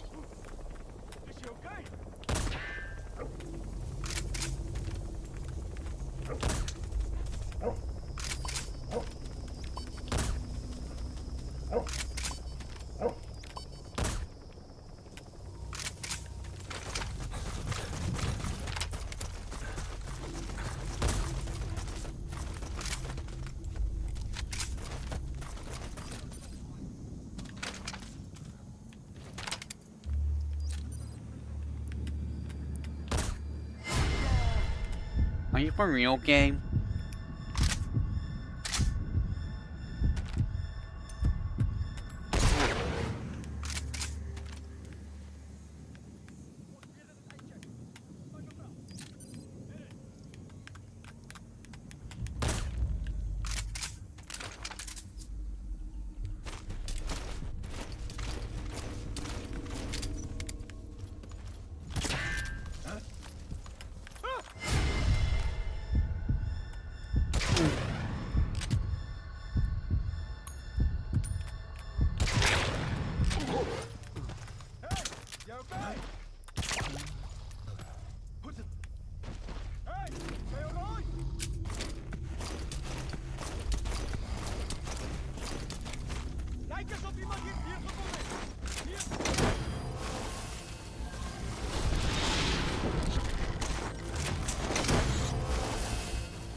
He's coming too. Roger that. Side op completed. Extraction arrived at There we go. base.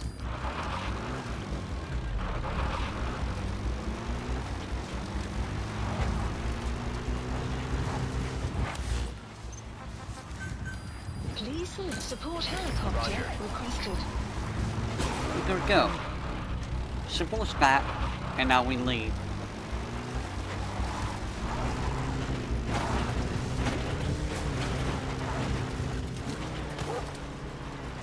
And now we just leave. This is B-Quad. Arriving shortly at LZ.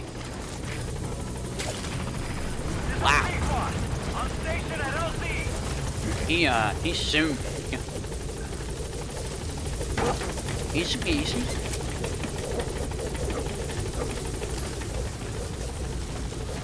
It was honestly very easy. Gaining altitude.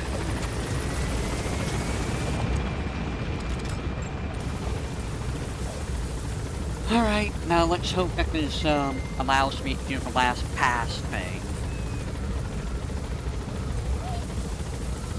Please let it only be one that I need to do. I don't want to have to do more than one. Extraction arrived at Mother Base. One should be good enough, I hope.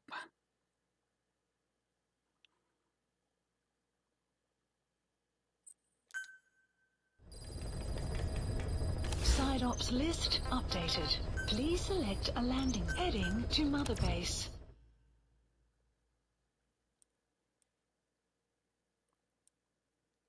Alright, please trigger the cutscene. I am asking you, please trigger cutscene.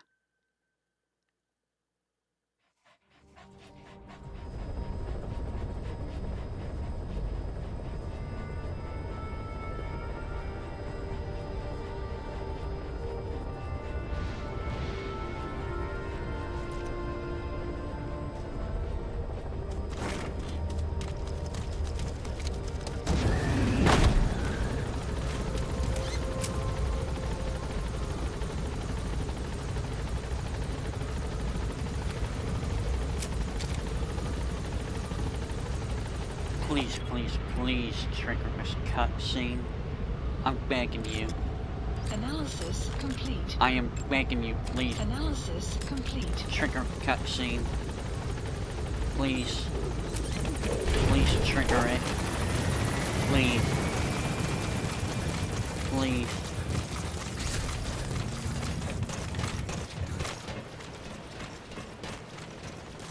Please. Analysis complete. Analysis complete.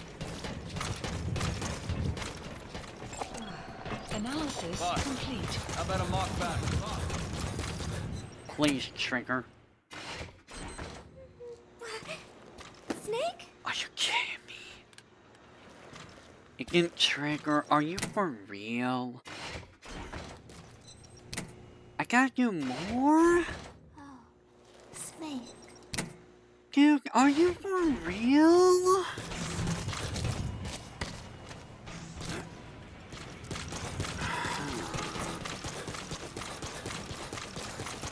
I don't want to do more.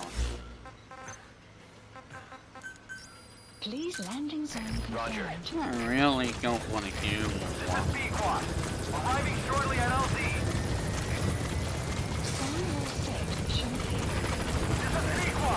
On station at Guys, why does this have to happen? Why? Just get on the helicopter, stop paying dogs. I guess what I'm gonna do is do 2 more side jobs, and we'll call it fair, hopefully, and it's been 9 hours. I'm actually starting to get annoyed now, because I just want to be done with the game, but I want to leave past side quests undone.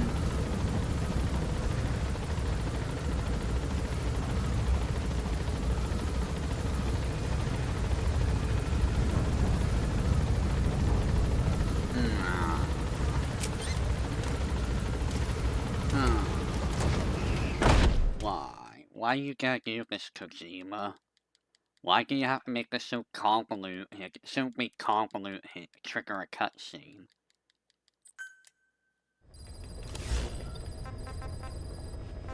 It should not be convoluted, trigger a cutscene.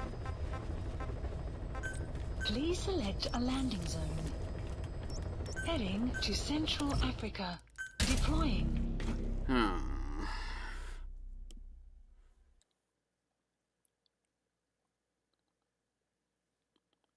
Do I have photos? I don't think so.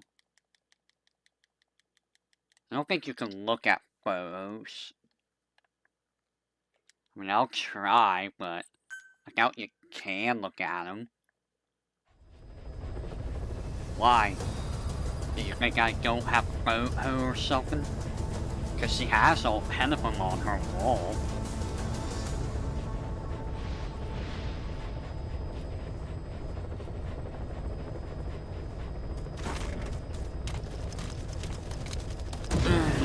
Why can you do this in the game? Why can you make me suffer?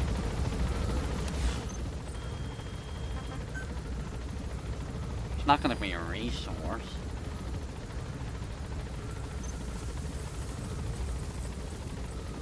Yeah, it's not a resource. Database? That's a code name. Key item. Mention a couple key items there. Mention a few key items. Mention a couple posters.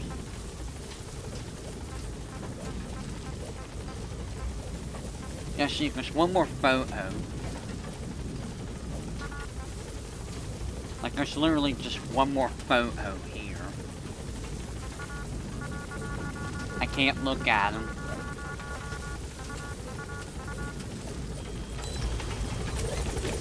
Be careful down there, boss.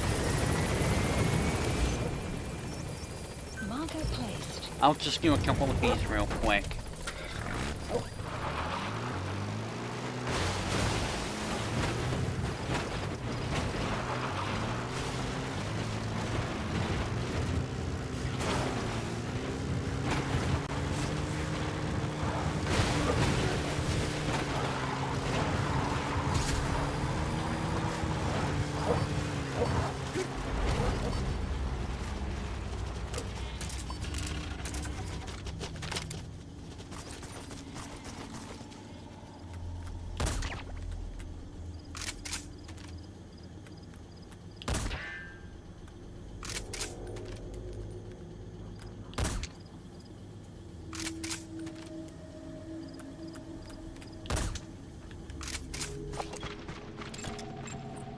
Analysis complete. Analysis complete. That's the target.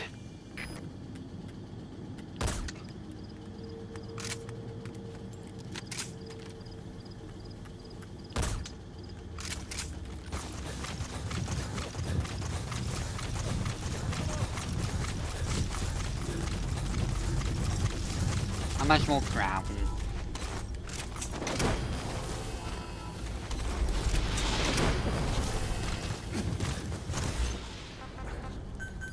Please select a landing zone confirmed. Roger. Enemy presence detected. The map has please a landing zone confirmed. Roger.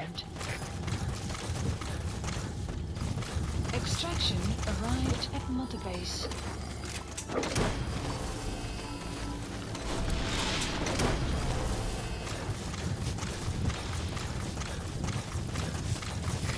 He's coming too. Completed. Roger that. Extraction arrived at Mother Base.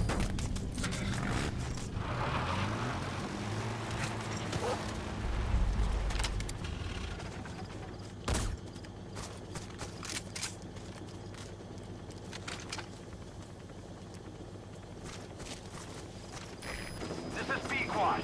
Arriving shortly at LZ. This is B-Quad. On station at LZ.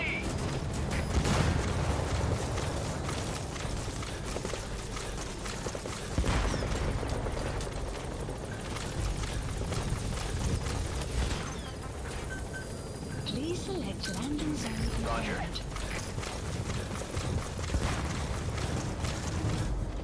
It's probably not happening there. This is B-Quad. Have arrived at LZ. Will stand by. Let's not happen by hand. Support helicopter has arrived. Yeah, I just hit something.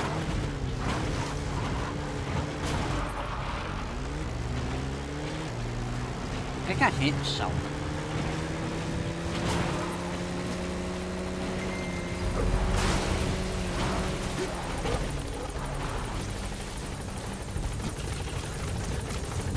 I think I hit a goat.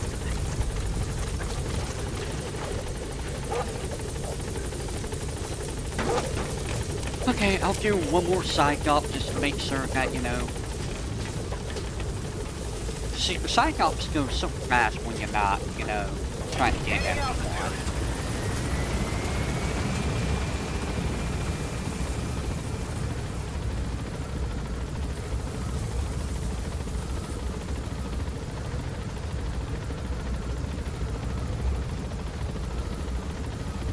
Departing.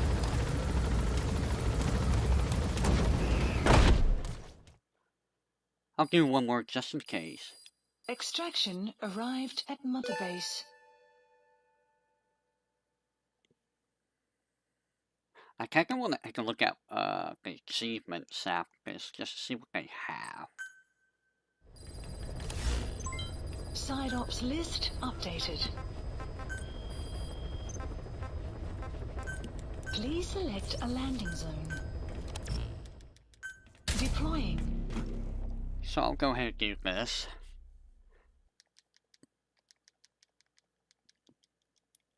This gun is actually very good if you don't have aim for the head. You can just assume when they're not protected.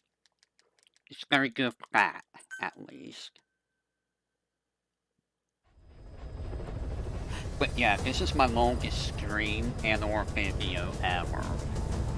And most of it is just, like 95% of it's just, you know, talking. Like the game talk.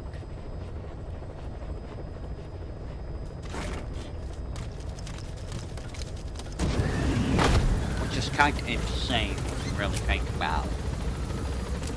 The map has been updated.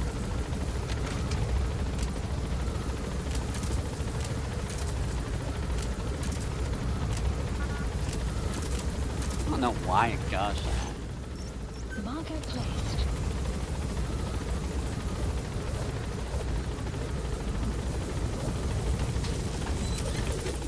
Be careful down there, boss.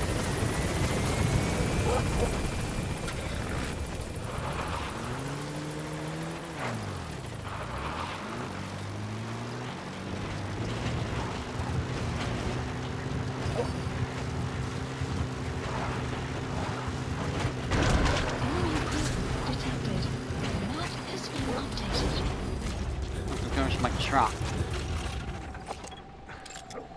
Analysis complete.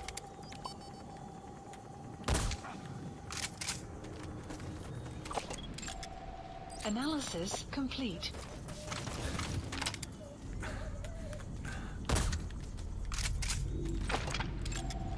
Analysis complete. Analysis complete.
This freaking guys, dude.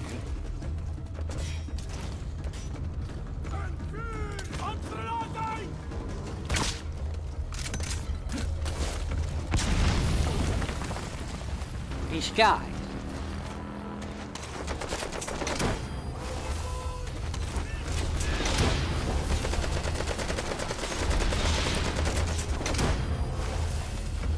He's coming too. Roger that.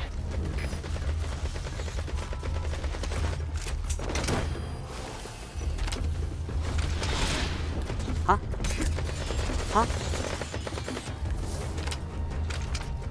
You gotta extract him. It looked like for you guys to come out here.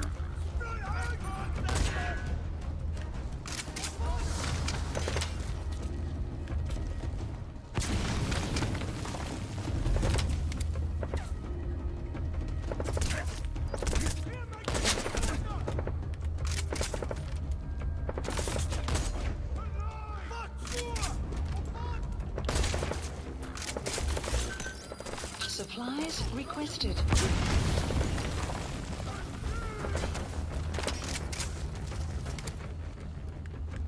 Supply drop complete.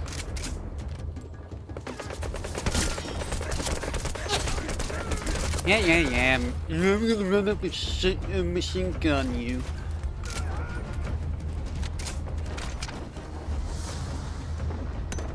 Dude, what is that pro?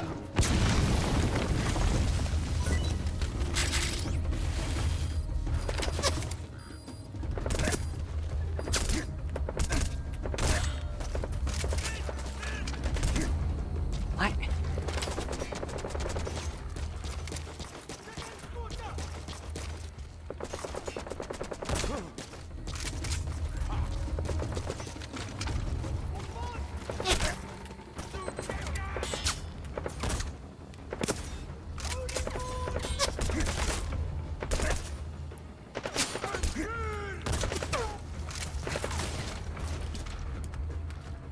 Sun will rise momentarily.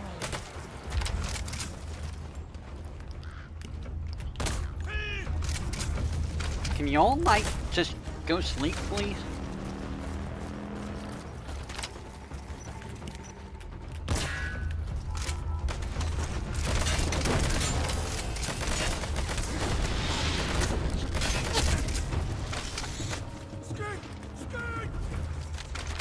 Subject on board. Leave the rest to us.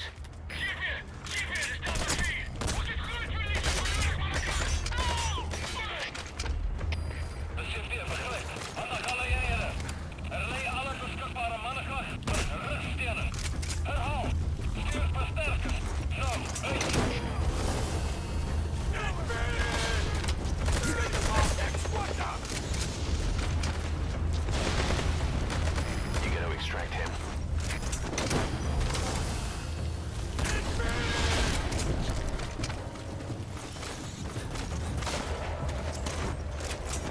Subject on board. Leave the rest to us.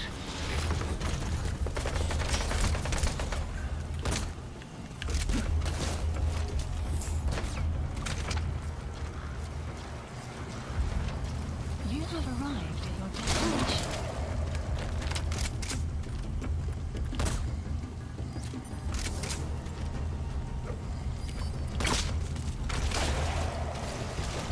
Freaking sniper. Enemy presence detected. The map has been updated.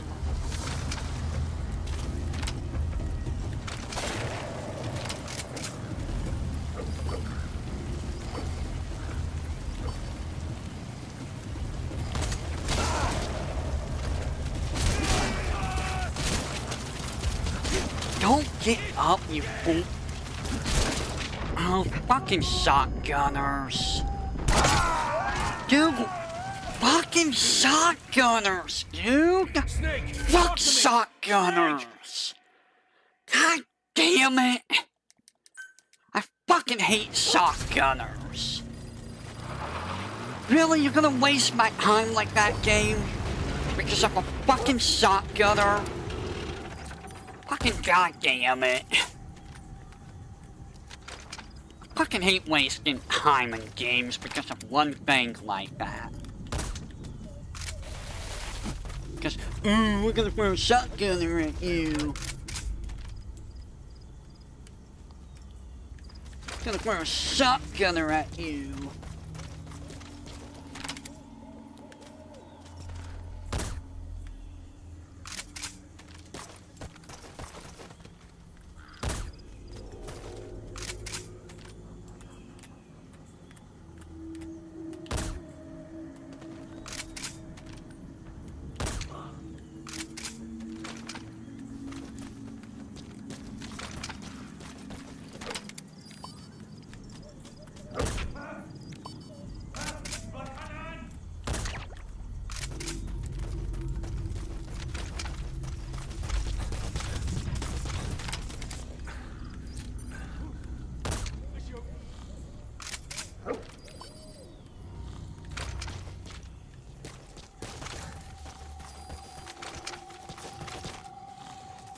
Fucking hate shotgunners, dude. They ruin everything.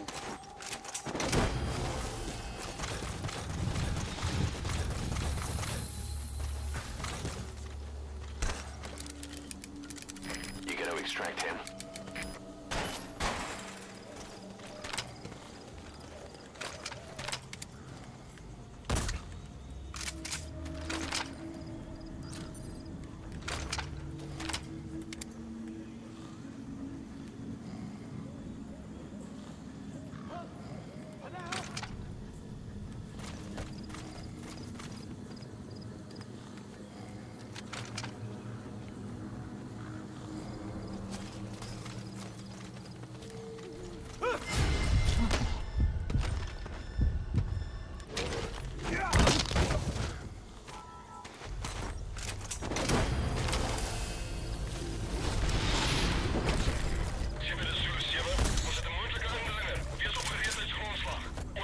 He's coming too. Roger that.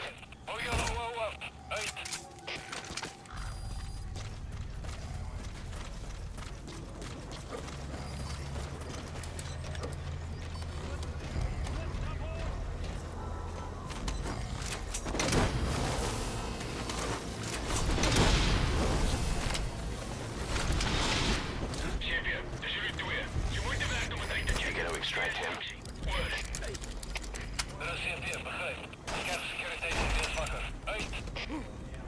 Is je oké?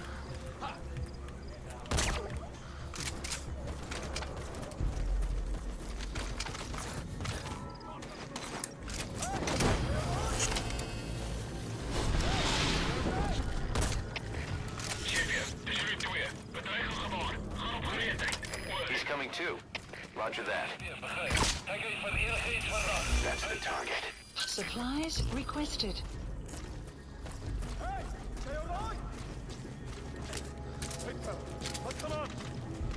Supply drop complete.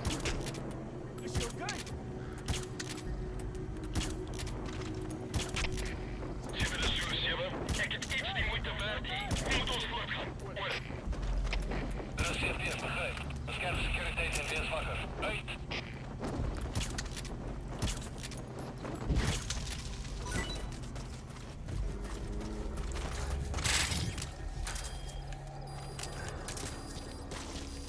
Come on, eye, not now. I hate when my eye does this.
completed. Extraction arrived at Mother Base.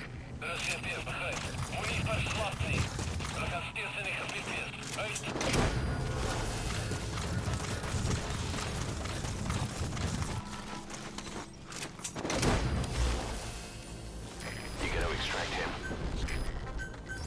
Please select a landing. Support helicopter Roger. requested.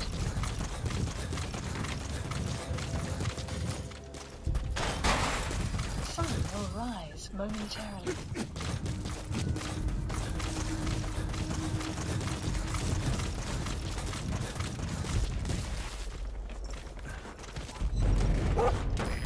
This is B-Quad. Arriving shortly at LZ. This is B-Quad. Have arrived at LZ. Will stand by. Support helicopter has arrived. Extraction arrived at Mother Base.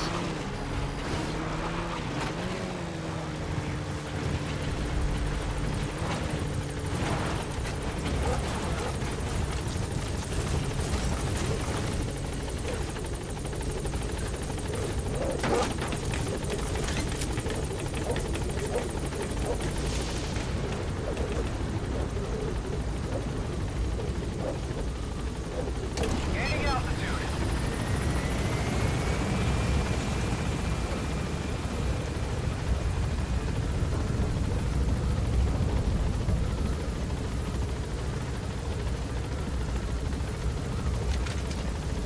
Departing.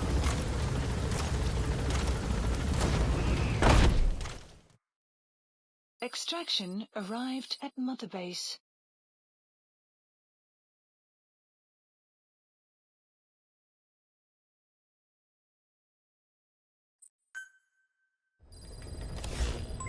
Side ops list updated. Please select a landing heading to Mother Base.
Analysis complete. Analysis complete.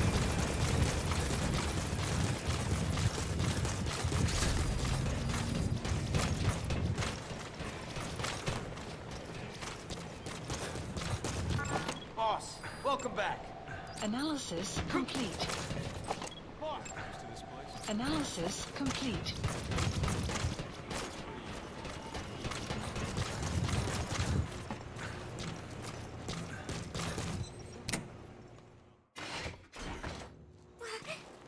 Snake?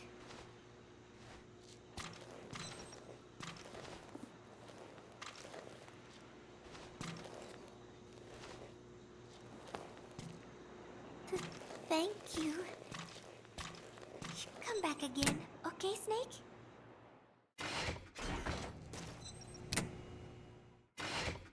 Oh, Snake.